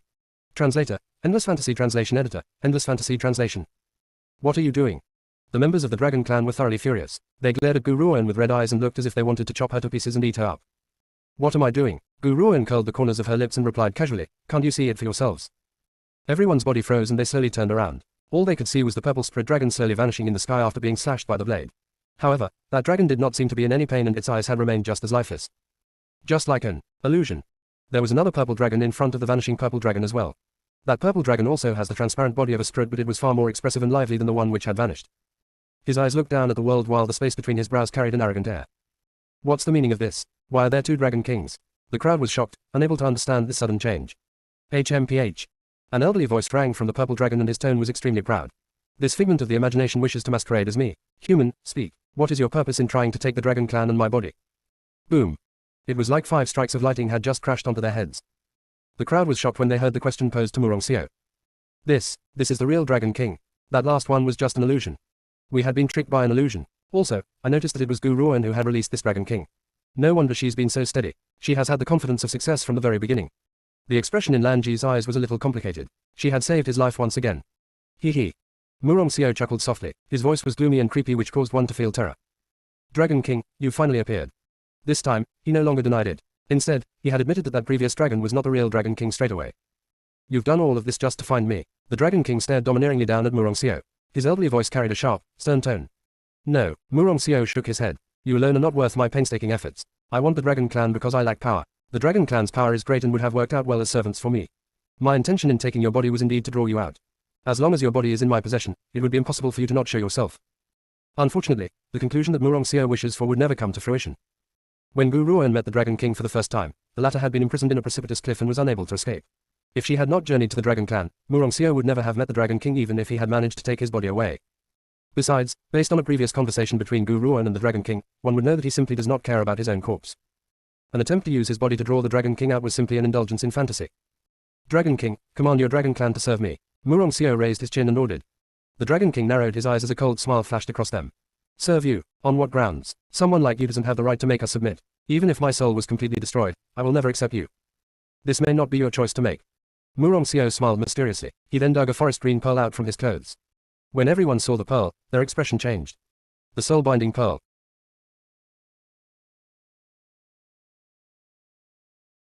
Chapter 1619, Punishing the Traitors 8. Translator, Endless Fantasy Translation Editor, Endless Fantasy Translation. The soul-binding pearl, as the name suggests, was an item which could trap spirits. In the presence of this soul-binding pearl, it does not matter how powerful someone was, what objects they had. If they were locked inside the soul-binding pearl, they would be enslaved forever. At this moment, even the Dragon King's expression showed some change as well. He never expected the opposition to have a soul-binding pearl in their possession.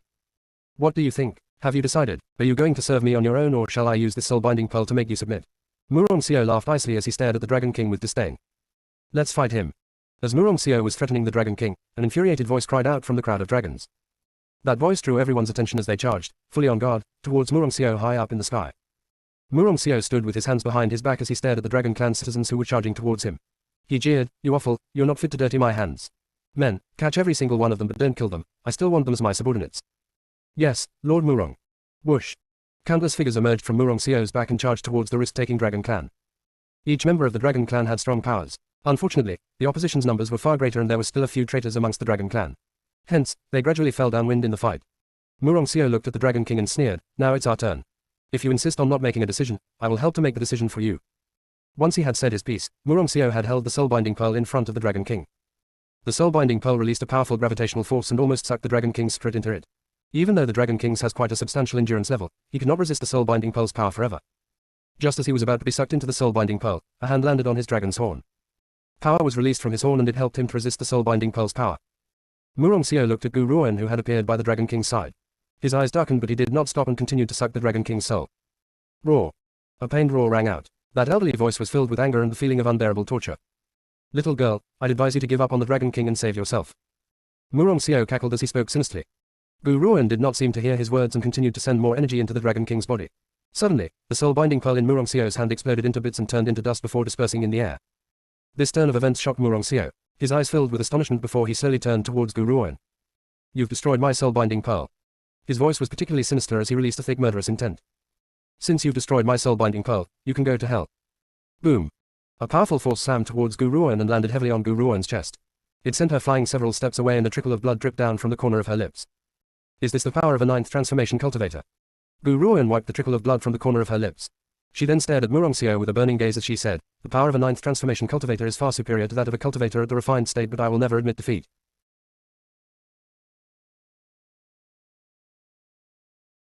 Chapter 1620, Punishing the Traitors 9. Translator, Endless Fantasy Translation Editor, Endless Fantasy Translation. Now, there was only one conviction in Gu Ruan's heart.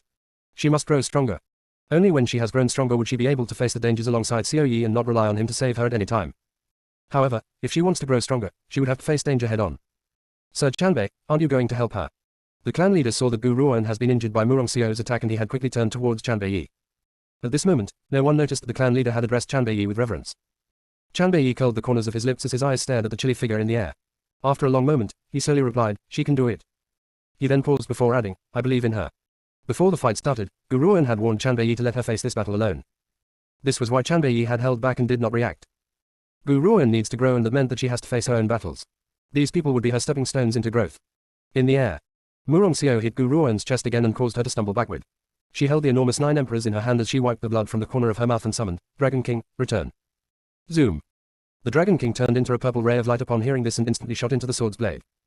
Once the Dragon King, the 9 emperors' weapon spirit, has returned into its blade, the sword released an enchanting glow. If my guess is correct, that thing in your hand must be a legendary divine weapon. A hint of greed flashed through Murong Xiao's eyes. A divine weapon of this class is wasted in your hands. How about this? I will take up the onerous task of accepting it. Don't worry, once I've accepted your divine weapon, I will also accept the Dragon King, its weapon spirit. Murong Xiao had immediately understood that the Dragon King has become the weapon spirit of Gu Ruan's divine weapon after witnessing him flying into the blade. Since that was the case, he would take this divine weapon. By then, be it the Dragon King or the divine weapon, both would belong to him. You want to take the 9 emperors away? I'm afraid that you don't have that capability. The 9 emperors has emerged. The heavens were moved. At that moment, the azure sea turned into a magnificent red like a sea of fire, attracting the attentions of others. The 9 emperors was like a crash that moved the heavens. When it danced, the sea of flames which enveloped the sky above them rushed towards the 9 emperors in Gu Ruan's hand. A dragon's roar sounded from the 9 emperors. Heaven was rendered asunder and the earth cracked as the entire ground shook. Wham! Gu Ruan finally made her move. A tremendous amount of powerful sword's energy followed by a murderous air flew towards Murong Xiao and slammed fiercely onto his chest. Murong Xiao raised his hand to block the sword's energy, but the push from the attack caused him to stumble backward. I've told you, this divine weapon is really wasted in your hands. Murong Xiao jeered. He looked at Gu Ruan's delicate features and clicked his tongue. Little girl, if my guess is right, you should be only 20 years of age. You haven't even reached the age of 30. However, you've already broken through to the mid-stage of the refined state at this age. I'm afraid that no one in this entire mainland can surpass your talent. What? Is this girl only slightly over 20 years of age? Most of them know that some people could maintain the youthful looks and stop aging once they reach a powerful stage of their cultivation. Now, however, Murong Xiao had just pointed out that Gu Ruan was only over 20 years old.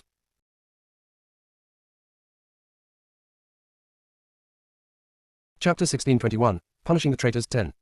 Translator, Endless Fantasy Translation Editor, Endless Fantasy Translation. Here was a cultivator at the mid-stage of the refined state who was only slightly over 20 years of age. If word about this were to get out, it would generate a sensation throughout the entire mainland. Murong Xiao did not seem to be too concerned about causing such a reaction. He stared sinisterly at Gu Ruan as murderous intent continued to roll off his being. I'm quite reluctant to kill you. I'll spare your life if you serve me. Gu Ruan smiled coldly as she replied, My apologies, even if you wanted to become my slave, I have no wish of sparing you. Arrogant. This fellow was truly arrogant. The opposition had only said one thing, he would spare her once she has pledged to serve him. However, she had replied that even if the former wanted to become her slave, she would not spare him at all. After all, Murong Xiao was a 9th transformation cultivator. No matter how powerful Gu Ruan was, she was only at the mid-stage of the refined state. What kind of power would give her the courage to say such a thing? The clan leader unconsciously looked at Chanbei. Based on his observation, he thought that Gu Ruan had dared to act so impudently because she has Chanbei backing her. After all, Chanbei's power was also at the 9th transformation state. It was hard to tell who would win or lose. HMPH, little girl, don't blame me for never giving you a chance. Since you want to dig your grave with me, I've got no room for you. Murong Xiao scoffed and no longer treated Gu Ruan with courtesy. His body flashed like a gust of wind and he quickly reappeared behind Gu Ruan. Lady Gu, watch out. Long Ling'er saw this and was so frightened that her heart nearly leaped out from her chest. She hurriedly cried out to warn Gu Ruan. As Long Ling'er shouted her warning, Gu Ruan reacted and swung the 9 emperors at Murong Xiao. The sharp blade carried an overbearing aura as it pressed towards him. Murong Xiao wanted to stop the attack but it was too late. His fist landed on Gu Ruan's chest just as the blade shot towards him. However, as Murong Xiao had managed to dodge the attack on time, the blade had only slashed his arm. Fresh blood flowed down from the wound and dripped onto the ground. Not long after, the amount of blood pouring from the wound increased, turning into a ghastly sight. Cough, cough. Gu Ruan coughed out a mouthful of blood. She then stared at Murong Xiao imposingly. At this moment, her face was extremely pale but the corners of her lips carried a cold, mocking smile. Lunatic, you're a fucking lunatic. Even a proud man like Murong Xiao could not help but curse out loud at this moment. I've never met a lunatic like you. Not only had you not tried to stop or dodge my attack, you had retaliated by attacking me at the same time. Gu Ruan raised the corner of her lips and rose from the ground. Do you know what my father's nickname is? What? Murong Xiao paused for a moment and asked. My father. Gu Ruan paused before she continued. He was called a lunatic by the world. As his daughter, I certainly have my father's blood in my veins, so it's natural that I would be a lunatic. Gu Ruan's mind had involuntarily drifted towards Grand Lord Hong Lian's grim yet handsome features. The smile in her eyes deepened. It has been a while since they had parted. Once this matter has been settled, it was time for her to head towards the Red Lotus territory to see her parents. And tell them about her big brother at the same time. Murong Xiao scoffed and his eyes turned even gloomier. Even if you are a lunatic, there's nothing else you can do. With the difference in our powers, you will never be able to defeat me.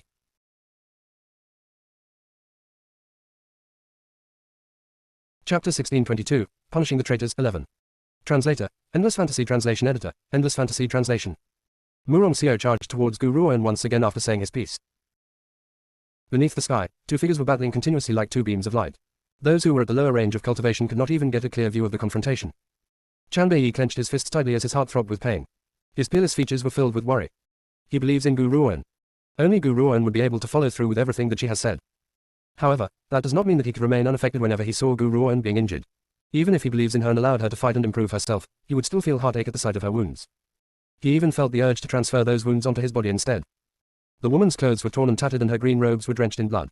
The 9 emperors in her hand was glowing loftily with a red light over the passage of time. Little girl, are you still not going to admit defeat? Murong Seo laughed coldly. He then stepped up in the air and walked slowly towards Gu Ruoan. Zoom. Gu Ruoan made her move again and charged quickly behind Murong Seo. The 9 emperors then slashed down towards the top of his head. At that moment, even the very air seems to have been sliced into two by her attack, creating a hissing noise. You overestimate yourself. Murong Seo scoffed coldly as he turned to face Gu Ruoan and raised his hand to block the attack. Suddenly, a powerful and crushing sensation exploded from Gu Ruoan's body and a gigantic storm formed above her head. A breakthrough. She had triggered a breakthrough as she was attacking someone else. The crowd was stunned as they stared at the woman who was continuing her assault. She did not stop even though she was in the middle of a breakthrough. Actually, during her days in the underworld, Gu Ruoan had raised her power to the peak of a mid-stage refined state cultivator. Hence, she was only one step away from breaking through to the late stage of the refined state. The battle today just happened to be that small step to help her achieve a breakthrough. Boom. The enormous sword slashed downwards with immense power. She managed to gouge a hole in the ground. It was a ghastly sight. Murong Seo was unable to evade this attack and lost an entire arm. Blood trickled down, followed by a heart-wrenching shriek. Arg. Murong Seo let out a heart-rending scream. His expression has become terrified and extremely ferocious. His gloomy voice was hoarse as he spoke. Gu Ruoan, you've injured me. I will have you sliced and diced one day. Once he had said this, Murong Seo no longer hesitated as he covered his bleeding shoulder and turned around, preparing to escape into the distance. Abruptly, he paused in his footsteps and his eyes widened in shock as he looked at the crimson-robed man in front of him. The man's crimson robes fluttered and his silver hair danced in the gentle wind. His peerless face could bring cities to ruin and his red eyes carried a demonic light. At this moment, he was staring gloomily at Murong Seo. Where do you think you're going? His voice was deep and low, but it carries a heavy sense of coercion. It caused Murong Seo to tremble. Let me go. As long as you let me go, I guarantee that I'll never cause trouble for you. The man standing before him caused terror to grow from the bottom of his heart. Even just listening to his voice made his heart tremble. Only now does Murong Seo realize how stupid he has been. Aside from the abnormal lunatic, Gu Ruoan, there was also this terrifying man. If this man had attacked him earlier on, how long would he be able to endure that crisis?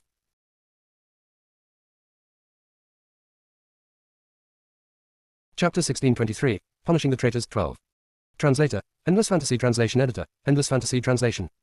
The bottom fell out of Murong Seo's heart. Since you're here now, stay. The crimson-robed man slowly raised his hand and placed it on Murong Seo's head. You're a threat. I won't allow anyone who threatens Yunsa to exist. Murong Seo's eyes widened in shock.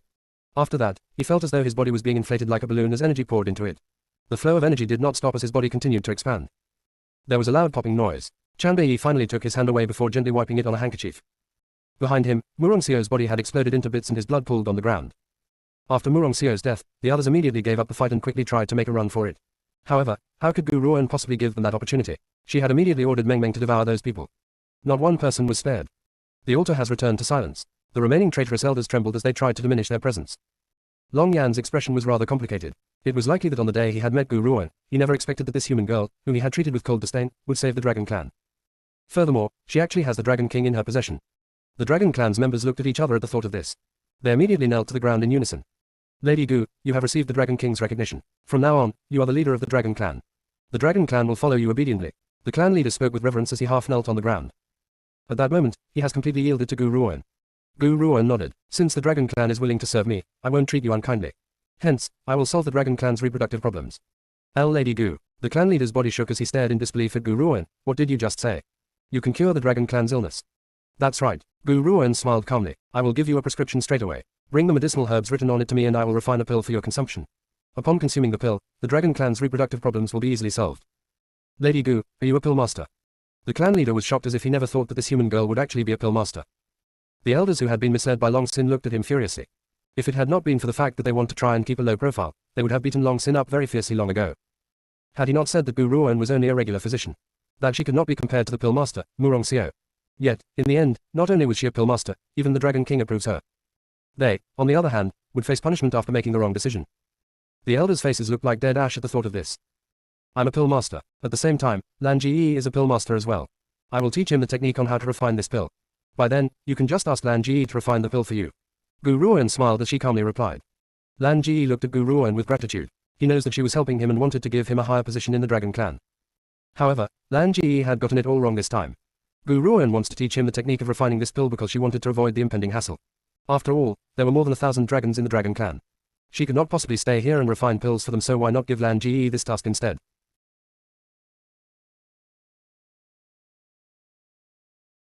Chapter 1624, Punishing the Traitors, 13. Translator, Endless Fantasy Translation Editor, Endless Fantasy Translation. Lan Ji is a pill master as well. The clan leader was even more shocked. Suddenly, he realized that he really does not know his maternal grandson at all. Gu Ruoan smiled calmly but did not elaborate on it. Instead, she turned her gaze towards Long Xin and the others. Long Xin shivered when he saw the look in her eyes and unconsciously shrank towards the person beside him. His eyes continued to dart around as if he was thinking of some way to get out of this. The foreign aggressors have been dealt with, so how should we manage the domestic problem now? The clan leader shivered and frowned. Long Xin is an elder of the Dragon Clan after all. I have been too soft. You will be trapped again sooner or later. Gu Ruoan cut the clan leader off before he could finish his sentence. She glanced at him again and said, I don't want any traitors to remain in the Dragon Clan. The clan leader's mouth was agape but he was speechless. Even though Lan Ji has now been recognized by his ancestors, he won't be staying in the Dragon Clan for a long period of time. There are still other matters for him to attend to. Hence, once he has finished refining the pills for the Dragon Clan, he will leave the Dragon Clan. Gu Ruoan paused before she continued, in the matter of punishing the traitors, I will find another person to manage this. The clan leader lowered his head and sighed. He knows that Gu Ruoan was disappointed by his earlier conduct. However, each time he remembers how he has interacted with Long Xin and the others for so many years, he could not do it. Even though the clan leader had felt the urge to kill Long Xin when he had betrayed him, now that he has calmed down, he found that he could not bear to act. You are the strongest in the Dragon Clan, so you will still need to bear the responsibility as the clan leader. Gu Ruoan naturally understood the clan leader's train of thought. She did not say much and her eyes searched through the crowd before landing upon Long Yan. Long Yan, you will become the Hall Master of the Penal Hall and watch over the Dragon Clan's criminals. Will you do it? Ah. Long Yan was shocked. He stared at Gu Ruoan in astonishment as if he never thought that something as good as this would land on his head. Indeed, in contrast to the indecisive clan leader, Long Yan was fiercer in his convictions. Long Yan, Lady Gu is speaking to you. What are you dreaming about? Long Lingge quickly nudged Long Yan as she saw that he has fallen into a daze. Long Yan instantly returned to his senses. A sense of joy flashed across his eyes as he vowed solemnly, Lady Gu, no, Lord Gu Ruoan, don't worry, I won't disappoint you. I will take up the mantle of the Penal Hall's Hall Master and fiercely punish these traitors until they comprehend the meaning of a fate worse than death. Gu Ruoan was willing to grant him this, so he must perform his duties well. Besides, Long Xin had nearly caused the entire Dragon Clan's destruction, so how could Long Yan let him get away with it so easily? If he did not skin him alive, his name would not be Long Yan. I will stay for 3 more days in the Dragon Clan. During this time, I will teach Lan Ji and get him to refine the pills for you. I will depart after 3 days. Furthermore, I will be taking the Dragon King's body with me. Gu Ruoan swept her gaze across the Dragon Clan as she slowly declared. Lady Gu, since the Dragon King has recognized you as his master, his body is naturally yours to take. The clan leader smiled and his eyes filled with reverence. It was obvious that Gu Ruoan's previous behavior has subdued every single one of them.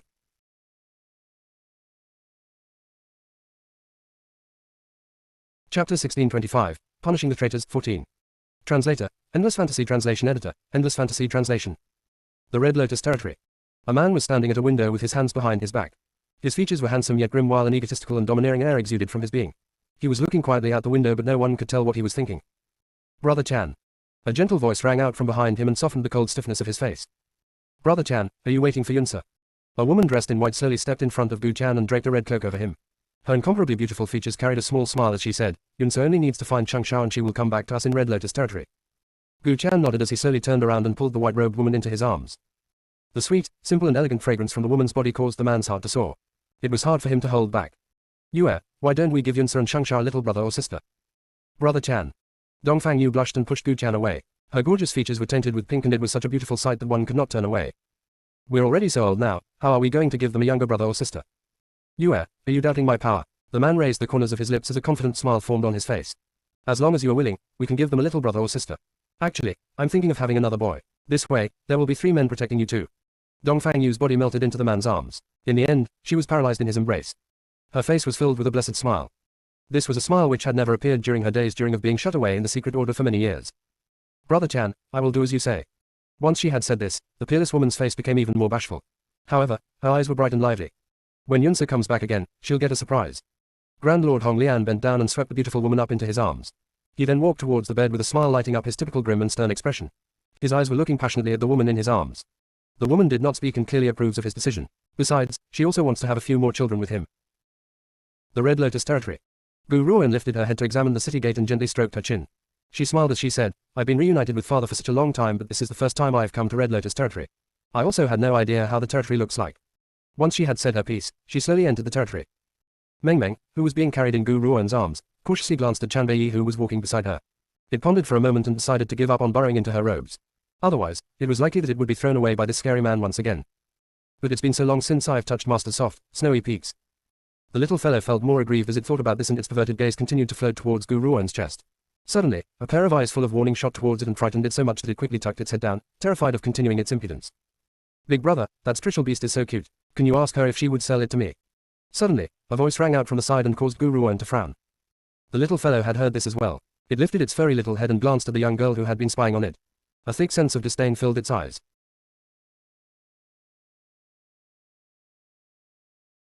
Chapter 1626, Punishing the Traitors, 15.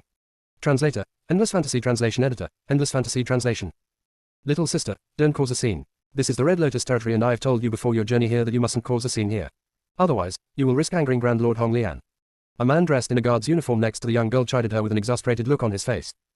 But big brother, I want that adorable little creature. Can you ask her if she will sell it? The young girl pouted as her eyes glanced at Meng Meng fondly. This little fellow may look like it has no attack abilities because of its adorable and soft appearance. She could not help but want to hold it in her arms and violently ravage it. Under the young girl's spoiled and cutesy act, the man in guard's uniform could not resist in the end and walked towards Gu Ruan's group. My lady, are you just passing through the Red Lotus territory or are you here to visit someone? The guard smiled at Gu Ruan as he asked. Gu Ruan looked at him, I'm visiting someone. May I ask who you are looking for, my lady? Do you need my help? The guard's face carried a courteous smile as if he did not notice his little sister's anxious face. The young girl saw that the guard had not mentioned the objective at all and stomped her foot. She quickly stepped forward but her eyes had remained glued on Meng Meng the entire time. Meng Meng yawned and turned away in revulsion, unwilling to look at the young girl's possessive gaze. Big brother, hurry up and buy it for me. Any amount will do, I want it. The guard was a little embarrassed. He then looked at Gu Ruan and asked, My lady, will you sell this spiritual beast? It's not for sale. Her words were simple and direct. Once Gu Ruan had replied, she ignored the siblings and kept walking forward. The young girl instantly panicked and she kept stomping her foot in anger. Hey, this is the Red Lotus territory and my big brother is a member of Red Lotus territory. Aren't you being a little too rude by rejecting us just like that? Would you believe it if my big brother imprisoned you immediately? Zuer. The guard's expression changed and he chided her sternly. How many times do I have to say this? Don't cause trouble in Red Lotus territory. I don't care, I want that spiritual beast. Big brother, snatch it away for me. The young girl's eyes had turned red after being scolded by the guard. She looks pitiful and pathetic. The guard sighed as his features became even more exasperated. These siblings had lost their parents at a young age and only had each other to depend on. Now that he has finally entered the Red Lotus territory, he wanted to bring his little sister over so that she could live comfortably here. Who would have thought that he had spoiled his sister from a young age and she has become far too undisciplined and out of control. She actually wanted to snatch someone's spiritual beast in the Red Lotus territory. However, he was simply powerless to say no. My lady, my sister really likes the spiritual beast in your hands. Will you resign yourself to part with your treasure and give it to me? As long as you are willing to give way, I'm willing to give you 1,200 gold pieces for it. The price of 1,200 gold pieces was enough to buy a storm wolf, so he believed that since he was willing to give this amount of money as payment, this woman should not reject him anymore. Gu Ruan paused and the corners of her lips curled into a smile. She tugged Chanbei's hand firmly and suppressed the fiery rage in his heart. Xiao Yi, there's no need to bother about them. Let's go. 1,200 gold pieces. These people had dared to give this price. They want to use 1,200 gold pieces to purchase the refined state Meng Meng. It was likely that this amount would not even be enough for a martial king level spiritual beast.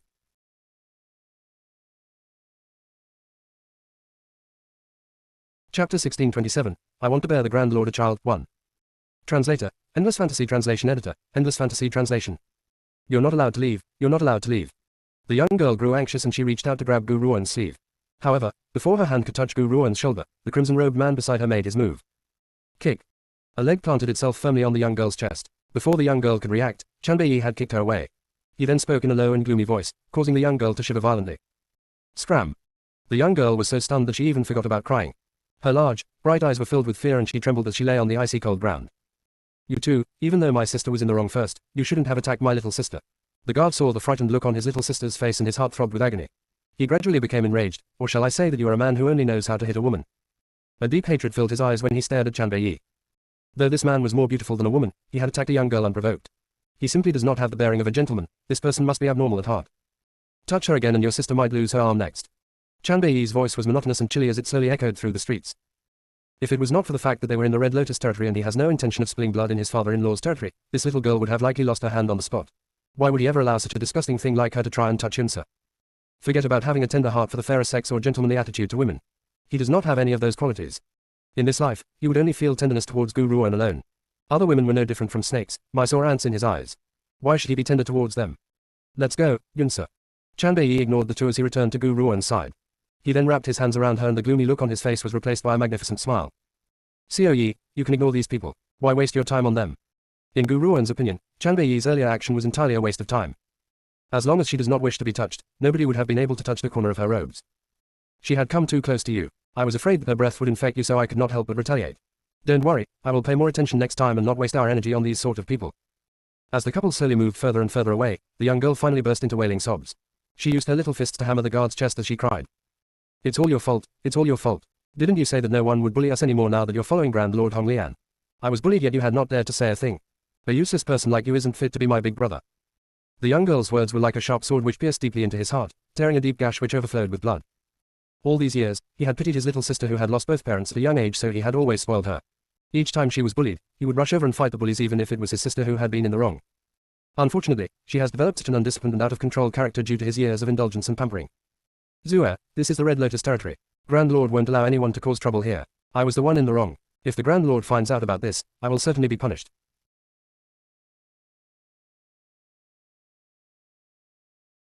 Chapter 1628, I want to bear the Grand Lord a child, too.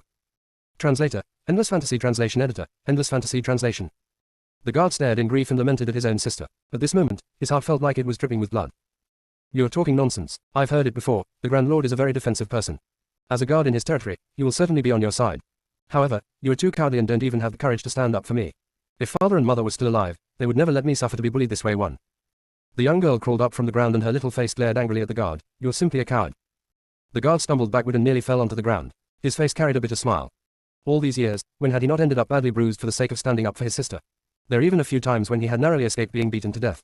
If Grand Lord Honglian who had been passing by had not saved him, he might have been dead by now. As the Grand Lord had saved him and given him a place to stay, he did not wish to cause a fight in the Red Lotus territory. He also does not want to lose the shelter he had acquired with such difficulty.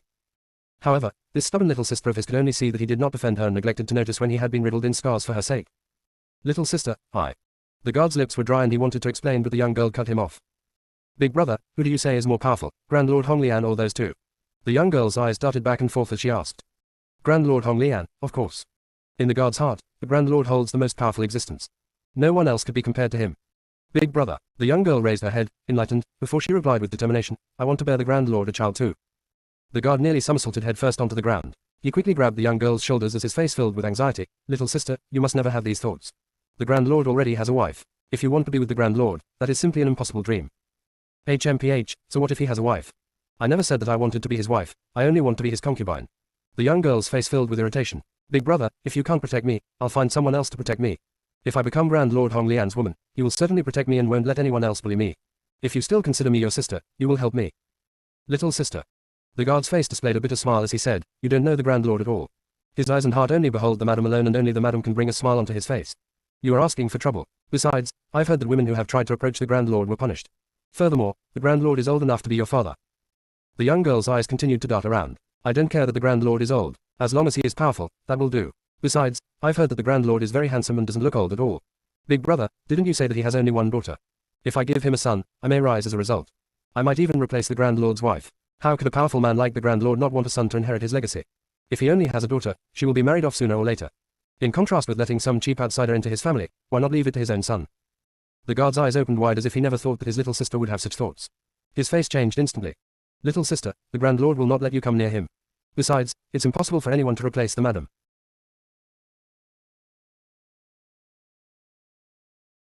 Chapter 1629, I want to bear the Grand Lord a child, 3. Translator, Endless Fantasy Translation Editor, Endless Fantasy Translation. So, big brother, this is where I'll need your help. The young girl changed from her previous rage to a grin and linked arms with the guard. Doesn't the Grand Lord have a high opinion of you? You can seize the opportunity and slip him a drug. By then, the rice would have been cooked so he can't deny it. Clearly, something isn't right since the madam has never given the Grand Lord a son after so many years. Why wouldn't the Grand Lord want a son? If I bear him a son, the entire Red Lotus territory would become mine. I will then give those two who had bullied me a fate worse than death. A vicious light flashed across the young girl's eyes, giving her pretty little face a sense of malice. The guard was shaken and he narrowed his eyes. Little sister, the madam is very nice to me as well. Doing this is asking me to betray them. If I really do this, how can I be worthy of their kindness by taking me in? The young girl scoffed and replied offhandedly, the person who had saved you was the Grand Lord and has nothing to do with the Grand Lady. Big brother, I'm your little sister. Why are you helping an outsider? I don't care, you have to help me. Otherwise, I will die in front of you, I really will kill myself in front of you one. When he heard the young girl's threats, the guard's expression became even more heartbroken. Previously, something like this had happened before. His little sister had taken a liking to someone else's spiritual beast and forced him to take it for her. Initially, he had refused to do that, but who would have known that not too long after that, his little sister had attempted to commit suicide. If he had not managed to save her in time, they might be in completely different worlds right now. Therefore, in his helplessness, he had snatched that rather powerless yet exceeding dull and adorable spiritual beast for her.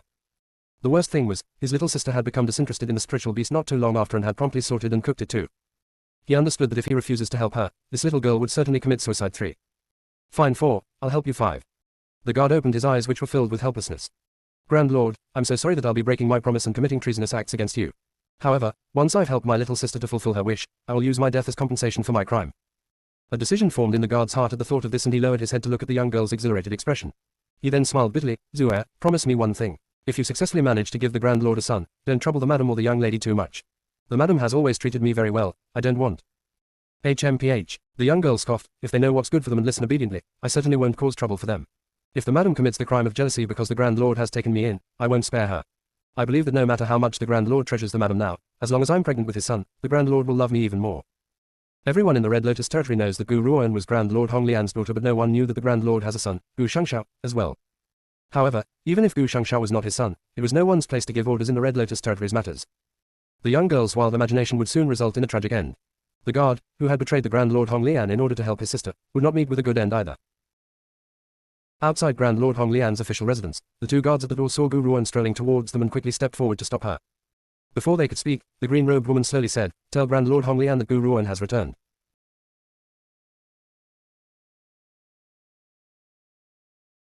Chapter 1630. I want to bear the Grand Lord a child. 4. Translator, Endless Fantasy Translation Editor, Endless Fantasy Translation. Gu Ruoan. There was not a single person in the Red Lotus territory who was unaware of this name. Hence, when they heard what Gu Ruoan just said, the two guards were filled with joy and quickly ran into the official residence. Quick, quick, tell the Grand Lord that the eldest lady has returned. The eldest lady has returned. As soon as the guard had spoken, two familiar-looking figures rushed towards them before stopping in front of Gu Ruoan. The woman's white robes fluttered gently and her beautiful features could bring cities to ruin. Her face was lit up with a gentle smile. The man by her side was dressed in red robes and looked handsome and grim. However, his eyes no longer held his usual stern look and was staring tenderly at Gu Ruoan. Yunsa. Dongfang Yu raised her hand and pulled Gu Ruoan into her arms. Her lily-white hand gently stroked Gu Ruoan's hair and her voice was filled with unbridled excitement. You're back, you've finally returned. Come, let mother see if you've gotten any thinner. Dongfang Yu quickly released Gu Ruoan and observed the woman in front of her in detail. Her beautiful eyes were filled with concern. Mother, I've returned. Gu Ruoan lifted her lips into a smile and there was a gentle look in her eyes. Just then, a voice full of jealousy chimed in, you only look at your mother when you've returned. You didn't even bother to look at your father who is such a big man by your side. The guards of the palace were all astonished. Was this really their strict and grim Grand Lord? At this moment, he was like a small child fighting for affection and one could sense the bitterness radiating from his body. Gu Ruoan left Dongfang Yu's embrace and walked towards her father. She stood in front of Grand Lord Honglian and stretched out her arms to gently hug the man. Father, your power has grown again. Grand Lord Honglian laughed in exasperation. No matter how much I cultivate, how can I be compared to you, you little abnormality? I assume that your powers have already grown to an awe-inspiring level. Gu Ruoan blinked. Father, since you're a big abnormality, I will naturally be a small abnormality. I've inherited my talents from mother and you. Without talented individuals like the both of you, how could I have possibly have gained in my cultivation so quickly? Grand Lord Honglian was stumped. He really does not know what to do with this girl. You must be tired from your journey. I will arrange for you to get a good rest. If there's anything to say, let's discuss it after you've rested. Initially, Gu Ruoan had wanted to speak to Grand Lord Honglian about Gu Shangshao, but when she heard his words, she swallowed all that she wanted to say and nodded, all right. Once that was done, Grand Lord Honglian sent a maidservant to lead Gu Ruoan and Chanbei Yi to get some rest. However, he could hardly tear his eyes away from the young girl. Dongfang Yu had been staring fixedly at Chanbei Yi. A glint flashed in her eyes as she observed, this man's power has increased from the time we had last met. I can't tell what state he's in now. Oh, that's right, I haven't asked, what is his relationship with our daughter? He's our future son-in-law. Grand Lord Honglian replied honestly.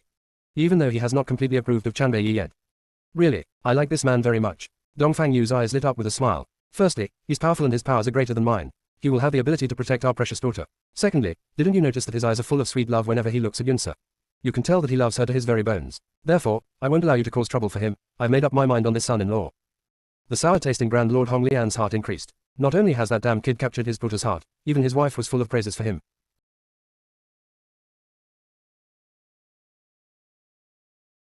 Chapter 1631. I want to bear the Grand Lord a child. 5. Translator, Endless Fantasy Translation Editor, Endless Fantasy Translation. When a girl is of age, she must be married off. We shouldn't control her too much. Grand Lord Hong Lian sighed. You must be tired as well. Go and get some rest first. I still have some matters to complete. Dongfang Yu smiled gently. All right, I'll go back to the room first. Don't tire yourself out. In reply, Grand Lord Hong Lian pulled Dongfang Yu into his arms and forcefully planted a gentle kiss on her lips. Wife, wait for me in our chambers. Once I'm done with work, I will come to find you. Dongfang Yu did not say anything more and only smiled at Grand Lord Hong Lian. She then headed towards their room. A young girl was staring at the lovey-dovey pair from not too far away and her eyes were filled with deep jealousy.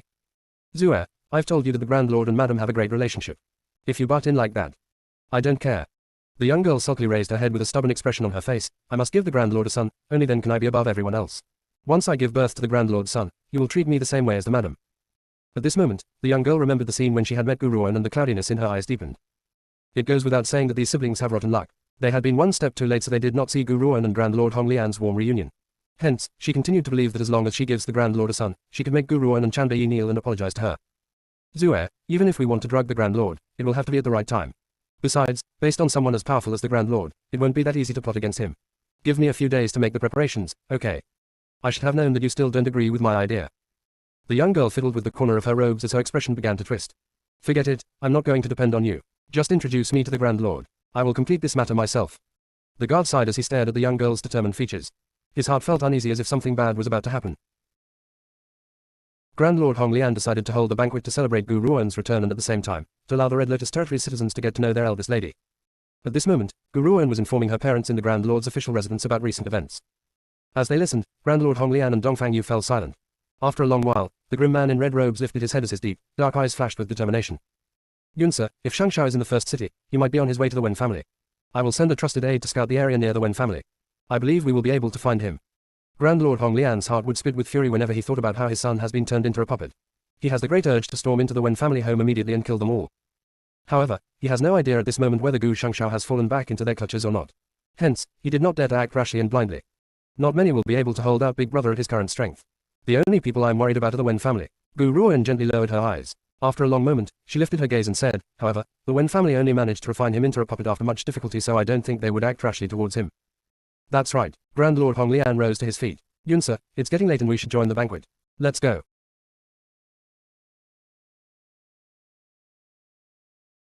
Chapter 1632. I want to bear the Grand Lord a child. 6. Translator, Endless Fantasy Translation Editor, Endless Fantasy Translation. Perhaps it was due to hearing about how Chanbei Yi had risked his life in the Dark Earth Realm to save Gu Shangshao. Grand Lord Hong Lian's attitude towards him has undergone a great change to the extent that he has even accepted Chanbei Yi as their future son-in-law. Dongfang Yu was very satisfied with having Chanbei Yi as their son-in-law. She was like a mother-in-law who likes her son-in-law more and more each time she sees him. This describes Dongfang Yu's feelings entirely. This time, we won't just be introducing Yunsa but Xiao Yi as well. Brother Chan, I can see that Yunsa is now an adult and her powers are a cut above the rest. Why don't we give the Red Lotus Territory over to them? Ha ha, Grand Lord Hong Lian burst into laughter. Not bad, this is a very good idea. Yunsa, from now on, Red Lotus Territory will be in your charge. Your mother and I will enjoy a world with only the two of us. Gu Ruan's mouth twitched. She never expected her own father to give the territory over to her just like that. Forget it, wait until Big Brother has returned. You can give the Red Lotus Territory to him. I don't want to be tired out with running this territory. That's none of my business, I was going to give the Red Lotus Territory to you anyway. If you don't want to be overworked, you can pass it to your brother. Grand Lord Hong Lian looked like a rascal, and whether Gu Ruan accepted it or not, he would shove the responsibility of the Red Lotus Territory to her regardless of that. Gu Ruan was astonished as she stared speechlessly at the man's handsome and grim features. She looked thoroughly exasperated. Father, you can't be like this. Precious daughter, since the Red Lotus Territory is now yours, you shall manage it in the future. Grand Lord Hong Lian was completely unbothered by her complaints. He patted her shoulder and said, you can fail however you like in the future. Come, we shall join the banquet now. It was a very dark night. At this moment, the Grand Lord's official residence was shining with light. Maidservants were bustling about non-stop, busy with work. The crowd in the hall kept looking out the door. Their eyes were filled with anticipation. This banquet was organized to celebrate the eldest lady's return. I wonder what kind of person she is. However, the Grand Lord's daughter certainly can't be that bad at all. That's hard to say. What if she had not inherited any of the Grand Lord's good qualities? Shush, the Grand Lord will be arriving soon, so you better stop your speculations. The Grand Lord loves the eldest lady deeply. What if you end up provoking the Grand Lord? You might invoke the cruelest punishment on yourself. In order for each and every person in the territory to get to know Gu Ruan, the Grand Lord's trusted aides and guards were attending the banquet alongside the other lords who wanted to curry favor from the Grand Lord as well. At this moment, Lin Zu's fists were clenched tightly as she stood in the crowd. Her expression was filled with jealousy. Zuer, the young guard standing next to her was afraid that she would lose control of her temper and quickly reminded her with a whisper, I will introduce you to the Grand Lord today, but you cannot be too rash. If you anger the Grand Lord, no one can save you. Lin Zu snapped impatiently, I know. You're so naggy. I know how to behave properly and I don't need you to bother. I will definitely give the Grand Lord a son anyways. Just as she had spoken, two figures entered the hall under the chilly moonlight. They were walking side by side and would lower their heads to whisper to each other occasionally. They looked particularly warm and sweet. They were followed by a young man and a woman. One of the women was dressed in green robes. Her features were pristine and delicate, bearing a striking resemblance to the Grand Lady. There was a gentle smile in her clear and cold eyes. She was carrying a furry little animal in her arms. It looked so adorable that one immediately wishes to reach out and stroke its soft fur.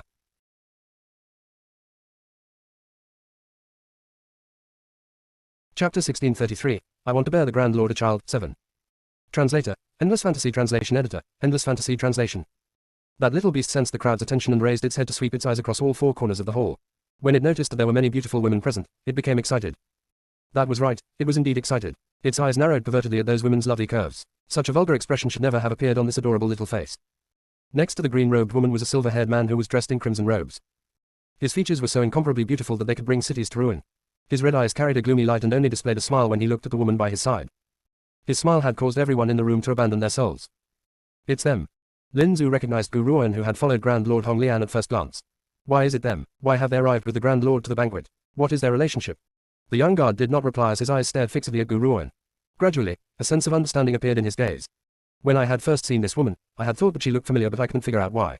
Now, I can see that she resembles the madam. If my guess is correct, she must be the madam's daughter. Lin Zu's features turned pale in an instant as her eyes filled with astonishment. She never thought that the woman she had run into on the street not too long ago would turn out to be Grand Lord Hong Lian's rumored daughter. Lin Zu gritted her teeth at the thought of this as her eyes filled with dissatisfaction. Zuer, forget it. You better stop this squabble with the eldest lady. The Grand Lord has always been very protective of her. If he finds out about your attitude, he will never spare you. The guard still wanted to give his final advice. However, Lin Zu was annoyed with his manner of address. Whose eldest lady is she? From which sect? I refuse to acknowledge this eldest lady. You don't need to say anything more either. Zuer. The guard panicked and he quickly looked around. When he realized that no one had taken notice of them, he continued to chide her, stop causing trouble, will you only be satisfied when you've destroyed yourself? Big brother, if I don't bear the Grand Lord's child, I will truly destroy myself. Lin Zu's expression was full of determination. In your opinion, is a daughter or a son more important to a man? The guard was silenced. There was no need to answer such a question. In any man who was concerned with succession, a son would always be more important than a daughter. Someone like the Grand Lord should not be deprived of descendants. Otherwise, the entire territory will be given away to an outsider. When I've given birth to his son, his daughter will then lose all of his love. There was a sense of hatred in the young girl's eyes. Big brother, do you know that I really hate those two for humiliating me in public? Especially that silver-haired man. It's a pity that he has such a peerless face but would attack a woman unprovoked. Men who raise their hand against women should all die. The guard was shaken as if he never thought that this small dispute would bring about such a bone-deep hatred within his little sister. Hence, I must give birth to the Grand Lord's son. Once I've had a son with the Grand Lord, this damned girl will be forced to call me her mother and would have to rely on me for survival. By then, she must fawn over me. Otherwise, I will make the Grand Lord chase her out of the house.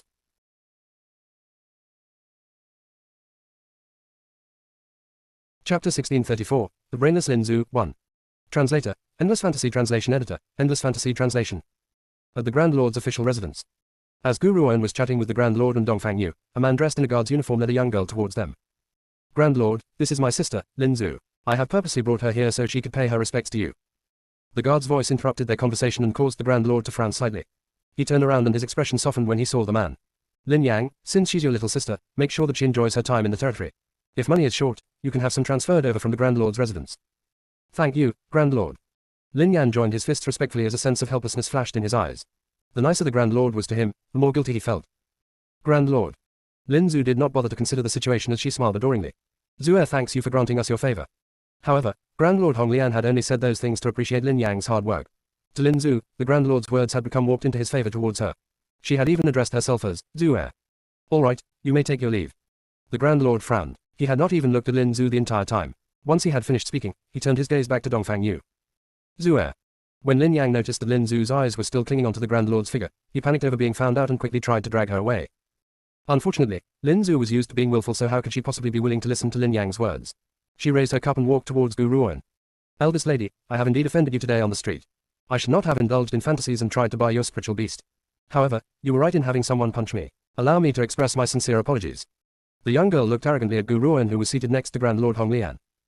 Her words displayed an obvious sense of her own naivety and insensibility as she painted Gu Ruoan as someone with a heartless attitude. Though Lin Zu was the one who had taken a liking to Gu Ruoan's spiritual beast first, Gu Ruoan was the one who had allowed that silver-haired man to attack her. How could Lin Zhu possibly tolerate this slight? When Grand Lord Hong Lian, who had been chatting with Dongfang Yu, overheard Lin Zhu's words, he finally raised his head and turned to look at that pretty and young face. Did you just say that Yunsa had hit you? When the young girl noticed that the Grand Lord's attention was now on her, her heart leaped as she hurriedly replied, Grand Lord, the eldest lady is not to blame for this. It was Zeus's fault, please don't blame the eldest lady, Grand Lord. What gave you the impression that I was blaming Yunsa? Grand Lord Hong Lian raised his domineering brow. His arrogant black eyes flashed sharply as he continued, I merely find it strange. Who has given you such great courage to have the audacity to distort the truth in front of me? As he spoke, he turned his glare towards Lin Yang and his voice was stern. Lin Yang, I previously had a lot of admiration for you. I even had intentions of training you, but you have a little sister like this. You've been a great disappointment to me. Lin Yang's expression drained of color. He knows that he had lost his place in the Red Lotus territory all because his little sister had caused trouble in front of the Grand Lord. Grand Lord, I have done wrong. Lin Yang lowered his head and quickly apologized. He then quickly pulled the young girl's arm with a face full of anxiety. Zuer, stop causing trouble and come with me.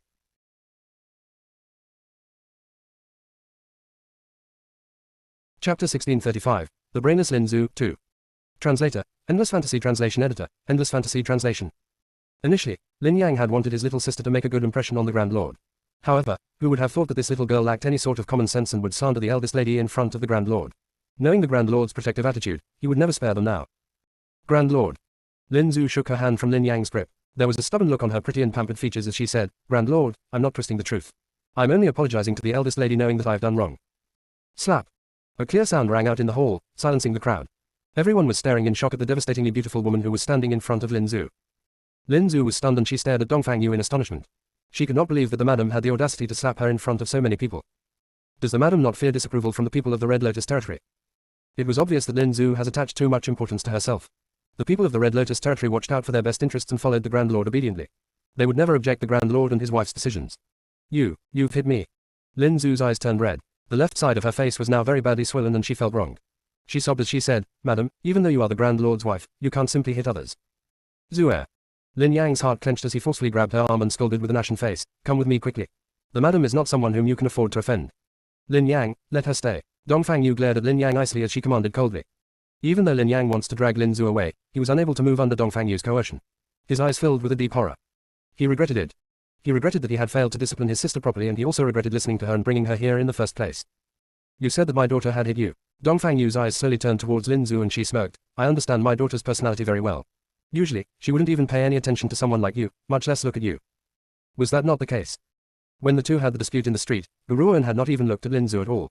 If Lin Zhu had not tried to grab Gu Ruoan, Chan Beiyi would not have been provoked to attack her. Hence, when Lin Zhu heard what Dongfang Yu had said, the hatred in her heart thickened. Isn't she only the Grand Lord's daughter? She could only have that conceited attitude by riding on the Grand Lord's reputation. Sooner or later, I will give birth to the Grand Lord's son and replace her. You feel unwilling to give in, don't you? Dongfang Yu looked at Lin Zhu with a sneer. Let's not mention who had wronged who first. Let's say that my daughter has indeed hit you. If you had not done something that she could not tolerate, she would never have struck you. Even if that wasn't the case, what can you do? My daughter can strike whomever she wishes. If she wishes to kill someone, I will help her to do that. Who are you to have the audacity to feign a pitiful look and win compassion? Don't think that I'm ignorant of the fact that though you may look like you're apologizing, you have been belittling my daughter in every word you've said. Now, it isn't just my daughter who has struck you, I've struck you too. What are you doing to do about it? The uninhibited dominance in Dongfang Yu's words shocked Lin Zhu to the core.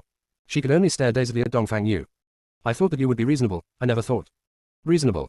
Suddenly, a grim laugh burst out from the side. The crowd watched as Grand Lord Hong Lian slowly rose to his feet. The space between his brows was filled with arrogance and his voice was incomparably domineering. In this Red Lotus territory, anything my daughter and wife says is reasonable.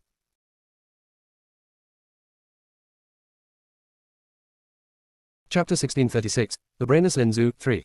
Translator, Endless Fantasy Translation Editor, Endless Fantasy Translation. The implication behind the Grand Lord's words was that no matter how many transgressions his wife and daughter may commit, they would never be in the wrong. This was the benefit of having power. As long as one has power, everything they say would become reasonable. Those who were powerless could only follow their rules. In contrast to Dongfang Yu's slap, Grand Lord Hong Lian's words were like a bucket of ice-cold water which has been dumped on Lin Zhu's head, causing her entire body to feel an icy chill. She even lost the will to look at the Grand Lord. Lin Yang, remove her from our presence. From now on, I don't ever want to see her again and don't let her bother my daughter either. Dongfang Yu's voice was incomparably icy and lacked the warmth she had when she was speaking to Gu Ruoan. Furthermore, pack your things tomorrow and leave the Red Lotus territory. Dongfang Yu's voice caused Lin Yang's body to freeze up. He then crumpled to the ground with a thud and knelt down.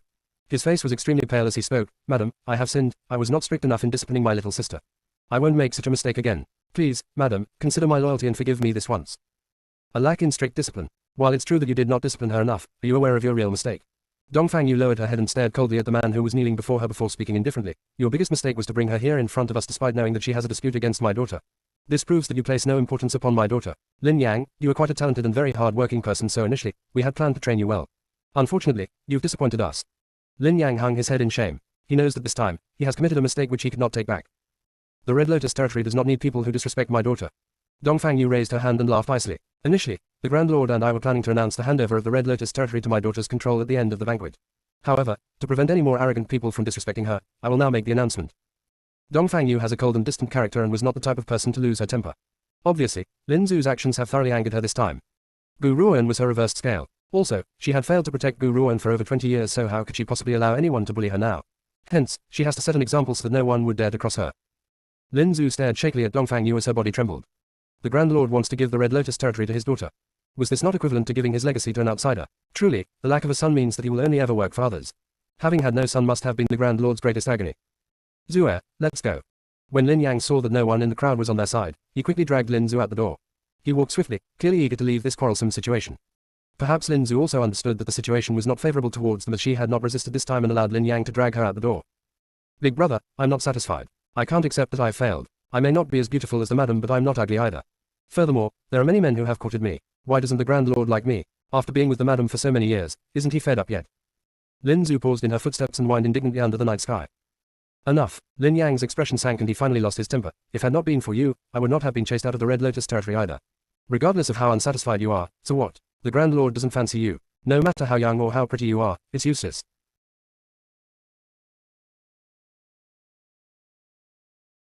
Chapter 1637, The Brainless Lin Zu, 4. Translator, Endless Fantasy Translation Editor, Endless Fantasy Translation. Big brother, we will still continue with today's plan. I only need you to secretly help me to place the drug. As for the drug, I've already prepared it. Lin Zu remembered her plan and smiled complacently.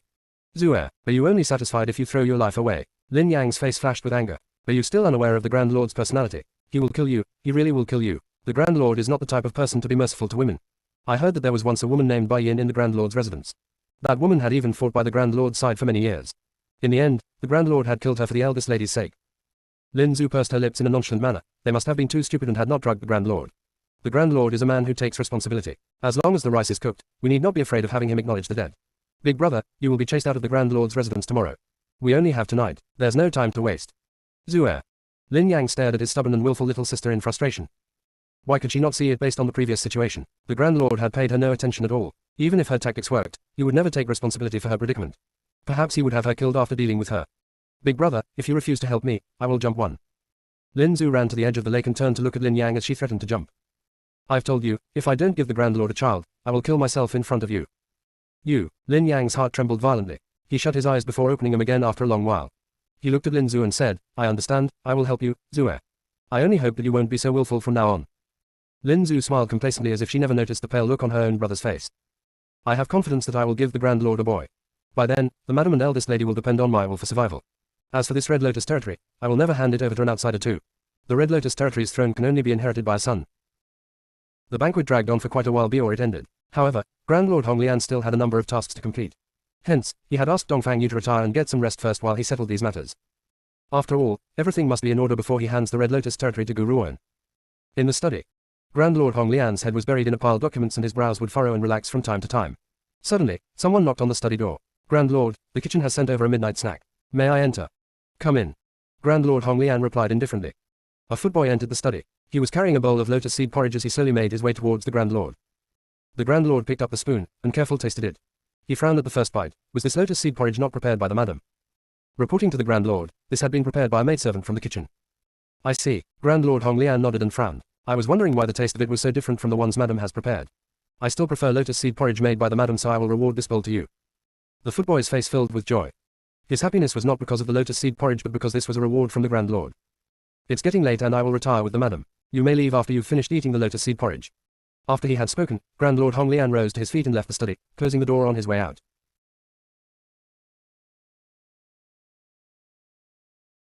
Chapter 1638, The Brainless Lin Zu, 5.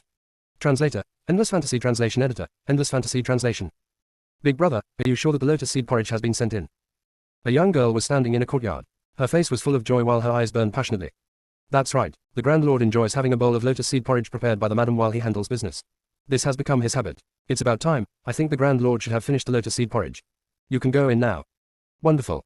The young girl jumped gleefully. The man's cold and handsome features flashed across her mind and a sense of shyness appeared on her face. This Grand Lord may be a little more advanced in age, but based on his features, you can't tell how old he actually is at all. Furthermore, he is very handsome. If I can have one night with him, I will be satisfied. Lin Yang shook his head in exasperation and said, let's head over, Zue. You must be careful and you can't let the madam see you. Otherwise, you will bring the disaster of your demise. HMPH, as long as I become the Grand Lord's woman, would she dare to lay a finger on me? The young girl scoffed icily. In her heart, as long as she gives the Grand Lord a son, she would receive the highest authority in the Red Lotus territory. Let's go, brother. I'm afraid that the Grand Lord might leave the study if we drag things on for too long. Once she had spoken, she dragged Lin Yang and quickly headed towards the study. At this moment, the footboy who had just finished the lotus seed porridge was blowing out the candles in the study when he staggered and nearly stumbled to the ground. He quickly crawled to his feet and felt an incomparably burning sensation throughout his entire body. He needs to find someone to violently let it out. Creak. The room's door was pushed open and the scent of a woman's fragrance rushed towards him. It caused the footboy to lose control and charge towards her, pushing the young woman who had entered the study onto the ground. Ah! The young girl cried out in a delicate and pretty manner. There was an obviously bashful tone in her voice. You're so rough. Lane Zhu did not expect someone as cold as the Grand Lord to be so crude when it came to matters like this. Besides, he even has the foul-smelling scent of sweat. When he pressed his lips against hers, the stench of bad breath assailed her and almost caused her to puke. At this moment, there was no light in the room and the night sky was so dark that if one reaches out their hand, they would not be able to see their fingers. Hence, Lin Zhu was unable to see that the person who had pushed her onto the ground was not the Grand Lord but the Grand Lord's footboy instead. After an unknown amount of time, Lin Zhu felt as if her body was being torn apart from the agony and could not help but cry out very loudly. To anyone who was unaware of the situation, they would think that she was being raped. Help! Someone! Save me! The Grand Lord is raping me! Lin Zhu wailed as she cried out. However, because the person on top of her had been drugged, his mind was in a blur and he did not hear her wailing. Therefore, he continued to put all his energy into his exercise. This was the effect that Lin Zhu had wanted. She wanted Dongfang Yu to witness everything the Grand Lord was doing to her with her own eyes. This way, that arrogant woman would be so furious that she would leave. Perhaps then there would be no need for Lin Zhu to become a concubine but she would be made into his legal wife instead. In his chambers, the Grand Lord was being affectionate with Dongfang Yu when the room's door burst open and a guard rushed in. However, the guard was stunned when saw what the Grand Lord and Dongfang Yu were doing. Get out. The Grand Lord's voice was deep and low but it was thick with murderous intent. It frightened the guard so much that he shivered and threw himself down on the ground and knelt with a thump. He no longer dared to look at the two at all.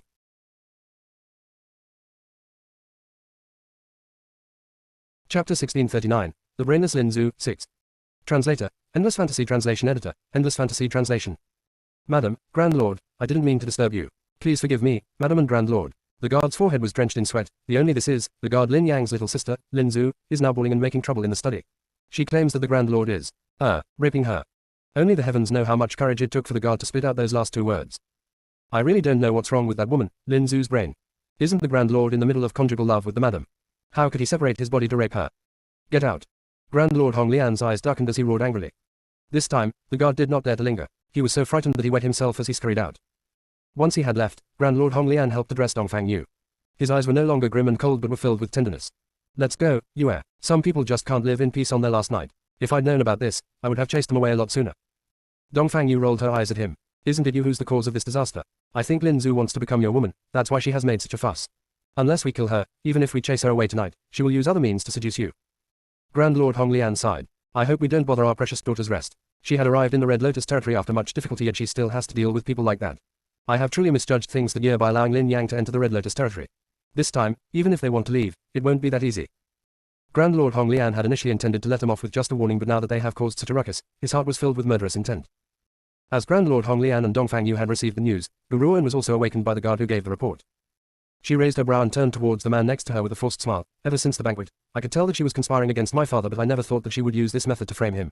What do you think? How should we deal with her this time? Gu Ruan was full of trust when it comes to Grand Lord Hong Lian and she knows that her father would never betray her mother. Besides, based on her father's current measure of power, no one else could plot against him. This was why Gu Ruan had not mentioned the matter during the banquet. However, it seems that Lin Zhu had only set her sights on my father but had not fallen for you. Looks like your charm isn't as powerful as my father's. Chanbei Yi smiled and pulled Gu Ruan into his arms. His eyes were filled with a grin. I only show my charms to you. In this world, as long as I have you alone, who holds me in her heart, that is enough. I don't care about anyone else. Gu Ruan knows it very well. Lin Zhu had taken a liking to her father because of her father's status as Grand Lord Hong Lian. If Lin Zhu were to find out about Chanbei Yi's power and background, it was likely that she would have clung onto him instead.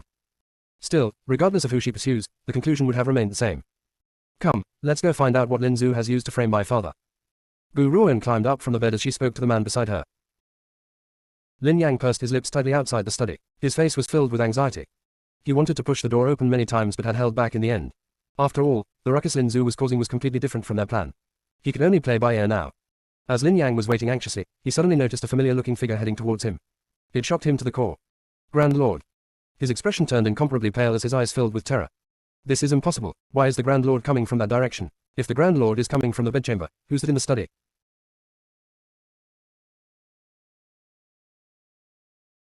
Chapter 1640, The Brainless Lin Zu, 7. Translator, Endless Fantasy Translation Editor, Endless Fantasy Translation. Before Lin Yang could make sense of it all, Grand Lord Hong Lian was already right in front of him. The Grand Lord curled his lip into a cold and grim angle under Lin Yang's horrified gaze and ordered in a domineering manner, "Are you going to open the door or shall I do it myself?" His voice carried a murderous air and caused Lin Yang to shiver. He finally returned to his senses and knelt to the ground with a thud, crying out anxiously, "Grand Lord, please consider my loyalty in all these days towards you and spare my little sister's life. I will be extremely grateful." Grand Lord Hong Lian lowered his head and stared coldly at the kneeling Lin Yang. A cold and grim smile appeared on the corners of his lips. "Once, I had saved you from death and given you a place to stay. However, you indulged your sister in her outrageous behavior. Now, you dare to speak of your loyalty towards me." Lin Yang's body shuddered. His behavior today was a clear betrayal of the Grand Lord's trust towards him. How could he speak of loyalty now? When Lin Yang thought about what his little sister was about to face, his heart filled with horror. This was also the first time he thoroughly regretted not disciplining his sister. Slam! Grand Lord Hong Lian no longer bothered with idle chit-chat and instantly lifted his leg to kick the study room's door open. He then coldly spat, "Light the candles." "Yes, Grand Lord." Lin Zu, who was intertwined with the footboy at the moment, suddenly heard a familiar yet cold voice. It shocked her so much that her body shook. After that, someone said the words, "Grand Lord," and sent shockwaves through her mind. Her body stiffened. Impossible. How could the person who has arrived to catch us in the act turn out to be the Grand Lord? Since that person who has just arrived was the Grand Lord, who was the man pressed up against her? A sense of dismay overtook Lin Zu's heart and it was so unbearable that she nearly suffocated. It was also at this moment that the candles in the dark study were lit. She immediately saw an ugly and vulgar face above her in the candlelight. Especially since that ugly person was still doing his exercise on top of her. "Don't look, Yunsa." Chan Bei quickly reached out to shield Gu Ruan's eyes. At the same time, he turned his head, afraid that the couple's naked bodies would taint their eyes. "Zuer." An unbearably distressed voice chimed in. The crowd watched as Lin Yang staggered towards Lin Zu. When he saw the man who was pressed down against Lin Zu, his vision blackened and he nearly fainted. How can this be? Why did the person doing these things to Zuer turn out to be the footboy? "Get off my sister." Lin Yang angrily reached his hand out and punched the man on top of Lin Zu out of the way. He then quickly helped Lin Zu up as his face filled with anxiety. "Zuer." Lin Zu's face was as white as snow and her lips were trembling slightly. After a long time, she abruptly returned to her senses, ran to one side and puked. Blear. She propped her hand on a wall as her entire face twisted in agony. Each time she thought about how that ugly freak had kissed her with his bad breath, her stomach would feel as though it was churning with an overwhelming force. She felt the urge to throw up all the food she had eaten over the past few days. Once she has finished puking, she immediately rushed to Grand Lord Hong Lian's side and knelt to the ground. "Grand Lord, you must back me up. You must back me up. This ugly freak has raped me and I want to kill him. I must have him killed." Her first time was supposed to be dedicated to the Grand Lord. She never thought that an ugly freak has taken it instead. How could the arrogant and proud Lin Zu possibly bear this? Therefore, she has already mentally torn that ugly freak into shreds.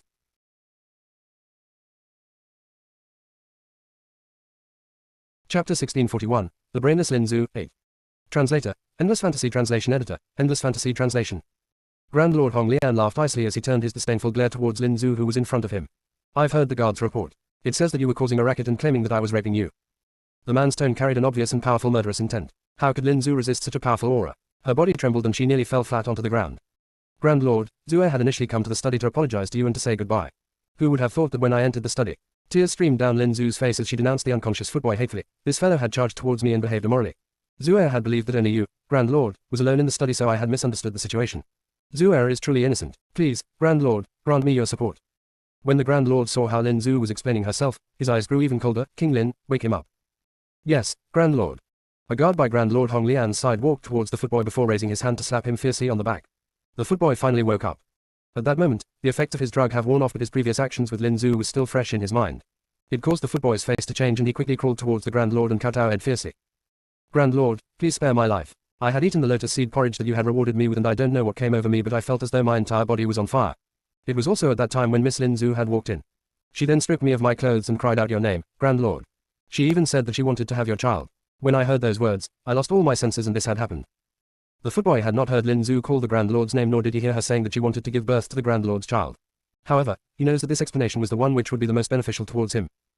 Pushing the blame onto others was not something that Lin Zu alone was well versed with. "You're spouting nonsense." Lin Zu's expression changed greatly and she pointed angrily at the footboy. "It was you who had forced yourself on me regardless of whether I agreed to it or not, yet you dare to make bogus accusations.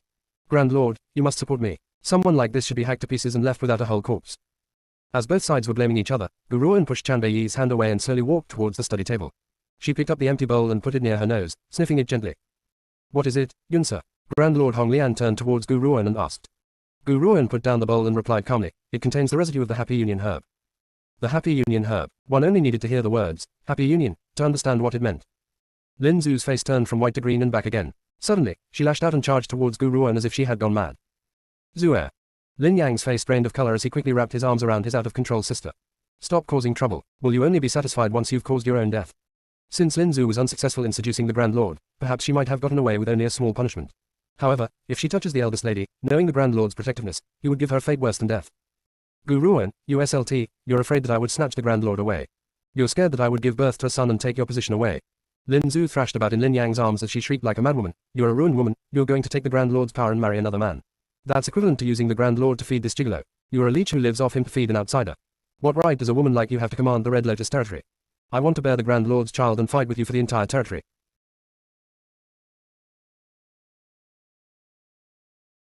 Chapter 1642, The Brainless Lin Zhu, 9. Translator, Endless Fantasy Translation Editor, Endless Fantasy Translation. Lin Yang wanted to reach out and cover Lin Zhu's mouth. Obviously, it was too late now. The young girl had quickly spewed those words in one breath. She had not given him the chance to react at all. Gu Ruoan was not enraged. She only gently raised the corners of her lips as she looked at Lin Zhu with a forced smile. Gigolo. Was she talking about Chan Beiyi? However, Xiao Yi does indeed have very fair and beautiful features. Thump. Suddenly, a large hand reached out from the side and lifted Lin Zhu high up into the air before violently slamming her against the wall.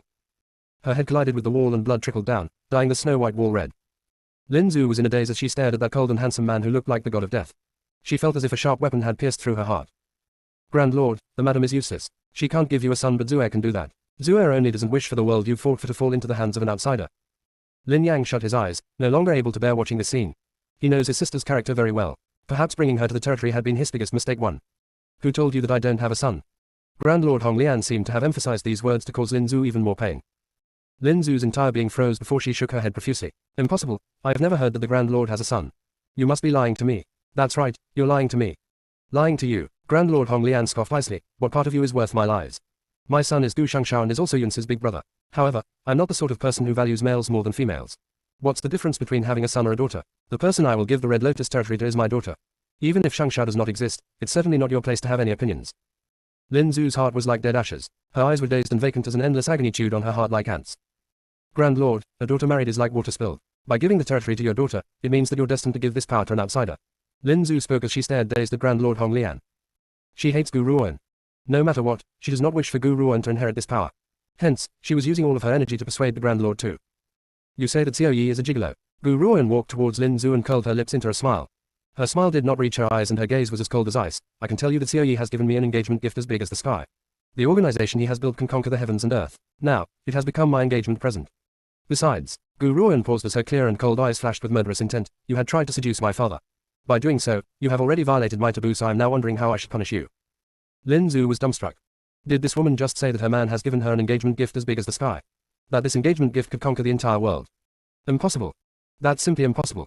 An arrogant woman like her would only attract pretty boys with no powers who wish to exploit her. Truly powerful cultivators would never have given her a second look. Yunsa, I never thought that you two would have progressed so quickly. 3. You've even accepted the engagement gift.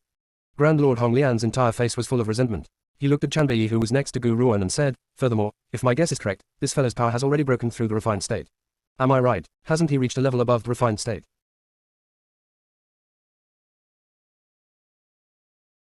Chapter 1643, The Brainless Lin Zhu, 10. Translator, Endless Fantasy Translation Editor, Endless Fantasy Translation. The rank above the refined state was the 9th transformation state. Everyone living on the mainland was aware of this. Hence, when they heard Grand Lord Hong Lian's statement, the Lin siblings' hearts stiffened as their eyes filled with disappointment. They had assumed that Chan Beiyi had approached Gu Ruoan for the sake of gaining the Red Lotus territory. However, they never expected him to not have any intentions for the Red Lotus territory at all. He even views fighting over this organization with disdain. Lin Zhu, you will be punished for the attempted seduction of my father and making false accusations against a footboy of the Grand Lord's residence. You've even behaved without propriety. Gu Ruoan fell silent for a moment and looked at the ashen-faced Lin Zhu with a forced smile. Why don't we cripple her powers and marry her off to the footboy? Since they've already had conjugal love, let us bring this romance to a happy ending. However, Lin Zhu's status isn't fit for a footboy's wife, so let her be made into the footboy's concubine instead. Lin Zhu's heart was already filled with hopelessness, and when she heard Gu Ruoan's declaration, her body stiffened and she nearly fainted. She's going to make me live with this ugly freak with bad breath. Furthermore, she even said that I'm not fit for a footboy's wife. That I'm only fit to be his concubine. I, Lin Zhu, has never had to endure this kind of insult. However, Lin Zhu did not expect that more despair was still to come. Not only was this footboy ugly, he also has a perverted addiction. That addiction was that he enjoyed sadomasochism. Lin Zhu has such delicate skin, how could she bear such abuse? Hence, after Lin Zhu had become the footboy's concubine, she ended up being abused to death not too long after. Her death was so cruel and one could tell how much pain she had endured when she was alive. Thank you very much, my lady. The footboy's eyes lit up as he looked gratefully at Gu Ruoan. As for Lin Yang, he had covered up for his sister and also wallowed in the wire. His crime can be considered to be on the same level so. Before Gu Ruoan could finish speaking, the footboy quickly spoke up, eldest lady, I have something to inform you. Actually, both men and women are to my taste. I like both men and women. May I ask if you're willing to sentence him to me? I guarantee that I can let them both enjoy an agony that they will never forget in this lifetime. The footboy has long been drooling over Lin Yang's handsome good looks. He was unwilling to let this good opportunity go to waste, so he had quickly appealed to Gu Ruoan. Both men and women are to his taste. Gu Ruoan was shaken for a moment. She never thought that so many talented individuals would be hidden in the Grand Lord's residence. There was actually someone who enjoys both men and women. Alright, since that's the case, I will give Lin Yang to you as a concubine as well. Thank you, eldest lady. The footboy's heart rejoiced. He never thought that he would have such good luck to obtain two beautiful concubines in one night. No. Lin Yang cried out as he stumbled back with a pale face. I don't want to go with him. Kill me, just kill me. I don't want to follow him back and I certainly don't want to endure this kind of humiliation. Grand Lord, please consider my past loyalty to you and kill me. To him, death was a better option than to be a man's concubine. Grand Lord Hong Lian did not even look at him as he replied grimly, I don't care whether you were once loyal to me or not, I only care about my daughter's feelings. As long as she is happy, that is good enough. As long as my daughter is happy, that is good enough. When Lin Yang heard those words, his complexion turned extremely pale. His knees gave way and he crumpled onto the ground, full of despair. No, I won't become a man's concubine. If you won't kill me, I'll kill myself. I refuse to accept this humiliation no matter what. Once he had spoken, Lin Yang drew his longsword and pointed it at his neck. However, before he could commit suicide, he was stopped by a wave of energy and his body was flung violently out of the way.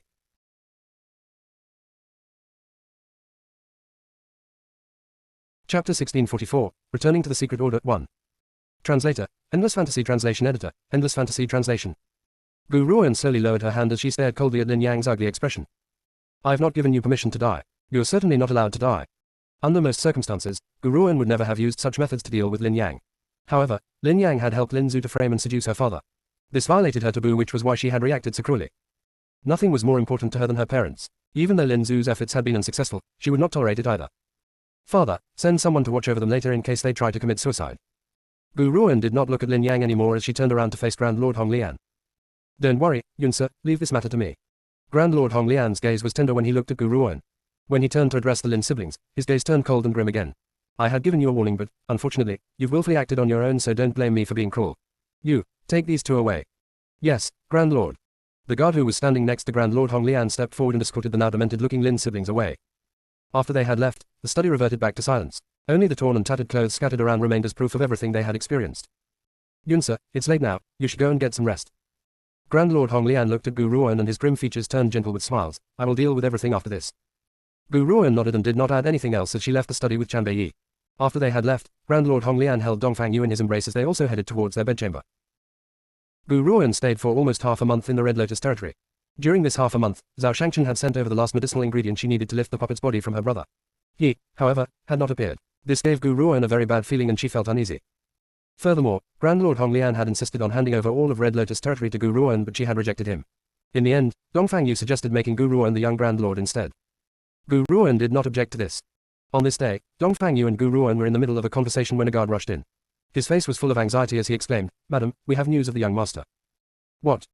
Dongfang Yu instantly rose to her feet as her beautiful face lit up with excitement. King Lin, you say you have news of Shangshao? That's right. The guard named King Lin nodded. Our men have been scouting around the area surrounding Wen family home. We've just received definitive news that the young master has been spotted in the Wen family home. However, the young master was not looking too good.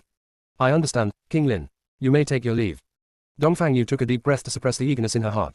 She then turned to look at Gu Ruoan and said, Yunsa, we must go to the Wen family home this instance. Agreed. Gu Ruoan nodded. Mother, father is not in the residence now. Why don't you wait for him to return and then come to the Wen family home together? Xiao Yi and I will make our way there first. Take good care of yourself. Both their hearts were filled with excitement over this news. Though Dongfang Yu wants to follow Gu Ruoan to the Wen family home immediately, she understood that she has to wait for Grand Lord Hong Lian to return first.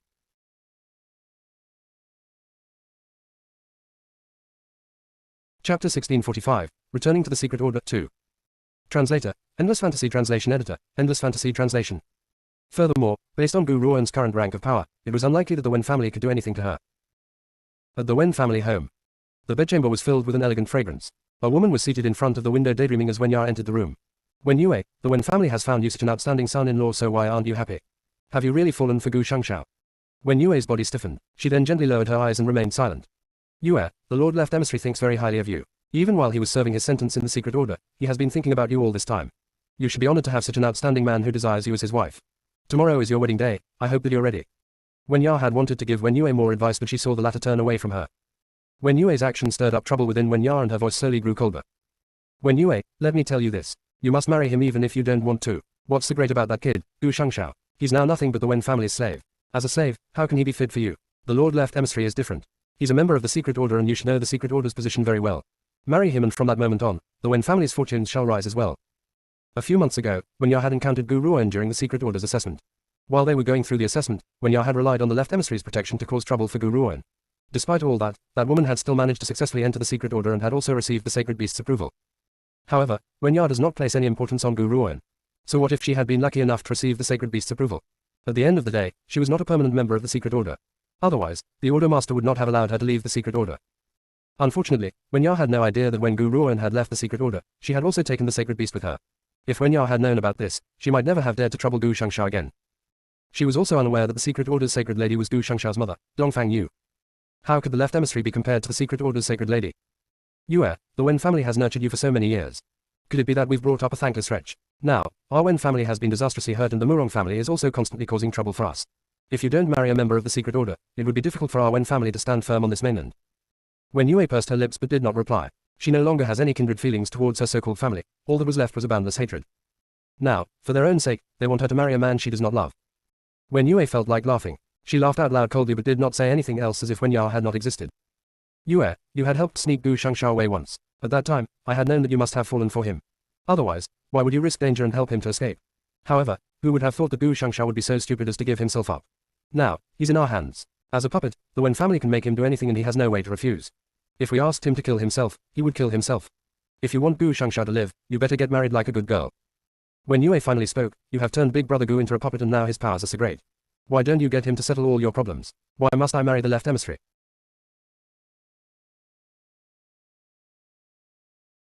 Chapter 1646, Returning to the Secret Order 3. Translator, Endless Fantasy Translation Editor, Endless Fantasy Translation. Wen Ya's expression changed. She then softened her tone and continued, Wen Yue, you're a member of the Wen family as well, so you understand the art of puppet making. Gu Shangshao's willpower is far too strong, so even though we've refined him into a puppet, he's now only in a half-controlled state. However, you must understand that based on our Wen family's abilities, it's only a matter of time before we gain full control of him. Therefore, you must marry the Left Emissary or Gu Shangshao will not survive. Besides, Wen Ya sneered and continued, as a slave, Gu Shangshao cannot attack his master. If the Wen family tries to kill him, he can't fight back. Yue, are you certain that you want to watch him die? When Yue took a deep breath. She knows that Wen Ya has found her weak spot. Gu Shangshao was her weak spot. I will marry him. Those words seemed to have taken all of her energy to say and caused her body to droop and nearly collapse on the ground. If you had listened obediently in the first place, wouldn't we be done with the matter already? Wen Ya's voice turned warm and gentle again. Yue, tomorrow is your wedding day. I hope that you will make the preparations today. After that, Wen Ya left the room, leaving Wen Yue to stare out the window and daydream all on her own. Tears were streaming down Wen Yue's beautiful face, and she lifted her hand to gently wipe them off. Her pale face was full of despair and agony. Big Brother Gu, I don't want to marry anyone but you, but I can't act of my own free will now. I will marry the Left Emissary for your sake, and I will live well. Only then will they stop giving you trouble. Still, you really are quite silly, Big Brother Gu. You had clearly managed to escape that day, yet you've come back to this place. I know that you had wanted to raise your power level to save your sister, and the only way you can receive an instant increase in power was to be turned into a puppet. So, I had chosen to support you then. I know that whatever decision you've made, it would be the right one. Big Brother Gu, I really wish I could see you again one last time. You were so outstanding, so brave, so perfect. Those handsome yet cold features floated into her mind's eye. When Yue smiled, but her smile was very sad and her eyes carried a tragic air. However, she understood that she could not possibly see him again in this lifetime. Is this the Wen family home? Gu Ruoan paused on the street as she stared at the bright red banner with the word, Happiness, on Wen family gate in front of her. She raised her brows. Is someone getting married in the Wen family? Hee, don't you know, miss? A passerby overheard Gu Ruoan's words and kindly explained to her, it's the Wen family's second young lady, Wen Yue's wedding day. Wen Yue's intended is a man with unmatched qualities. Have you heard of the secret order? She's getting married to the secret order's Left Emissary. TSK. I really don't know what kind of luck the Wen family has run into to be able to receive the favor of a member of the secret order. The Wen family's marriage sedan has just left. likely on its way to the secret order. Initially, not many people had known about the secret order's existence. However, the secret order has appeared before the eyes of the world ever since the assessment. The first city's citizens could be excused for being ignorant when it comes to the four great protectors, and they could also be excused for not knowing the governor's identity. However, all of them were familiar with the meaning behind the words, secret order.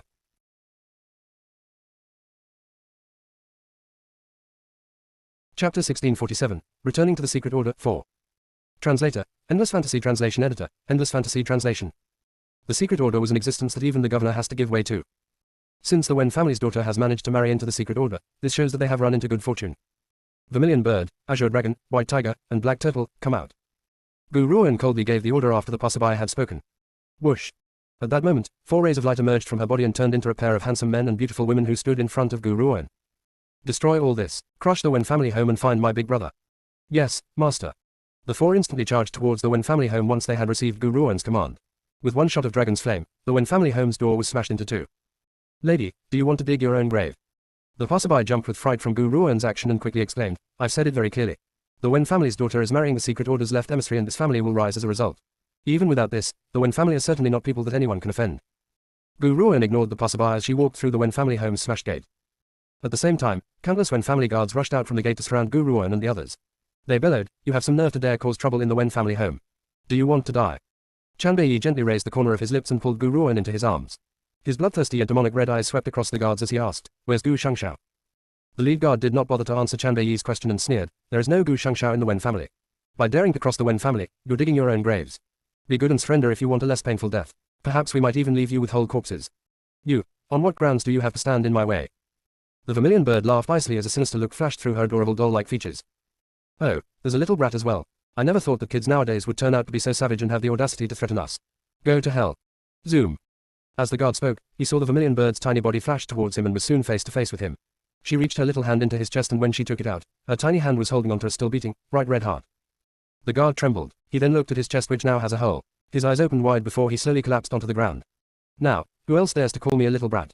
The Vermilion Bird raised her brow while her voice carried a sense of dominance. It's likely that your ancestors weren't even born when I was born. The sights I've seen are far more than you'll ever experience in a few lifetimes. Of course, the people I've killed in this lifetime can probably be piled into a mountain. On what grounds do dogs and offal like you have to cause a ruckus in front of me? During this period of time, the 4 divine beasts' powers have grown substantially. They managed to vanquish all the guards in one breath. Azure Dragon, Vermilion Bird, and Black Turtle, you can clean things up. I will find and bring Gu Shangshao here. The White Tiger, Yunyao, looked at her companions as she spoke with a serious look on her face. All right, you go. We'll clean everything up very nicely here. Not even entrails shall be left. The Azure Dragon's gaze landed upon Yunyao. There was a sense of tenderness in his eyes. When Gu Ruoan noticed this, she stroked her chin and asked with a grin, Xiao Yi, shouldn't we organize the matter between the Azure Dragon and the White Tiger?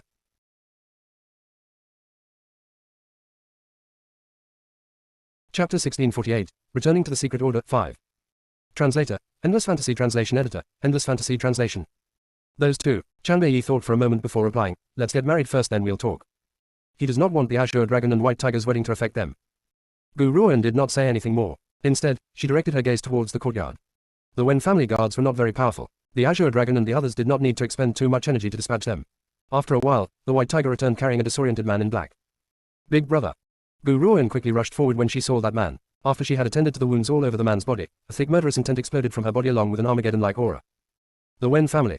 She clenched her fists tightly as she spat, if I don't destroy you, I, Gu Ruoan, am not human. Once she had said those words, she quickly took out a healing pill and popped it into Gu Shangshao's mouth. At the same time, she also fed him with the pill which could lift him out from the puppet state. Once that pill had entered his mouth, it melted into a clear liquid which enveloped the man's heart.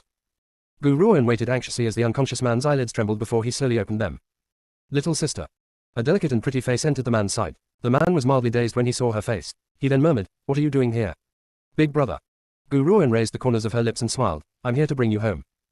I'm here to bring you home. Those words touched Gu Shangshao's heart greatly and he opened his mouth to speak but could not say a word. His throat was very dry. Big brother, don't worry, I've helped you to break away from their control.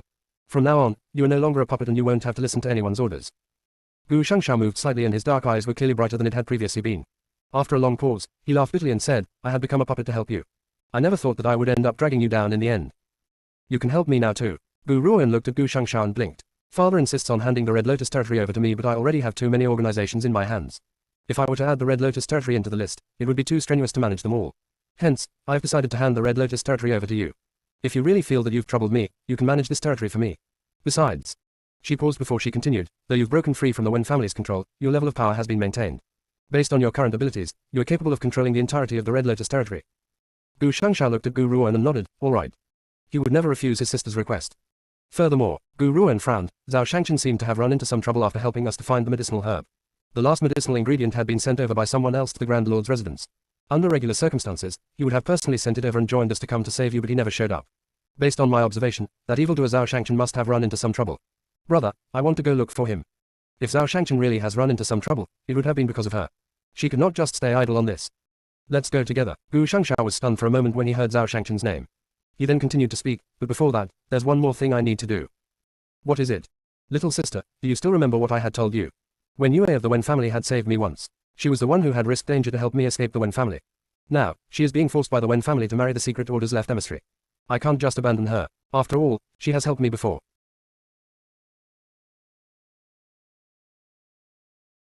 Chapter 1649, Returning to the Secret Order 6. Translator, Endless Fantasy Translation Editor, Endless Fantasy Translation. Gu Ruan fell silent for a moment before she gently nodded. Let's go to the Secret Order together. Gu Shangshao smiled. He then seemed to have remembered something and stepped in front of Qian Beiyi. His voice was dry and hoarse as he spoke. Thank you. Even though he knows that Qian Beiyi had saved him for his sister's sake, that man had still saved him. Therefore, Gu Shangshao's heart was filled with gratitude towards Qian Beiyi at this moment. You are Yunce's brother and my older brother-in-law. No matter what it is, I only did what I was supposed to. Qian Beiyi curled the corners of his lips as a light flickered in his demonic red eyes. Azure Dragon, I want you and the others to stay here. Gu Ruan fell silent for a moment before she turned towards the 4 divine beasts. My parents will be arriving here soon. When they do, inform them that we're making our way towards the Secret Order. Master, you can go ahead with no worries. The vermilion bird grinned. We will wait for your parents here and take care of the rest. Gu Ruan turned around and said, let's go. Meng Meng grew excited when it heard that they were going to the Secret Order. It had originated from the Secret Order, so it feels a great sentiment towards the Secret Order. Now that it was going back to its hometown, how could it not feel excited?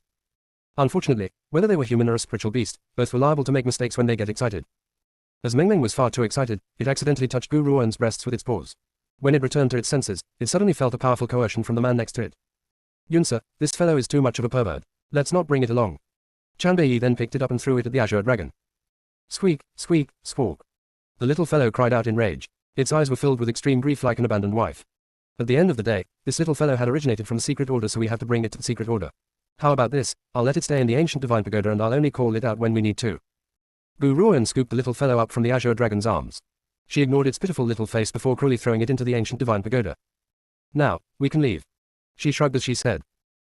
The Secret Order. The whole place was decorated with lanterns and colored banners and the entire mountain was filled with celebration. The disciples of the Secret Order knows that this was the Secret Order's left emissary's wedding day.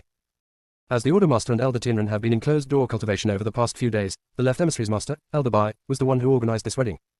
The first bow to the heavens and earth. The master of ceremonies' frigid voice rang out in the great hall and brought everyone's emotions along with him. The left emissary gazed at Wen Yue warmly as his eyes filled with tenderness.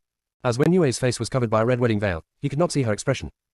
However, the left emissary believes that Wen Yue must be as excited as he was one at this moment. The second bow to the parents.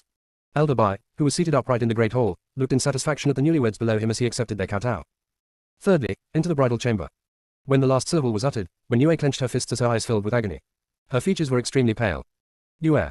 The left emissary walked to Wen Yue's side and whispered into her ear, you are now finally bound to me. You can say that we are lovers who have finally gotten together.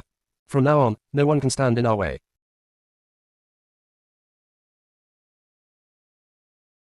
Chapter 1650, Returning to the Secret Order 7. Translator, Endless Fantasy Translation Editor, Endless Fantasy Translation. Lord Left Emissary. Wen Ya rose to her feet at the sight of the left emissary's love-filled gaze. Her light yellow robes made her look very noble while her face displayed a graceful smile.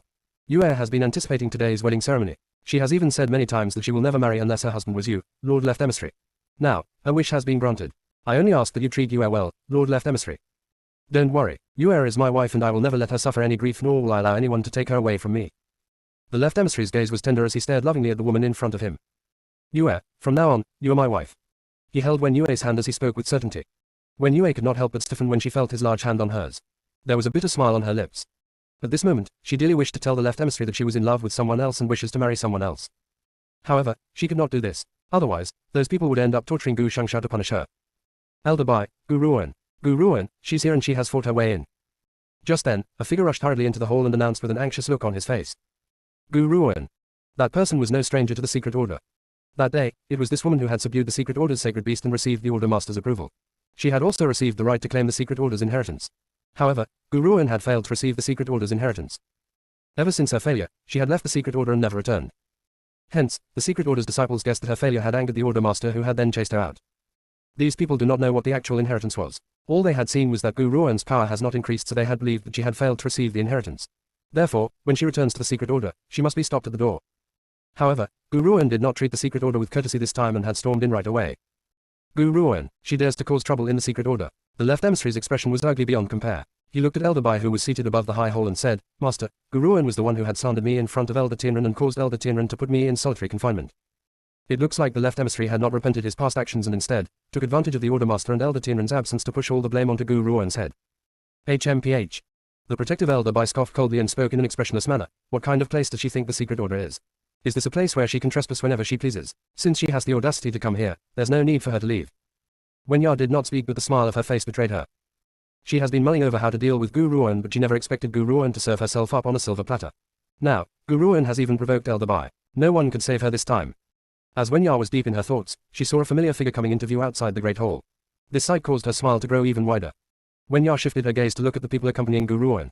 Her eyes flashed with surprise when she saw the peerlessly beautiful man by Gu Ruan's side. Such a gorgeous, peerless-looking man was a rare sight in the world nowadays. Lastly, she noticed the black-robed man behind Gu Ruan and her pupils narrowed.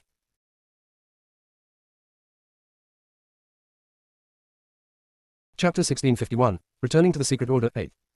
Translator, Endless Fantasy Translation Editor, Endless Fantasy Translation. What's Gu Shangshao doing here? Wen Ya's expression changed. Her eyes filled with shock and she could not stop herself from crying out. That can't be right. The aura on Gu Shangshao's body isn't right. Has he broken out of his puppet state? That's impossible. That's definitely impossible. There isn't a single person in this world who can lift a puppet from its state. Big brother Gu. Wen Yue was shaken when she heard Wen Ya cry out. She quickly pulled the red veil off her head and stared directly at the black-robed man who had just entered the great hall. Is Big Brother Gu here to save me? A pleasant feeling, one which she has never felt before, emerged. Tears formed in her eyes as she stared at Gu Shangshao with excitement. Are you Gu Shangshao? The left emissary shifted his gaze from Gu Ruan to Gu Shangshao, who was the last to enter. Wen Ya told me that you had romantically ensnared Yue like a toad lusting after a swan's flesh. You actually fantasized about having her. Yue likes me, but you've complicated things by harassing her and causing trouble for her. Don't you have any shame? The left emissary's eyes turned red when he saw his love rival. He had even forgotten about picking a fight with Gu Ruan as he continued to glare fixedly at Gu Shangshao. Are you certain that her heart belongs to you? Gu Ruan gently raised the corners of her lips into a fake smile as she looked at the left emissary, who was still unable to comprehend the situation. Whoosh. Wen Ya's expression has turned as white as a sheet. Never in her wildest imagination would she have thought that Gu Ruan would arrive here with Gu Shangshao. After all, Gu Shangshao was the only bargaining chip she has to threaten Wen Yue with. If she lost the bargaining chip, she would never be able to control Wen Yue. Of course. The left emissary laughed coldly. He then turned towards the woman next to him and his gaze softened. Yue, don't be afraid. With me around, these people can't hurt you. As he spoke, the left emissary reached out and tried to hold Wen Yue's small hand. However, once the left emissary's hand touched Wen Yue, the latter flung it off fiercely and smacked his hand away. The left emissary was shocked. His hand froze on the spot as he stared at Wen Yue in astonishment. Yue, you. Gu Shangshao's appearance caused Wen Yue's courage to return. She turned to the left emissary and spoke very clearly. Left emissary, I don't love you. Nor do I wish to marry you. I don't love you. These words crashed like a stroke of lightning on a clear day and stunned the left emissary. His eyes were filled with astonishment as he stared at Wen Yue in disbelief. Yue, you're joking with me, right? Your older sister had told me that you've only ever loved me, while it was Gu Shangshao who had harassed you and tried to force you to marry him. Older sister. Wen Yue burst into disdainful laughter. What kind of older sister is she? Ever since my childhood, I've never had any position to speak of in the Wen family. I've even suffered beatings, scoldings and humiliation. My older brother was forced to leave the first city by these people and his whereabouts are now unknown. If you had not expressed your interest in me, the Wen family would never have stopped beating me and the wounds on my body would never have healed. She seemed to remember the torture she had endured and shut her eyes in agony. Wen Yue. Wen Ya panicked and cried out in an attempt to stop Wen Yue's expose. However, Wen Yue ignored her completely and kept her eyes on the left emissary. I don't like you. The person I love is Gu Shangshao. It was the Wen family who had threatened to take Gu Shangshao's life to force me to marry you. Now that Big Brother Gu is safe and sound, there's naturally no need to become your wife.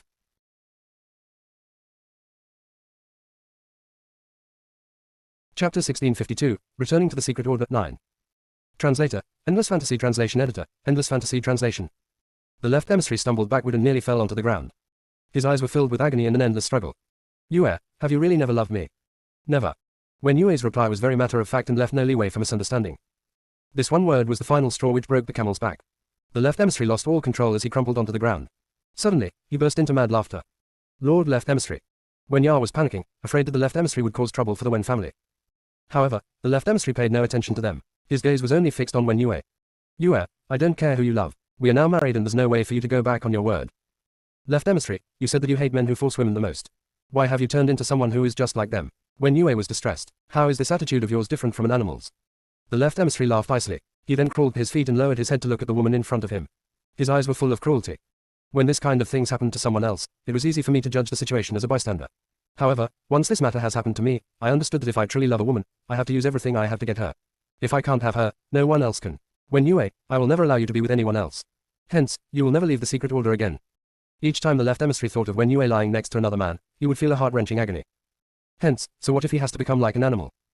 It was better than bowing and surrendering her to someone else.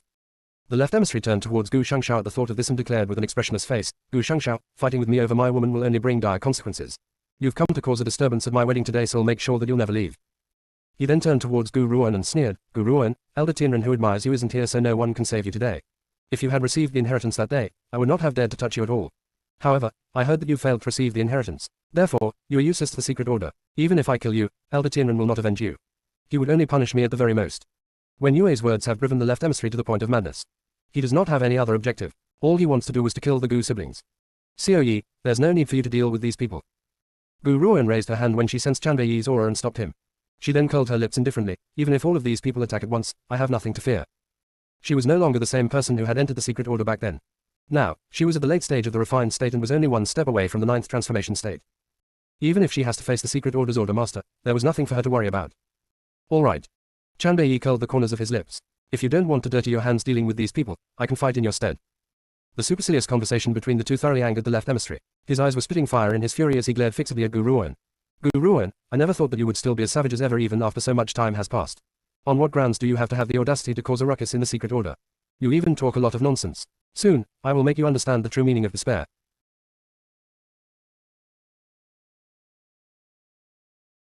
Chapter 1653, Returning to the Secret Order 10.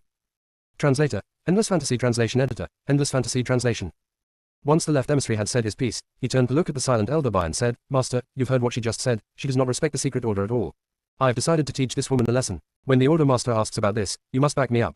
It was this woman who had provoked me first, I'm only acting for the secret order's sake. Elder Bai nodded. Such a savage little girl should be given a lesson. Do it, I will bear witness in the order master's place. Yes. The left emissary turned towards Gu Ruan when he heard this. You're only at the late stage of the exceptional state, yet you dare to challenge a refined state cultivator like me. You will soon understand the difference between the both of us. A few months ago, Gu Ruan had indeed been at the late stage of the exceptional state. However, only a few months have passed, so the left emissary still thinks that her power has not grown by very much. Left emissary. Wen Yue panicked. She tried to reach out and stop the left emissary, but she was restrained by Wen Ya. Yue, you're really stupid. What's so great about Gu Shangshao? He has no status and no background. How is he any more powerful than the might of the secret order? This decision of yours is a whole other level of stupidity. You would insist on looking at Gu Shangshao while you refuse such an outstanding man like the left emissary who is right in front of you. Let go of me. Wen Yue's expression changed. Even though Gu Shangshao's power has increased substantially, he still could not be compared to a powerhouse like the secret order. Hence, how could Wen Yue not worry for their safety? You sit right here and watch. Watch how the intruders of the secret order meet their end. Wen Ya held Wen Yue's shoulders with a firm grip and sneered, those who oppose the secret order will never meet a good end. There was one more thing she had not mentioned. Those who oppose the Wen family would face dire consequences as well. Big brother Gu, forget about me. All of you, run. Wen Yue's expression was full of anxiety and her eyes were filled with deep worry. Gu Shangshao looked at her grimly. I won't drag anyone down over my business. I won't drag anyone down over my business. Those words poured like a bucket of ice water onto Wen Yue's heart, filling her with pain. This cold and heartless man was saving her not because he could not endure the thought of her marrying the left emissary. His only motivation was that he did not want to drag others down because of his business. She would never exist in his heart. Even so, she does not wish for him to lose his life here, nor does she want him to risk his life for her. Left emissary, let them go. As long as you let them go, I will marry you willingly. Wen Yue bit her lip and used all her might to spit out those words. In the beginning, she had thought that as long as Gu Shangshao was safe, she could confess her feelings and the left emissary would let her go. However, she had been wrong. Regardless of who she loves, the left emissary would never let her go. Since that was the case, why not use her lifetime of happiness to exchange it for the safety of the man she loves? It's too late. The left emissary smiled sinisterly. You must marry me while these people will still die. Especially you, Gu Ruan. You had the audacity to disrespect the secret order, so I will end your life here. Wen Yue's body trembled as she stared at the left emissary as if he was unrecognizable. This might be the first time she realized how vicious and merciless this man actually was.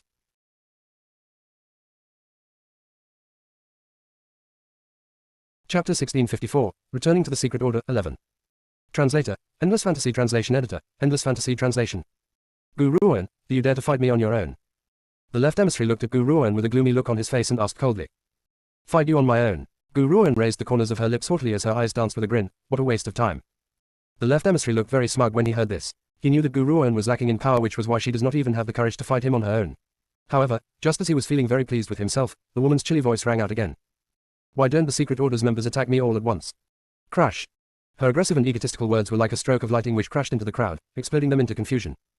What does she mean by, the Secret Order's members attack me all at once? Was she unaware of how powerful the Secret Order was?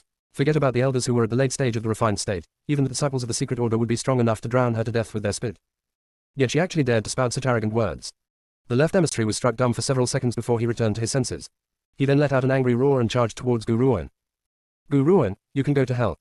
His features were extremely sinister. His mind has been entirely brainwashed by rage and he had lost all sense of rationality. At this moment, he only had one thought in mind, to kill the Gu siblings. His anger could only be appeased by killing them. Despite facing the left emissary who was charging towards her, Gu Ruan did not move a single muscle. She remained standing on the same spot like a fool.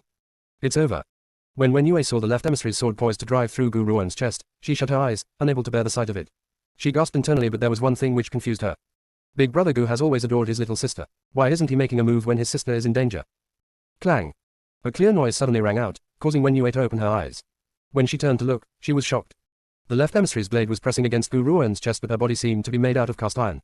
Not even her clothes had been torn. It was as if the longsword had landed on a steel plate. When the left emissary saw this, his face finally showed a change as his eyes filled with horror. I've told you, fighting against you alone is such a huge waste of my time. The woman's clear and cold voice slowly rang out and caused the left emissary's heart to tremble. He was about to pull his sword away when he noticed that the woman in front of him was slowly raising her hand. Thwack. A gentle slap landed on the left emissary's face. The sound was loud and clear as it echoed throughout the hall. However, Gu Ruan had only used one light slap to send the left emissary, who was mid-stage refined state cultivator, flying out of the way. When he crashed onto the floor, he was still unable to grasp the situation and his face was full of shock. Wen Yue was in also a daze. Hadn't the left emissary said that Gu Ruan's power was only at the late stage of the exceptional state? Has anyone ever seen a late-stage exceptional state cultivator defeating a mid-stage exceptional state cultivator in 1 second? Gu Ruan, you've got some nerve to cause trouble in the Secret Order.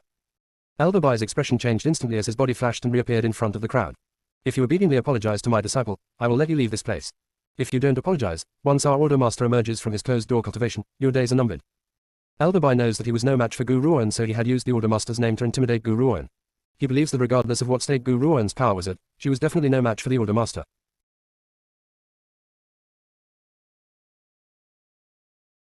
Chapter 1655, Returning to the Secret Order 12. Translator, Endless Fantasy Translation Editor, Endless Fantasy Translation. Elder Bai. Wen Ya was afraid that Wen Yue's action has offended Elder Bai and quickly spoke up. This matter has nothing to do with the Wen family. Yue, aren't you going to help the left emissary to his feet? Wen Ya quickly nudged Wen Yue with her elbow as she spoke and her face was full of anxiety. Wen Yue did not reply. Furthermore, she did not even look at the left emissary at all. It was as if the left emissary does not exist to her. HMPH. Elder Bai scoffed when he saw this and replied with an expressionless face, if it had not been for the Wen family, these people would never have come here. Therefore, you two must take responsibility for my disciple's wounds. Wen Ya's expression changed again and she glared at Wen Yue. If it hadn't been for this girl's last-minute mutiny, things wouldn't have turned out like this. You, come here. Gu Ruan ignored Elder Bai as she turned her gaze towards Wen Yue and calmly called out. Wen Yue hesitated for a moment before she walked towards Gu Ruan. Wen Yue. Wen Ya wanted to grab Wen Yue, but when her gaze met Gu Ruan's eyes, she could not help but shiver. Her outstretched hand hung stiffly in the air, afraid of bridging the gap to touch Wen Yue. In the end, Wen Ya could only cry out in a panic, you better think this through. If you stay with the Secret Order's left emissary, no one will dare to abuse you again on this mainland and the Wen family will rise as a result. Compared to this, what can Ji Shangshao even offer you? Wen Yue's footsteps were sluggish, but she did not stop as she walked towards Gu Ruan automatically. Wen Yue, Wen Ya panicked once again. If Wen Yue could get into the left emissary's good graces, the Wen family would not be implicated any further. However, Wen Ya did not think that Wen Yue would be so willful and ignore the Wen family's fate. At this moment, Wen Ya had forgotten how the Wen family had treated Wen Yue all these years. After being tortured by the Wen family for so many years, why would Wen Yue feel any sentiment for the Wen family? Gu Shangshao's father is only the Grand Lord of a small territory while his mother has no background or status. I can't believe you are foolish enough to abandon the left emissary and choose him. Wen Ya clenched her fist, still insistent on dishing out her final piece of advice. However, Wen Yue was now face to face with Gu Ruan. Does the Secret Order want to come at me all at once or open a path for me to leave? Gu Ruan swept her indifferent gaze across the crowd as she spoke in a cool voice. If it was not for the fact that Meng Meng was the Secret Order's sacred beast, she would not possibly be able to leave as easily as this. Elder Bai's eyes darkened. You've heard my disciple, do you plan on leaving just like that? He had dug his own grave. Gu Ruan's voice was just as chilly as ever, but it amplified the rage in Elder Bai's heart. HMPH, since you've arrived in the Secret Order, why leave so soon? Do you really think that the Secret Order is a place where you can come and go as you please? Our order master is nearly done with her closed-door cultivation. Once she comes out, we'll have a conclusion. My apologies. Gu Ruoan raised her eyebrows and shot him an indifferent gaze. I don't have that much time to waste here. If you don't open up a path, I will use my power to make all of you to give way. Many secret order disciples have blocked her way out behind her. She would not be able to leave this place unless she uses brute force to blast that blockade away. Attack, catch every single one of them. Elder Bai's face sank as he ordered coldly. So what if this woman has great power? There are so many of us in the secret order, why should we need to fear her?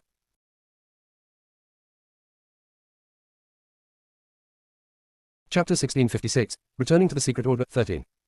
Translator, Endless Fantasy Translation Editor, Endless Fantasy Translation. Let's see which of you dares to lay a hand on my daughter. Suddenly, an icy voice rang out from the air and caused the crowd to freeze. A snow-white figure then appeared before their eyes.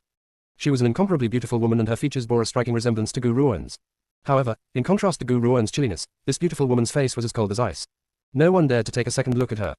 Next to the woman was a handsome and grim-looking man. His eyes were very pronounced and they were haughty and unruly. His crimson robes were as magnificent as flames, giving him the addition of a domineering air. Gu Shangshao's body stiffened when he heard the woman's voice. He then slowly turned around and his gaze landed upon the couple who had stepped out of thin air. Yunsa. Dongfang Yu quickly stepped down and walked towards the woman in front of her. She then checked her daughter all over with concern. How are you? Are you all right? Did those people hurt you? Gu Ruoan shook her head. I'm fine. People like these can't hurt me. Dongfang Yu then turned her beautiful eyes to look at the black-robed man next to Gu Ruoan. Her gaze softened as she said, You're Shangshao, right? Gu Shangshao's throat felt a little dry and he could not make a sound. He only stared wide-eyed at Dongfang Yu as his dark eyes filled with excitement. You, boy. Grand Lord Hong Lian subsequently walked over as well, patted Gu Shangshao on the shoulder and burst into laughter. What? Aren't you going to address your parents? This kid does look a lot like me, he's exactly like me especially around the nose and mouth. No matter how the Grand Lord looked at him, he felt that Gu Shangshao looks a lot like him. In reality, their similarity lay only in their personality. Father, mother. Gu Shangshao moved his lips and finally called out to them. How many years has it been? How many years had I last seen my parents? Now that they were in front of him, he did not know what to say. Kid, is this little girl the one who had helped you before? Grand Lord Hong Lian raised an eyebrow and turned towards Wen Yue. Don't worry, little girl, you had helped my son, so I'll definitely make sure you stay safe. Tell me who has bullied you and we will vent your frustrations for you. Wen Yue blushed and replied shyly, Uncle, saving big brother Gu was a matter that I was perfectly happy to do. Regardless of that, you had saved my son. We should help you out. Dongfang Yu changed her previously ice-cold demeanor and her face lifted with a gentle smile as she looked at Wen Yue kindly. Wen Yue bit her lip and said, It was Wen Ya. Wen Ya had forced me to marry the left emissary and I had no choice but to comply. When Big Brother had arrived here, I had wanted to back out of the marriage but the left emissary refused and insisted that I can only be his wife. Tears welled up in Wen Yue's eyes as she recalled the grief she had suffered during these past few days. It was a good thing that the hard times were now over and good times were just beginning. Not only has Big Brother Gu arrived, but his parents had also appeared as well. Mother. Gu Ruoan walked towards Dongfang Yu's side and smiled. Wen Yue had agreed to marry the left emissary to save Big Brother. She had even agreed to stay married to the left emissary so that we could escape. Isn't this forced prostitution? Grand Lord Hong Lian raised his brow and looked at Wen Ya coldly. Also, we still have debts with the Wen family that were left unsettled. Now, it's about time that we make them pay.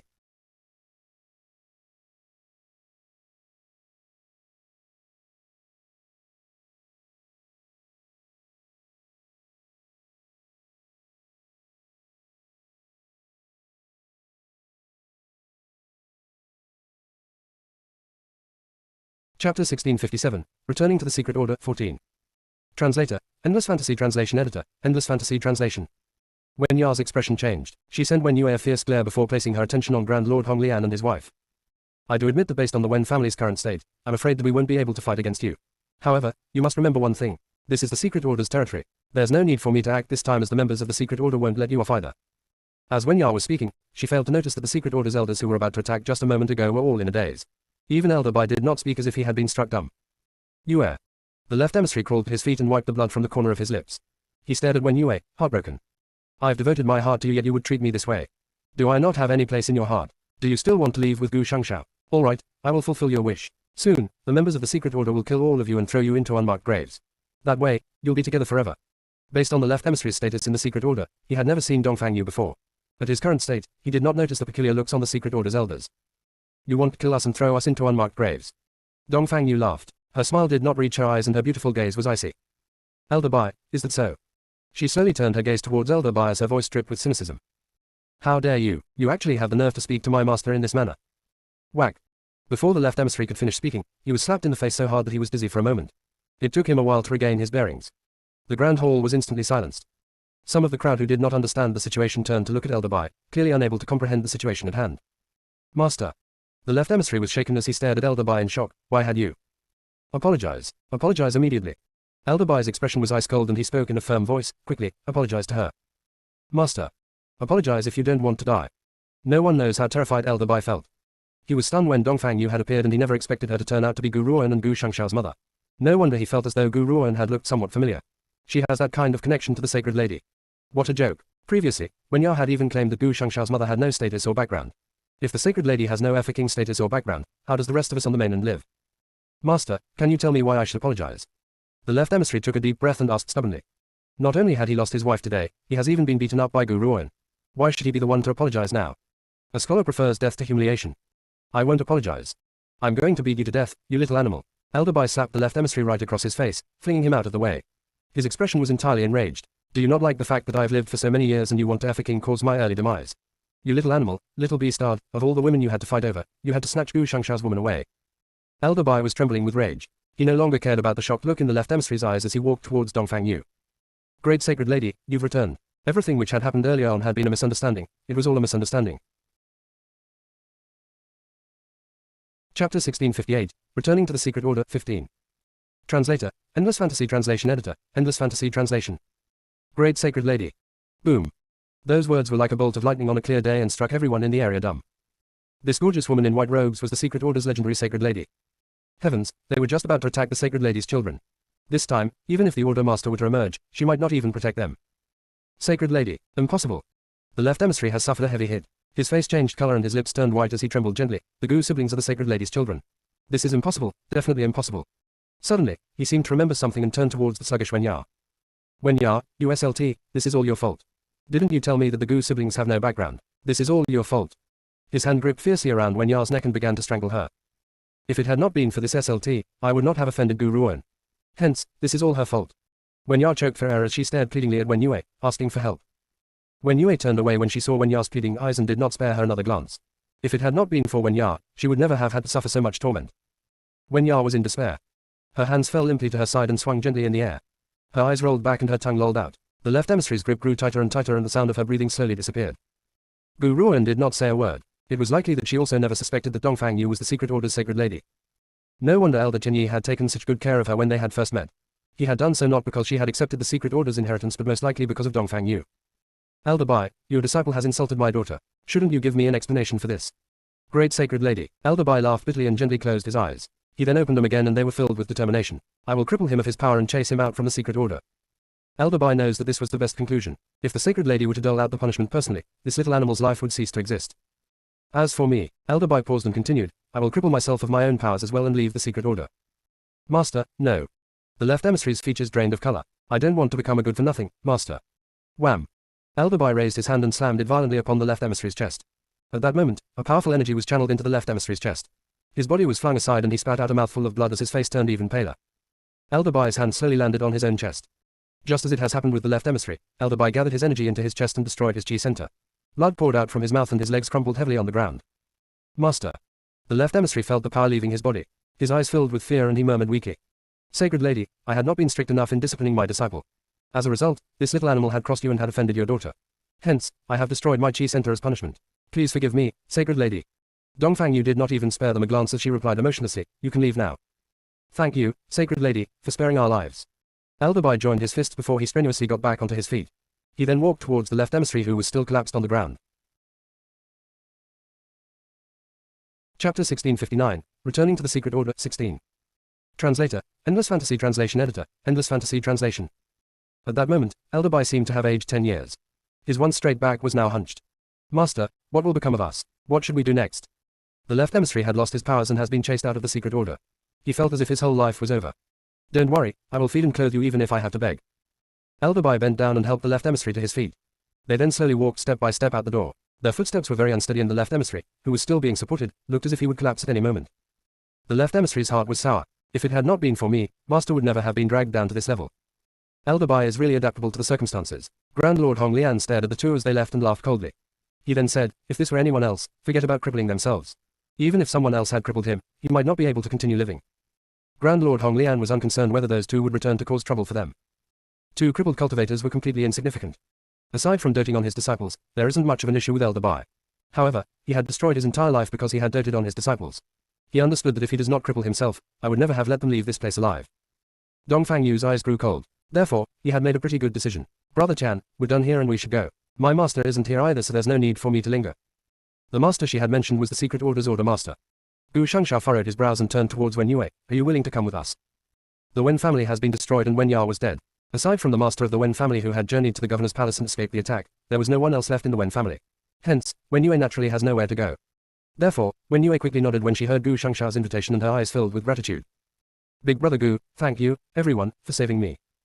Gu Shangshao wanted to say something more but was afraid that his words might cause Wen Yue to misunderstand. In the end, he shut his mouth and said nothing. The straight-tempered Wen Yue was used to his coldness and did not mind his silence. Come, let's return to the Red Lotus territory. If there's anything else to say, we shall discuss it once we've returned to the territory. Grand Lord Hong Lian held Dongfang Yu's body as his crimson robes shot into the distance. Let's leave as well. Chan Bei gently wrapped his arms around Gu Ruan's body as his demonic red eyes gleamed with a smile. His eyes have only ever beheld her existence. Gu Shangshao watched as the four of them sped into the distance.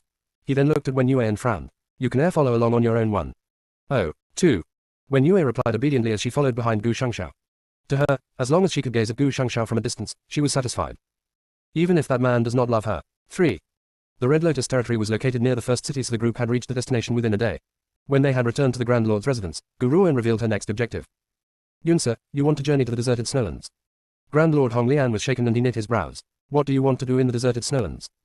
Father, a friend of mine had journeyed deep into the deserted snowlands to find the sorcerer's enchantment blossom to help me refine the celestial puppet pill that broke Big Brother out of his puppet state. This friend had sent someone else to bring the sorcerer's enchantment blossom to me, but he was nowhere to be found. Perhaps he has run into some issue with the deserted snowlands and was unable to return as a result. Hence, I must go look for him. Chapter 1660, Returning to the Secret Order, 17. Translator, Endless Fantasy Translation Editor, Endless Fantasy Translation. Zhao Shangchen had gone to the deserted snowlands for Gu Shangshao's sake, so Gu Ruan could not stand idly by no matter what. Yunsa, you must think this through thoroughly. Though he had obtained the sorcerer's enchantment blossom, that does not mean that he would still be in the deserted snowlands. Are you sure that you still want to go there? I can start to search for him there. Besides, I have a hunch that that evildoer, Zhao Shangchen, has encountered some trouble in the deserted snowlands. Her hunch was very strong and it compelled her to take action. Grand Lord Hong Lian sighed. Since that's the case, you should go. However, you must take care of your safety in everything you do. Even though Gu Ruan's powers have risen to great heights, Grand Lord Hong Lian still worried for her safety and had to remind her. Little sister, let me come with you. There's no need. Gu Ruan shook her head. Big brother, it's been difficult for you and our parents to reunite. You should stay back and keep them company. Don't worry, I'll be back soon and help you to bring Zhao Shangchen back. The last part of his sister's words caused Gu Shangshao to frown. He did not understand what she was talking about. What had she meant by, help me bring Zhao Shangchen back? Zhao Shangchen had indeed run into danger for my sake and I do want to save him, but the meaning in Gu Ruan's words seemed to indicate that Zhao Shangchen was my man. How is that possible? Zhao Shangchen and I are both men. How could the former be my man? Gu Shangshao laughed weakly in exasperation when he thought of this. All right, I shall wait for you here. I'm tired. I'm going back to my room to rest. Xiao Yi is waiting for me in the room. Gu Ruan yawned and spoke lazily. Yunsa, Dongfang Yu seemed to remember something. She took Gu Ruan's hand and smiled gently. I think Xiao Yi isn't too bad at all. Once you've returned from the deserted snowlands, let's get your marriage settled. Gu Ruan was startled. She had once promised Chan Bei that they would get married once her family has been reunited. Now, her family has indeed been reunited and they shall hold the wedding ceremony. The man was standing in front of a window in the room. A gentle breeze stirred the air and his silver hair fluttered in the wind. He seemed to sense a familiar aura from behind him and stayed still, allowing a pair of hands to embrace him from behind. Xiao Yi, once we've returned from the deserted snowlands, let's get married. The woman's words caused Chan Bei's body to stiffen one. He then raised his hand and pulled Gu Ruan into his arms before gently stroking the woman's hair with his fingers. I've waited for this day for a very long time. Chan Bei stared gently at the woman in his arms. 10 years ago, when I had opened my eyes and seen you, I had already decided that it has to be you and no one else in this lifetime. Gu Ruan gently pursed her lips. Perhaps their meeting 10 years ago has resulted in this inseparable love and friendship in this lifetime. Xiao Yi, out of all of the most fortunate incidents that year, nothing exceeds meeting you. Gu Ruan leaned against Chan Bei's body as her face lifted into a happy smile. You have given me too much in this lifetime and it's difficult for me to reciprocate. Who told you that it would be impossible for you to reciprocate? Chan Bei smiled as he held Gu Ruan. His eyes flashed with a teasing smile. When we return, we will get married. You will then give me a son and a daughter. This is the greatest reciprocation.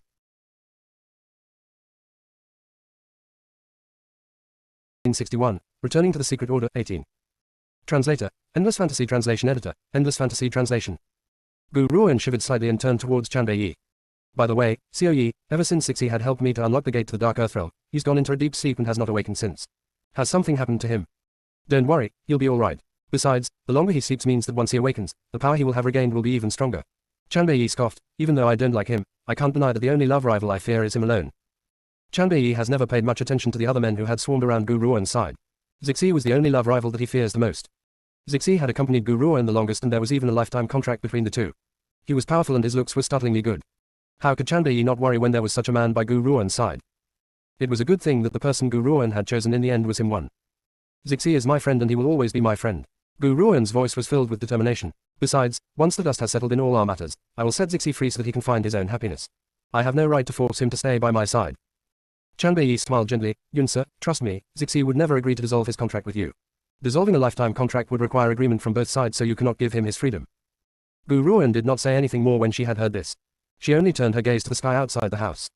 Xiao Yi, when our last enemy has been defeated, let's find a quiet place and live in seclusion, all right? At this moment, Gu Ruan could not help but remember the little village which had taken her in as well as the simple and honest villagers. Unfortunately, she had dragged those villagers down and they had been massacred. All right. Chanbei did not think too much of it and agreed to Gu Ruan's request. Wherever you want to go, I shall follow even to the ends of the earth. You'd better not think of casting me aside. After he had said that, he tightened his embrace around Gu Ruan and felt her return the action. Wife, it's getting late now, shouldn't we start our baby-making operation? He grinned as his peerless features inched closer to Gu Ruan. Before Gu Ruan could say her agreement, he scooped her up into his arms and walked towards the bed. Gu Shangshao was seated on a bed in a simple yet clean room with his eyes closed in meditation. A moment later, someone knocked on the door. Come in. His eyes darkened as he replied in a deep, husky voice. Creak. The room's door was pushed open and the pale yellow glow of the setting sun streamed in. A woman with dignified and graceful features stepped in and stood in front of Gu Shangshao as if she was gathering her courage. She then stammered, Big brother Gu, there's something I need to tell you. What is it? Gu Shangshao furrowed his brows and his features were as grim as ever. It was likely that he would only show a smile when he was in front of Gu Ruan. Big brother Gu. Wen Yue gripped her robes nervously with a slight blush on her face. Do you believe in love at first sight? Ever since I had seen you for the first time in the Wen family home, I had fallen in love with you. From then on, my mind was only filled with the thoughts of you. I know that I may sound wanton, but I really like you. Even though you've treated me coldly, my feelings for you won't change. Chapter 1662, Returning to the Secret Order 19. Translator, Endless Fantasy Translation Editor, Endless Fantasy Translation. Gu Shangshao stared at Wen Yue in surprise. He knows that Wen Yue loves him, but he never thought that someone as timid as her would have the courage to confess her feelings to him. Wen Yue, Gu Shangshao furrowed his brows. Do you? I have no other feelings aside from gratitude. If there was no love, there was no love. He was not the type of person who would give someone false hope. Since he does not like Wen Yue that way, he would admit it openly so she could find her own ending. Perhaps Wen Yue has already anticipated his answer as her eyes only showed disappointment and no other emotion. I know, Big brother Gu. Actually, I had known from the start that you would never like me. Previously, I had thought that you won't accept me because my surname is Wen. Now, I understand that I had never been in your heart. Wen Yue took a deep breath and continued, however, I have no regrets. At least I have told you my true feelings. She was not an inflexible person. If the opposition does not like her, she does not want to entangle herself too much. Big brother Gu, may I become your little sister? Wen Yue lifted her head and looked at Gu Shangshao as she said, though I can't be your wife, I still want to be your relative. I know that I cannot be compared to your blood relatives, but as long as I can call you my brother, I am happy. Gu Shangshao thought for a moment before nodding. You've been calling me Big brother Gu all this time, so I will also recognize you as my younger sister. Really? Wen Yue's heart leaped as a smile appeared in her eyes as well. Big brother Gu, from now on, you are my brother. All right. Gu Shangshao's face was not as grim as it had been previously. Since I'm now your brother, if you are ever bullied in the future, you can ask me for help. Furthermore, when you marry in the future, I will prepare a gift for you. Thank you, Big brother Gu. Wen Yue was smiling so happily, but no one knows that at this moment, her heart was dripping with blood. However, this was the only way for her to stay by Gu Shangshao's side. It was still better than being unable to see him. She was content with the way things were. If there's nothing else, you'd better go back and rest. I want to continue my cultivation. All right, Big brother Gu. Wen Yue's smile looked very happy as she looked at Gu Shangshao and said, Big brother Gu, I'm really happy to have met you in this lifetime. After speaking, she did not give Gu Shangshao the chance to reply as she turned around and left the room, shutting the door behind her. Gu Shangshao stared at the tightly shut door and shook his head as a sense of helplessness appeared on his cold features. He has no feelings towards Wen Yue, so he did not want to lie to her. It was a good thing that Wen Yue was adaptable. He could relax now. Shangshao. A gentle voice sounded from outside the door. Gu Shangshao was startled for a moment. He then lifted his head to look at the woman in white who was standing in front of the door and asked, Mother, what are you doing here? I was only dropping by, but I had accidentally overheard Wen Yue's confession to you. Dongfang Yu walked in and slowly approached Gu Shangshao.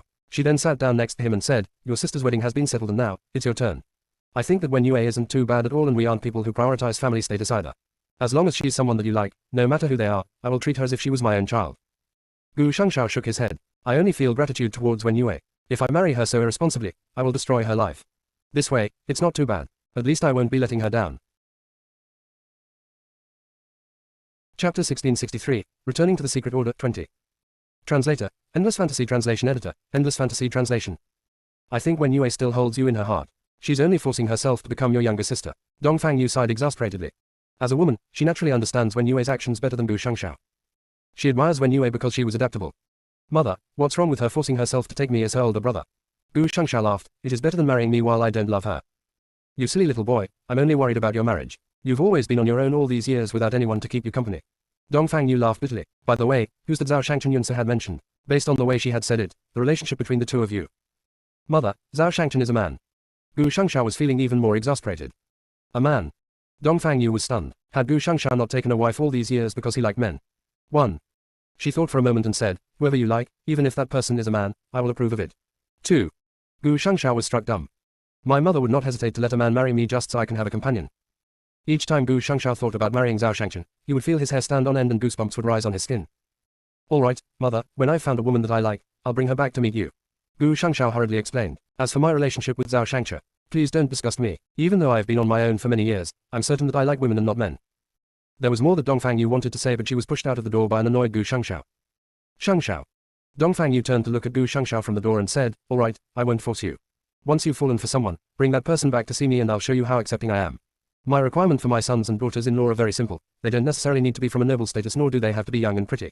They don't necessarily have to be a woman as well. As long as that person is alive, that will do. This requirement was indeed very simple. As long as that person was alive, even if that person was not female, that was fine for her too. Gu Shangshao's mouth twitched. It seems that his mother has decided that the reason why he still lacks a wife was because he liked men. By the way, Dongfang Yu seemed to remember something and added, even if that person isn't human, that's alright too. Demi-beast humans' talents are very powerful anyway. Besides, based on your parents' position, no one would dare plot against our grandchildren, so you can rest assured. Gu Shangshao rubbed his head to stave off his headache and replied exasperatedly, Mother, I promise you that after my little sister has saved Zhao Shangchen, I will search for my life partner, alright. Aha, I knew that your relationship with Zhao Shangchen isn't a regular one. Otherwise, why would you only search for your other half after he has been rescued? Quote. Gu Shangshao did not know what to say anymore. He was just making excuses so that he could stop his mother from nagging him. However, he did not expect his mother to insist on him and Zhao Shangchen being lovers. How is that even possible? Mother, I'm only worried about little sister's safety. I have no such inclination for men. After she gets back, I will think about my marriage. Are you happy now? Dongfang Yu nodded. Alright, remember your promise to me. Otherwise, I will personally find you a suitable match. Chapter 1664, The Deserted Snowlands, 1. Translator, Endless Fantasy Translation Editor, Endless Fantasy Translation. Gu Shangshao's entire face was full of exasperation. It was a good thing that Dongfang Yu did not say anything else. She sent Gu Shangshao a meaningful smile before she turned around and left. Gu Shangshao watched Dongfang Yu as she left and heaved a sigh of relief. A bitter smile then formed on his face. Once little sister returns, I will definitely need to find my life partner to prevent my mother from nagging me all the time. After mumbling to himself, he sat down cross-legged and continued to cultivate. The next day, Gu Ruan stepped out from her room and saw Wen Yue, who had been waiting outside the door. She was stunned as she raised her brow and asked, the person you should be waiting for is my big brother. Wen Yue pursed her lips and lifted her head to look at Gu Ruan before asking, can I come with you to save that man? Give me one good reason.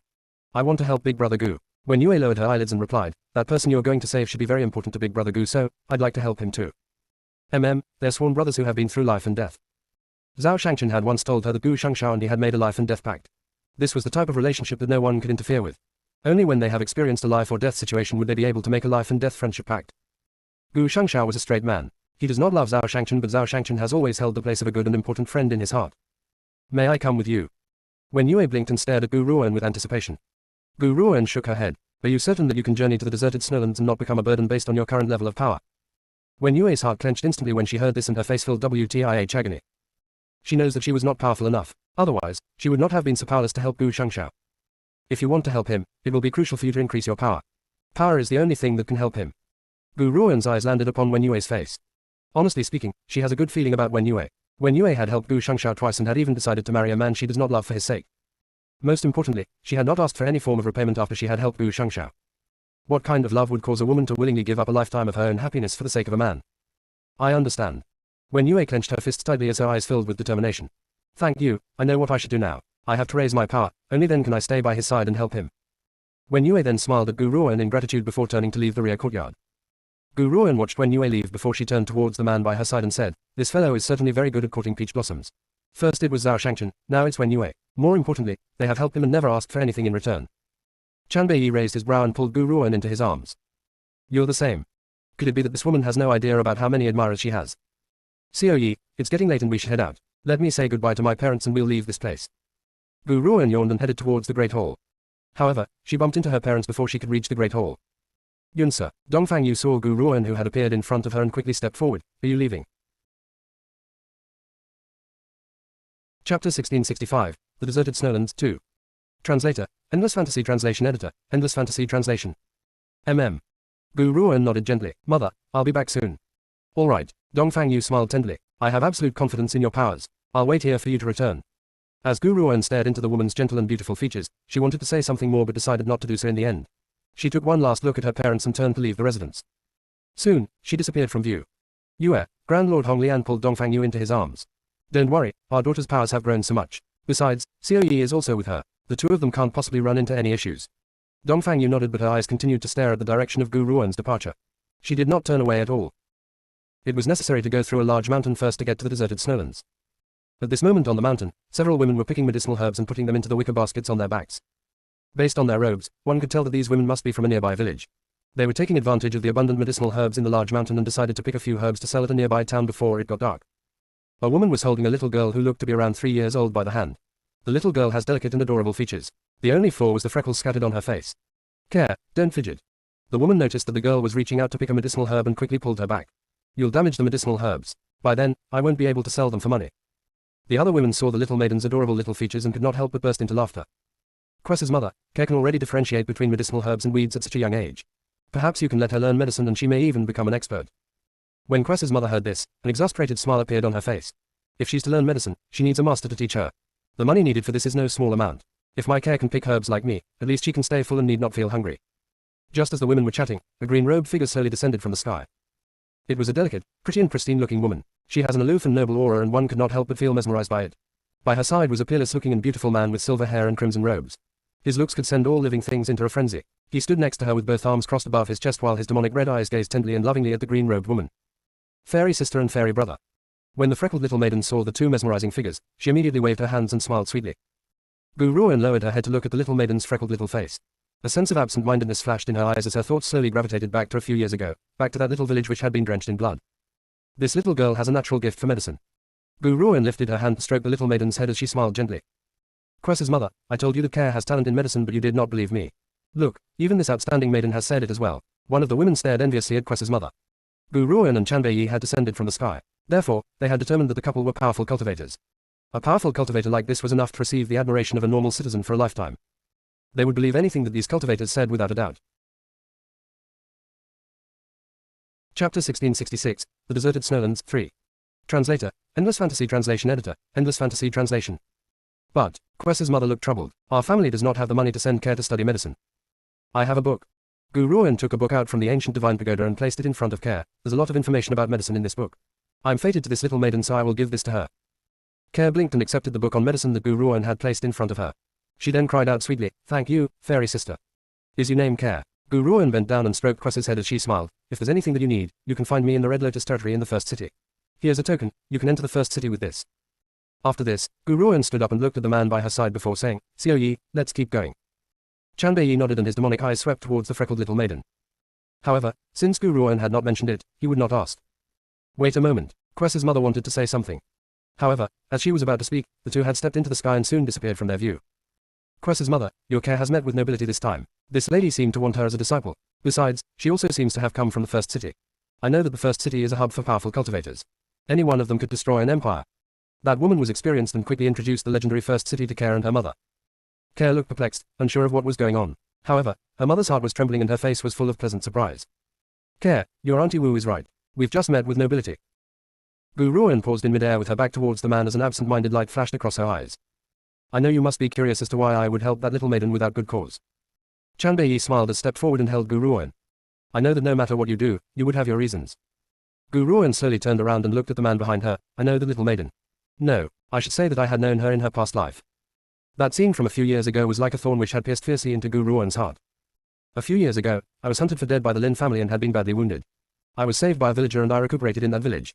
However, after I had left, I did not expect the Lin family members to discover that village and massacre every single person in it. That freckled little maiden's older brother was the person who had taken me in at the time. When I had returned, I saw the little village drenched in blood. Gu Ruoan took a deep breath and continued, I didn't think that I would still be able to find that little maiden even though she's forgotten about me. I had sensed that she was the same little maiden from that village from the first glance.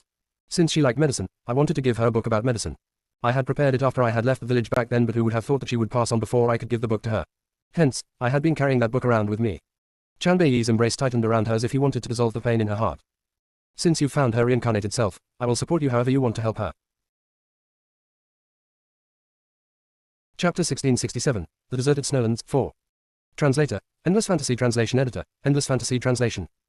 Gu Ruoan lowered her eyes and calmly replied, I know that there are many people like the Lin family in this world who don't attach any importance to the lives of normal people. Some even believe that normal people do not have the right to live in this world. Those innocent, simple and honest villagers had never done anything wrong, but they had suffered the annihilation of their village in the end. In this life, Gu Ruoan has killed her share of people. However, the people she had killed had all deserved to die. She has never killed the innocent. Hence, when she had seen the bloodbath in the village, she was heartbroken. Besides, if it had not been for her, those innocent people would not have lost their lives. Yunsa, I guarantee that I will never let anyone by your side get hurt, nor will I allow anyone who has helped you to lose their lives. Chanbei gripped Gu Ruoan's shoulders tightly as his eyes filled with determination. Gu Ruoan smiled gently and leaned her body into Chanbei's embrace. She gently closed her eyes as she basked in the warmth from the man's chest. Xiao Yi, this little maiden had been dragged down because of me in her past life. In this life, I will give her the best life. If she wants to learn medicine, I will personally teach her. If she wants to cultivate, I will also grant her the best conditions. No one is allowed to bully her. All right. Chanbei lowered his eyelids and planted a kiss on the woman's lips. No matter what you do, I will give you the biggest support. Gu Ruoan smiled. Her smile was one of contentment. By receiving Chanbei's companionship in this lifetime, was there anything else that she has to fear? Xiao Yi, let's continue on. We aren't too far off from the deserted snowlands from here. Gu Ruoan looked at the pure blue sky a near distance away and curled her lips as she remarked. The brief interlude had not affected the next move. After Gu Ruoan had finished speaking, she continued to rush ahead and soon disappeared from Chanbei's line of sight. Chanbei curled his lips and his demonic red eyes were full of smiles. As Gu Ruoan sped up ahead, he also sped towards the deserted snowlands as well. He had caught up with Gu Ruoan not too long after. The deserted snowlands. As the name suggests, this was a barren piece of land. Aside from the pure white snow, there were no grass or trees for miles, nor were there any birds or beasts. The vast land was filled with endless white and does not seem to have an end. We've arrived at the deserted snowlands. I wonder where that fellow Zhao Shangchen could be. Gu Ruoan raised her brows. She does not know if she was mistaken, but she had felt extremely uneasy once she had set foot into this place. Xiao Yi, I keep getting the feeling that something grim is about to happen. I'm here, I won't let you run into any danger. Chanbei turned around to look at Gu Ruoan as he spoke with determination. Gu Ruoan did not say anything else, but the deeper they ventured into the area, the stronger the sense of uneasiness grew. It was as if an endless abyss was lying at the end of the deserted snowlands. I did not expect the sorcerer's enchantment blossom to grow in a place like this. When we find Zhao Shangchen, we must take him away immediately. We can't stay here. All right. Chanbei wrapped his arm tightly around Gu Ruoan's shoulder. Suddenly, his demonic eyes flashed with a peculiar light and a somber air appeared on his beautiful face. Ever since his breakthrough to the 9th transformation state, Chanbei has never worn this expression before. Not good. Chanbei's expression changed as he sensed something. Yunsa, we have to go now, quickly. He then grabbed Gu Ruoan and fled madly into the distance. Chapter 1668, Pregnant 1. Translator, Endless Fantasy Translation Editor, Endless Fantasy Translation.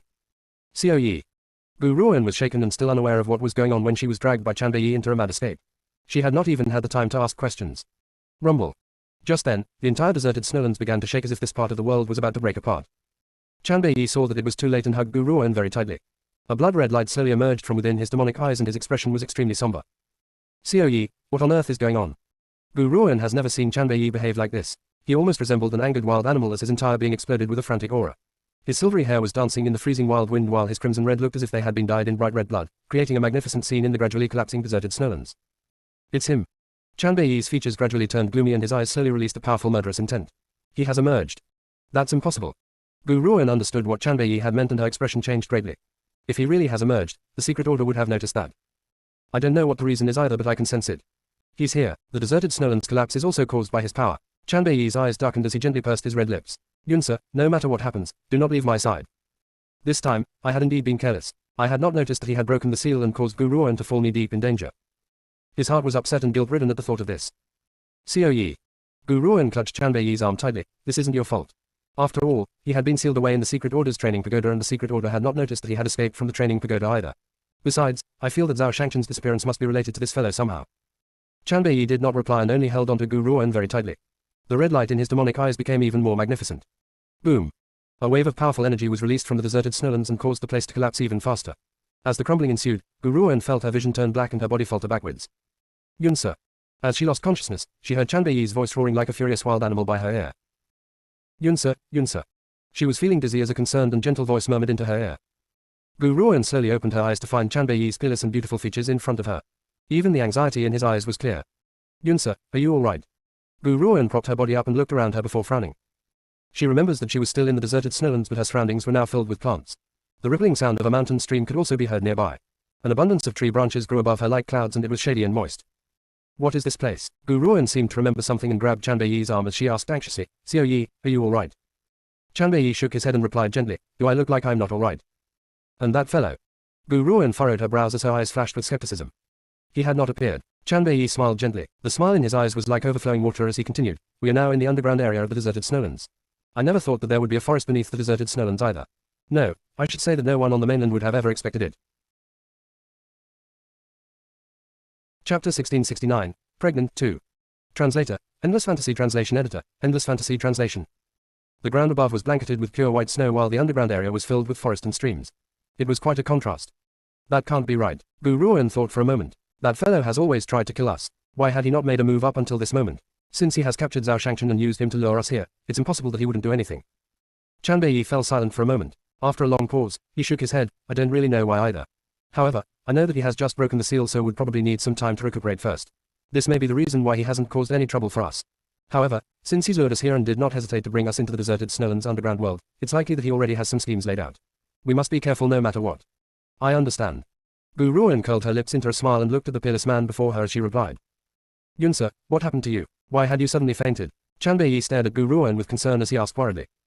I'm not too sure myself. It's probably just my body feeling a little unwell recently. I keep feeling as if I need to throw up. Nausea.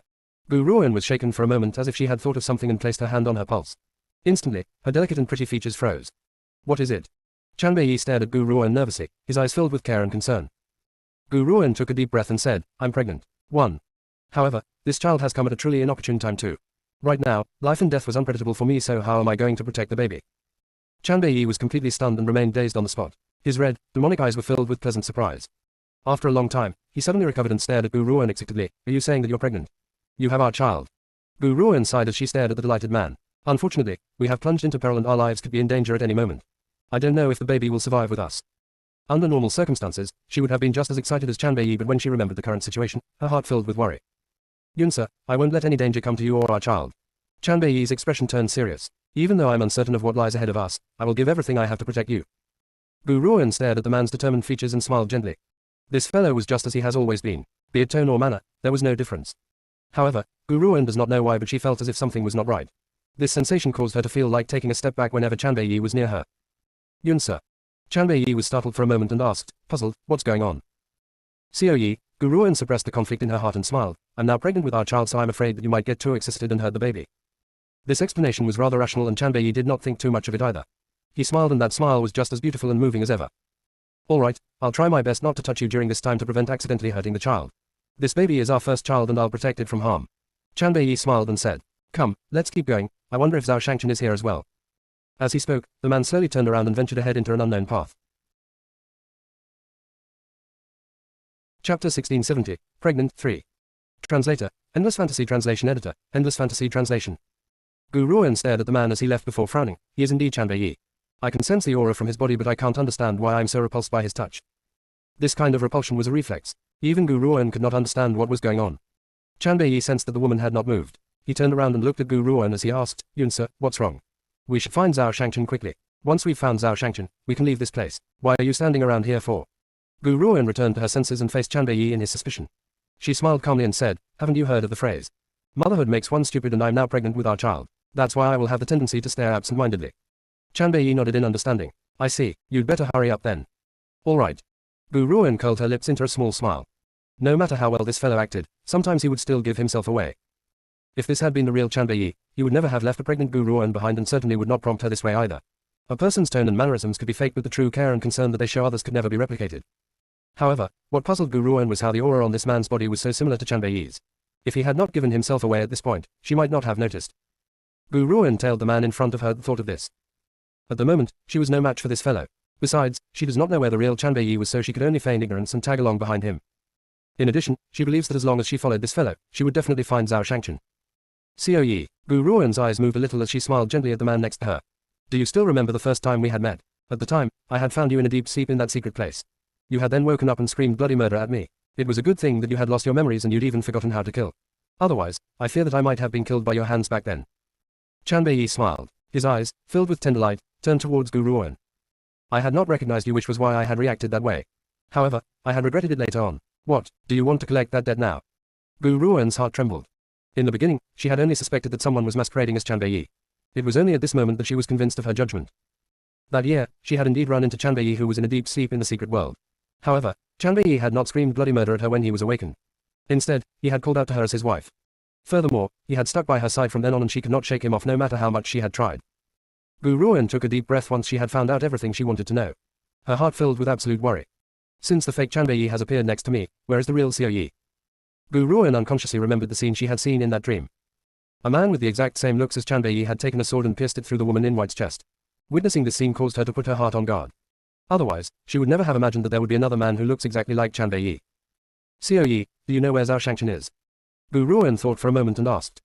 The man's face lifted up into a smile. His red eyes, however, carried a sense of deep thought.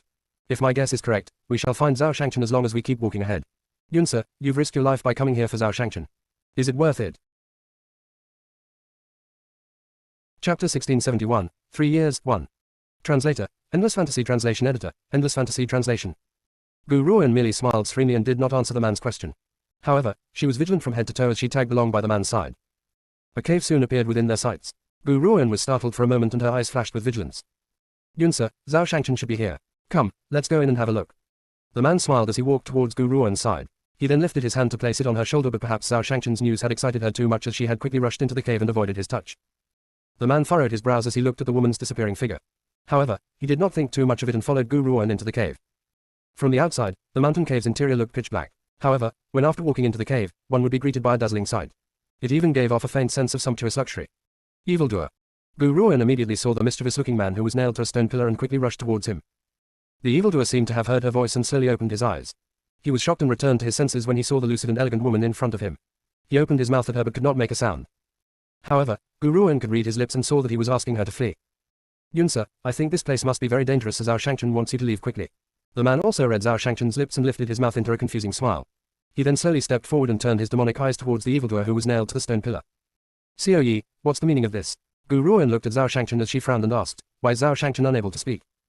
Yi looked at Zhao Shangchen and calmly replied, he seems to have been poisoned. As a result, he cannot speak. Besides, now that he's been nailed to that stone pillar, I reckon that it won't be so easy to bring him with us. The evildoer's arms and legs had been nailed firmly onto the stone pillar and his entire body was stained with dried blood. Gu Ruoan's heart trembled when she saw this and the murderous intent in her eyes darkened. I'm bringing him with us no matter what. If I find the culprit who had done this, I won't rest until he is dead. These words were directed at the silver-haired man next to her. Her clear and cool gaze carried a determined air and caused the man's heart to quiver. It gave him the impression that she had seen through his charade. However, the woman's voice rang out once again, Yi, you'll help me, right? The man heaved a sigh of relief when he heard this. Thank goodness, she had said those things to me not because she had seen through my act but because she wants my help. Yunsa, I will help you no matter what you want to do. Yi raised his lips and smiled. The look in his eyes was as tender as ever. However, Gu Ruoan could see that she was not in his eyes at all. All that tenderness was merely for display. Evildoer, hang in there. I will get you out of this. Gu Ruoan said as she slowly walked to Zhao Shangchen's side. Chapter 1672, 3 Years, 2. Translator, Endless Fantasy Translation Editor, Endless Fantasy Translation. Zhao Shangchen nodded then shook his head again. His face was full of anxiety and it looked like he wanted to say something to Gu Ruoan. However, his throat was blocked up and he could not make a sound. Gu Ruoan did not leave room for idle chit-chat as she placed her hand on one of the bone spurs holding Zhao Shangchen to the stone pillar. She then took a deep breath. Evildoer, you must endure this. I will bring you home very soon. Rip. After Gu Ruoan had spoken, she pulled forcefully and the bone spur on his palm was pulled out, staining her robes red. Zhao Shangchen let out a muffled groan. His mischievous features were now entirely white. Who would have thought that this once magnificent and peerless evildoer would reach such a sorry state? Gu Ruoan could not help but feel a pang in her heart. There are 3 more. I just need to pull out these bone spurs and we can leave. Here's a pill. You should take it. It can help to stop your bleeding. Zhao Shangchen was startled for a moment before he opened his mouth to swallow the pill. However, his eyes had remained fixed on the man behind Gu Ruoan the entire time. The urgency in his eyes grew thicker and thicker. Gu Ruoan did not seem to notice his eyes as she grabbed another bone spur and pulled forcefully. It came out along with a bit of flesh and fresh blood also spilled out in an instant. Anyone who saw this would feel the immense pain as well. Zhao Shangchen gritted his teeth, bore the pain. He also tried very hard not to groan again. However, Pulling out the bone spurs was still less painful than when they had been hammered into him. He has already endured an agony which was worse than death, what else does he have to fear? There are two more. Evildoer, my brother is waiting for you at home. Gu Ruan even brought up Gu Shangshao's name to help Zhao Shangchen bear the pain. She knows that at this moment, only Gu Shangshao could ignite this man's willpower. Indeed, upon hearing Gu Ruan's words, Zhao Shangchen's eyes lit up. He then nodded and mouthed the words, continue. Even though he could not verbalize the word, Gu Ruan had understood it. Her hand landed on the bone spur at his ankle. The person who had nailed Zhao Shangchen to this place was far too cruel. These 4 spurs had pierced right through his bone. One could imagine the agony he has had to endure. She does not know how Zhao Shangchen had managed to endure such agonizing torture. Perhaps he had refused to be resigned to his fate. He had refused to accept that he would not be able to see Gu Shangshao safe and sound before his eyes. Hence, he had endured the torture through sheer willpower. Rip. Gu Ruan pulled out another bone spur and Zhao Shangchen's expression became even paler. His lips were now bleeding from being bitten through. He staggered and looked as if he would collapse at any moment. There's one more left, it's the last one. Gu Ruan took a deep breath and gave Zhao Shangchen another pill before turning her gaze to the bone spur on his other ankle. Her hand trembled slightly but she managed to catch hold of the bone spur in the end. MMPH. As the last bone spur was removed, Zhao Shangchen could not help but groan once again. His entire being then crumpled downwards, landing coincidentally on Gu Ruan's body. Evildoer. Gu Ruan's face paled from the shock. She then hurriedly took out another pill and placed it into Zhao Shangchen's mouth. Thanks to the healing powers of so many pills, Zhao Shangchen's body finally recovered. However, the blood all over his body still showed the abuse he had endured over the past several days. Chapter 1673, 3 Years, 3. Translator, Endless Fantasy Translation Editor, Endless Fantasy Translation. Evildoer, I'm sorry that I arrived too late. Gu Ruan lowered her eyelids and her eyes filled with remorse. If she had not asked the evildoer to go find the sorcerer's enchantment blossom, he would not have run into such peril.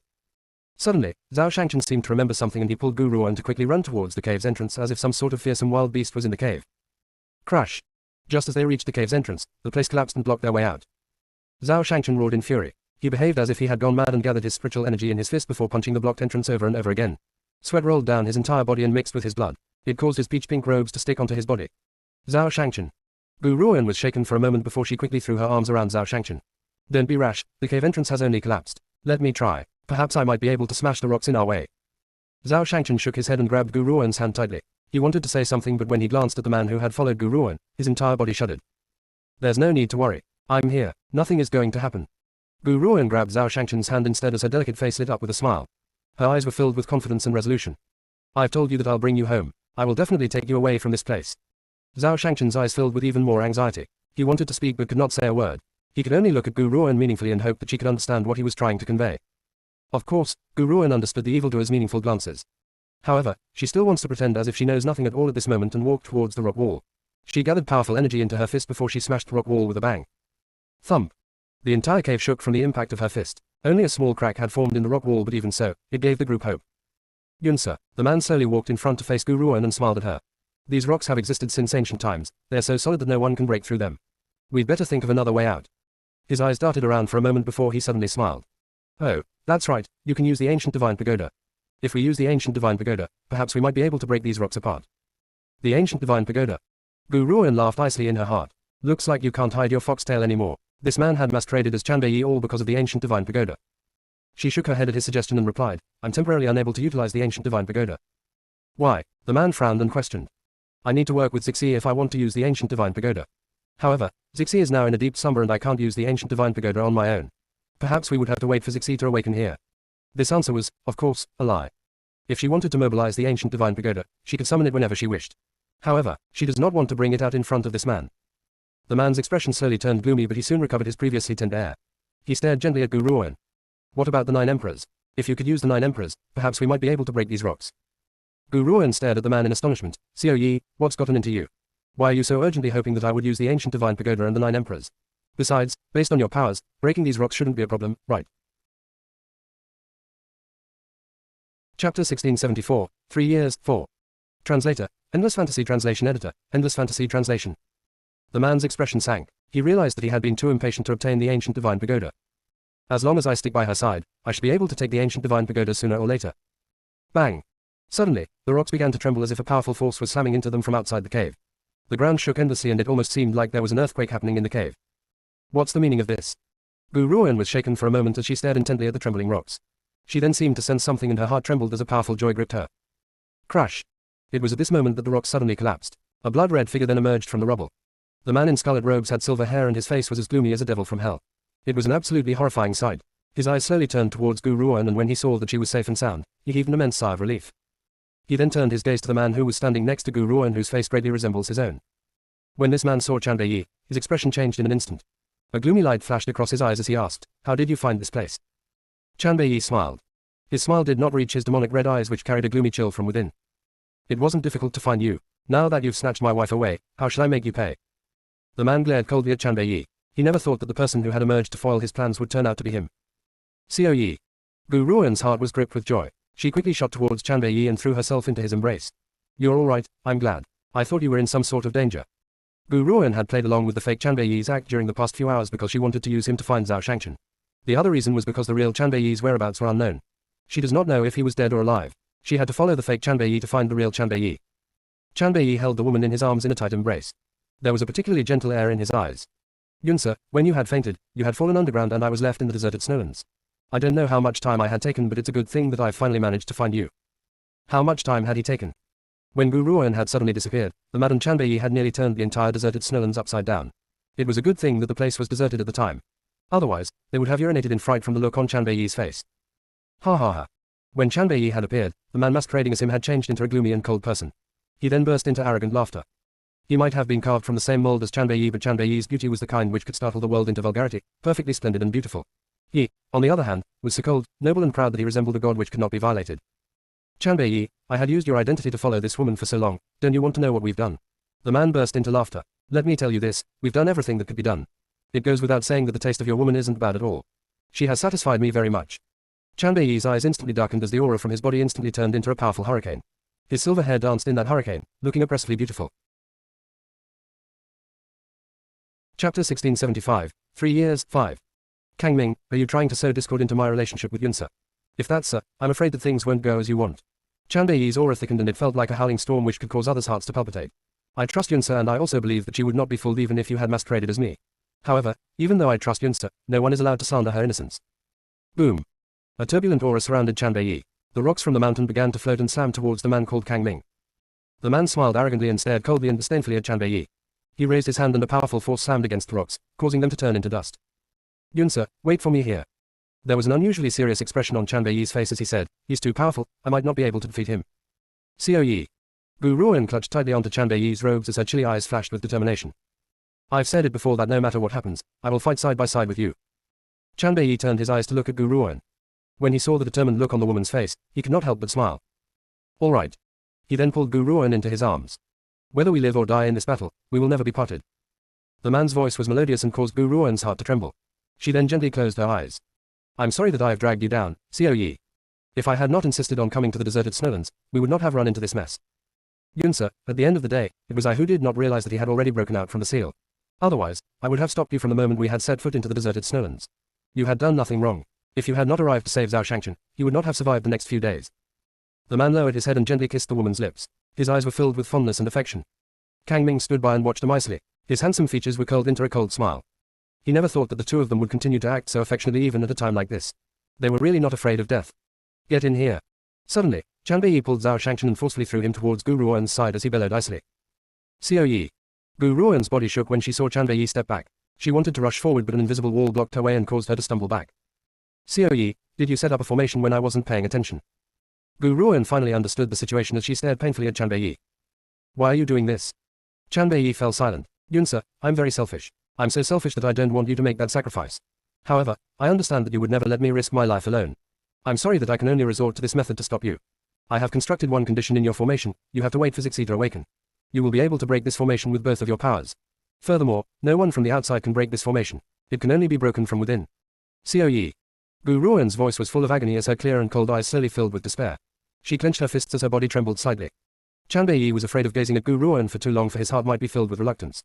His demonic red eyes then turned slowly towards Kang Ming. Chapter 1676, 3 years, 6. Translator, Endless Fantasy Translation Editor, Endless Fantasy Translation. I know that you want to obtain the ancient divine pagoda so that you can reach the full circle state which no human has yet reached. However, you should also know that there's another way to reach the full circle state, and that's by merging with my soul. If you merge with my soul, you can break through to the full circle state. However, if I were to merge with you, the person who will achieve the full circle state is me. Kang Ming laughed disdainfully as he stared mockingly at Chan Bei. Are you planning to compete with me and see who can merge with who first? No. Chan Bei snarled at Kang Ming, it should be who defeats who. The loser will then disappear from this world along with his soul. I wonder if you would dare to fight this battle with me. Ha ha ha. Kang Ming burst into arrogant laughter. Chan Bei, both of us had suffered 10,000 years ago. At that time, you were heavily wounded and had no way of merging with my soul.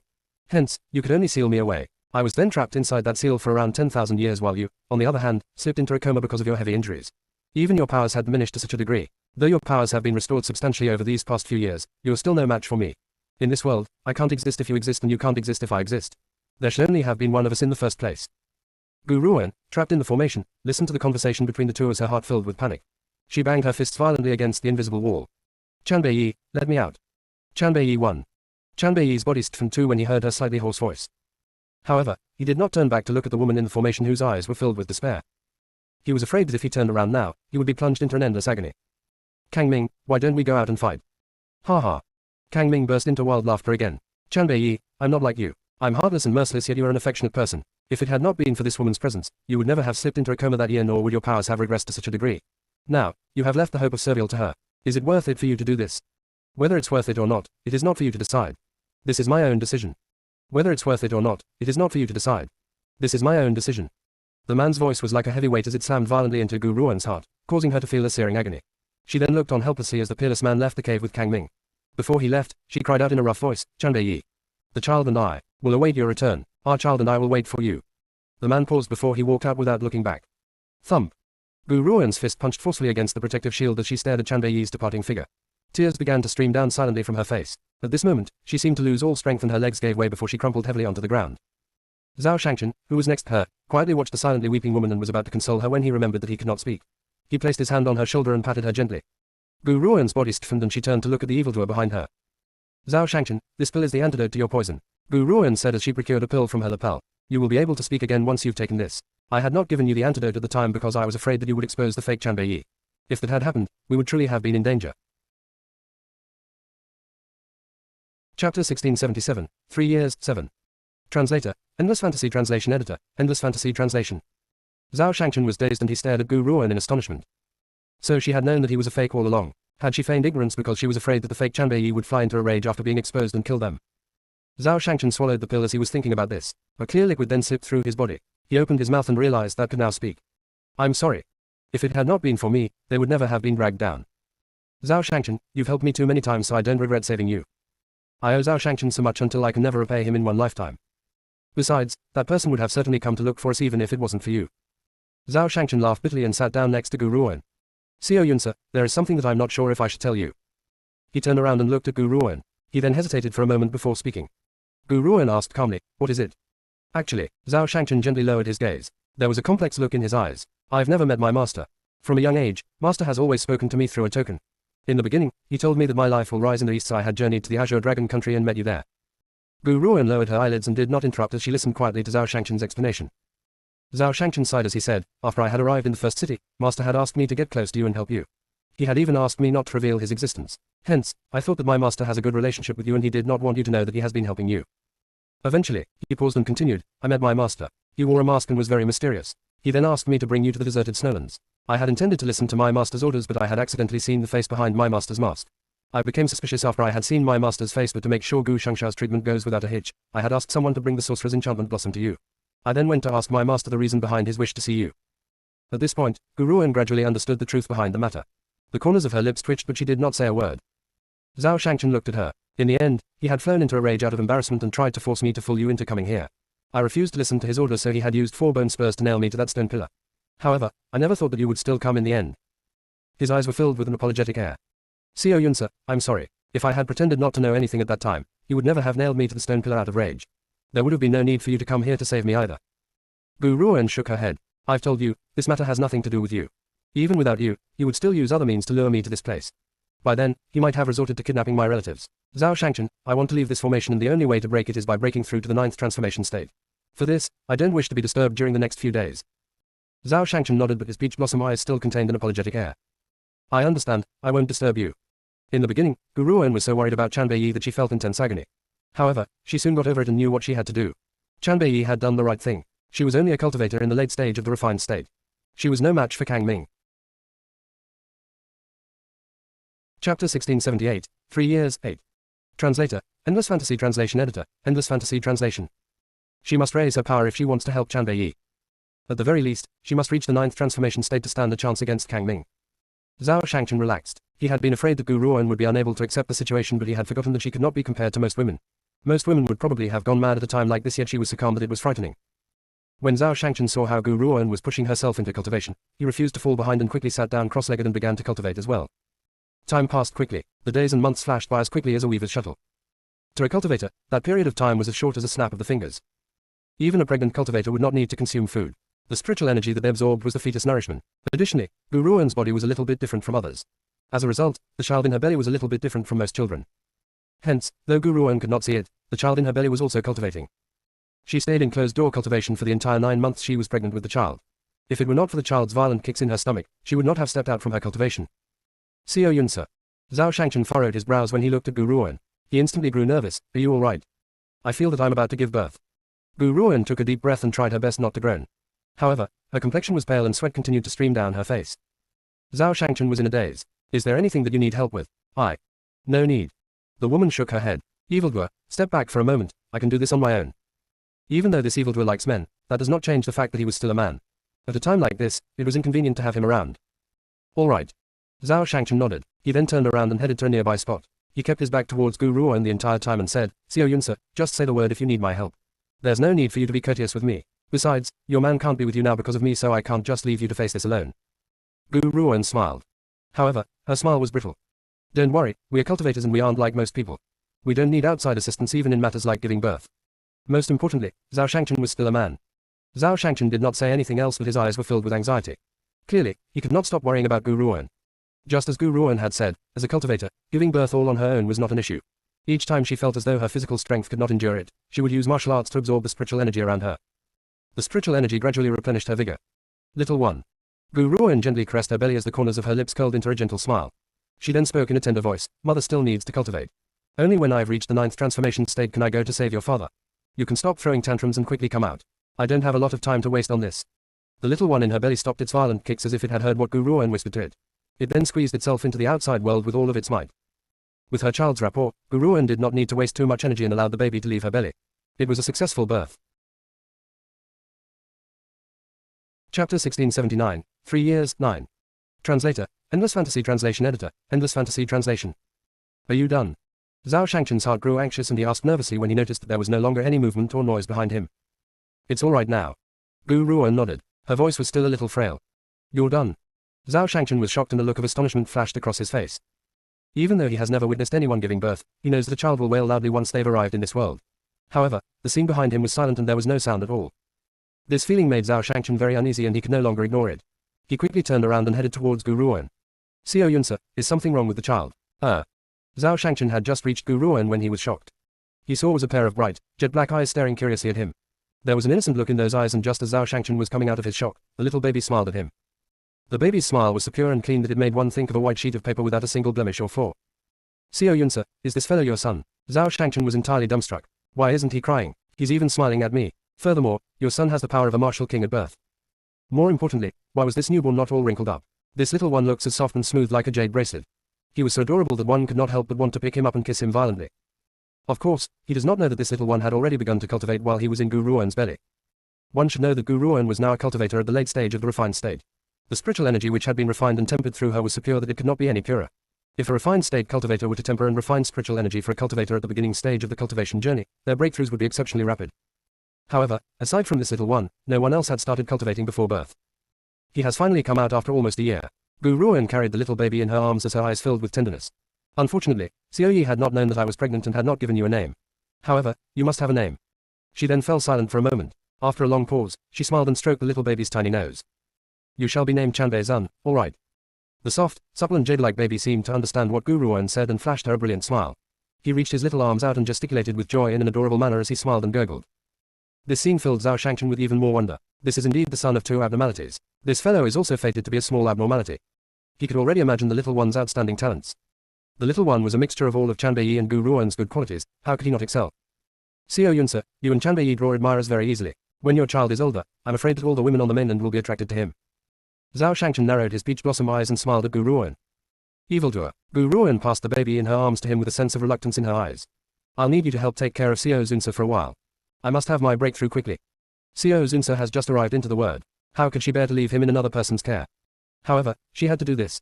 She could only save Chanbei once she has broken through. Don't worry. Zhao Shangchen held the little baby and smiled magnificently. I will take good care of my godson for you. Chapter 1680, 3 years, 10. Translator, Endless Fantasy Translation Editor, Endless Fantasy Translation. Godson. Gu Ruoan was stunned and she looked at Zhao Shangchen in astonishment. When did he become your godson?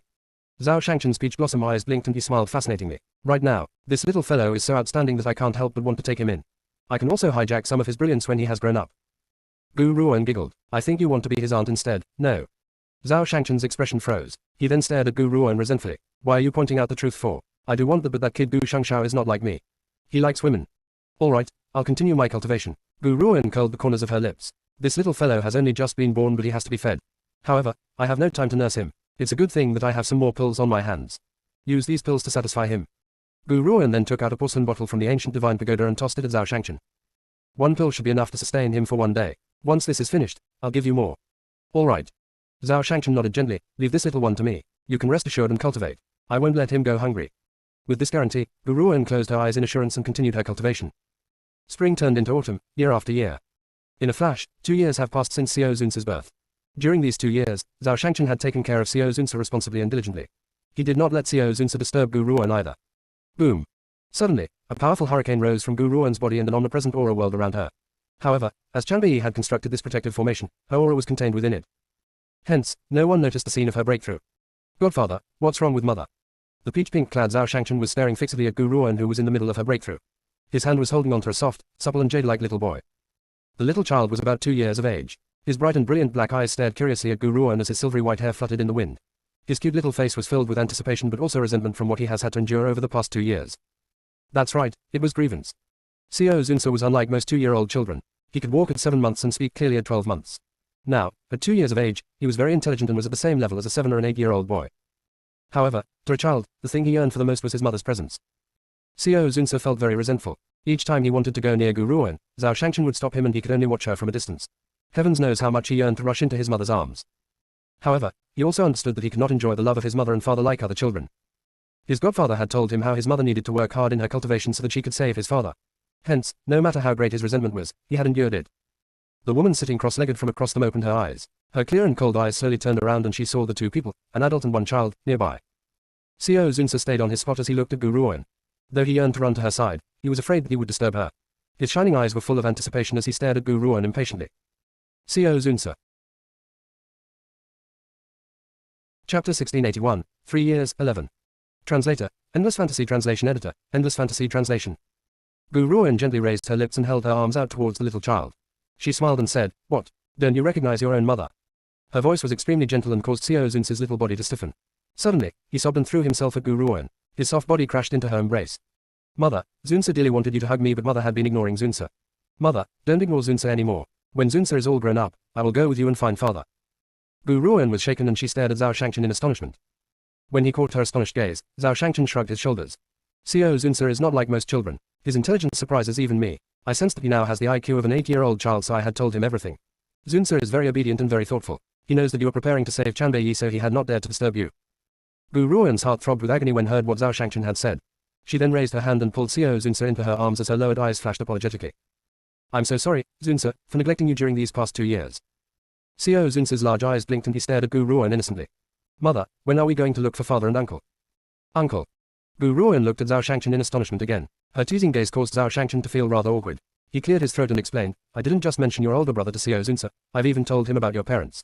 I only wanted to allow him to know his own relatives. Just as he had spoken, Xiao Zunsa's soft and squirmy voice chimed in again. Godfather has mentioned uncle 1,001 times, talked about father 530 times, and only spoken of grandfather and grandmother over 100 times. Xiao Zunsa. Zhao Shangchen wanted to stop Xiao Zunsa, but it was clearly too late. This imaginative and weird little kid had already blurted it all out. Especially since this little fellow was still unaware of what had happened and only stared at him innocently. Godfather, did Zunsa get it wrong? When faced with this innocent little thing, Zhao Shangchen's words of rebuke could not be spoken. He sighed, but there was a definite look of exasperation on his face. Xiao Yunsa, when is Zixi going to wake up? Zhao Shangchen seemed to remember something as his eyes turned towards Gu Ruoan. If he's awake, we can leave this place. Zixi. Gu Ruoan gently curled the corners of her lips. If you're awake, come out. A demonic voice suddenly rang out and echoed through the entire cave. Little girl, I was only unconscious for several years but you've gone and had a child with that fellow, Chanbei Yi. A dark, reddish-purple figure appeared behind Gu Ruoan. He had wanted to hug her as he usually did but, in the end, the handsome and demonic-looking man lowered his outstretched arms. There was a smile in his purple eyes. However, no one knew how much jealousy and misery was in that smile as well as a feeling of unwillingness. Zixi, I need your help. Gu Ruoan had not noticed the peculiarities in Zixi's behavior. Her chilly eyes turned towards the man behind her. Do you want to break the formation? Zixi smiled gently. That can be done. However, is this little one you and Chanbei Yi's child? It seems that in the years that I have been asleep, I've missed out on too many things.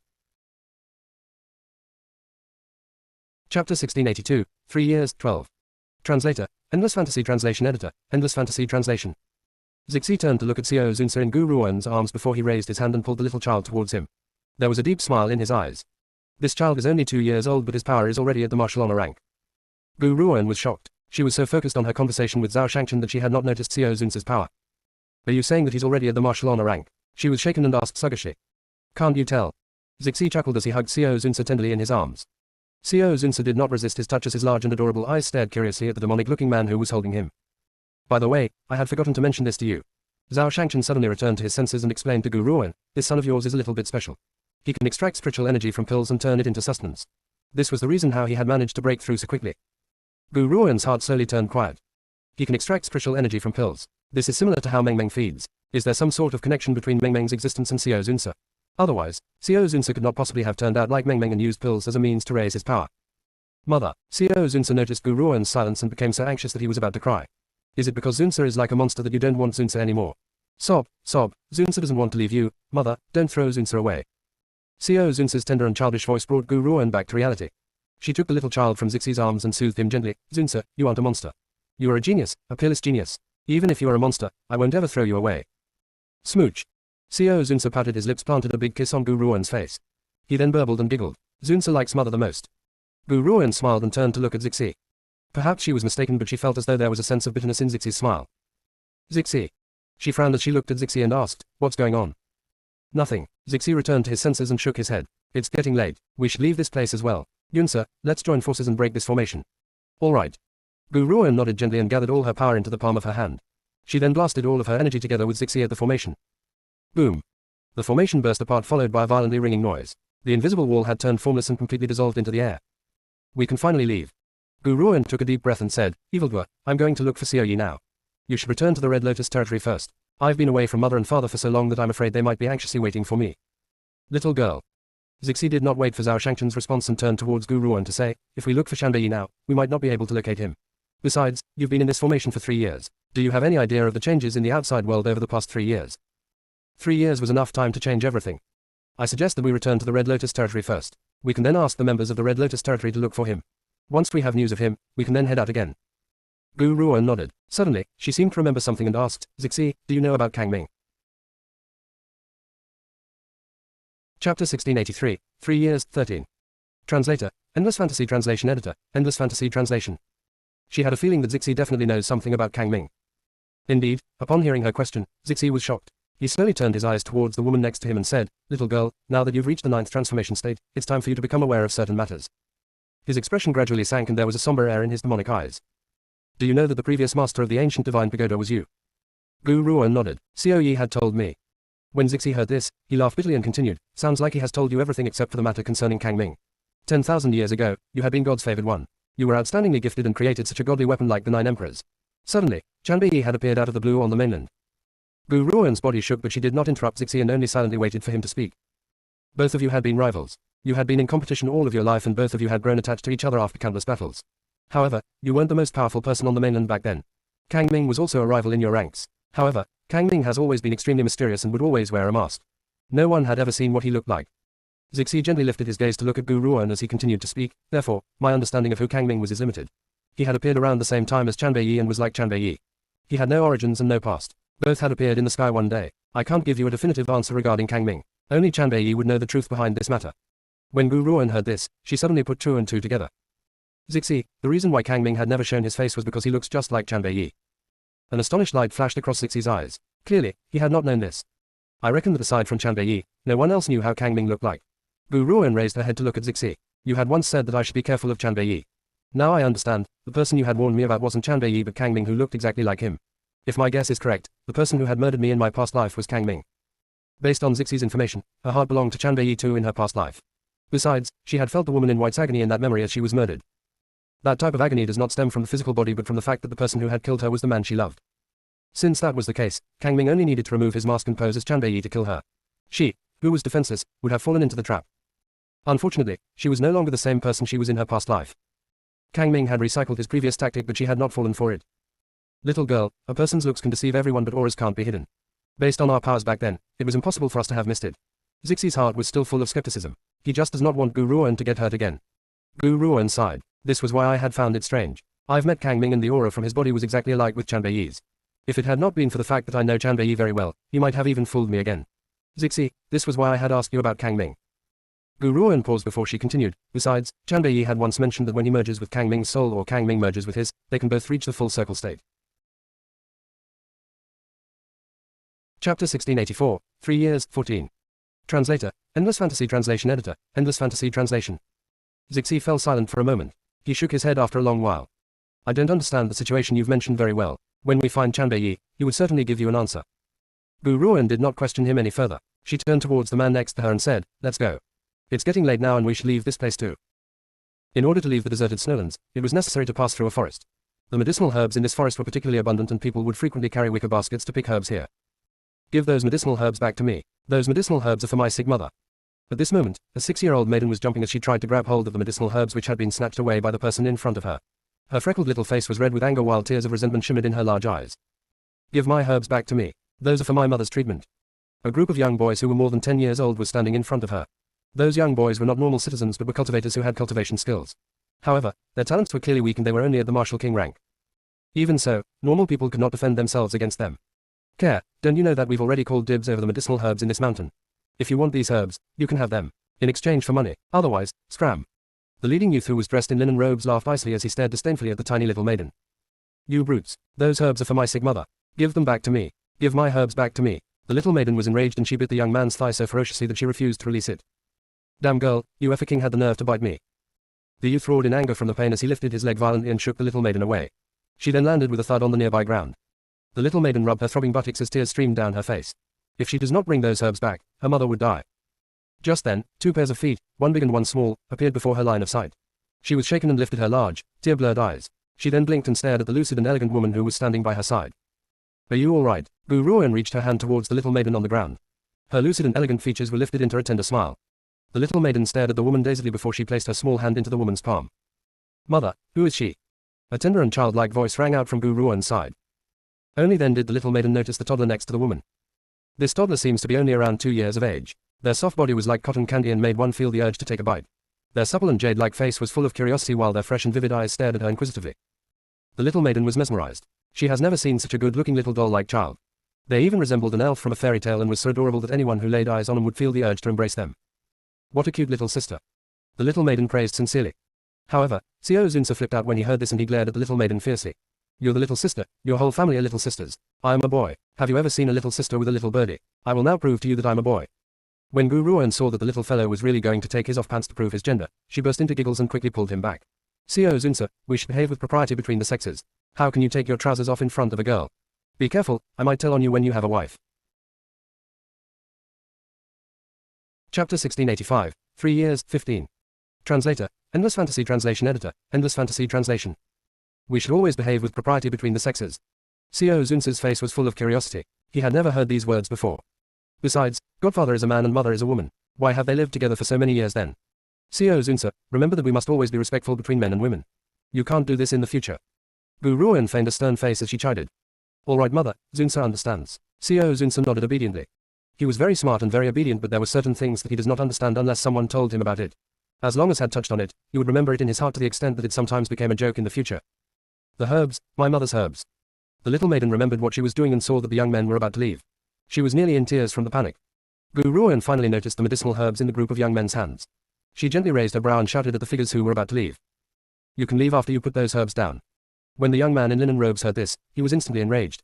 He stopped and glared viciously at Gu Ruan as she said, Damn girl, mind your own business. Otherwise, you won't even know how you've died.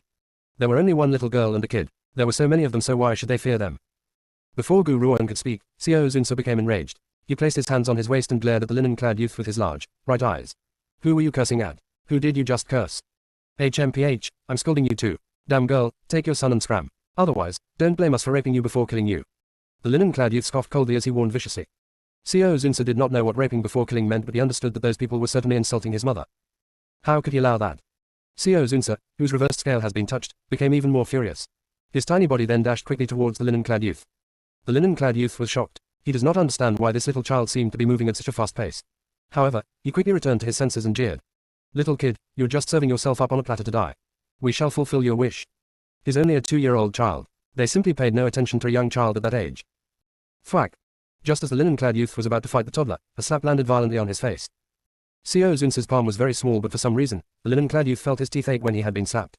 He roared angrily, damn kid, you're digging your own grave. Whack. Another slap was thrown at him. The linen-clad youth's friends behind him could not even react. Co Zunsa's palm was like a flurry of snow which fell rapidly on him. Who allowed you to scold my mother? Anyone who scolds my mother should die. Slap, slap, slap. Co Zunsa's movements were very fast until all the group could see was a blur. When they returned to their senses, they saw that the linen-clad youth's face was as swollen as a pig's head. Wham! Co Zunsa's little hand slammed on the youth's chest again and he was flung out of the way to land against a nearby tree. The youth yelped and spat out blood. He then stared at Co Zunsa in horror. At this moment, the troublemaking youths were all staring at Co Zunsa in terror, as if Co Zunsa was not human but a terrifying monster instead. Chapter 1686, 3 years, 16. Translator, Endless Fantasy Translation Editor, Endless Fantasy Translation. Mother said to put down those herbs and leave. Though Co Zunsa's voice was tender and soft, his tone was extremely stern. It scared the group of youths so much that they quickly threw the herbs down and ran down the mountain, fearful that if they were one step too late, they would be devoured by this monster. They had never seen a 2-year-old child emit such powerful energy. What else could he be if he was not a monster? Co Zunsa bent down to pick up the medicine tray. The medicine tray was bigger than him, but he did not feel the strain. He then toddled towards Guruan with an expectant expression. Mother, Zunsa has chased those bad guys away. His eyes gleamed with a resplendent light as he stared unblinkingly at Guruan. If Zunsa had a little tail, Guruan could imagine the little fellow wagging his tail fawningly. Zunsa is really clever. Guruan stroked Co Zunsa's head and smiled. Co Zunsa continued to blink his large eyes. Mother, do I get a reward? A reward? Guruan stroked her chin. Suddenly, she remembered something and pulled the slumbering Meng from the ancient divine pagoda and threw it at the anticipating Co Zunsa. I'll let you play with this fellow. Co Zunsa was immediately attracted to Meng, who was exploding with cuteness. His tiny hands stroked the little beast's round body as his eyes filled with glee. Thank you, mother. Zunsa really likes it. Before Meng could react, it had been thoroughly ravaged in Co Zunsa's hands. Its gaze was full of resentment as it stared pitifully at Guruan and its mouth squeaked and cried non-stop. Sob, sob, why must master give me to this wimpy brat? Besides, out of so many spiritual beasts in the ancient divine pagoda, why me? I've told your mother to take you to the first city. Why are you still here? Guruan placed the medicine tray into the little maiden's hands before she raised her brow and asked, You are pretty talented when it comes to medicine. I wonder if you've read through the book I had given you. The little girl's eyes lit up. Were you that nice lady who had given me the book on medicine 3 years ago? 3 years ago, the little maiden was only 3 years old. Her memory was a little fuzzy, so she had not remembered Guruan. However, her mother would frequently mention the cultivator who had given the book on medicine to her, so she was quite curious about this cultivator. Big sister, I've read the book on medicine that you've given me. Also, I've even followed the instructions in that book for my mother's treatment. Unfortunately, my learning skills aren't good enough and I can't cure my mother completely. The little maiden lowered her eyelids as her eyes filled with worry. Why didn't you go to the first city? Guruan raised her brow. Even though the little maiden had not been to the first city in the past few years, if she had used her name in the Red Lotus territory, her father would certainly help them. They would not have fallen so far either. The little maiden bit her lips as she stared at Guruan with tears in her eyes. Mother had also asked me to seek shelter from you in the first city, big sister, but mother is sick. I don't want to leave her alone. I had decided to go to the first city when mother is all better. Guruan fell silent for a moment before saying, Take me to your mother. All right. The little maiden finally smiled. Big sister is so powerful. She can definitely cure my mother's illness. Mother, Co Zunsa pouted sulkily. Godfather has told Zunsa that Zunsa should address mother's brothers and sisters as uncle and aunt. She is only a few years older than Zunsa, but she keeps calling mother big sister. That means that she's one generation older than Zunsa. Zunsa doesn't want to call her aunt. Chapter 1687, 3 years, 17. Translator, Endless Fantasy Translation Editor, Endless Fantasy Translation. The little maiden felt shaken for a moment and her eyes flashed with confusion. If I don't address Guruan as big sister, how else should I address her? Care, that book on medicine I had given you is also an indication that I want to take you in as my disciple. From now on, you will call me master. Guruan had considered for a moment before she spoke. Furthermore, I'm going to change your name. Your name shall be Guwanbai from now on. I will listen to you, master. The little maiden smiled as brightly as the sun. Her father had passed on at an early age and her mother was only a simple villager. Her mother had seen a sparrow outside the house after she had given birth and named her Care. Unexpectedly, she now has a proper name. Guwanbai. The little maiden's smile grew even more resplendent as she silently murmured those words. The name that master has given me is really pleasant to the ear. Gu Ruoan held Xiao Zunsa and Gu Wanbai's hands and said, Xiao Bai, let's go and see your mother now. All right, master, come with me. All was quiet and peaceful in the small, remote village. Someone was coughing continuously in a broken down and crude thatch house. The woman who was lying on the bed's heart filled with anxiety when she saw that Gu Wanbai had not returned. She propped herself up and tried to stand, but when her body straightened up, she was not as strong as she wished and she slipped off the bed with a thud. Kui Rong. A village woman who had been weaving a rope outside the house anxiously rushed in. She saw the woman who was sprawled on the floor and jumped with fright before she quickly rushed forward to help her up. Kui Rong, your body is not yet well. You mustn't move around too much. Cough, cough. Kui Rong coughed dryly as she clutched the village woman's arm in a tight grip and said, Care had gone to the mountain to collect herbs. It's been so long and she still hasn't returned. I'm worried that she might be in danger. I want to go look for her. Cough, cough. Kui Rong coughed again as she spoke. You should stop talking so much now. I'm here to pass you some secret information. The Li family members have arrived again. I say, Kui Rong, those Li family members are not like us. They're cultivators and have taken a liking to Cress's talents. They want to take her in. As long as you give care over to the Li family will find the doctor to treat your illness. Why are you so stubborn? Kui Rong shook her head and spoke with a fragile look on her face. Aunt Chiang, my care is already someone else's disciple. As they say, a good woman does not have two husbands. It's the same when it comes to being a disciple. How could she break her promise and become the someone else's disciple? If my illness had not dragged Care down, I would have sent her to look for her master in the first city by now. Kui Rong, you still don't get the point. 3 years ago, that lady you had met had not said that she would take Care in as a disciple. Therefore, doing so doesn't count as a breach of good faith. Besides, that lady might have just happened to pass by completely by coincidence. Whether she would appear again or not is not guaranteed. It's more important for you to solve the issue at hand first. Kui Rong smiled in a fragile manner. My Care has already accepted someone's book on medicine. That's indirectly equivalent to becoming someone else's disciple. She can deny Care from becoming her disciple, but Care cannot be the one who breaks the agreement first. Aunt Chiang, you can stop advising me. I won't agree to the Li family. Sigh. Aunt Chiang sighed when she saw that her words would not go through. She then replied exasperatedly, I've already said what needs to be said and I can't say anything more. The Li family members are now on their way here and I really can't help you. Oh, that's right. You must never say that I've told you this. Chapter 1688, 3 years, 18. Translator, Endless Fantasy Translation Editor, Endless Fantasy Translation. Aunt Chiang helped Kui Rong back into bed. She then left quickly, afraid that the Li family would be unhappy if they found out that she had blurted out this information. That would be horrible. Though the Li family was not considered to be very powerful, to the villagers, they were like huge monsters. How could a normal citizen expect to dispute with them? That would be digging their own grave. Not too long after Aunt Chiang had left, a group of people entered the home. The leader of the group was the young master of the Li family, Li Ying. Kui Rong, have you considered it? Hand Care over to me and I will send someone to give you medical treatment. Li Ying looked at Kui Rong arrogantly as if he was doing her a huge favor by being charitable. Young Master Li, I've told you this, Care has recognized someone from the first city as her master. She can't go back on her word. I'd like you to leave, young Master Li. Kui Rong, if you won't do this the easy way, we can do it the hard way. What kind of existence does the first city hold? It's like a kingdom of gods to us secular world people. Cress's talents are indeed substantial, but she's not so exceptional that someone from the first city would have taken notice of her. You should find a better excuse to reject me. Do you really think that I would believe that a member of the first city had taken notice of Care? Kui Rong was shaken and quickly explained, that lady was really from the first city. Besides, she has even given the first city's token to me and asked Care to find her in the first city when she is older. I'm telling the truth. Ha ha ha. Li Ying burst into wild laughter. Kui Rong, if you had not made this excuse up to reject me, then you've been deceived. I will now educate you on how the first city operates. Martial Saint cultivators are the starting rank for first city cultivators. Besides, I can tell you that most families don't have the right to hold entry tokens into the first city. Only the governor's palace and the 4 great protectors are in possession of those tokens in the first city. He then laughed icily. You claim that she had given you an entry token from the first city. This means that she might have been from one of the 4 great protectors. Do you think that I'm a fool? The 4 great protectors are like gods. Why would they have taken notice of Care? Actually, he had only heard news regarding the first city from the mouths of others. He was not well versed in the inner workings of the first city at all. For example, the secret order's existence was not in his area of knowledge. She had appeared from the sky. Suddenly, Kui Rong remembered something and quickly exclaimed, I had seen it very clearly. That lady had descended from the sky. She has great power. She must be a member of the first city. Ha ha. Li Ying burst into laughter again. Descended from the sky. Kui Rong, you really are an idiot. Let me tell you something. As long as a person is at the martial emperor rank, they can fly across the sky. The Li family has several martial emperors amongst us. I, myself, will soon break through to the martial emperor rank too. This doesn't count for much. You definitely haven't seen the world. You would think that if one could fly, that person must be from the first city.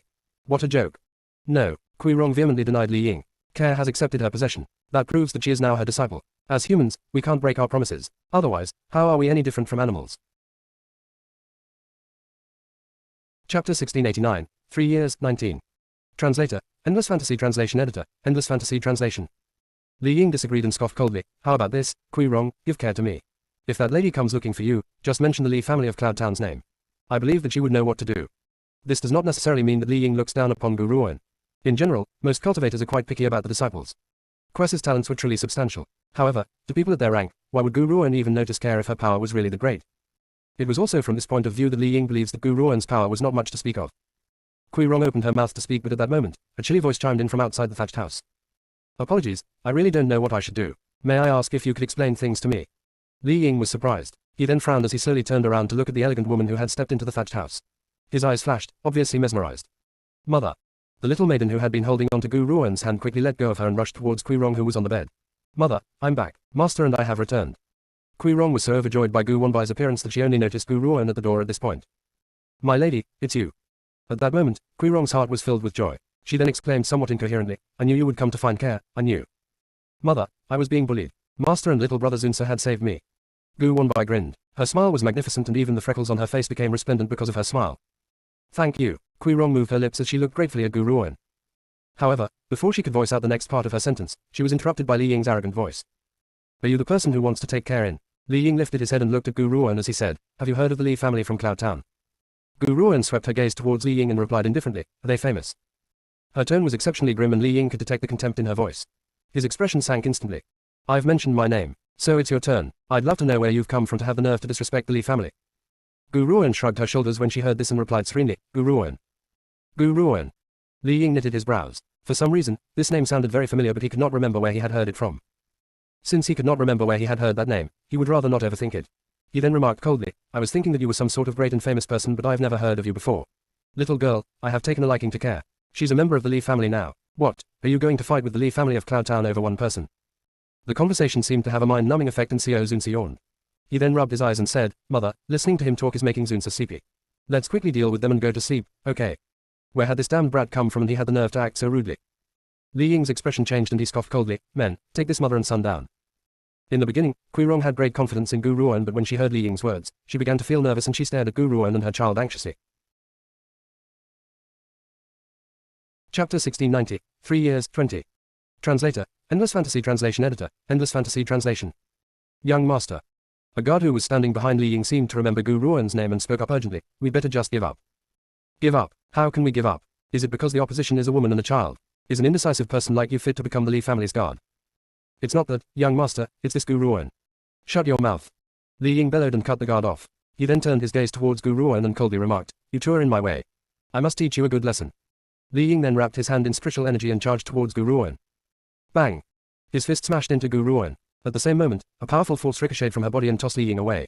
Blood began to drip from his hand, turning his entire hand in red. Li Ying was shocked and he stared at the tranquil Gu Ruan in astonishment. His eyes filled with confusion. I had clearly used all of my power but not only was I unable to hurt her at all, I had suffered injuries from a backlash. How can this be? Young master. The guard quickly rushed to Li Ying's side and blurted the words which had been interrupted previously. I've heard of Gu Ruan, he stammered. Or should I say, no one in the East Peak mainland is unaware of her. She was the woman who had successfully refined a pill in the medicine sect's general meeting several years ago and she did not even pay any regard to Wind Valley's eldest lady. Furthermore, she's also Grand Lord Hong Lian's daughter and the Holy Doctor, Bai Jungshan's disciple. Crash. Those words landed like a lightning strike on a clear day, stunning Li Ying. Gu Ruan. I remember now. I was wondering why her name had sounded so familiar. Is this really her? They said that Gu Ruan had journeyed to the first city, so what is she doing here? I had even run into her. When he remembered the things he had said, a wave of terror crept up from his heart. He punched his guard in anger and roared furiously, Why didn't you tell me earlier?